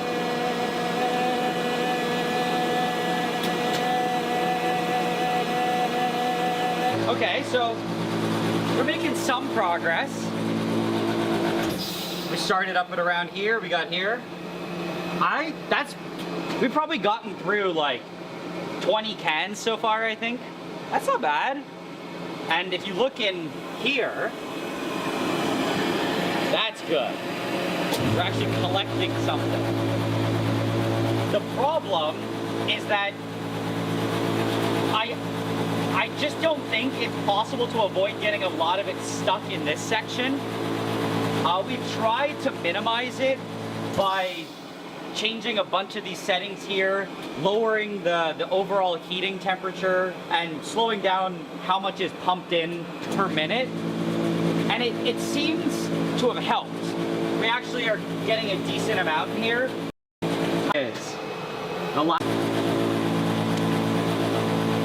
Here it is.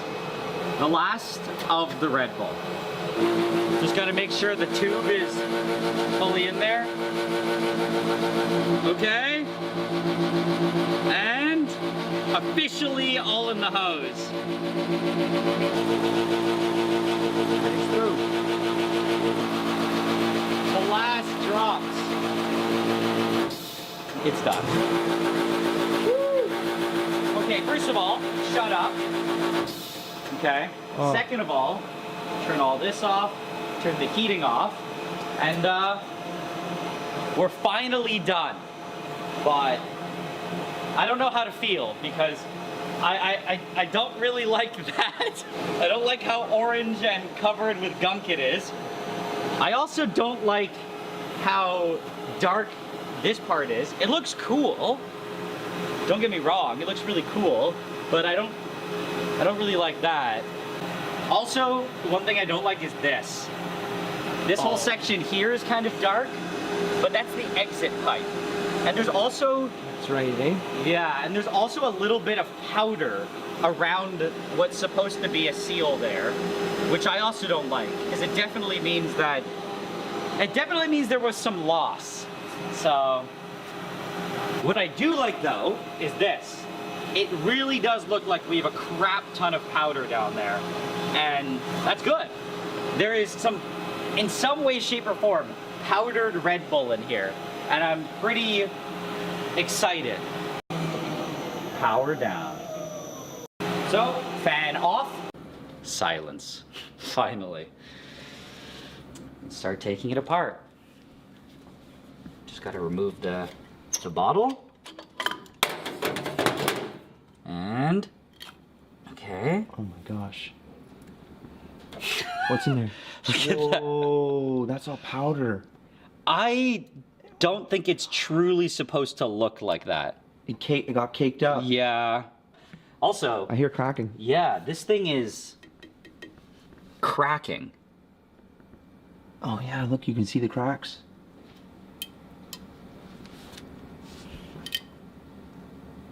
I mean, I was hoping it'd only be a thin layer in there, but if it's cracking, it means there's a substantial amount that is trapped in here.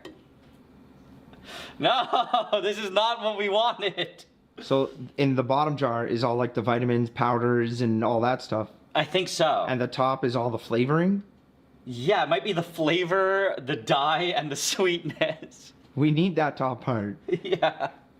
All the energy is here and all the flavor is there. Oh no. We're gonna have to figure this out. But in the meantime, I really wanna know what's in this. I wanna see how like solid it is. It's just falling apart? Yep. Okay.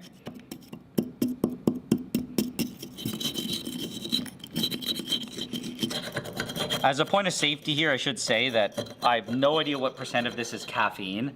There could be a lot of caffeine, so I am being careful not to breathe in the dust. Okay, I beat it up a lot. I don't know if you can see inside. There's a lot of powder. And now when we weigh it, hopefully, it's close to 100 Red Bulls worth. 91 grams. That's not good. Yeah, and that is... How much are we supposed to be expecting? Well, considering in every can, it's listed that there's 1 gram of taurine. And with 100 cans, that means we should have at least 100 grams. Of just taurine? Yeah. But we have 91 grams total. Yeah, so we're short here. I'm really hoping it's all stuck in the vortexer. Well, how do we get that out? We'll deal with that in a second. What I want to do first is just take a better look at our powder here. And one thing I want to do is kind of want to just test what it tastes like. But there is a strong chance that the huge amount of this is caffeine, so we have to be careful. Okay, so on the end of here, that's probably like 10 to 20 milligrams, and I'll just taste it.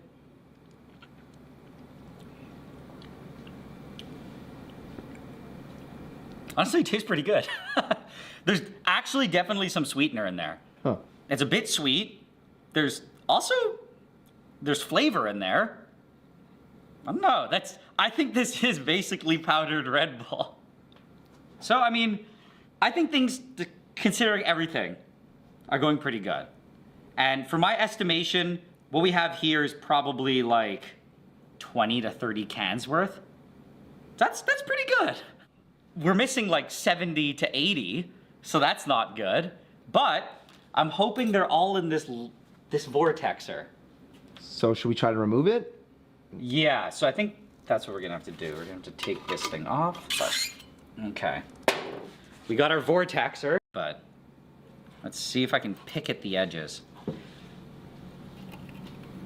Oh my God.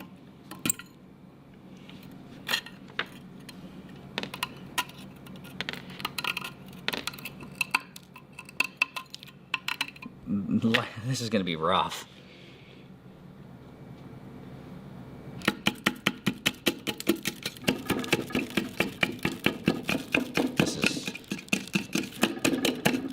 I have to say, this is not the process that I envisioned. This is not the process. You gotta do that all the way down? It's not happening. I'll keep trying. Oh, there you go. You got it. Nice. Go ahead. Whoa. Whoa, dude. Here.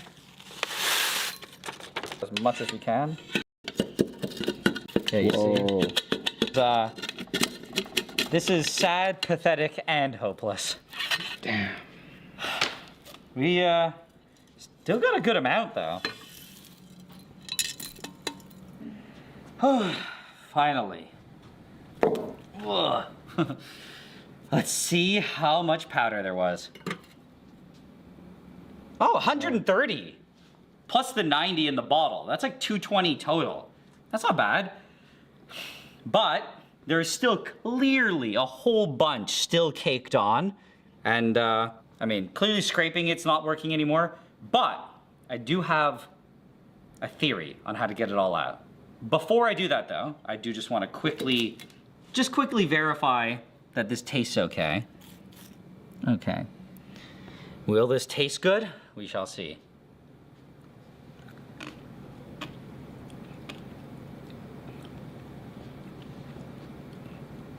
Honestly, that's like really good. That's like surprisingly good.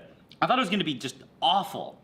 It's just it's a slightly sour candy is what it tastes like. Interesting. But either way, we need to clean this out. And to do that, we just gotta get it back onto the machine. Okay, attach the vortexer, reattach the bottle, get rid of this bucket, add a jar of water, start the beautiful fan noise again, turn on the heating, and the compressor, of course.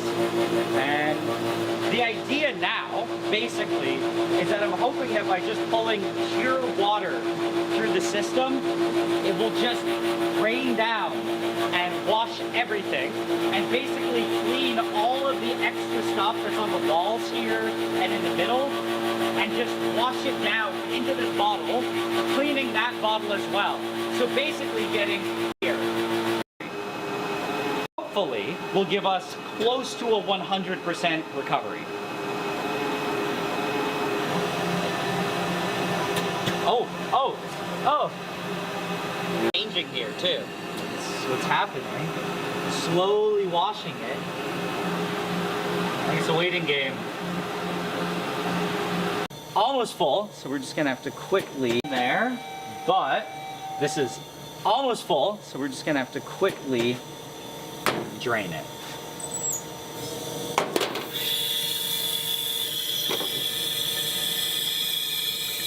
Oh. Alright, so it's way cleaner, and it unfortunately wasn't able to do some of this glue on the side or completely clean that part, but I think this is pretty good.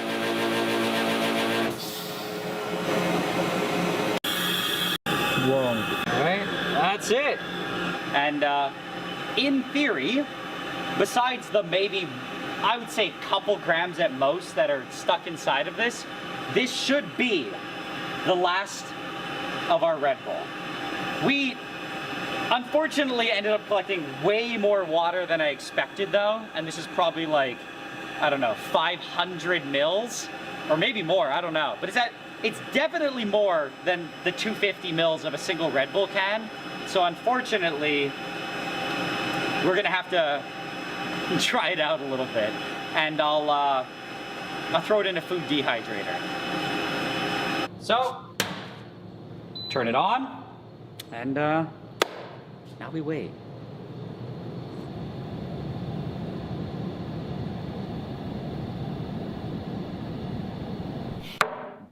We were able to get some nice, crispy little Red. We have everything. Yeah. We finally have everything. We have our kind of glassy shards. And I've gone ahead and reweighed everything so we know exactly how much we have. And in this bowl, we were able to recover 62.3 grams. And in this little one, we have 61.41 grams. And of the shards, we got a nice and healthy amount of 128.9 grams. And in total, this gives us 252.6 grams of solid Red Bull. But while we were waiting for this one to dry, I went back through some notes and I realized that I actually did fully dry out 1 can of sugar-free Red Bull about a year ago. And the total that I got for that was 3.8 grams.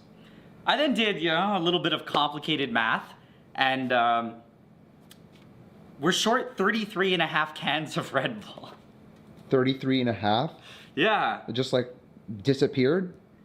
Yeah, 33.5 cans of Red Bull was just pumped into the air. I did suspect that would happen, but I thought maybe we'd lose like 1. But either way, at first, I was a little bit sad and concerned because the goal was, you know, 100 cans. But after seeing this, I realized that there may be a physical limitation that science cannot overcome. What do you mean? I've gone and measured out 250 mils of water. Look, I don't think that amount of water can dissolve all of this solid. Oh yeah, yeah. So in a way, I think it was a blessing that we lost so many cans, because I feel like we're now on the precipice of what will even fit in 250 mils. So this would make it Red Bull what then? So if we're able to accomplish this, this will be Red Bull 67X. Still pretty good. Yeah, that's a lot. Yeah, I mean, come on, it's better than Monster 3. With that being said, we now need to rebuild the Red Bull, and I think the first step to do that is to combine all of our different powders. So I think we'll start with the shards. Oh. Okay. Now for the Mega Dust. Oh my god. Now we gotta mix it around. This is amazing looking. This truly looks like something. No idea. That's probably pretty good. Yeah, I think that's good.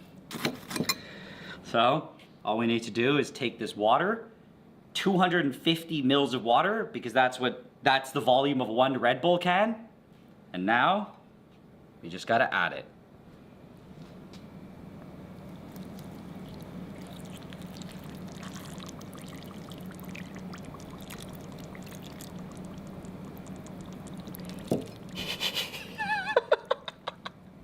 Okay, I'll start stirring. Oh, wow. It's already getting syrupy. Dude, it's pretty chunky. I don't...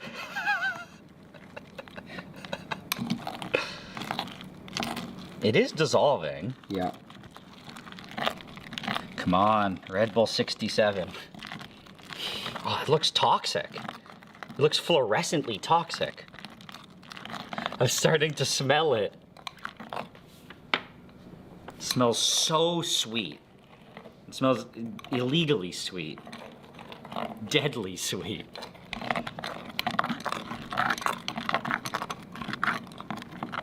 I think we did it. There's nothing on the walls.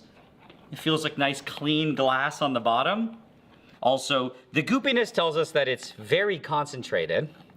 And the fact that it's not see-through tells us that it's absolutely full of solid stuff.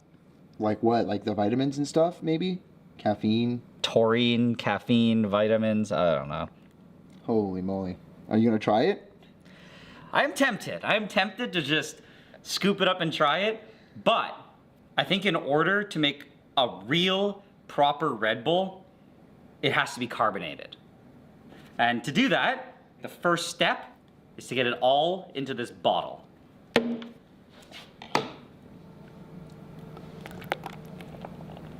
Oh.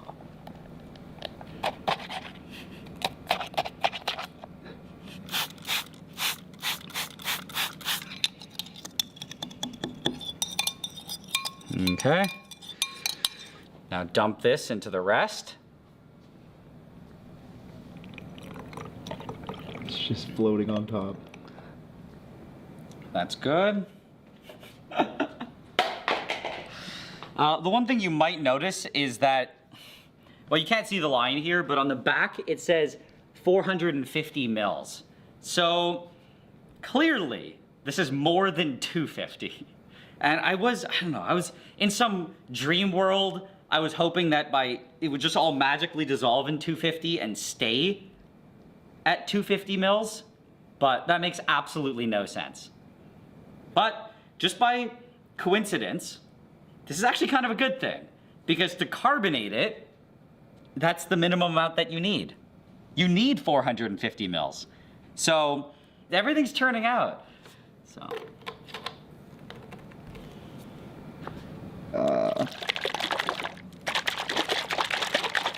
Oh, that's good. That's not bad. Oh my God. It has mass.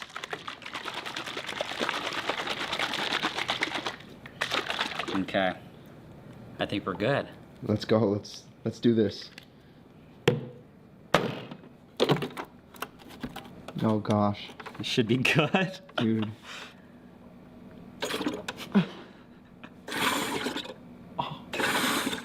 No.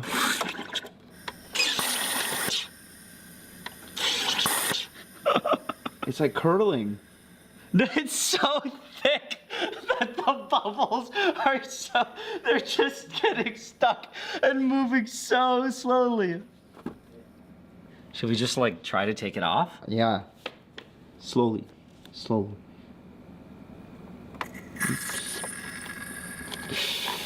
Just let some air out. Oh no. Oh. Oh. Nice. It worked. This is very special. We've created something amazing and very special here. And I think I need to know if it was worth all the work. We need to know what this glorious, glorious drink tastes like. Before doing that though, I should just think for a second about how concentrated it is. you know, just for safety reasons. We had 66.5 Red Bulls in 250 mils, but then the volume went up. So scaled to the concentration of 1 can, this is like 1.8 cans of Red Bull at a concentration of 37 times. And that means that 1 Red Bull is about 7 milliliters of this. It's half a tablespoon. Oh my gosh.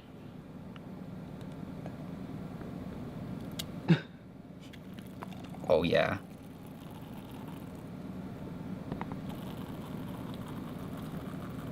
Holy. Okay. So now I got these little measuring things, and there's actually half a tablespoon, so 7.5 mils. We can dose this properly. So I'm just gonna scoop some up. And I'll do it a heaping one. So this is more than 7.5, it's probably 9 or 10, but it's so foamy that it balances out. I don't know how much science is going on here, but in my mind, this is roughly equivalent to 1 Red Bull. And you know, I would be very tempted to just do it, but I don't know. I'll have to ease my way into this, you know. Right. I have to know if I have to see if I even like the flavor. So I guess that's what I'll do now. Let's see, was this all worth it? Weeks of drying Red Bull.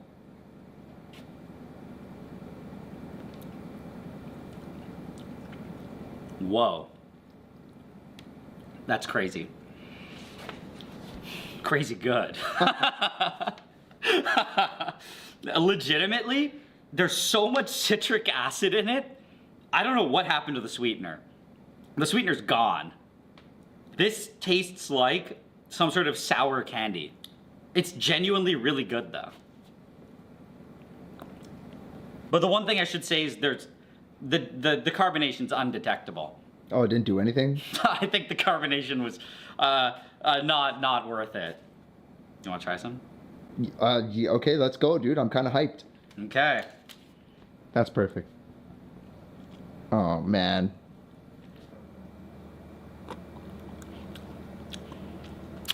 Ooh! That's really sour, dude. That is super sour. It's grainy, too. I think that's the pure citric acid. It's so grainy. What? Wow. Yeah, I don't know how to describe this, aside from it tasting like just straight up chemicals. If I could rate this, I'd give this like a, I don't know. I don't even know what to compare it to. Like a 4 on 10. Okay. Oh. Here. Okay, so I mean, you know, I personally would rate it 9.5 on 10. That's a lie. No, genuinely. It's like, I can see in the morning, you need to wake up. It's a jolt to your brain. This is a whole new product. Clearly, we're not able to get the 100 cans of Red Bull that I predicted into a volume of 250 mils. And our limitation was, I think, physics and other laws of science. So I don't know if we're really going to be cracking that barrier anytime soon. But I think this is more than good enough. I think that 37 gets the job done. And I think overall, this turned out... He's down here.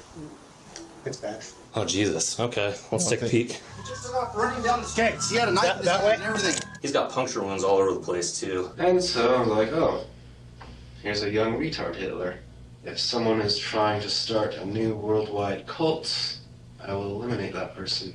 On March 10, 2020, officers with the Idaho Falls Police Department are called to a home after one of the residents witnesses a bone-chilling crime. As investigators plunge into a case brimming with appalling discoveries and a suspect on the run, they encounter a twisted tale of cultish accusations and mental disorders. However, nothing prepares them for the twisted motive they will uncover at the end of this heinous crime. On a chilly evening, 31-year-old Aaron makes an urgent 911 call when he encounters a horrifying scene. The following videos have never been seen or heard before. 911, where's your emergency?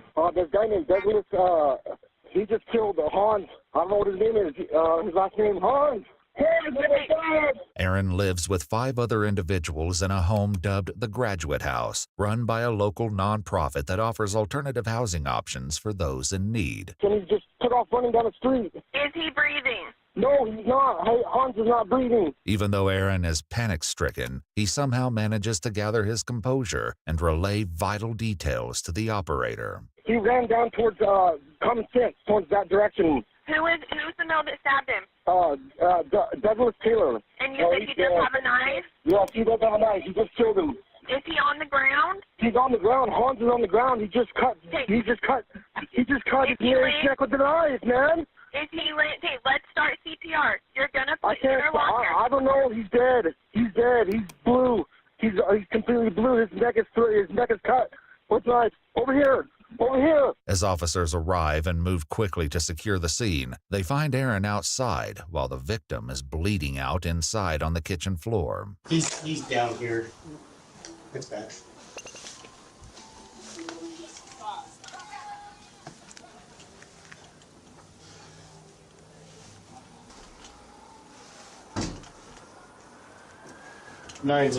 Myself and 1-7 are clearing the house. Good. Ready?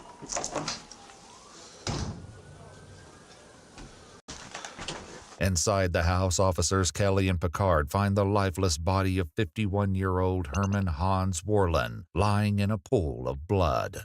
We got a back door.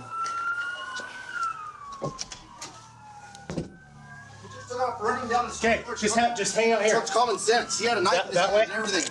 So who's the guy? Do you know the guy? Yeah, Ben. Talk to me. Here, just talk to me, man. Douglas Taylor just killed Hans. The dude, he cut his throat with a knife. I need you to stick with me, man. If we're gonna find Yes, this guy, who is he? His name's Douglas Taylor. He has brown hair. It goes over his eyes, and he's wearing a brown jacket and a brown pants with brown boots. He ran off towards Common Sense with a knife. Okay. I woke up. I was asleep. I heard him fighting. He goes, "No, stop, please, please." And that's all I heard. And I came upstairs, and he was laying on the floor with blood all over him. Okay. Connor. Where's he at, Aaron? He's right here, but hey, wait, come this way. Come this way, Connor. This way. This way. Hey, do you want me at the back or the front, Aaron? Just hold on. Hey, go grab the airway bag. Okay. Oh Jesus. Okay, let's take a peek. Okay.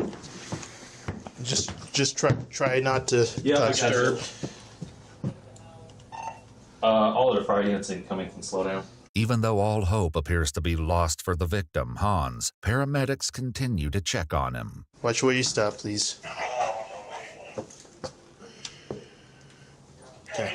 If you step right back out then. Good.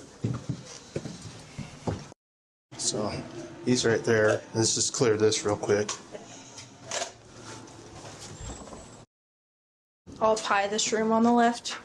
If you want to hold it forward, Karen. Looks like it's a bathroom. There's a shower curtain. I'm gonna go in. Okay, shower's behind the door, so I can't see. Clear. Back upstairs, paramedics huddle over the victim to document the injuries. Hey, Maddie. Yeah. I'm gonna come here and witness. We're trying to get a 4-lead here. Harkins wants a 4-lead round, so. What's that? Harkins just wants a 4-lead round. Okay. So just so. He's got puncture wounds all over the place, too. Does he? Yeah. Okay. Oh, God, please, man. What's up? It's working. Oh, it's working.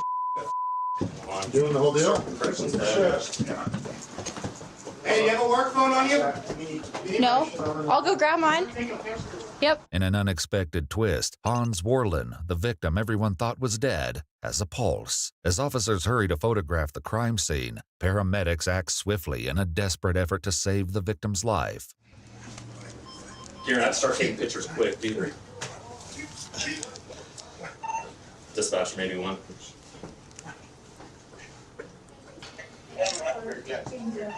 Call her recognize we have a full trauma activation. We have an estimated 35-year-old male, cardiac arrest. He is in PEA. Chet, I think we just move him and just get him out of here. I think it's our best bet. I'm gonna keep talking to this guy real quick. It's coming out of the back of his head. Dude, it's friggin' cute. God damn it. Dude, I don't know. Holy keep going, keep cranking, keep cranking. Yeah. Oh, God damn it.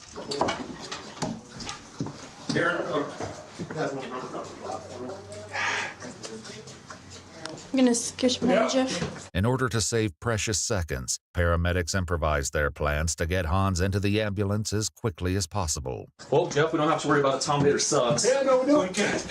Let's just get him over the top right. Okay, we're all set. Check out, see this freaking black to the side of his neck. It's pumping blood out, bud. Pumping it. All right, let's just roll.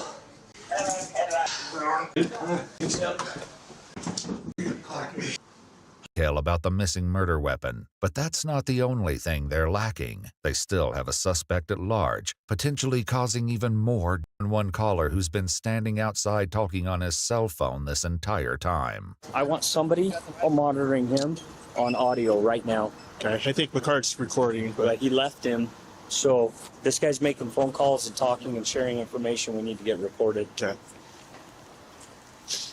Tape it. Hey, you got that? Tape it. Everything. Yeah. Before Aaron has a chance to talk to anyone else, Detective Albright records his statement. But the more Aaron reveals, the more uneasy the detectives become. The detective begins his questioning by asking about his roommate, Douglas Taylor, the man Aaron identified as the perpetrator on the call earlier. So, Doug, what time did he leave this morning? Like 4:30 in the morning. 4:30 in the morning. Something like that, yeah. Well, do you know where he was going? No, I don't know where he went. Does he work or anything? No, like he doesn't that? work either. He just got released out of a hospital too. Oh, really? From what I understand. How long has Doug been living here? Only a month. Only a month? Yeah. Detectives will later uncover the deranged reason that caused Douglas to mercilessly... I got released a month ago or so. Yeah. And then he shows up here.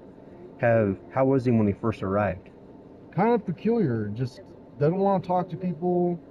Doesn't want to interact. The manager of the group home arrives on the scene and provides officers with more valuable details about their missing suspect. So is this like a group home or what is it? Yes, we own three of them. We got Andre's house, we got the lady's house, and this is our graduate house. Okay. Most of the guys here had come through. We actually allowed Douglas to come straight from Blackfoot South to come in here. He was supposed to be all right. He was attending counseling at RHS, and I was by here 3 times yesterday, and I didn't see nothing different in the kid. I talked to him, and all of a sudden, and Hunts never did anything to anybody. Right. I mean, that kid was just as docile as he wanted to be, man. Blackfoot South is a state hospital specializing in mental health located approximately 30 miles south of Idaho Falls. While the reasons for Douglas's treatment remain unknown, it gave an insight into his possible mental health concerns. Had he been normal kind of before that for like the first 2 weeks he was here? No, not really. It's kind of like strange, off to himself, talks to himself. So he's been talking to himself ever since he got here? Yeah, ever since he got here. But he started laughing to himself recently. Oh, just in the last 3 days? Yeah, just in the last 3 days, yeah. Do you know what have you overheard what he says when he talks to himself? No, I don't listen to him. I don't listen to that. What about when he's laughing? Does he say anything specifically? No, he just mutters stuff that you can't hear. What Aaron recounts next will leave no doubt as to the manic brutality of the events. That's when I heard them scuffling or fighting upstairs, and I ran upstairs. And when I ran upstairs, that's when I seen Douglas Taylor with a knife sawing on Hans's neck. The distance between the top of the basement stairs to the site of the stabbing is less than 20 feet. The fact that Aaron witnessed the ruthless attack from such close proximity suggests that he was lucky to escape with his life. Oh, he looked at you? Yeah, he looked at me. Did he say anything? No, he didn't say anything. Was he still holding the knife? Yes. Or did he make any motions towards you or anything? No, he didn't make any motions or any threatening behavior. I would have fought it back, man, if I would have known. So Hans was on all fours, on his knees, and with his hands on the ground. And he said, "No, stop, please." I heard him say, "No, stop, please." The crime scene photographs the officers raced to document earlier offer frightening proof of Aaron's detailed account. Remember what kind of a knife it was? It looked like a kitchen knife. Like a kitchen knife? I'm not sure, but they found that there's a red knife laying on the floor in there in the living room that might be the knife. I'm not sure. but it looked like a kitchen knife that it had with a brown handle on it. Do you remember if it had a serrated edge? Or Yes, it had a serrated sawed edge. Oh, that makes sense because you used that phrase. He was sawing at his head. Yes. Around his neck. Wow. The description of the weapon should help officers locate it quickly if the suspect did, in fact, leave it at the scene. But Aaron is about to share a curious detail regarding the relationship between the victim Hans and his attacker Douglas. Did it seem like previous to this he had gotten along with Hans, or? Yeah, they would sit in the kitchen for hours and then end sometimes. Oh, really? Yeah. So is it fair to say that Doug and Hans got along better than maybe Doug and other people? No. No. No one really got along with him. No one really talked to him. Nobody really, and that's why I was asking, because earlier he had said that he wasn't very sociable. No, he wasn't very sociable. Hans is a friendly, nice guy. Uh-huh. But Douglas is not. As Aaron's interview comes to an end, officers are still left wondering about the motive behind the assault and the location of the missing perpetrator. Through all of this, Hans' life still hangs in the balance. Oh, wait. Hey. Radio. Back here, something at the lab. Here. Put here. Jason, you see you down there? You got to this. You also need your driver to the ladder truck. When we get that top off, let's work on vascular access. Where's that other? Hang on. As paramedics proceed to provide Hans with preliminary treatment, they're unprepared to witness the scope of the numerous wounds that will be revealed later. All right, good lung sound. Good lung sound. Nice. There we go, boys. There we go, boys. Just hold on to that spot. Dude, I can't believe you had a rhythm. I cannot believe you had a rhythm. It just happened. For real. Is the bagging still going okay? Yeah. Outstanding. Yeah. Okay, everyone slow and methodical on the way in, okay? Shut that off. Yep. You're shut down. Everyone slow and easy on the way out. With the suspect at large and a grievously injured victim, it seems that the dispatch staff has only added more pressure on the officers. You coded, right? They got a pulse back or something. If he goes, collect all of his clothing. Okay. Were you listening to the radio? It came out as like suicide. Dude, she wouldn't spit it out. I know. So she I was sitting there getting pissed off, like I was cursing. Well, she dispatched 3, so already I'm like, oh, this is gonna be good, right? Yeah. And then it just her dispatching like it's terrible. Lift up. How bad are we? It's bad. I think he looked gone when I Not as soon as we're done, boys. I don't know. Watch out for seatbelts.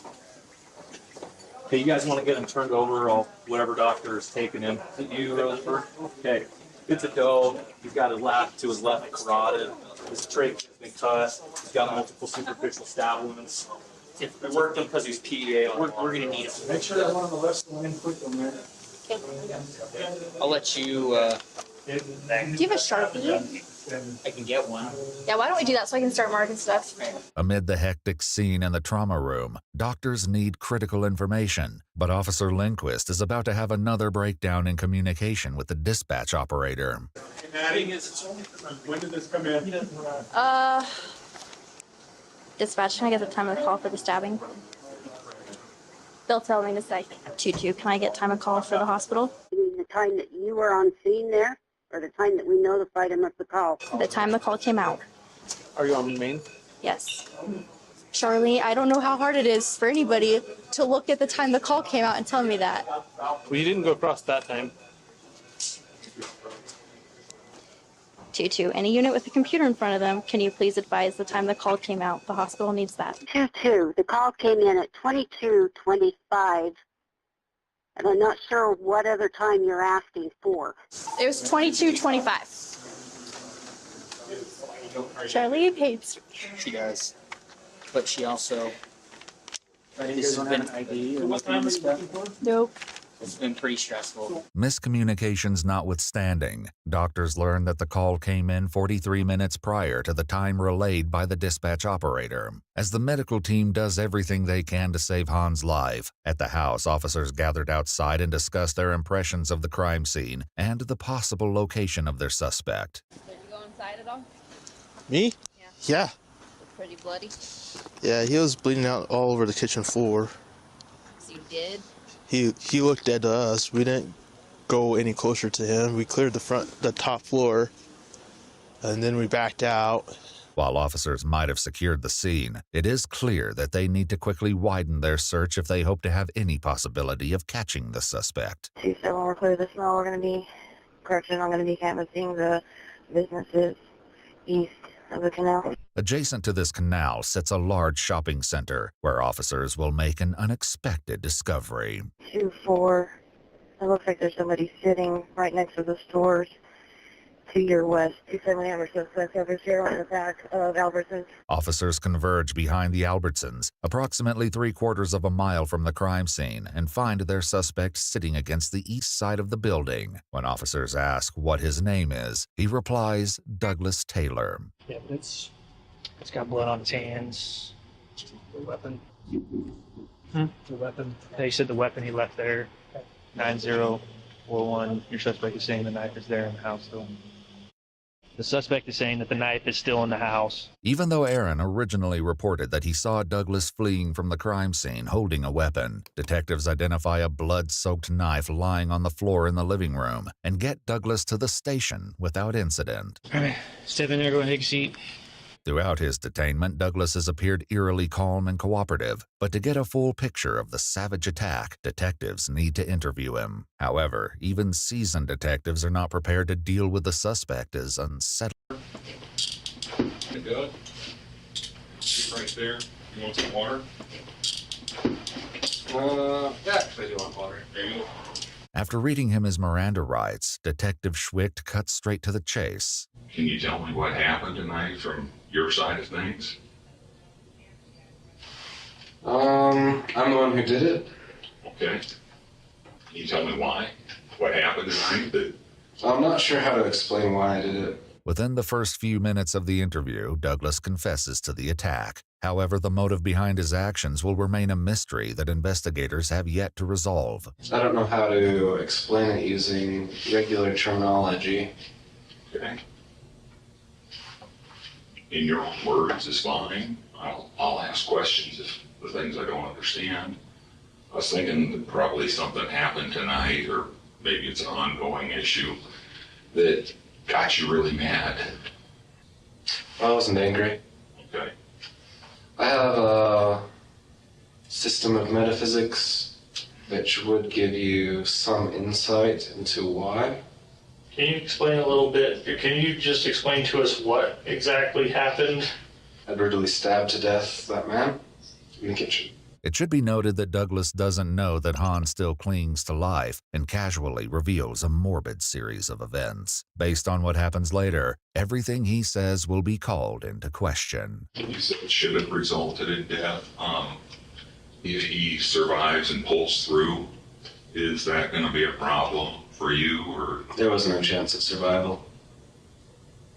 Did you make absolutely certain that the way you stabbed him was definitely going to kill him?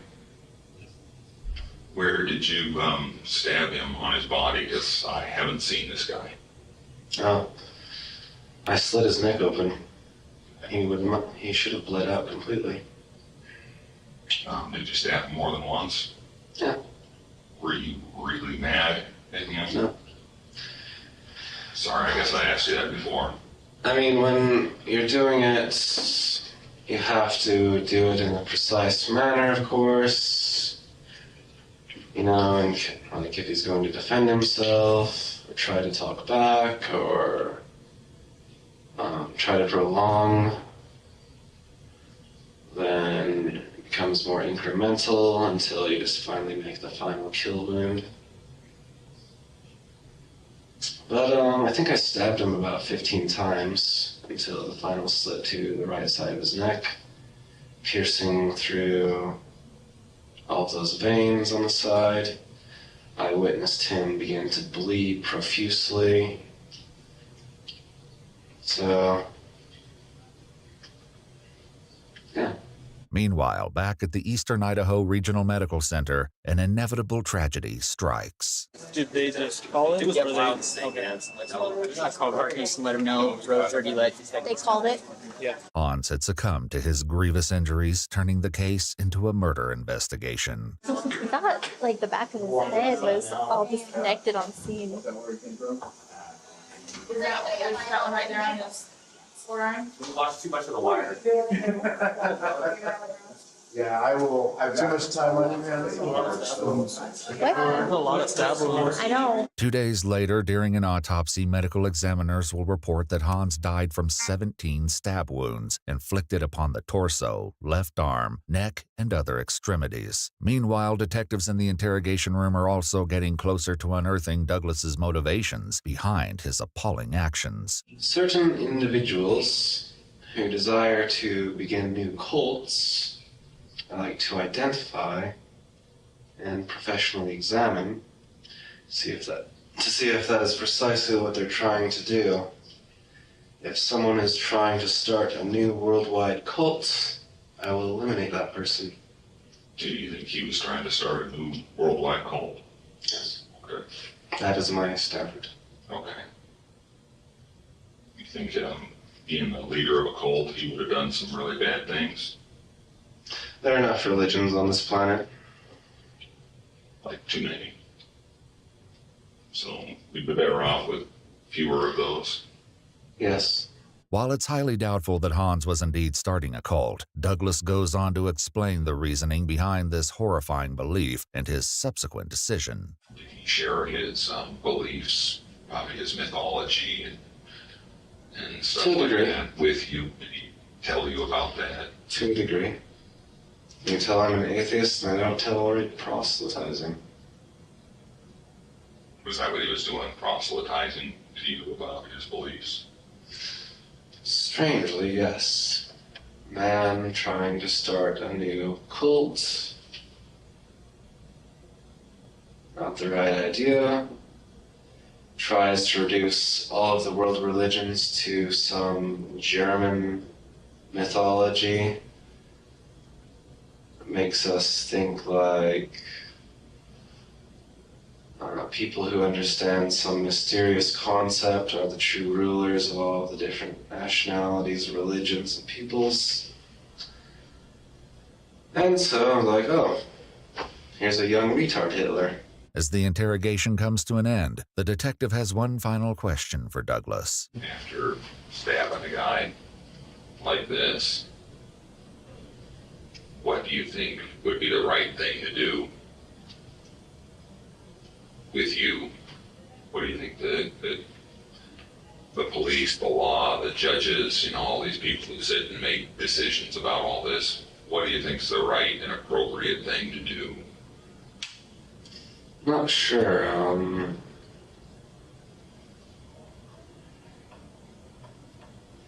Jail, then prison? Do you think that's the right thing for you? Yeah. But if the detectives thought that this would be the last they'd hear of the man, they were in for a shocker. On October 12, 2021, over a year and a half after the incident, Detective Schwicht received a handwritten letter from Douglas while he awaited trial. In the letter, Douglas claimed that he didn't kill Hans and alleged that his old roommate Aaron is the one who killed Hans. Douglas reports that he heard a sound, entered the house, and saw Hans on the floor in his blood. He then went back outside where he alleged that Aaron threatened him and gave him a jacket with some blood on it. After being supposedly traumatized by the events, Douglas claimed to have agreed to take the blame and made a false confession later. When Detective Schwicht interviewed him, it was Douglas. This would be the last they'd hear of the man. What do you think is the right and appropriate thing to do? Detectives thought that this would be the last they'd hear of the man. They were in for a shocker. On October 12, 2021, over a year and a half after the incident, Detective Schwicht received a handwritten letter from Douglas while he awaited trial. In the letter, Douglas claimed that he didn't kill Hans and alleged that his old roommate Aaron is the one who killed Hans. Douglas reports that he heard a sound, entered the house, and saw Hans on the floor in his blood. He then went back outside where he alleged that Aaron threatened him and gave him a jacket with some blood on it. After being supposedly traumatized by the events, Douglas claimed to have agreed to take the blame and made a false confession later. When Detective Schwicht interviewed Aaron, he found him to be completely innocent, with no involvement in the crime whatsoever. Not long after his arrest, Douglas Taylor entered into the Idaho Security Medical Program, but on October 13, 2020, after almost 4 months in the program, doctors declared him fit to stand trial. Then on December 15, 2021, Douglas Taylor pled guilty to murder in the first degree and was sentenced to 27 years to life on February 14, 2022. Douglas is currently incarcerated at the Idaho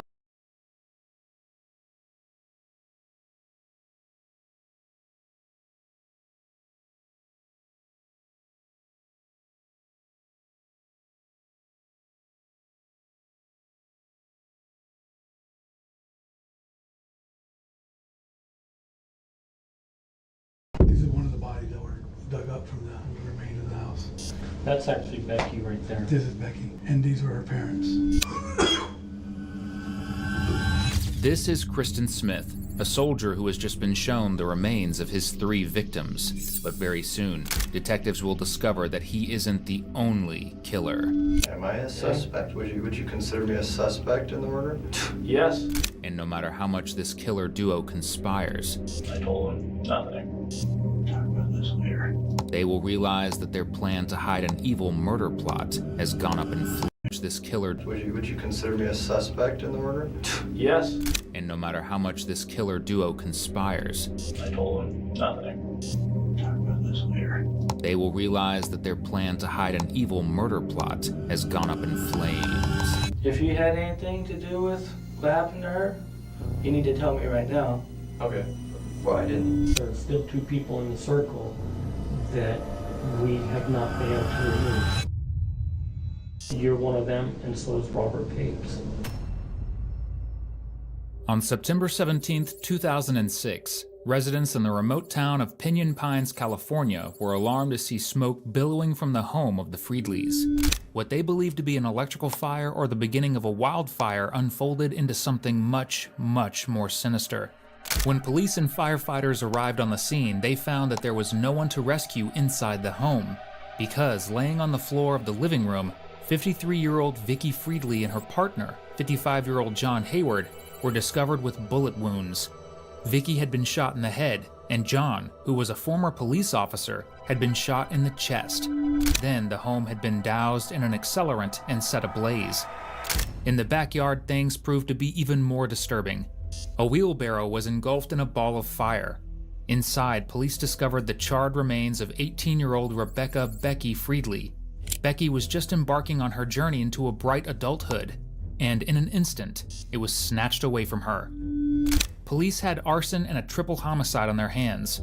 Fortunately, it didn't take long before the road to justice led them to 2 suspects, Rebecca's ex-boyfriend Robert Pape and his friend Kristen Smith.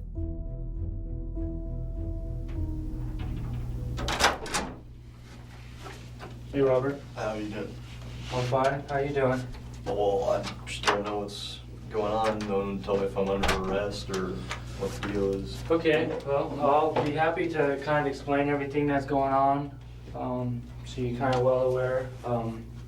You doing all right now? You don't have no physical injuries? Oh, no, sir. Anyone mistreat you? No, Make you any promises, threats, or anything like that? No, sir. Okay. You know who I am? Are you Leclerc? Yeah. Yeah. Detective Leclerc? Yes, sir. You remember who I am? Yeah. Okay. Do you have any idea what's going on today? Well, it obviously has to do with the Friedleys, Rebecca and her mom and her stepdad. Okay. Are you on probation right now for anything? Yes, sir. What are you on probation for? It was petty theft. Okay. And that's all taken care of? Yes, I just finished my community service for it. Okay. Obviously we're here because I've been investigating this murder for some time. Some information came to light. I've taken some information to a judge. He reviewed the facts. He kind of agreed with my assessment. Obviously, we had the search warrant for your home. I have a search warrant to collect your DNA. Is that all right with you? But that's fine. a blood sample or? No, it's something easier than that. It's just like a saliva sample. You know, you just stick a Q-tip in your mouth and collect a saliva sample from your cheek. Okay. Other than that, I'm sure you probably have some questions. That's something I'd volunteer. Obviously, Okay. there's a little more reason for the search warrant, me being detained and everything. Okay. Well, and am I under arrest or, Well, you're not free to go right now because we got a obligation to meet our requirements of our search warrant and obtain certain things. But let me, if you have something to say that could change my mind or my direction, I'm really willing to hear what you have to say. However, because you're at the police station and you've been here for several hours, I am required to read you your rights. Okay. Okay. So let me do that. The detective reads Robert his rights. Though Robert was convicted of petty theft for shoplifting in 2007, that detail was ordered to be withheld from his eventual trial. Throughout the years of legal complications that we'll cover, Robert was painted as a good religious man who had never been in trouble with the law before. Personally, I'd count theft as trouble with the law, but I guess when you're comparing it to triple homicide, it's a little easy to sweep under the rug. Obviously, you've gone through the court process before with this petty theft thing. What do you think about all this? I just don't know what would lead you to believe that, I'm responsible for it. I understand that, speaking with me and everything, just the fact that, I was close with her and things like that. I understand that. I just don't, I don't understand what, validates the search warrant and things like that. I don't understand. Okay, well, I'd be happy to kind of explain some of those things. No one said if I'm under arrest or if I'm not or what. Well, we're talking about Becky Friedley. Okay. Okay, and her murder. Yes, sir. Okay, so that's some of the things we're discussing. How do you feel today about talking to me about that? In what way? Do I about that case in general or actually talking to you? No, how do you feel about, does it make you sad, make you happy? She was a friend of yours. Well, yeah, we dated for over a year, about a year and 2 or 3 months and stuff, and yeah, we were really close. And when it first happened, it was, it was, hit kind of close, but it, it's just, over time, just like I had a uncle die about a year ago or something, and then.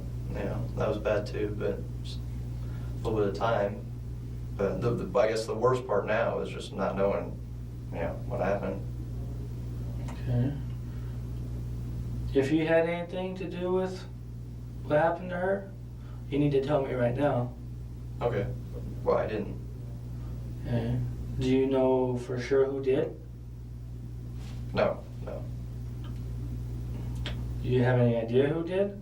I've not the slightest idea. The only thing that, I'd spoken with her family, they talked about how her mom and her stepdad were in some kind of serious debt, and they brought up the idea of something about a loan shark or something, but I'm not, I'm not saying that's something I seriously believe or anything, I don't know.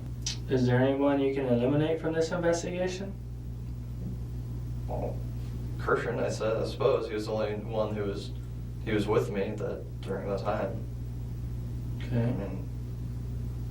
I don't know anyone who would or who wouldn't. There wasn't. I haven't found anyone to have any motive to. I wouldn't understand why. Well, tell me why you didn't do it. Why I didn't? Well, aside from the fact that there's no gain for me. I was already broken up with her. It wouldn't benefit me at all. But other than that, I wouldn't kill anyone anyway.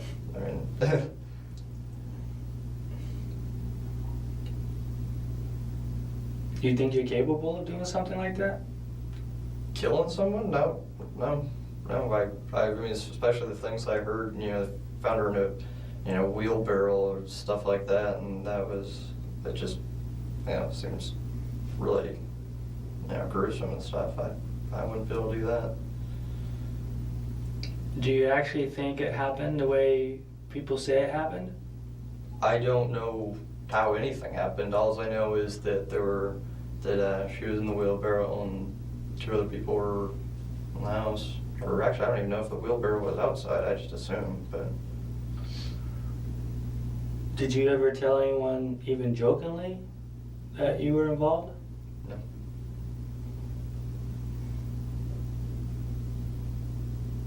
Are you willing to take a polygraph to verify your truthfulness? Well, I mean, I just don't. I just like to know, like, why it is so. Like, why I'm such a suspect. I'd say, I mean, if we're getting into like all that, I suppose that I'd want some sort of like legal advice, some sort of advisor or something. The main contributing factor that landed both Kristen, whose interview was not video recorded, and Robert in the interrogation room are witness statements. Specifically, several witnesses who reported that Robert, Kristen, and Becky all had plans to get together and go for a hike the night of her brutal murder. Then there's the damning evidence scattered across the scorched crime scene, but that won't come along for several more years. What if someone had told me that they saw you driving on Highway 74 that day? I'd say they were mistaken. Okay. Do you remember that day? The only reason I remember as much as I do is just because I had said it so many times, before, and it, I mean, I know what I was, things I did. I don't remember times at all, really. Okay. So with that in mind, you think you could kind of give me a recollection of that particular day? I worked that day, and I suppose I drove home.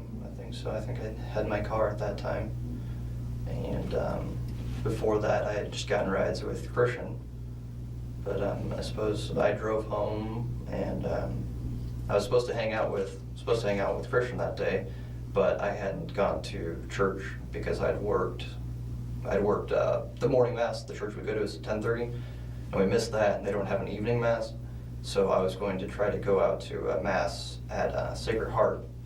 And as we were driving out that direction, I gave them a call and found out we'd missed it. So we went back over to Christian's, and they were playing games at some point, and then went paintballing. I don't believe we stopped anywhere. I think we were just driving, and then we ended up turning around and just going to his house. Okay. So tell me specifically what happened when you got to his house.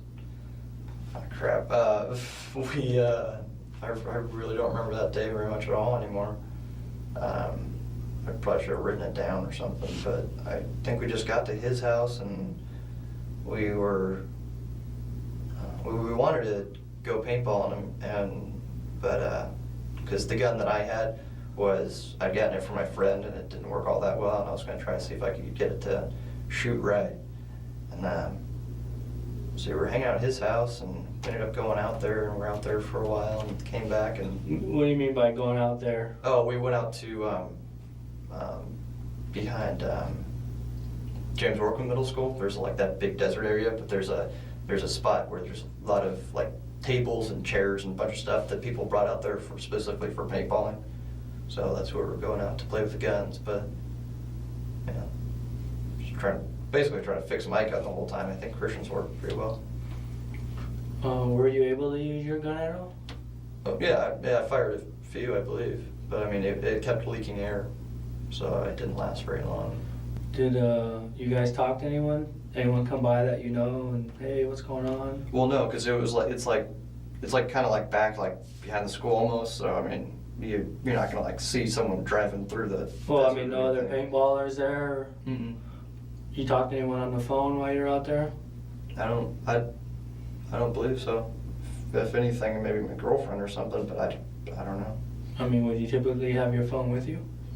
Sometimes, but I mean, we were planning on doing some like, you know, little skirmishes, just us two. So if anything, I'd probably put my phone in the car or something because I wouldn't want to get it all dirty because it's, you know, it's all desert.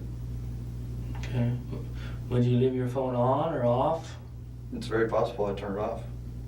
Why would you do that? Why would I turn it off? Just because it saved battery. My phone, a lot of times I'll use it to, it plays MP3s, so a lot of times I'll use it to play that, so it runs down the battery fairly quickly. Robert does a great job of sounding casual about his phone being off, as if it's an everyday occurrence for him. But when detectives asked those closest to him, they learned it was anything but. Robert's partner from January 2006 to 2015 told police that in their entire relationship, the day of Becky's murder was the only time where she was unable to get a hold of Robert for several hours. In 9 years, there was only a single 2-hour span where Robert was completely unavailable. Coincidentally, that's during the exact time when Becky, Vicky, and John were murdered, between 7 p.m. and 9 p.m. At 7:13 p.m. on September 17th, Robert's phone turned off. At about the same time, Kristen's phone also went off. Records indicate that the phones either went into airplane mode or were completely turned off. Both phones turned on again at around 9:44 p.m., over 2 hours later. Where they turned off and on would prove to be one of the most damning bits of evidence in this case. But first, detectives have to address what exactly the plan was that fateful night. Well, what's this deal with all this hiking business?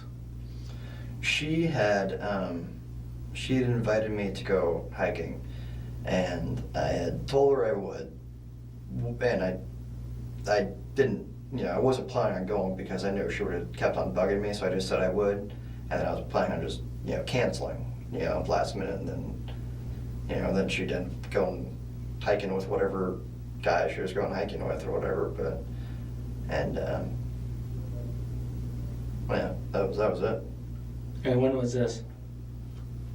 When was it? Wait, when was? You're telling me about a hiking event. I'm asking you when that was. Well, that was the thing. That was when she had. That was the night we were supposed to go hiking, and it was supposed to be me and her and some other guy who I don't know, and that was the night that happened.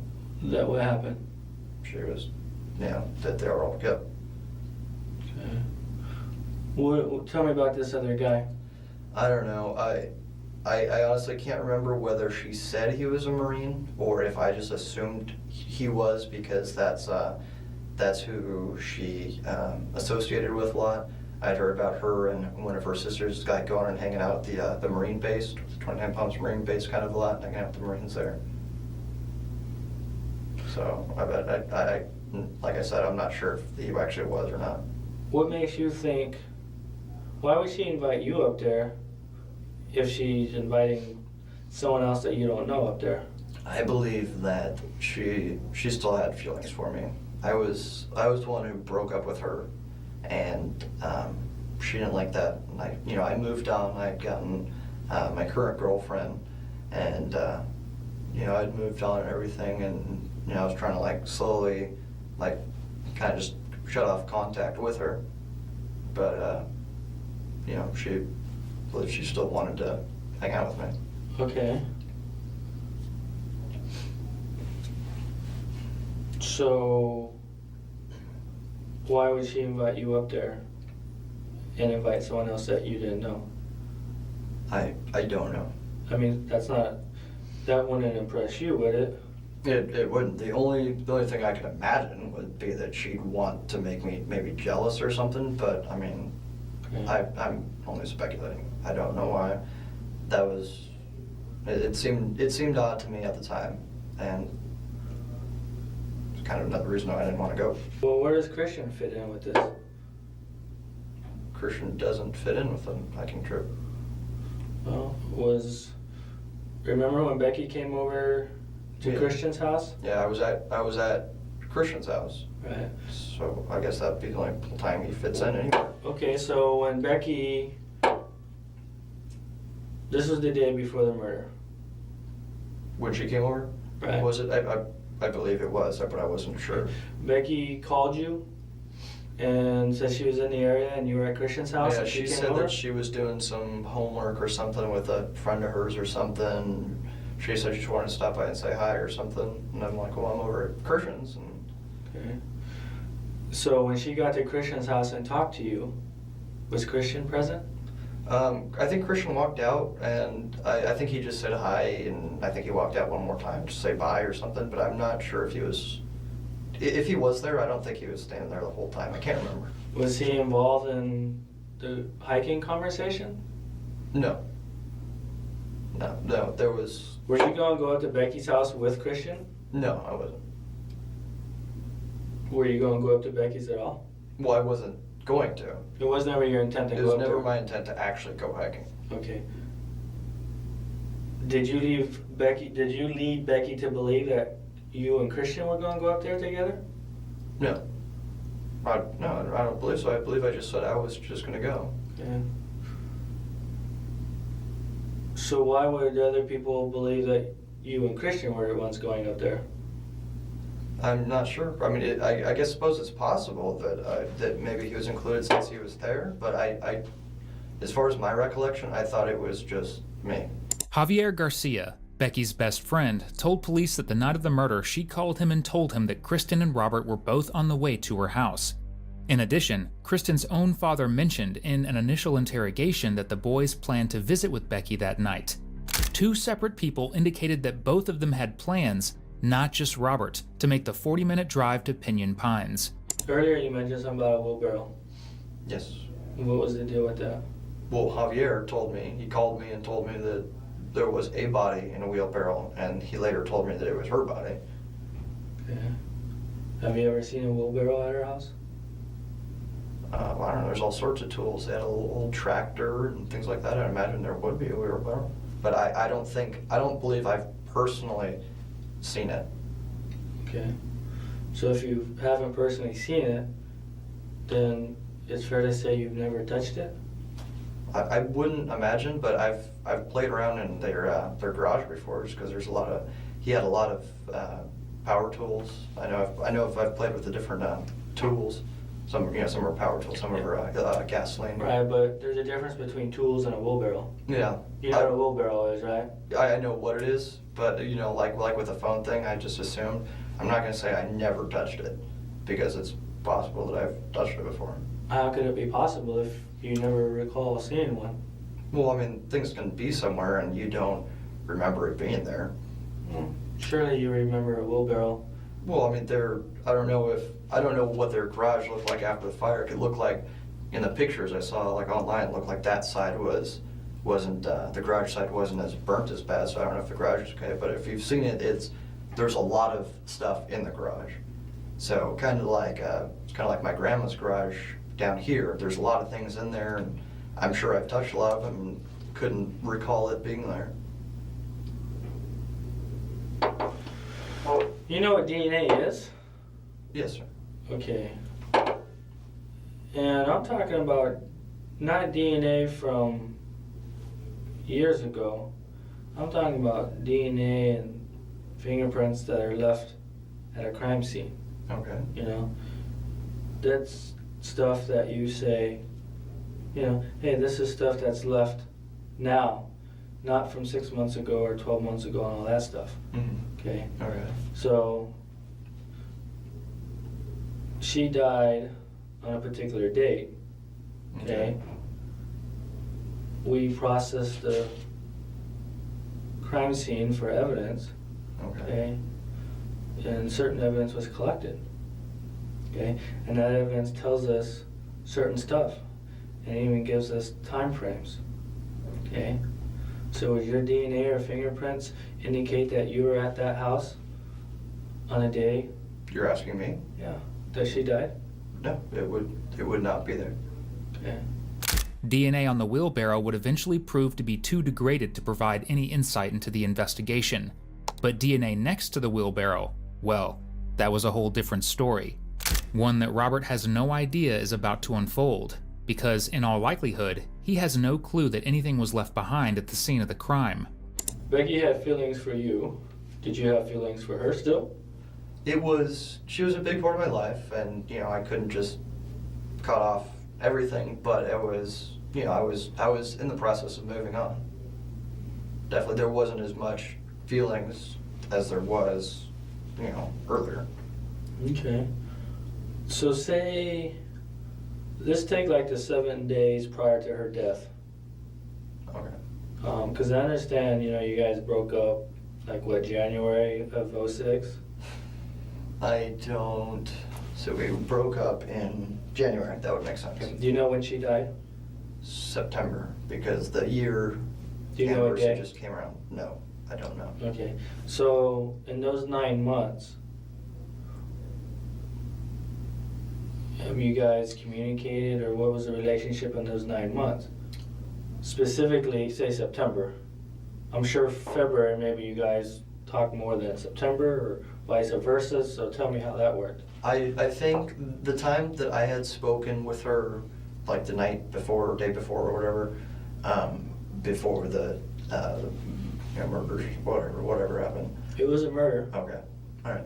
Then I hadn't spoken with her in, you know, a good amount of time, you know, because I was, you know, like I was saying, I was trying to slowly stop the communication, just kind of move on. I don't know what you mean when you, for your time frame, a little amount of time. Okay, I honestly don't remember the last time I had spoken with her before that. It was probably more than a month. Did you talk to her on the day she died? The day? Yes. Okay. How many times do you think you talked to her on the day she died? I believe once. Okay. Did you see her that day? No, not that day. Okay. The day before she died, you talked to her in person at Christian's house? Yes. Okay. Did you, and I know you said she called on the phone before she got to Christian's house. Okay, yeah. So that's 2 communications that day. Did you guys have any other conversation that day? Wait, 2 communications that day? There was, wait. She called you, said I'm in the area, and I'm gonna come by. Then she showed up at Christian's house. Okay. So you guys had 2 conversations. Okay, yes. Okay. So other than those 2 conversations, did you talk to her at any other time on that day before she died? I don't think so, but I mean, I guess it's always possible that, you know, it's like, oh, she called to say something real quick or something, but there shouldn't have been any other, like, detailed conversations. What about that day before? 2 days before she died? I don't believe I spoke with her. Okay. I mean, because if you talk to her one time, you may not remember. Could be insignificant. But if you talk to her 20 times, obviously you would remember, you know. Okay. So that's what I'm getting at. I don't believe I did. I don't remember. It was, you know, some time ago. Okay. It's not going to serve us much purpose if we talk about things and we just get a whole bunch of I don't remembers. Okay, obviously well, that's why. But then again, I don't want to say something that's clearly wrong, you know. Sure. I mean, I don't want you to do that either. I was trying to be, you know, like honest about the phone thing. I assumed he did, you know, it just would be weird to me that he didn't have a phone, but I guess he didn't then. Becky's friends and phone records contradict what Robert has said. Just 3 days prior to Rebecca's death, she and Robert had a 10-minute phone conversation that was initiated by him. And though he continues to paint Becky as the one who was chasing him, testimony from her surviving friends say otherwise. 2 close friends of Becky told the jury that Robert had an obsessive need to be in control of her. Shortly after their breakup, one friend recalled that Becky received 30 to 40 calls a night from Robert while the 2 were on vacation together. What time were you supposed to go hiking? We didn't have, I remember speaking with her, she just said after work, and I just said, you know, after work, we gotta get, you know, take a shower and stuff like that, so it's obviously gonna be sometime after that, but I don't remember if we set a specific time. After your work or her work? My work. I don't think she worked that day. Okay, so you got off work at 6 o'clock or 5 o'clock, right? Yeah, that would make sense. Okay. So what time would you call her in order to cancel? I mean, she would expect you at some point. Yeah. Daytime, nighttime? If anything, it'd probably be a little bit later, because I don't I think I was trying to kind of just save it for the last minute, just kind of like, oh, this something just came up real quick or something. So I believe, if anything, I would have saved it till a little bit later. Okay. So what time do you think? Well, we were late for church and stuff, so about 5 or 6. It'd actually have to be, you know, after 6 or something. I guess it'd be between 6 and 8 or something. Okay. But I thought 8 seems too late anyway. So I'd imagine it was before that. Okay, well, the only thing before 8 and after 6 would be 7. Okay, I guess that seems like a fair number that I would guesstimate. So it'd be fair to say that you would have called Becky around 7 to counsel because you would anticipate she would have been home at that time? I'd imagine, yeah, I'd say that would seem fair. Okay. So would there be a telephone record of you calling her cell phone at 7 o'clock? There should be. Obviously you've got the records. If the first time that you talked to Detective Michaels, do you remember talking to him in this room? Yes. And he was asking you about, you know, all this stuff about Becky? Mm-hmm. And you mentioned that you were going to go hiking with him, or go hiking with Becky? Yeah, I was supposed to, yes. Okay. But you didn't tell him that you canceled. I thought I did. But you didn't. I didn't tell him that I did cancel? What did I say, that I never spoke with her, or? No, you just didn't. You just blew her off, basically. You didn't intend to go. Well, because I believe I remember talking about her calling, I believe she called Christian's cell phone after that because she knew I blew her off. Somehow, I believe. Why would she call Christian's cell phone? Because if she was trying to get a hold of me, Christian would be the only other person to get to, because I'm usually... Why was she trying to get a hold of you? Because obviously if I wasn't there, or I hadn't talked to her, you know, what happened, then obviously she'd want to get a hold of me and find out what's going on.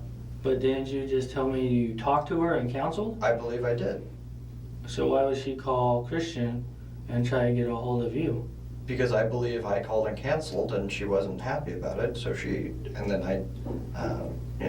called Christian to get a hold of me because I believe I had stopped, talking to her, and maybe she called me and I didn't pick up or something. Okay. Alright, you want a drink of water? My mouth is a little bit dry, but I was just... We're almost done. Okay.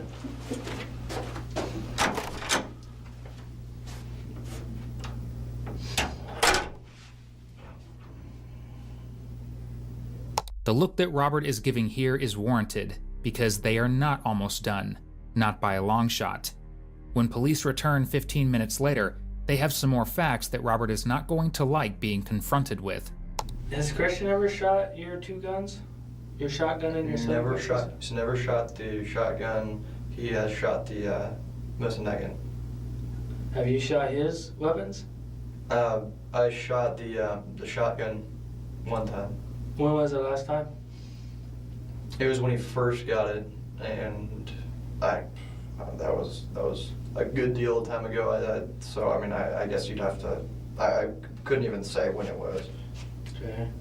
They found a holster at your house. Yes, sir. And whose holster is that? That is mine, because I was hoping to get a Glock for the class,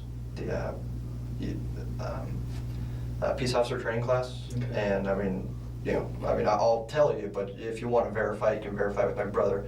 I'm trying to save up money, and it's really going to be his, but I'm going to use it for the class.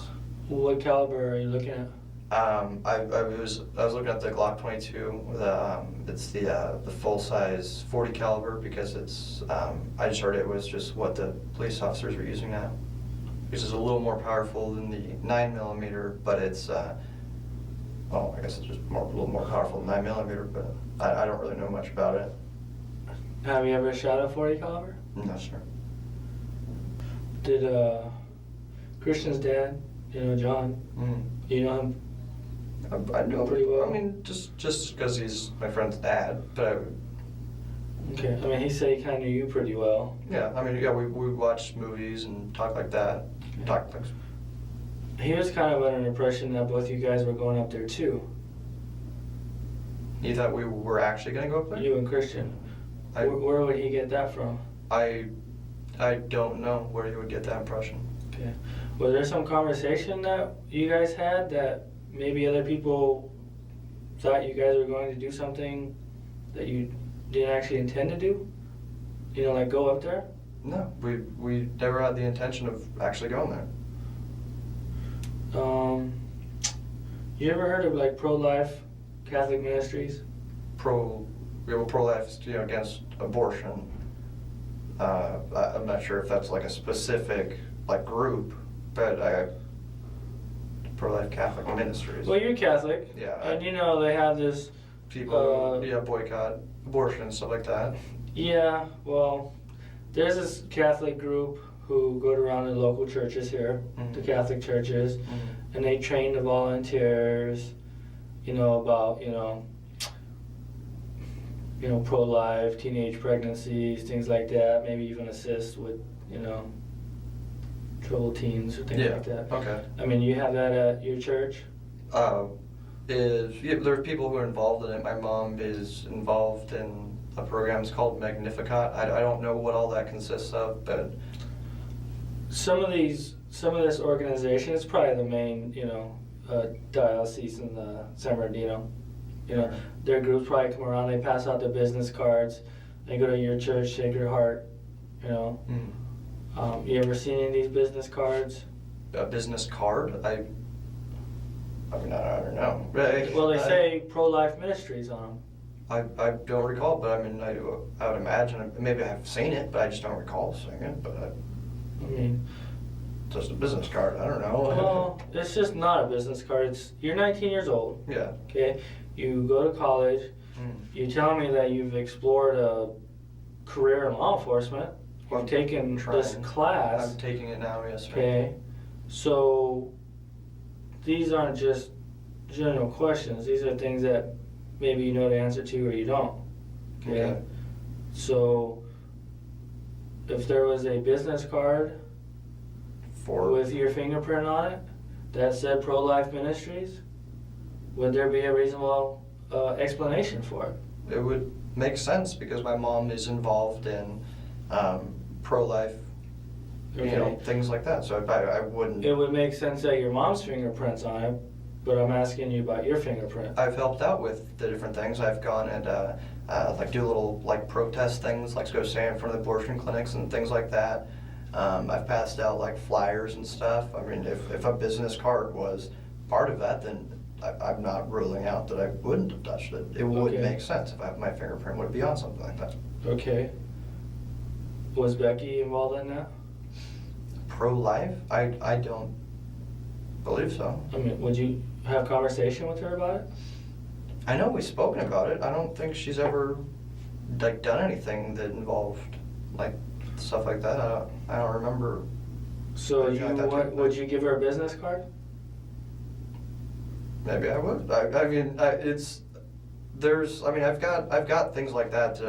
Robert, you're telling me that you're kind of involved in it. Yeah, I mean, I wouldn't actively. But Becky's not.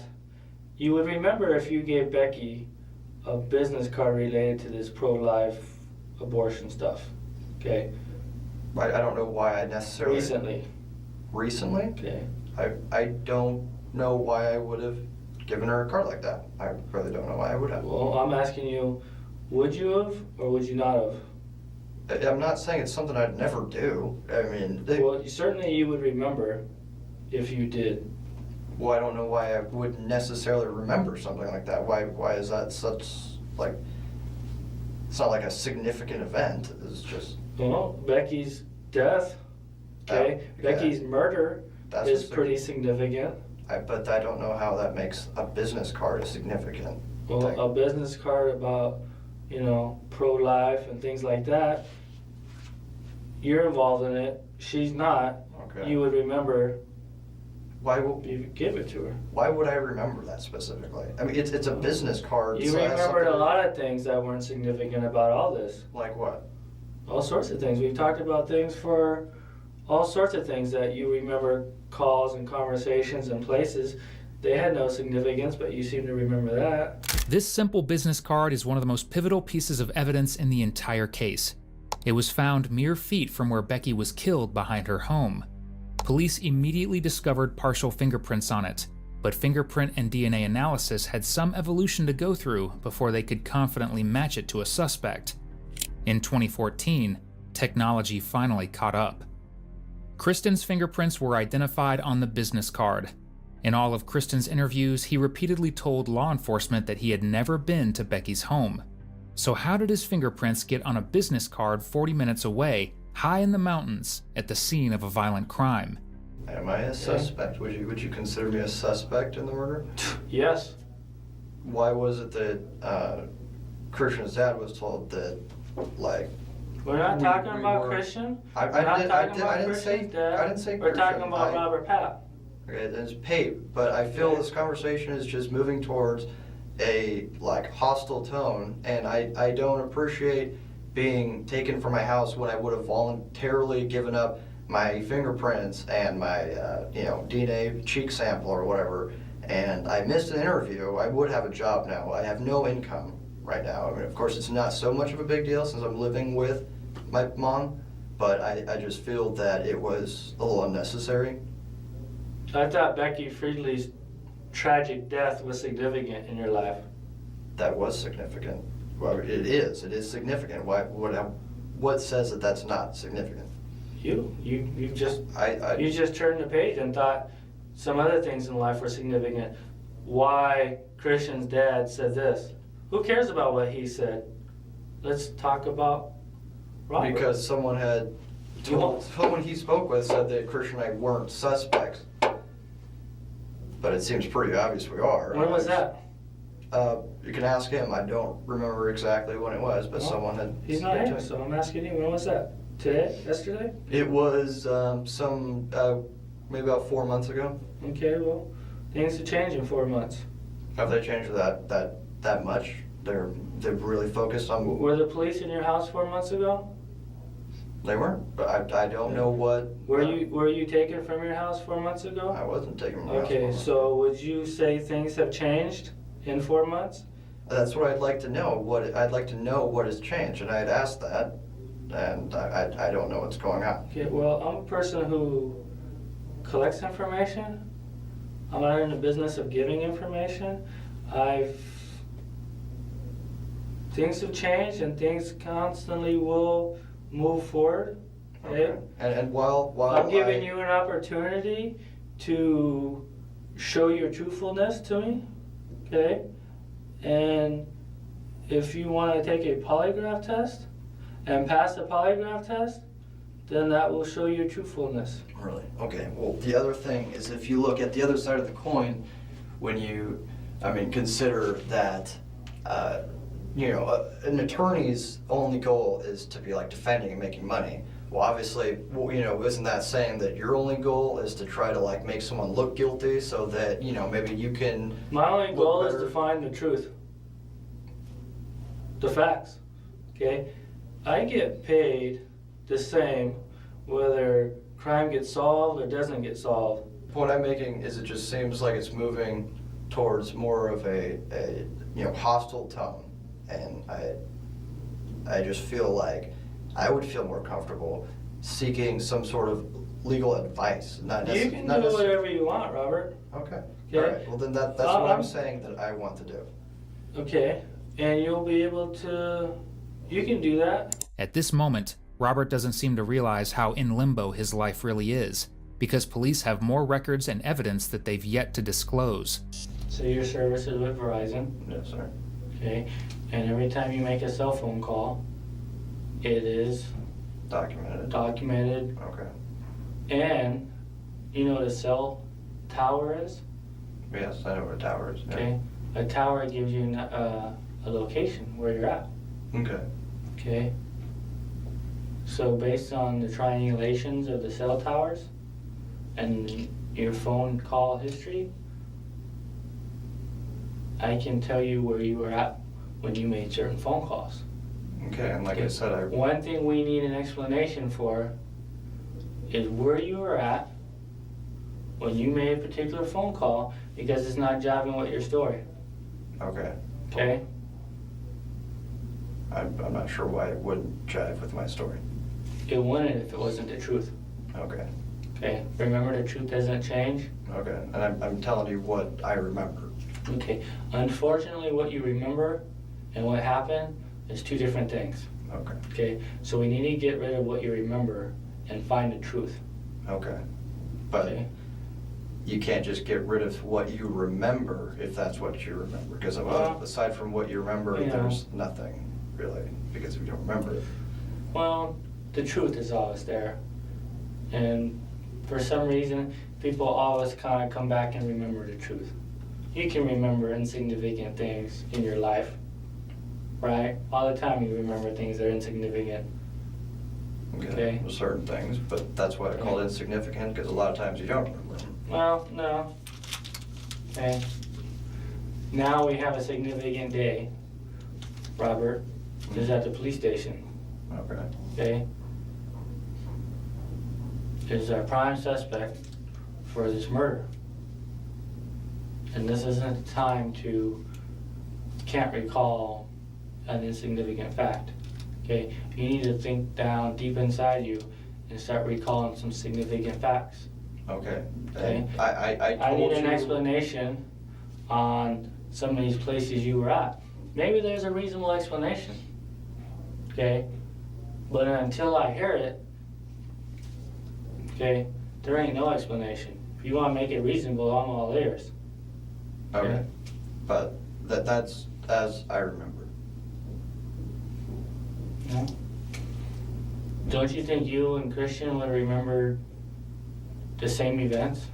I'd imagine we would. Okay. But then again, I'd imagine he'd remember the locations of where exactly we went better than I would, since he was driving. Because he was driving and I wasn't looking at the road. What were you looking at? I was looking at my phone. Okay. For 20 minutes? I don't remember. So, you know where Monterey is? Yes, I know where Monterey is. Okay. You know Monterey south of 111? Where does that road go? That goes up to Rebecca's house. Okay. Were you at any time on Monterey south of Highway 111? I suppose the only way is if we turned around there. Okay. Well, why would you turn around there? You have no idea where you turned around. I do. That's what I'm saying. I'm saying it's possible that we turn around there. I didn't say that we did.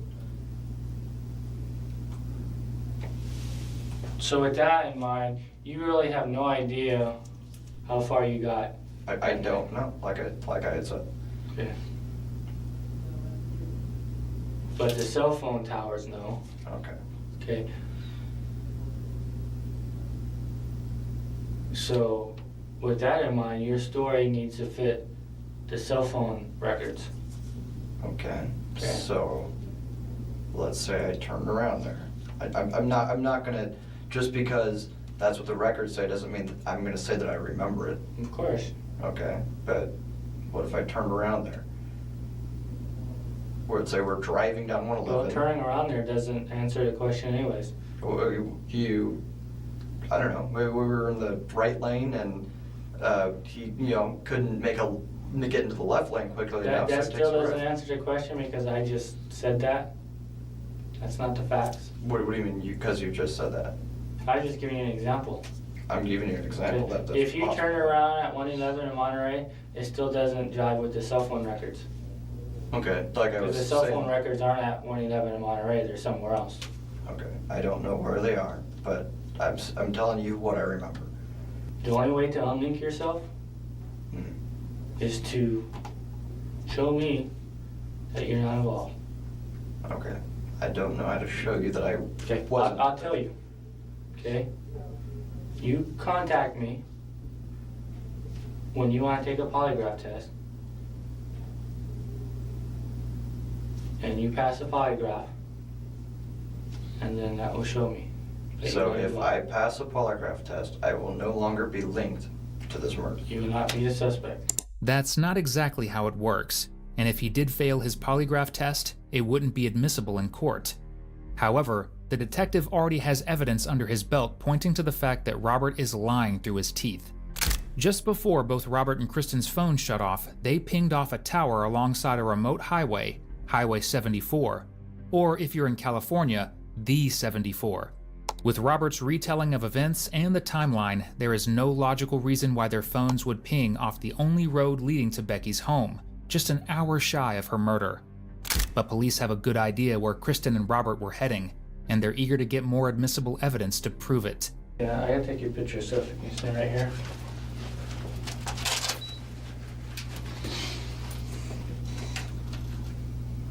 Hey, what is the deal with that bag of ammunition, the bullets and the casings with like 38 and 9mm? I got all those out from where I go shooting. I was just collecting them. Where did you get them at? 1,000 Palms, where I go shooting. You mean you found them? Yes. Well, why were you collecting those? Just a collection of just different calibers and stuff. So my question I'm asking you is, what's your fascination with all the knives and the guns and the bullets? That's just what I like. It just looks cool. I watch a lot of action movies and just things like that. You got anything to add from the things we discussed today? No, I don't. You have my number? No, I don't. I don't have.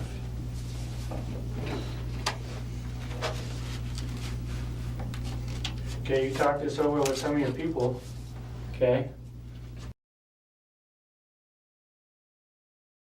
And let things lie where they may.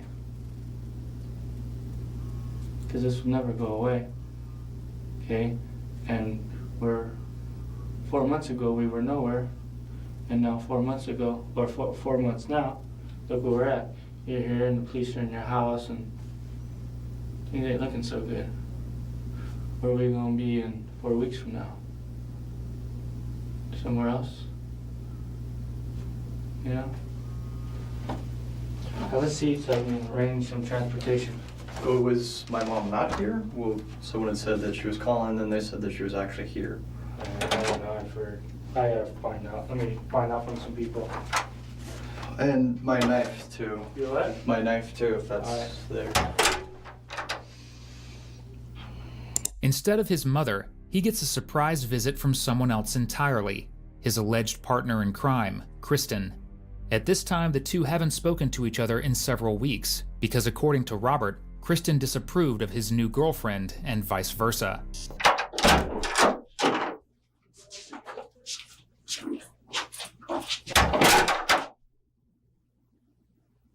going on? They thought they had drugs on me. What? They thought they had drugs. What you guys talking about? Not a damn thing. Yeah. Well, just the usual, but apparently there's been a break in the case recently. He was telling me that I guess they found something, so they swabbed me for swabbed my cheeks for DNA and fingerprinted me. They did the same to me. How long have you been here? The clock's wrong. Yeah, I know. Been here since 10. Yeah, same here. Clock's wrong. How long have you been here? The clock's wrong. Yeah, I know. Been here since 10. Yeah, same here. 10:30, I guess. Where were they like keeping you normally? Like were you in that little cell thing? Mm-hmm. Smells like piss. Dude, I almost took a piss in there. Yeah, I have to pee, yeah. So? Yeah, I have to pee, yeah. So? I told him nothing. What did you? It's just like the same stuff. She just said you want to be a lawyer. I didn't say anything different.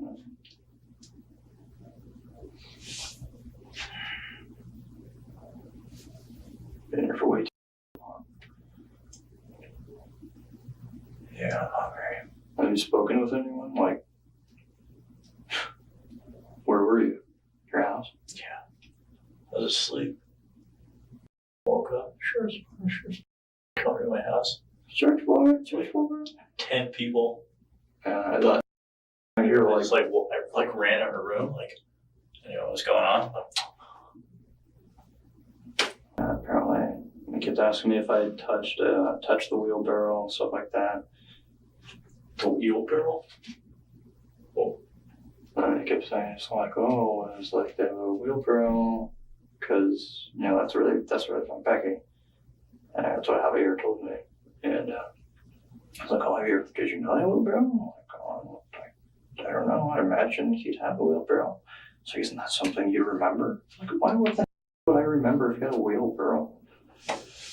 And he's like, so then if you don't remember, then you wouldn't have touched it, right? I'm like, well, I've been in the garage before. I can't say I've never touched a wheelbarrow.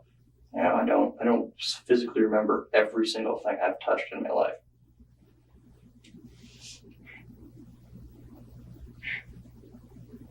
Talk about this later.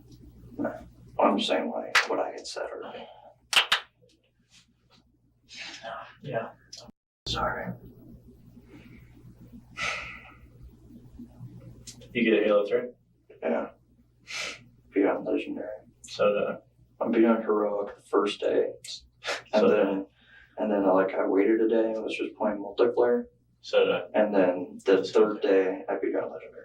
Kristen's hushed conversation and topic change isn't exactly subtle. Police microphones may not be known for their amazing quality, though we promise we'd try to fix them, but his whispers couldn't escape them. For the next hour, the two have a meandering, nonchalant conversation about Halo, the annoyance of their arrests, and how badly they have to pee, completely avoiding any and all conversation about the night Becky and her family were murdered. From this point, the case went stale. Kristen and Robert were both released. Robert got married and had a child, and Kristen joined the military and moved states away. From the moment you've just seen on, the boys joined Kristen and Robert were both released. Robert got married and had a child, and Kristen joined the military and moved states away.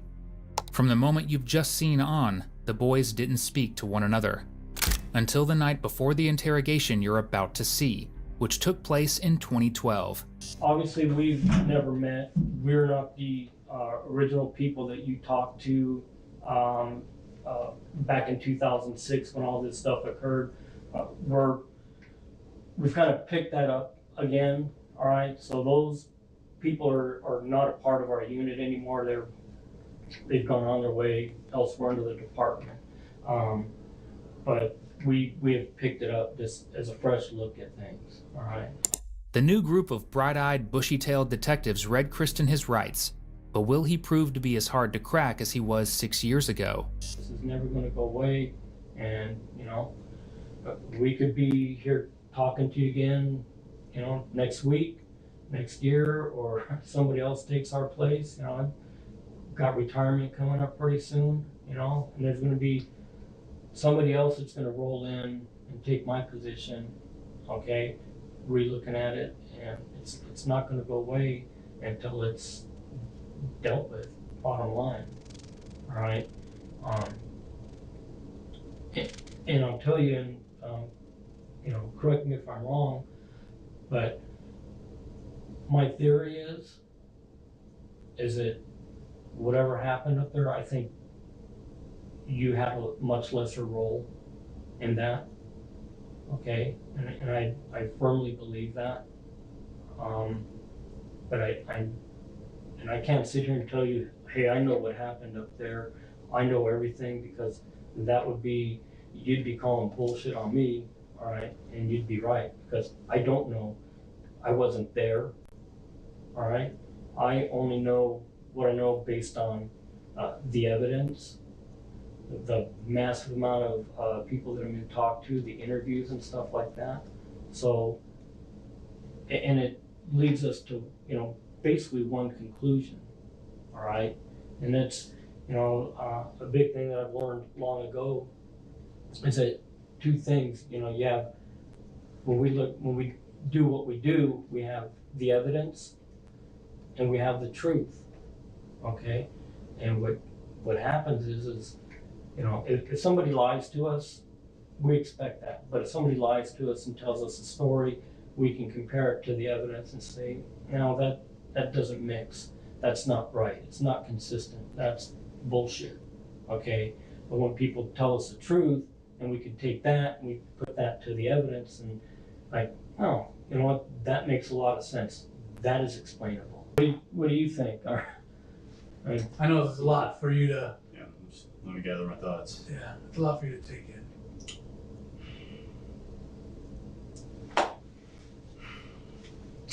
Well, you guys are. With respect to you guys are obviously implying that I was involved in it in some way. And that being said, and it being 6 years ago, I don't remember those dates or exactly what happened. So not to implicate myself in anything wrong, or I don't want to say word twist or anything like that, because I don't believe that you guys are here to do that to me. Not at all. No. I'd feel much more comfortable with a lawyer or something like that, because like I said, 6 years is a long time for me to just start spouting off what I remember or what. And Kristen, that's you know, and I guess that's part of the spill that I missed. Sometimes I get carried on. Again, the last thing either one of us want anybody to do, anybody, okay, whether they're guilty, not guilty, or anything, witnesses, victims, anything.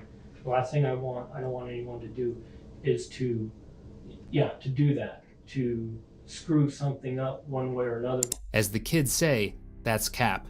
The investigators leave the room to contact transportation for Kristen, and for the next hour, Kristen anxiously paces until they return with a parting gift.